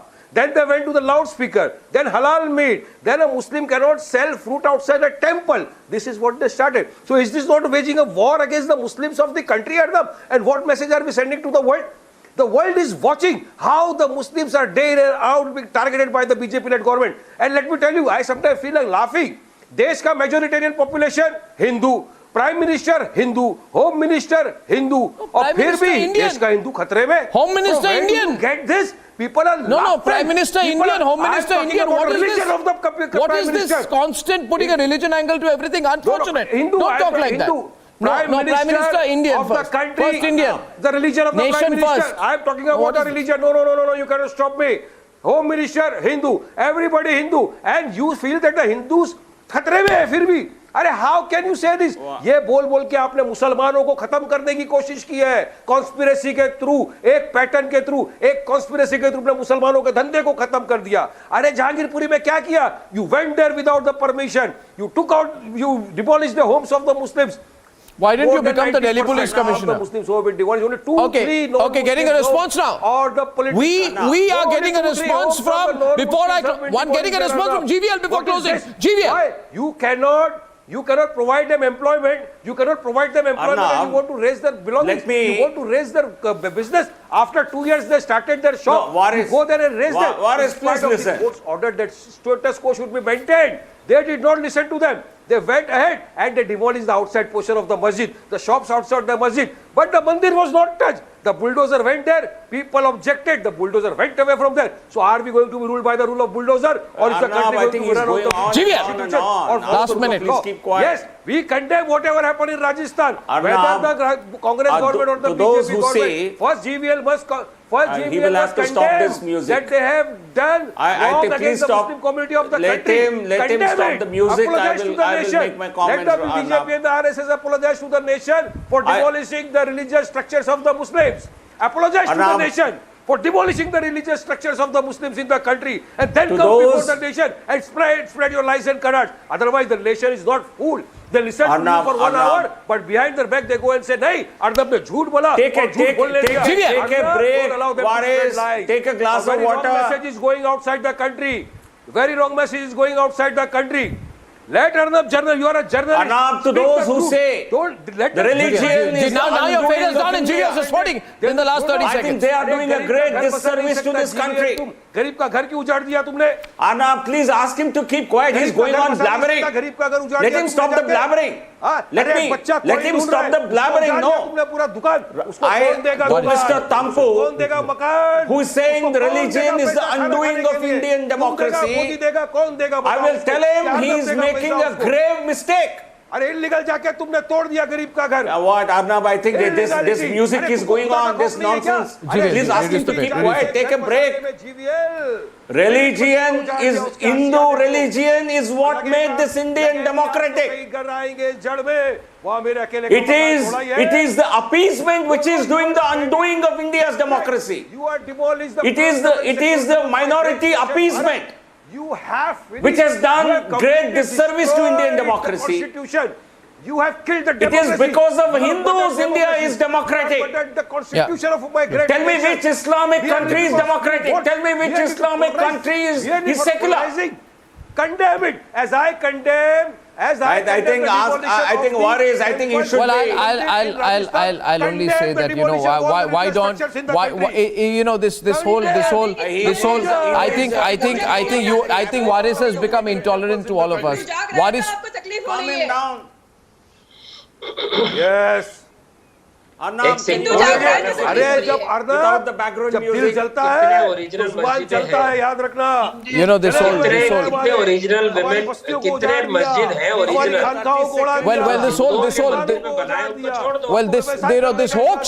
this hoax of majoritarianism, ladies and gentlemen, has been created and peddled, as I said, only to fuel paranoia, to peddle insecurity in our country, and to fuel riots. Let's get rid of it.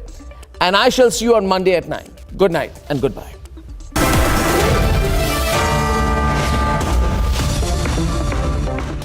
Amity has been ranked India's #1 private university for 9 years by India Today University's rankings, a testimony to Amity's world-class quality.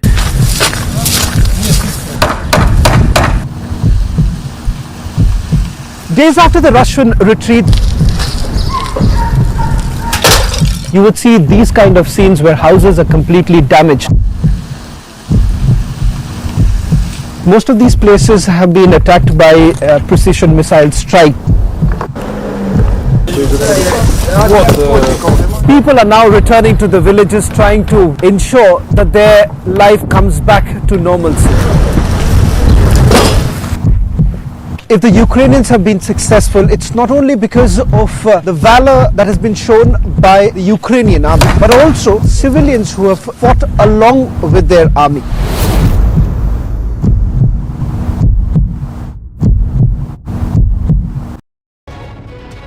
As the Russian air patrols in Ukraine have increased, Ukrainian authorities have informed that Russian missiles aimed for the Ukrainian city of Zaporizhia fell short of their target and landed on the nearby island of Kiritsumaya. The local resident said that one of the rockets exploded near a bridge. He said another damaged a local health club.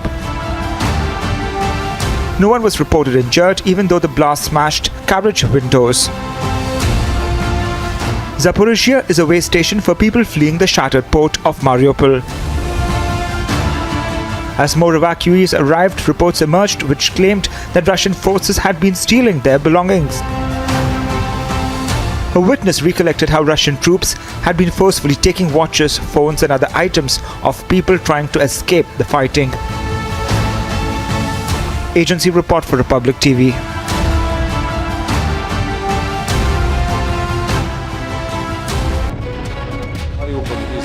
Terrible. This is the biggest humanitarian catastrophe during this and maybe during last centuries, because many dozens of thousands people, maybe many thousands of people are died in Mariupol, and we will see the terrible atrocities and terrible war crimes in Mariupol when it will be liberated from Russians.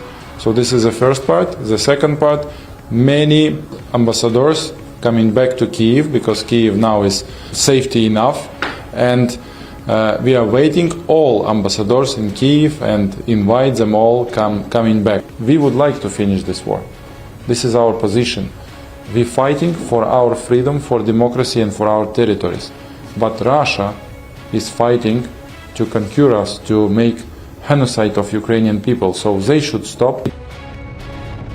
On communal violence, 175 people have been arrested so far, the police has informed, and the curfew has been relaxed for the second day for 9 hours. And during this curfew, all the shops, the essential shops, will remain open. The in-charge superintendent of police, Rohit Kashwani, informed on Sunday that 175 people have already been arrested, 64 FIRs have been lodged, and Mohsin, who had attacked the SP, was produced before a local court on Saturday, and the investigations are still going on. On 10th of April, a communal violence had erupted in Khargone in Madhya Pradesh after the Ram Navami procession had taken place, and since then there was a curfew, but since last 2 days there is a considerable relaxation in the curfew in Khargone. During the curfew, the medicine shops, the ration shops, the milk shops have remained open, and they will remain open, and the law and order situation is under control, but the investigation is going on. What would your opening thoughts first, sir, be on parliamentary democracy? In the central hall of Bangladesh, where I have been, the two ladies of Bangladesh would not be able to sit together in central hall.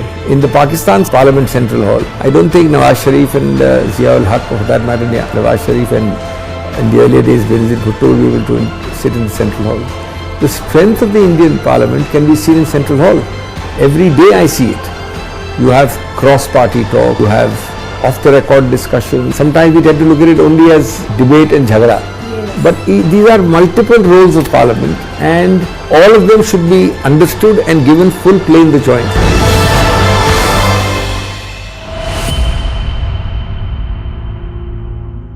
The Vice Chairperson of Niti Aayog, Rajiv Kumar, has now stepped down. What we are now given to understand is that the resignation of Rajiv Kumar has been accepted by the government. His tenure will now come to an end on April 30th. The known economist Suman K. Berry is now going to take over as the Vice Chairperson of Niti Aayog on 1st of May.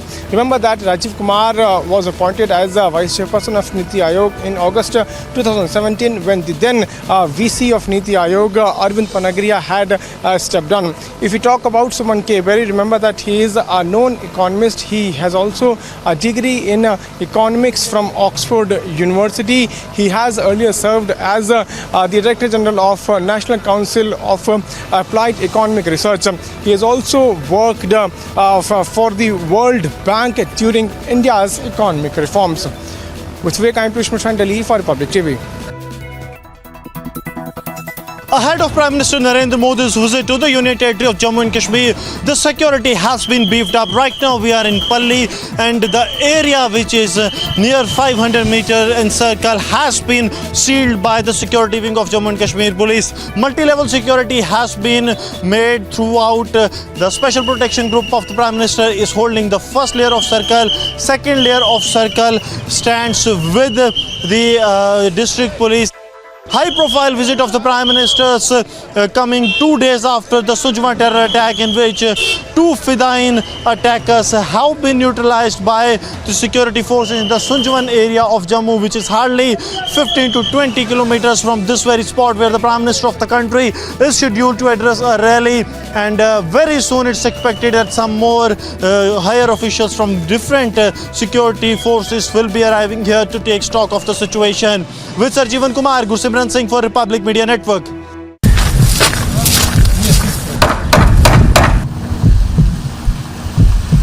Days after the Russian retreat, you would see these kind of scenes where houses are completely damaged. Most of these places have been attacked by precision missile strike. People are now returning to the villages, trying to ensure that their life comes back to normalcy. If the Ukrainians have been successful, it's not only because of the valor that has been shown by the Ukrainian army, but also civilians who have fought along with their army.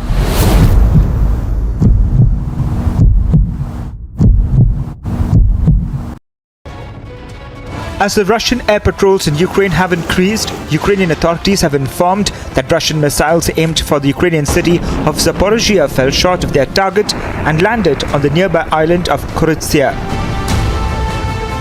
The local resident said that one of the rockets exploded near a bridge. He said another damaged a local health club. No one was reported injured, even though the blast smashed carriage windows.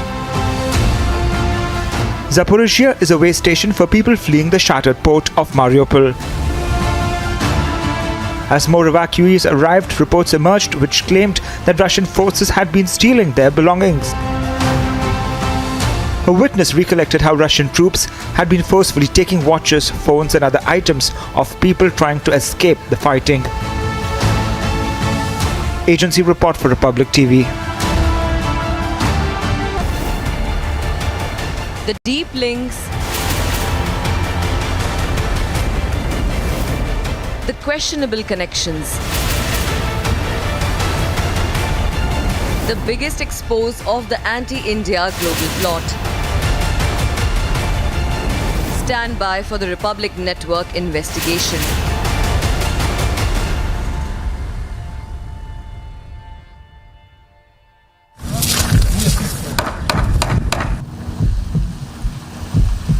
Days after the Russian retreat, you would see these kind of scenes where houses are completely damaged.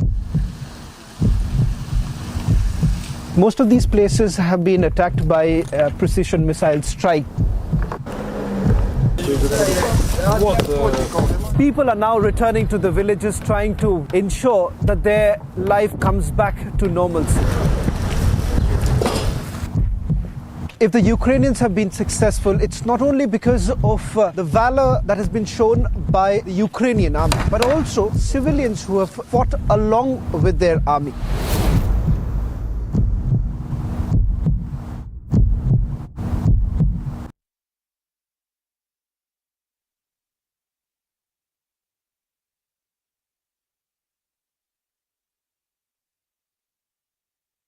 The Mumbai police is attempting to file another FIR. They have accused them of sedition because they were trying to impede a public servant from doing their duty. The police have been denied custody. They had asked for 7 days custody.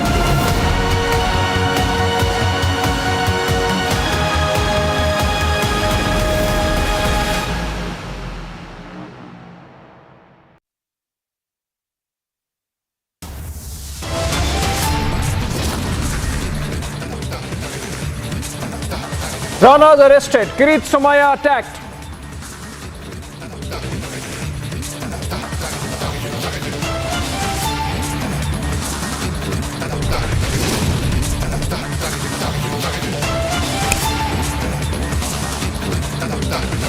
Independent MP Navneet Rana and MLA Ravi Rana remanded to judicial custody.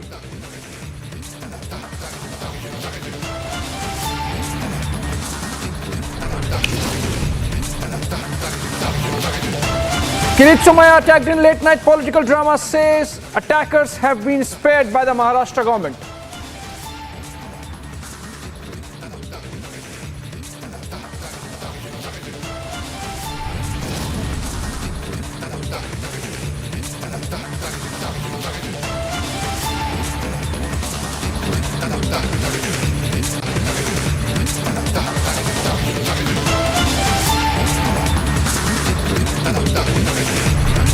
Shiv Sena hits back at the BJP, says BJP is trying to spark unrest using the Hanuman Chalisa Rao.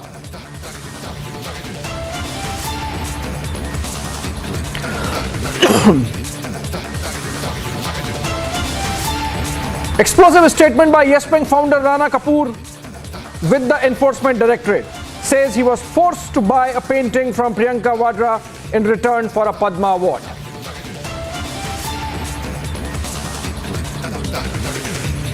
Prime Minister Modi arrives in J&K for his first visit after the abrogation of Article 370 and Section 35A.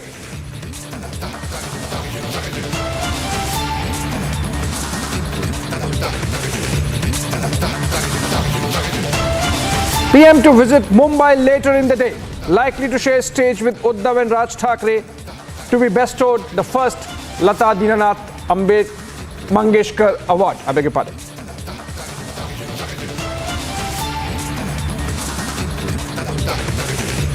Political fight over the Delhi Shobha Yatra violence. Sharad Pawar says Home Minister must take responsibility for the episode.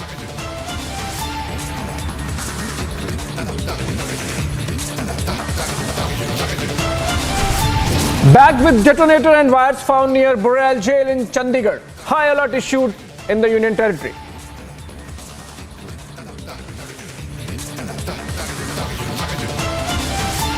And Zelensky's response to Republic question says it's unfortunate NATO could not accept Ukraine.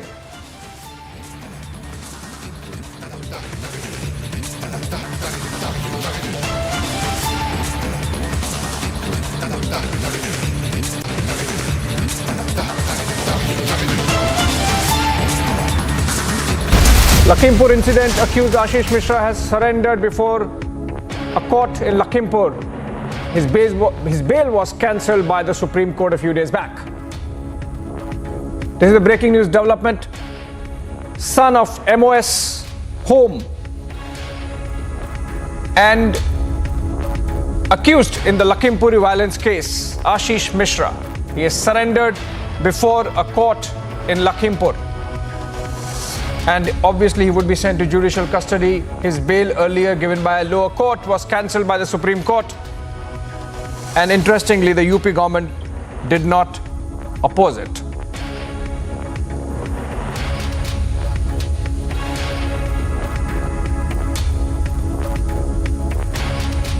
All right, Aishwarya Kapoor, our political editor, joining us. Aishwarya, what are the details that you have on this development?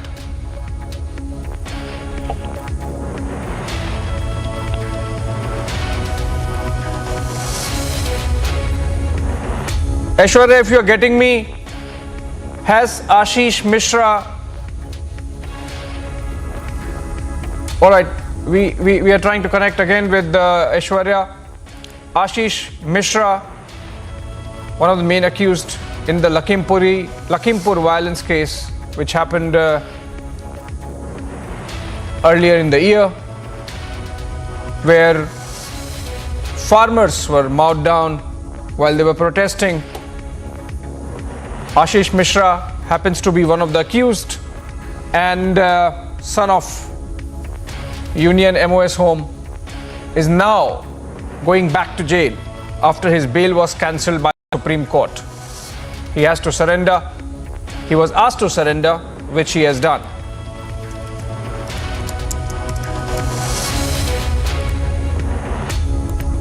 We are trying to connect. We have Anurag Bhadoria, in fact, on the phone with us. Mr. Bhadoria, finally law catching up, the Supreme Court reading the Riot Act, so to say, and sending Ashish Mishra, alias Monu, back to the court, back to the jail.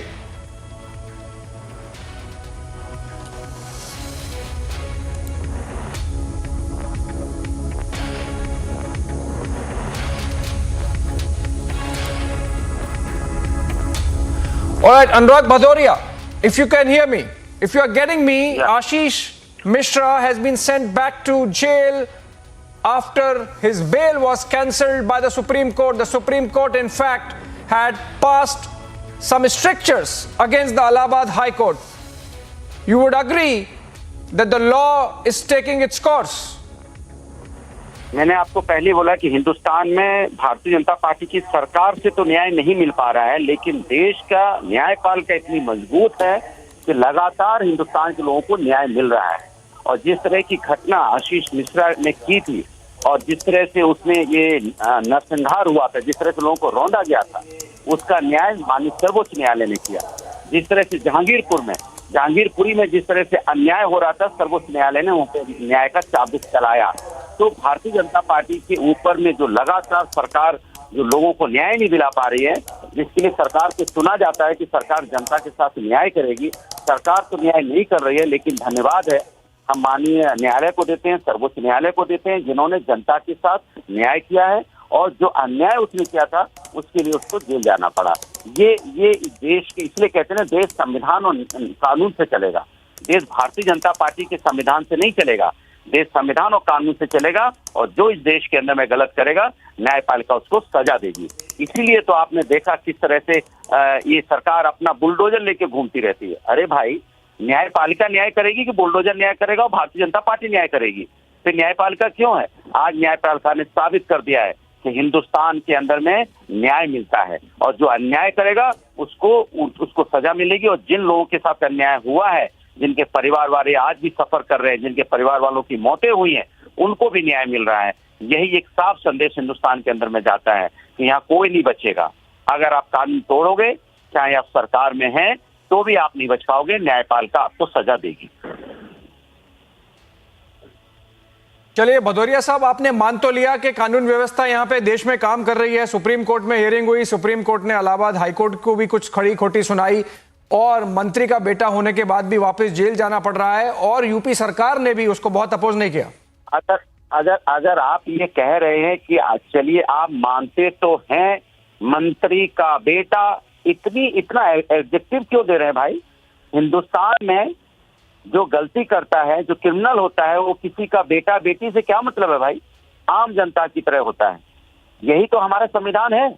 लेकिन अफसोस की बात है कि आप अगर bell हो जाती और बाहर छूट जाते तो आप कहते कि मंत्री का बेटा है इसलिए छूट गया, मैं इसलिए कह रहा हूं। देखिए, हम क्या कहते नहीं कहते बात की बात है, आप क्यों कह रहे हैं? हम क्या कहते हो तो बात की बात होती ना। तो कम से कम आप तो न्याय कीजिए जनता के साथ कि भाई माननीय सर्वोच्च। नहीं, हमारे लिए भी गर्व की बात है, इसलिए कह रहे हैं कि मंत्री का बेटा होने से फर्क नहीं पड़ता है। We are also equally proud of it. बिल्कुल, इसीलिए हम लोग को कहना चाहिए कि देश की, हिंदुस्तान की न्यायपालिका में आम जनता को विश्वास है, क्योंकि आम जनता सर्वोच्च न्यायालय और न्यायपालिका पे विश्वास करती है। इसीलिए तो मैं बार बार कहता हूं कि हमारा देश संविधान और न्यायपालिका से चलता है। जिस तरह से जहांगीरपुर में हुआ, गए तो दंगा कराने के लिए, न्यायपालिका का जब इनके बुलडोजर वाली सियासत पे चाबुक पड़ा पीठ के ऊपर में, तो पीठ के दर्द के मारे चिल्लाने लगे, नहीं नहीं नहीं नहीं नहीं नहीं, हम तो दंगा नहीं कर रहे थे, तो हम तो वहां पे इंक्रोचमेंट हटाने गए थे, तब हमको इंक्रोचमेंट याद आ गया। इसीलिए कहते हैं हिंदुस्तान संविधान और न्यायपालिका चलेगा, भारतीय जनता पार्टी के संविधान से नहीं। ये देश का इस तरह ये लोकतांत्रिक देश है। यहाँ पे 150-140 करोड़ लोग रहते हैं और उन लोगों की एक न्यायपालिका में विश्वास है। सरकार जो चाहेगी वो नहीं होगा, यहाँ न्यायपालिका से न्याय मिलेगा और न्याय मिला है। आज इस परिवार वालों से पूछिए कि उन्हें परिवार वालों पे क्या गुजर रही है, कितना अच्छा लग रहा होगा। कम से कम उनके परिवार के लोगों को न्याय तो मिलेगा। एक आम जनता को, आम नागरिक को, जिसके परिवार में ना कोई मंत्री हो, ना कोई ऑफिसर हो, ना कोई हो, एक किसान के परिवार को जब न्याय मिलता है तो मुझे तो प्राउड फील होता ही है। साथ साथ में आपको भी घमंड का एहसास होता होगा कि इस देश में अगर आप आम आदमी हैं तो हमें आपको भी न्याय मिलेगा। इसी बात का घमंड आपको भी होना चाहिए, इस बात का घमंड मुझे भी है कि हिंदुस्तान में न्यायपालिका न्याय करती है। ये घमंड हम सबको होना चाहिए और प्राउड फील होना चाहिए हिंदुस्तान की न्यायपालिका पे। चाहे कोई बना रहे, कितना आदमी बना रहे, उसको जेल जाना पड़ेगा। Exactly. So it's a matter of pride for all of us, irrespective of political divide, that this development has taken place. But moving on, thank you so much, Anurag Bhadoria there, Samajwadi Party spokesperson, reacting to the development of Ashish Mishra, son of MOS Home, Union MOS Home Ajay Mishra, surrendering before a magistrate's court after the Supreme Court cancelled his bail. Some national wrap of news. Independent MP Navneet Rana and her husband MLA Ravi Rana remanded to judicial custody. Important point is that the police was denied their custody.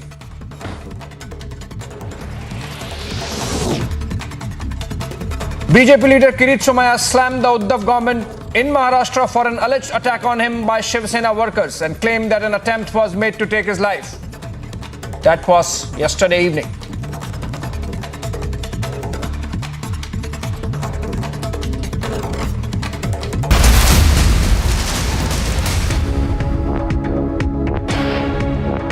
Right, breaking news coming in. Important development there. This is going to have some political consequences.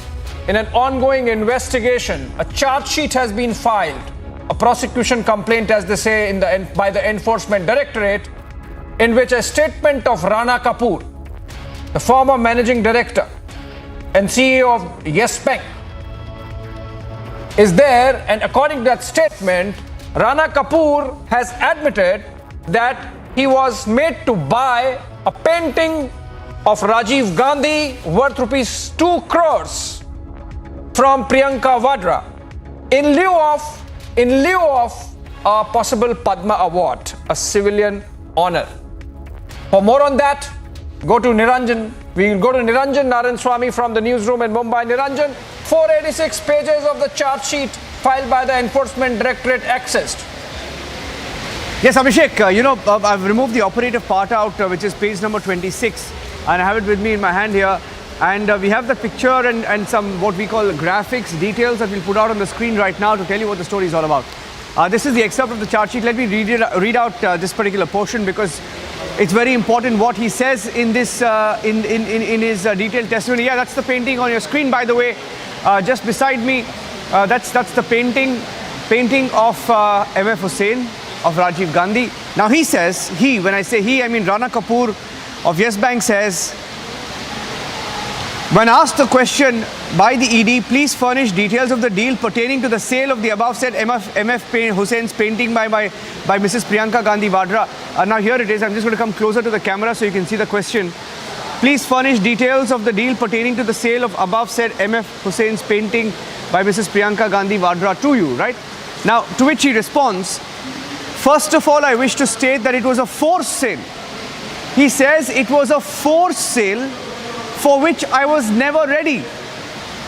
As far as I remember, somewhere in the year 2010, Mr. Milind Deora had made several visits to my house at row house number 1, and he goes on to give the details of his Kems Corner Mumbai residence at my office at Yes Bank, Worli, Mumbai, to persuade me. He says Milind Deora visited him at his residence and office to persuade him for purchase of MF Hussein's painting from Priyanka Gandhi Vadra. He says Murli Deora went to his house and office to persuade him to buy the MF Hussein painting from Priyanka Vadra, right?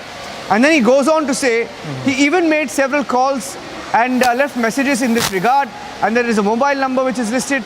In fact, I was very much reluctant to go in for this deal. I had tried to avoid this deal several times by ignoring calls or messages and personal meeting, and despite my best efforts to avoid this deal, they were exceptionally persistent to finalize the deal rapidly. And in this regard, late Murli Deora forced me to meet him for his veg dinner, Marwadi dinner at Lodi Estate bungalow in New Delhi in the year 2010. He was a petroleum minister back then, and he had been allotted this bungalow in that capacity. And then he goes on to talk about his dinner date, etc. And then he comes to the point. He says, the late Murli Deora told me in no uncertain terms that any further delay in purchasing the above said painting could have adverse repercussion on me and my Yes Bank, and it could jeopardize my relationship with the Deora family. And this is in the year 2010. 2 crore in the year 2010. Gaurav Bhatia joining us on the phone line. Gaurav, you held a news conference a few minutes back, but we knew about this deal, but the manner in which he's gone into the detail of the manner in which he was pressurized to buy this painting, without which his Padma Bhushan order, he says, definitely prevent me from getting awarded Padma Bhushan if I didn't buy that painting. Scathing. Gaurav. Yes, absolutely. And, it's a known fact all over the country and maybe in the world that the most corrupt family in India is the Gandhi Parivar. Every corruption leads to the door of the Gandhi Parivar, and this particular instance is very serious for the reason because it involves proceeds of crime that are being used to benefit Priyanka Vadra Gandhi and the Gandhi Parivar.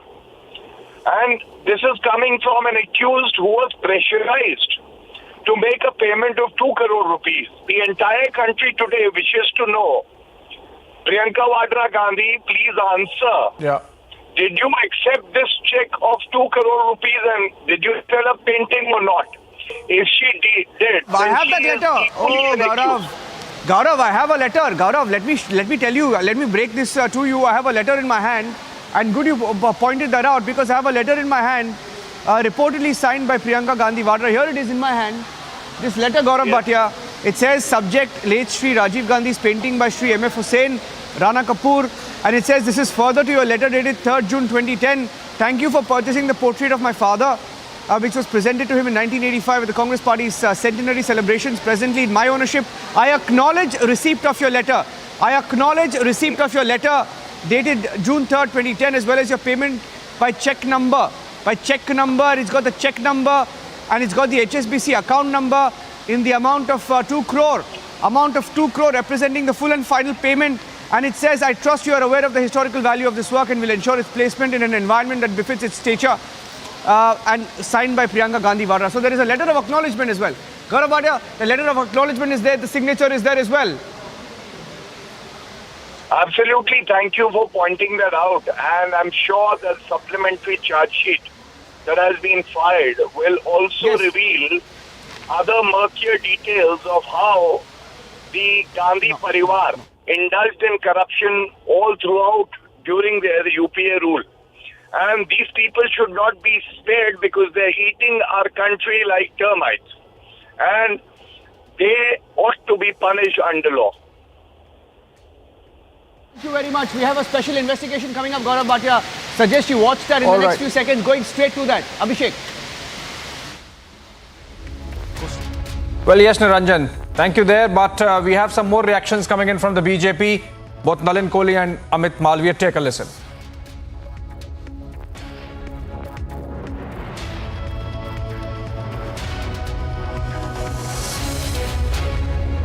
It's a very serious accusation, and this had also come in the media a couple of years ago.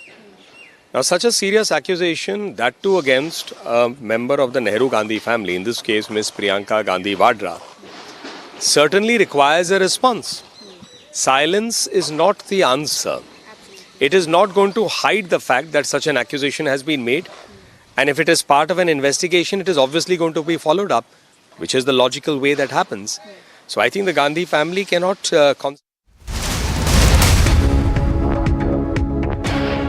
one, Jimmy?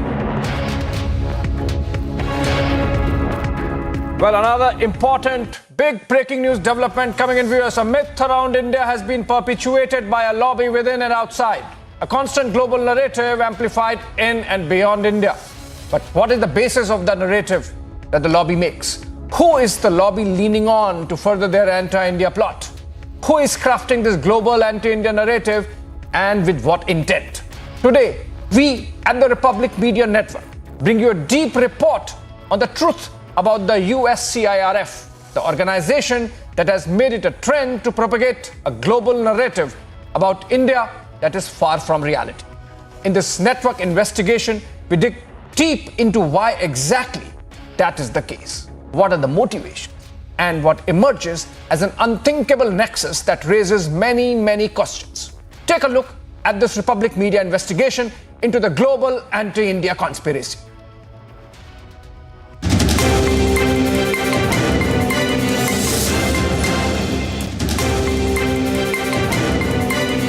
Lobby has always looked for ways and means to defame India. And a reliable ally in this process has been the America-based US Commission on International Religious Freedom, more commonly known as the USCIRF. The lobby in India leaned on this organization endlessly. But has the anti-India lobby had a larger nexus, association? Today, Republic's global investigation team blows the lid off. Meet Nadine Mainza, the USCIRF chair. She was also the chairman of the Hardwired Global, where Professor Angana Chatterjee happens to be an advisor. Interestingly, she is reported to be among the regulars at conferences that ISI agent Dr. Ghulam Nabi Fai used to organize using money from the ISI. But that is not where it stops. That's where it begins. Back to USCIRF Chair Nadine. The lobbying firm Fidelis Government Relations is run by Terry G. Allen, a man who worked at Patriot Voices. The sitting USCIRF chair, Nadine, is the president of Patriot Voices. The same lobbying firm was allegedly hired by a known anti-India organization, the IAMC, in the past. Now meet Harrison Akins, a former policy analyst at USCIRF. This man gloats about being mentored by Akbar Ahmed, who's former Pakistan High Commissioner. The direct link to Pakistan emerges. And then there are commissioners at the USCIRF who have been attached to George Soros-linked organizations. The same George Soros who said this. The biggest and most frightening setback occurred in India, where the democratically elected Narendra Modi created a Hindu nationalist state, imposing punitive measures on Kashmir, a semi-autonomous Muslim region, and threatening to deprive millions of Muslims of their citizenship. The web of connections fall apart.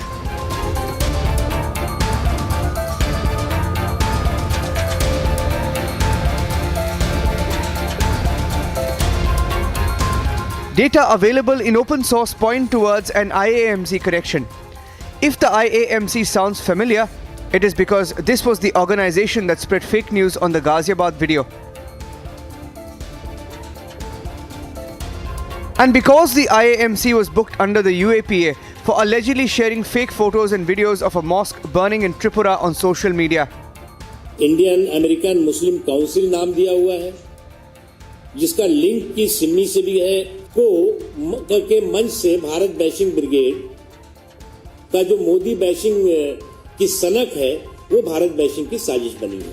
Interestingly, the IAMC seems to be the USC IRF's go-to destination and platform to deliver talks.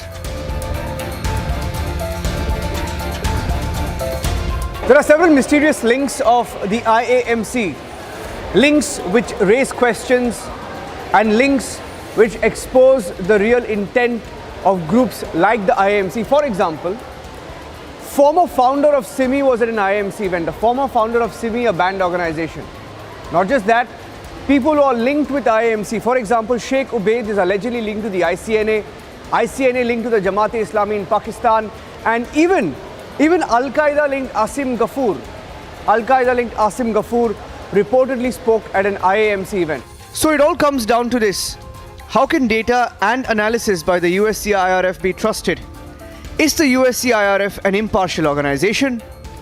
Is there an anti-India taint on this US-based organization? Is the USCIRF directly or indirectly compromised? Are all the reports of the USCIRF a result of lobbying?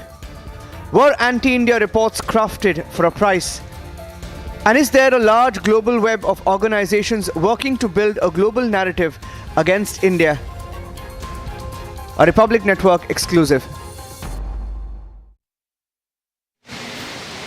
Thank you so much, Narendra. There, big, explosive story coming out of how India is being targeted, its image being tarnished in a planned manner by lobbies, by motivated individuals and organizations working in a web to isolate India in the minds of the woke world perhaps, but they will not succeed. Joining me on the debate, on the discussion, on the story, along with Niranjan, guests from New Delhi, Adwaita Kala, author and writer, Saurabh Shukla, editor-in-chief of News Mobile, live from Delhi, also Sanjay Dixit, author, columnist and former IS officer, live from Jaipur.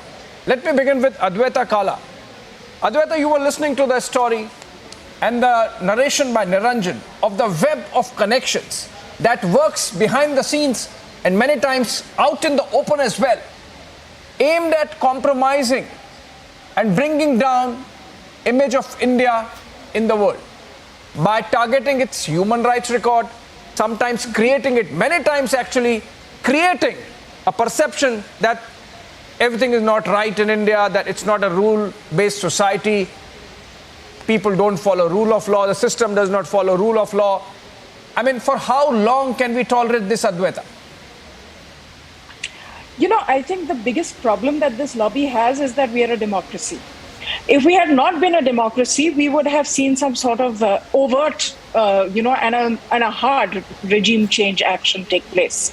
The issue for this lobby is the fact that we're a democracy. We have been here for the last 75 years. We have a popularly elected prime minister who's extremely well liked and is growing from strength to strength and is frankly impossible to remove, because he has the trust of the Indian people. Now, in a situation like that being the reality of the circumstances, what can this lobby do? They can't certainly not attack another democracy militarily, because that would be unacceptable and would be condemned in no uncertain measures. So they begin this campaign of propaganda, of low-intensity communal flash-ups being covered widely as forms of oppression, no matter who is at fault, creating a narrative that there is a systematic discrimination that is taking place, that we're heading towards genocide. So, Abhishek, if you notice the recent narrative, I tracked this closely, the recent narrative, along with, let me add, people from your fraternity, from the media fraternity, who are saying there is a genocide coming up. Now, how likely the term genocide is being thrown around just for this particular agenda. Who are they? Aren't they part of the lobby? My fraternity? Very much so. Very much so. Part of the lobby, traveling abroad, all of that is there for everybody to see. If I can add here, Abhishek. Yeah. Yeah. Saurabh. No, let Niranjan let Niranjan get into this. Niranjan wanted a question. Saurabh can come in. Saurabh knows exactly what my question is going to be. But you look at the tweets and retweets, right? I mean, it's almost like a pattern. And look at the links. There are dubious links that this US government body, it's a US government body. And that's why it's even more alarming. And they have a record. They have a record of a hijab on India almost every year. They do it consistently. That's a strike rate. Saurabh. You know, I'll tell you what, Niranjan, despite all the efforts, as Adwaita was also rightly saying, by this lobby, the challenge for them has been that India-US relation has grown from strength to strength under Prime Minister Modi's leadership. You saw what the relationship was with the previous Republican regime and the kind of welcome the Prime Minister received when a Democrat president is there under Joe Biden. So the problem with the lobby is they've been trying to, damage India's democratic traditions, the fact that there is a democratically elected government. And, if you saw what did External Affairs Minister Jaishankar say recently, there are aberrations, there are contradictions in every country. And this lobby should also realize that this is an India which will stand tall and it will have its democratic ethos because there are checks and balances in India.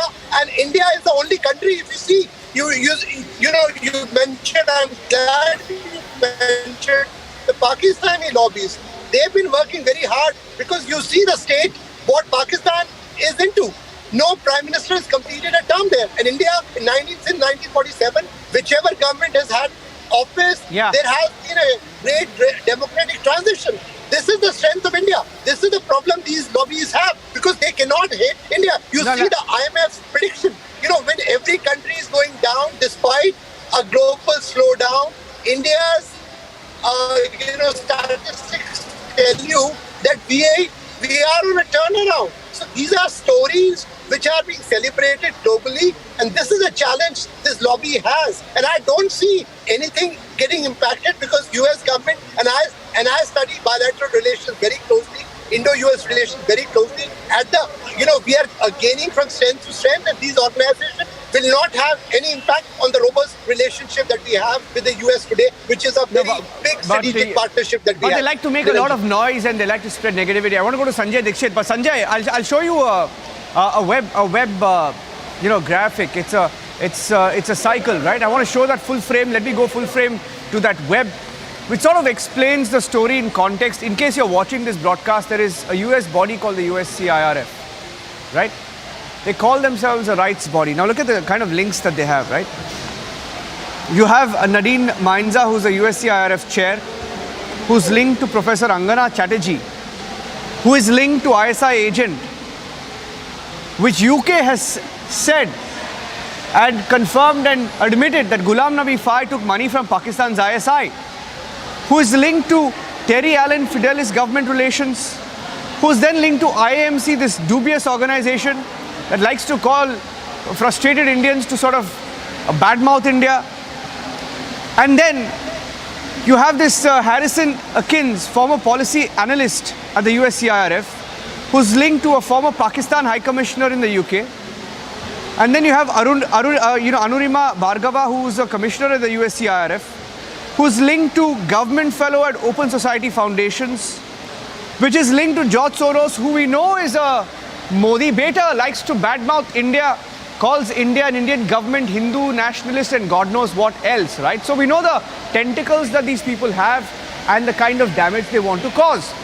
Sanjay, so can any report or anything that these such groups like USCIRF publish, right, can they be credible at all?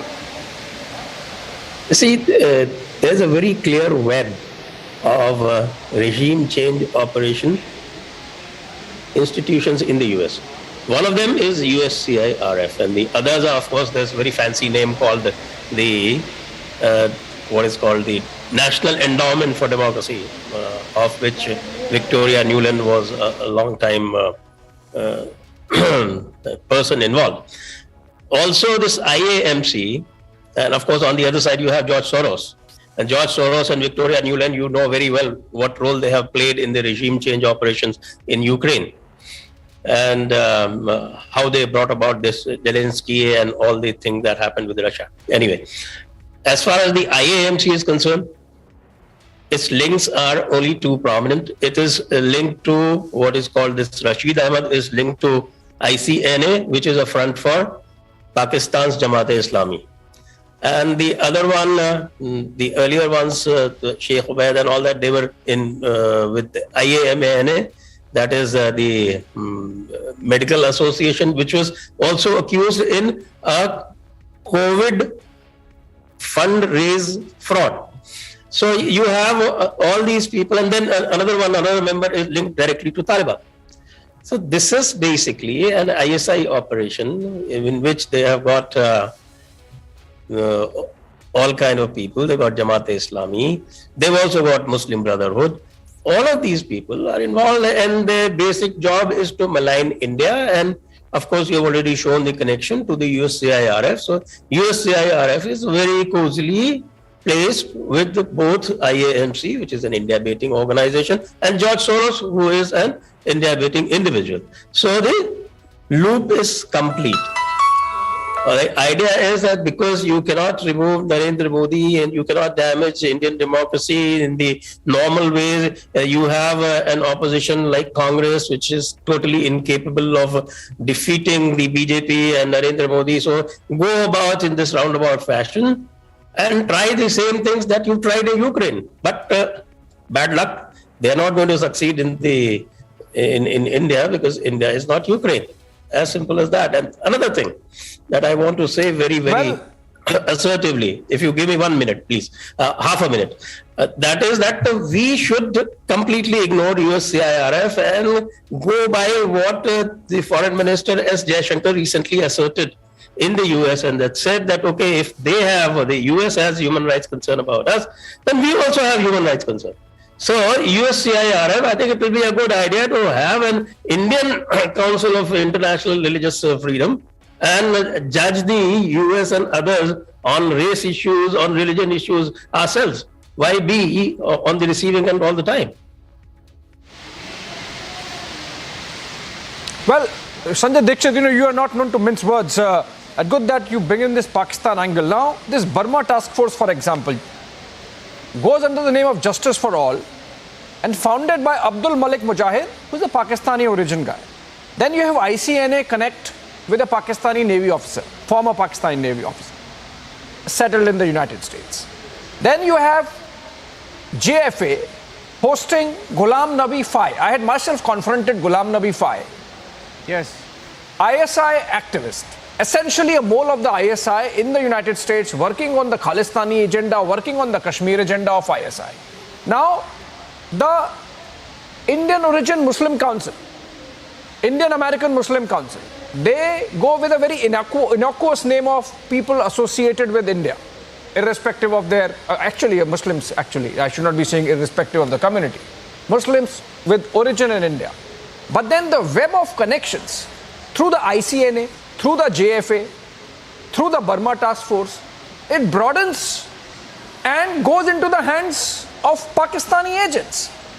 Is this aspect which needs further investigated perhaps by our own agencies? Saurabh? Absolutely. Abhishek, you were there. Absolutely. What you said, Pakistanis have been working overtime because they know that they've lost the plot. They know, and the ISI realizes that they have to mount. This is called something called a cyber that they've been trying to mount. And I'll tell you another thing, that they have been backed, by China as well. Because, the challenge is they have not been able to take on India, the Pakistanis militarily. They've tried terrorism, which has also been defeated now. So they obviously want to get some of these backers. And the funding obviously is coming from China as well. And I can tell you another thing. This is, in light of these revelations, India must take this up with US strongly. You were there at the time when Prime Minister Modi's visit happened to Washington, and we have agreed to share information on intelligence matters, on matters which impinge upon national security of each other, a country. And India must raise this issue, because at the end of the day, these lobbies are not only harming the relationship that India has with the US, they're also harming the cause of the democratic agenda that we have in Indo-Pacific at the level of board. So India must take this up very strongly with the US, because these lobbies are harming a relationship and also undermining a democratically elected government. Abhishek. Right. There are a few questions, Abhishek, a few questions, and then we'll take a short break, and I request, Sanjay, Saurabh, and Adwaita to stay with us. Some of the questions some of the obvious questions, I should say the obvious questions that come to our mind, I'm going to play those questions full frame, and just think about it. Think about these questions as we hit a short break, right? How can data and analysis by this UCIRF be trusted? Given the links that we've just exposed, the Pakistan, the deep links of the ISI and the different web that is emerging, is the USCIRF an impartial organization? Can it be called an impartial organization that has any say on India's rights record? Is there an anti-India taint on this US-based organization? Is the USCIRF directly or indirectly compromised given the kind of links that it has? Are all the reports of the USCIRF a result of lobbying? And we've seen the links that this group has to different groups that are innately anti-India. Were anti-India reports crafted for a price? Was there lobbying? Was money paid? Is there a large global web of organizations that are continuously working towards an anti-India narrative? We don't have a doubt that there could be, but I think what we've shown today makes that all the more obvious, given the times that we live in. Taking a short break, I request all of our panelists and Abhishek stay with us. Taking a break, back with that full report and the breaking news reactions that we are getting to it.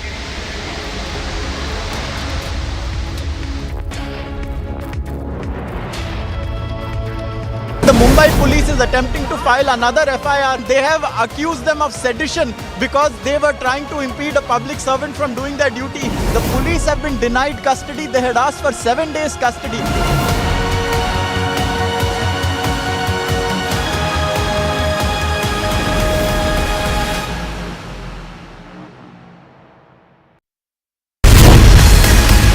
If India was majoritarian, would a 300-year-old Shiva temple be demolished like it has been in Congress-ruled Alwar?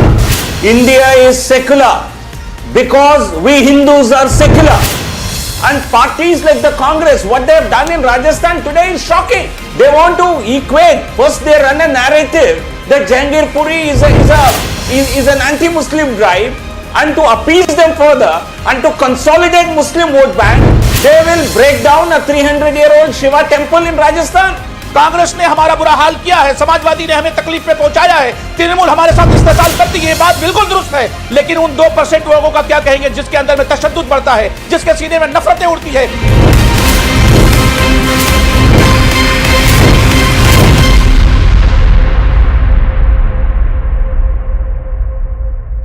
We've seen these falsehoods such as Muslim properties targeted, Muslims targeted, bulldozer culture of a majoritarian government. What's the correct counter for that? If you look at Khargone, just as an example, you'll find that 85% of those who were affected by the demolitions happened to be Hindu. It was only 15% who were Muslims. The central issue today has been the attacks on the Ram Navami processions in, as you said, 7 different parts of India. And we've seen very little condemnation of that.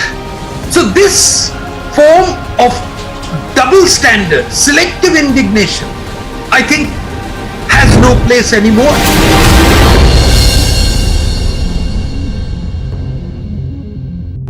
What would your opening thoughts first, sir, be on parliamentary democracy? In the central hall of Bangladesh, where I have been, the two ladies of Bangladesh would not be able to sit together in the central hall. In the Pakistan's parliament central hall, I don't think Nawaz Sharif and Zia-ul Haq, or for that matter, Nawaz Sharif and in the earlier days Benazir Bhutto will be able to sit in the central hall. The strength of the Indian Parliament can be seen in Central Hall. Every day I see it. You have cross-party talk, you have off-the-record discussion. Sometimes we tend to look at it only as debate and jhagada. But these are multiple roles of Parliament, and all of them should be understood and given full play in the joint.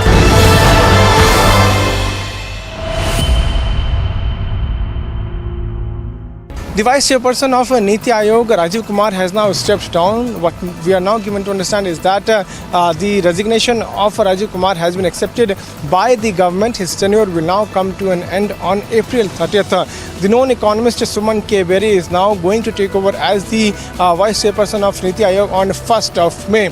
Remember that Rajiv Kumar was appointed as Vice Chairperson of Niti Aayog in August 2017 when the then VC of Niti Aayog, Arvind Panagriya, had stepped down. If we talk about Suman K. Berry, remember that he is a known economist. He has also a degree in economics from Oxford University. He has earlier served as the Director General of National Council of Applied Economic Research.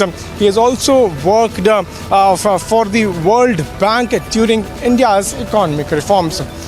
With Vivek, I am Piyush Mishra in Delhi for Republic TV. Ahead of Prime Minister Narendra Modi's visit to the Union Territory of Jammu and Kashmir, the security has been beefed up. Right now we are in Palli, and the area which is near 500 meter in circle has been sealed by the security wing of Jammu and Kashmir Police. Multi-level security has been made throughout. The Special Protection Group of the Prime Minister is holding the first layer of circle. Second layer of circle stands with the district police. High-profile visit of the Prime Minister's coming 2 days after the Sujma terror attack, in which two Fidain attackers have been neutralized by the security forces in the Sunjwan area of Jammu, which is hardly 15 to 20 kilometers from this very spot where the Prime Minister of the country is scheduled to address a rally. And very soon it's expected that some more higher officials from different security forces will be arriving here to take stock of the situation. With Sir Jeevan Kumar, Gursimran Singh for Republic Media Network.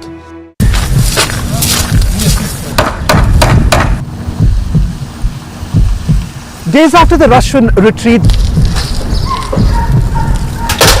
you would see these kind of scenes where houses are completely damaged. Most of these places have been attacked by precision missiles. Welcome back, viewers. Breaking news development that we brought to you just a while back of a web of organizations, individuals, agents working as a lobby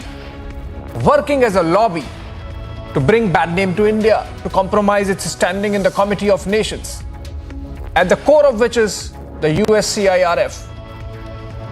And it is supported, assisted by a web of individuals and organizations, some community organizations, some communal organizations, even Pak-based agents of the ISI, US-based agents of the ISI, former officers of the Pakistan Army and Pakistani forces, those who have been associated with genocide in Bangladesh, they coming together to set an agenda, set a narrative that human rights are getting compromised in India, that there is violation of civil rights in India.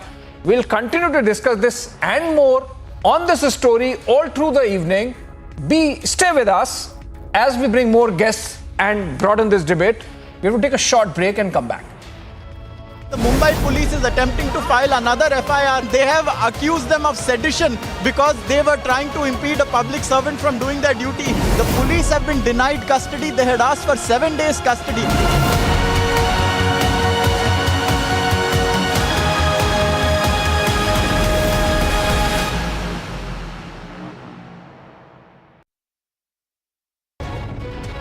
As the Russian air patrols in Ukraine have increased, Ukrainian authorities have informed that Russian missiles aimed for the Ukrainian city of Zaporizhia fell short of their target and landed on the nearby island of Kiritsumaya.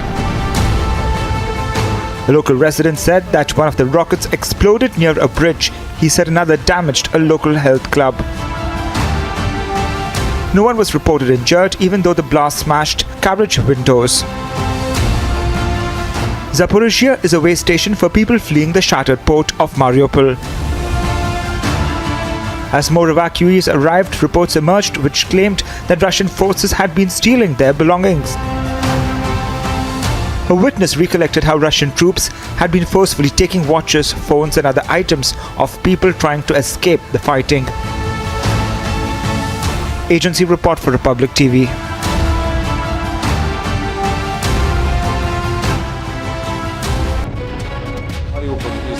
Terrible. This is the biggest humanitarian catastrophe during this and maybe during last centuries, because many dozens of thousands people, maybe many thousands of people are died in Mariupol, and we will see the terrible atrocities and terrible war crimes in Mariupol when it will be liberated from Russians. So this is the first part. The second part, many ambassadors coming back to Kyiv, because Kyiv now is safety enough, and we are waiting all ambassadors in Kyiv and invite them all coming back. We would like to finish this war. This is our position. We're fighting for our freedom, for democracy and for our territories. But Russia is fighting to conquer us, to make genocide of Ukrainian people. So they should stop, and we agreed and we won't stop this war. In the Battle of Kyiv, Russia faced a humiliating defeat, something that appeared to be completely unimaginable in the beginning of this invasion. So what really worked for Ukraine in this biggest battle in Europe since World War II? What a special show, Republic Originals Under Fire, this weekend only on Republic TV. If India was majoritarian, would a 300-year-old Shiva temple be demolished like it has been in Congress-ruled Alwar? India is secular because we Hindus are secular. And parties like the Congress, what they have done in Rajasthan today is shocking. They want to equate. First they run a narrative that Jahangir Puri is an anti-Muslim drive, and to appease them further and to consolidate Muslim vote bank, they will break down a 300-year-old Shiva temple in Rajasthan. Congress ने हमारा बुरा हाल किया है, समाजवादी ने हमें तकलीफ में पहुंचाया है, तृणमूल हमारे साथ इस्तेसाल करती है, ये बात बिल्कुल दुरुस्त है, लेकिन उन 2% लोगों का क्या कहेंगे जिसके अंदर में तशद्दुद बढ़ता है, जिसके सीने में नफरतें उड़ती है।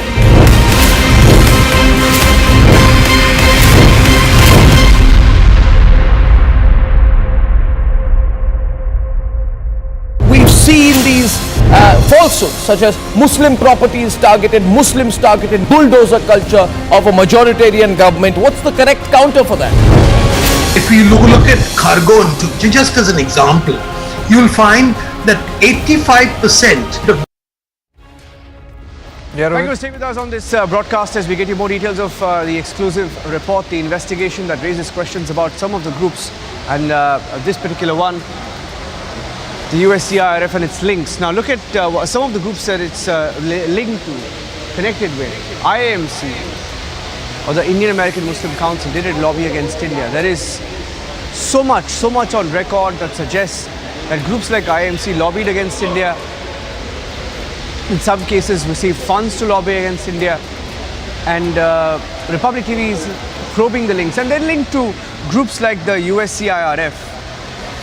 And many such dubious links emerge, which raise questions on the credibility of such so-called advocacy groups. Taking a short break here on Republic TV, and when we come back, getting you that full report once more with the breaking reactions that are now coming in.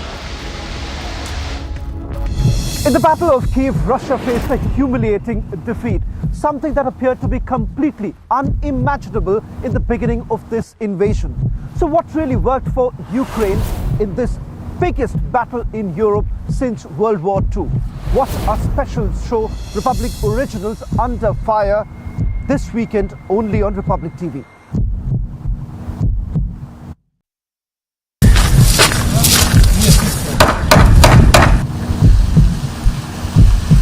Days after the Russian retreat, you would see these kind of scenes where houses are completely damaged. Most of these places have been attacked by precision missile strike. People are now returning to the villages, trying to ensure that their life comes back to normalcy. If the Ukrainians have been successful, it's not only because of the valor that has been shown by the Ukrainian army, but also civilians who have fought along with their army.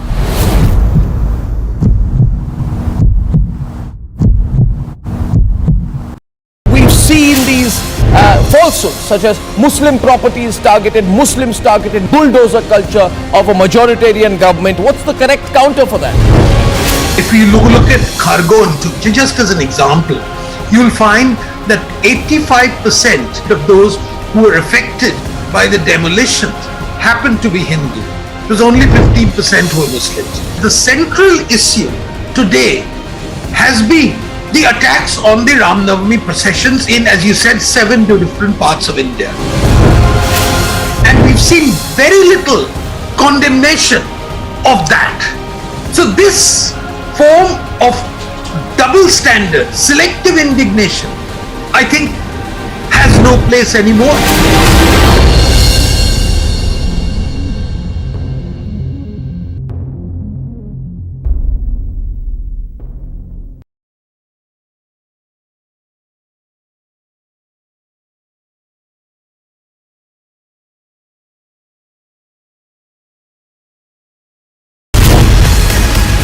Why are people not asking questions about the attacks, on the desecration of temples, on the breaking of idols?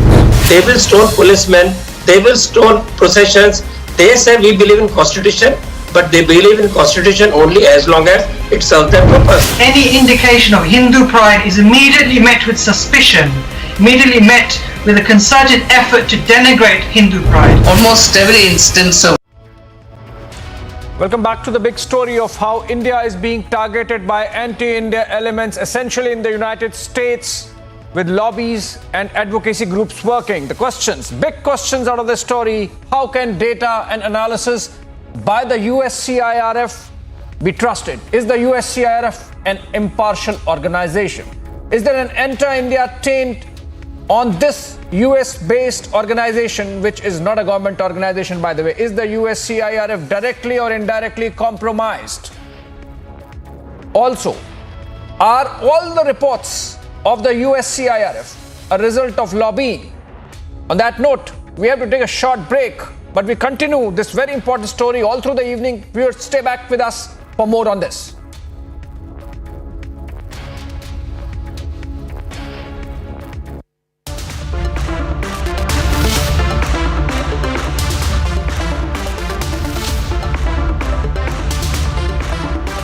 What would your opening thoughts first, sir, be on parliamentary democracy? In the central hall of Bangladesh, where I have been, the two ladies of Bangladesh would not be able to sit together in central hall. In the Pakistan's parliament central hall, I don't think Nawaz Sharif and Ziaul Haq, or for that matter, Nawaz Sharif and in the earlier days Benazir Bhutto will be able to sit in the central hall. The strength of the Indian parliament can be seen in central hall. Every day I see it. You have cross-party talk, you have off-the-record discussion. Sometimes we tend to look at it only as debate and jhagda. But these are multiple roles of parliament, and all of them should be understood and given full play in the joint.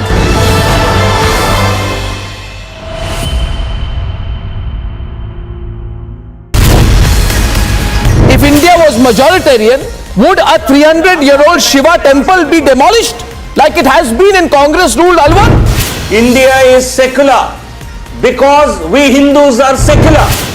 And parties like the Congress, what they have done in Rajasthan today is shocking. They want to equate. First they run a narrative that Jahangir Puri is an anti-Muslim drive, and to appease them further and to consolidate Muslim vote bank, they will break down a 300-year-old Shiva temple in Rajasthan.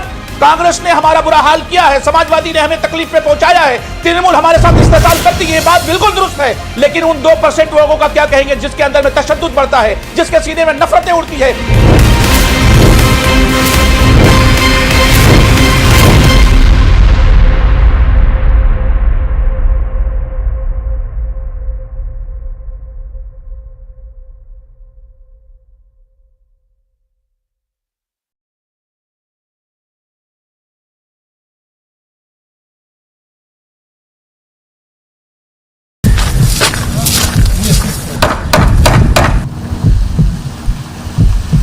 Days after the Russian retreat,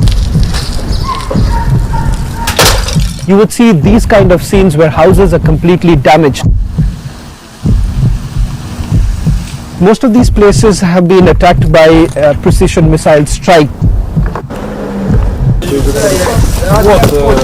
People are now returning to the villages trying to...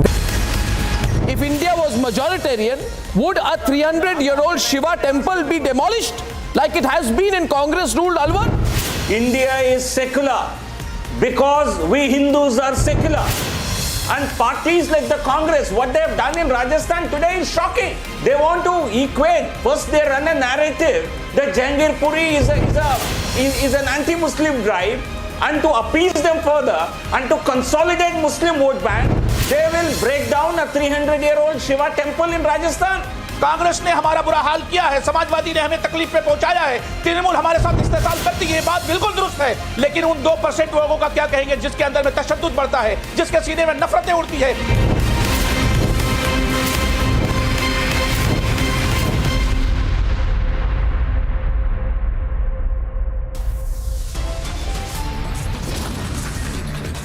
Republic Media Network investigation reveals the global anti-India plot.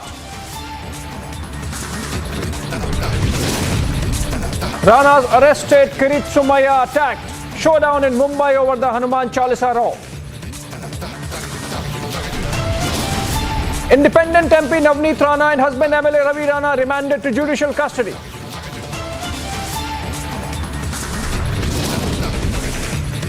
Kiritsumaya attacked in late night political drama, says attackers have been spared by the Maharashtra government. Shiv Sena hits back at the BJP, says the BJP is trying to spark unrest using the Hanuman Chalisa. An explosive statement by Yes Bank founder Rana Kapoor to the Enforcement Directorate says he was forced to buy a painting from Priyanka Vadra in return for a Padma.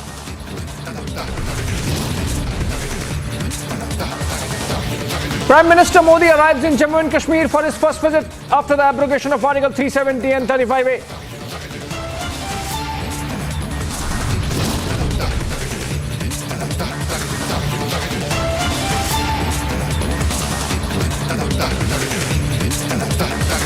PM also to visit Mumbai later in the day, likely to share a stage with Uddhav and Raj Thackeray at an event where he would be bestowed the first Lata Dinanath Mangeshkar Award.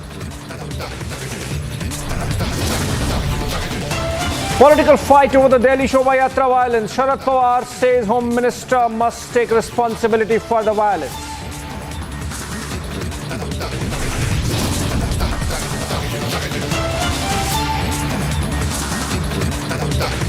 Bag with detonators and wires found near Burrell Jail in Chandigarh. High alert issued in the Union Territory.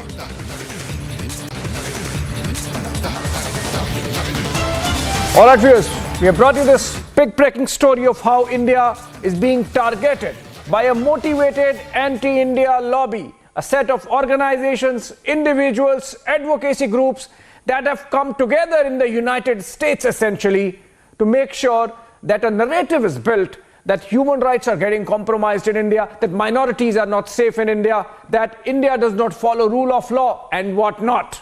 At the core of this web of anti-India organization, a loosely held organization, is USCIRF, a body which every year brings out a report on international state of affairs so far as religious freedom goes. How religious freedom is being practiced in various countries. It's always mum on the United States, soft on West, but targets nations like India, like China, like Russia. Essentially a lobby working in tandem with certain organizations to create a perception that human rights are getting compromised in India. Those reports are then used by sometimes even US Congress, for example, as a foreign policy tool. In negotiations, in dialogue, sometimes to browbeat nations, including India. Is this part of a larger plan? Who all are behind that? We have brought this out in this report, in this story that we have been broadcasting since last hour. This is about USCIRF. This is about IAMC. Remember the event in January where former Vice President Hamid Ansari used the platform of IAMC to malign India, to create a certain picture of India which tried to show that rule of law is not being followed in India of late, that civic nationalism is compromised and is being increasingly taken over by cultural nationalism. Our guests continue to be with us. Adwaita Kala, if I can see her, Adwaita Kala is there with us, author, writer. All right, I'll go to the guests. Adwaita, stay with us. We have to take a look at this report and then come to discuss.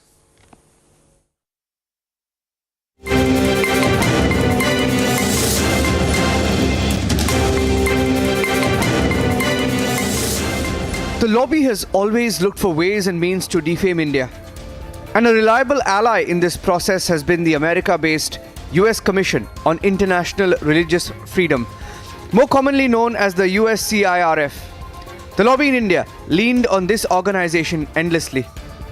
But has the anti-India lobby had a larger nexus, association? Today, Republic's global investigation team blows the lid off. Meet Nadine Mainza, the USCIRF chair. She was also the chairman of the Hardwired Global, where Professor Angana Chatterjee happens to be an advisor. Interestingly, she is reported to be among the regulars at conferences that ISI agent Dr. Ghulam Nabi Fai used to organize using money from the ISI. But that is not where it stops. That's where it begins. Back to USCIRF chair Nadine. The lobbying firm Fidelis Government Relations is run by Terry G. Allen, a man who worked at Patriot Voices. The sitting USCIRF chair, Nadine, is the president of Patriot Voices. The same lobbying firm was allegedly hired by a known anti-India organization, the IAMC, in the past. Now meet Harrison Akins, a former policy analyst at USCIRF. This man gloats about being mentored by Akbar Ahmed, who's former Pakistan High Commissioner. The direct link to Pakistan emerges. And then there are commissioners at the USCIRF who have been attached to George Soros-linked organizations. The same George Soros who said this. The biggest and most frightening setback occurred in India, where the democratically elected Narendra Modi created a Hindu nationalist state, imposing punitive measures on Kashmir, a semi-autonomous Muslim region, and threatening to deprive millions of Muslims of their citizenship. The web of connections fall apart.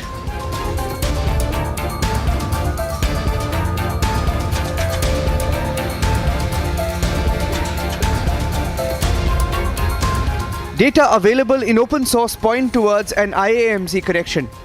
If the IAMC sounds familiar, it is because this was the organization that spread fake news on the Ghaziabad video.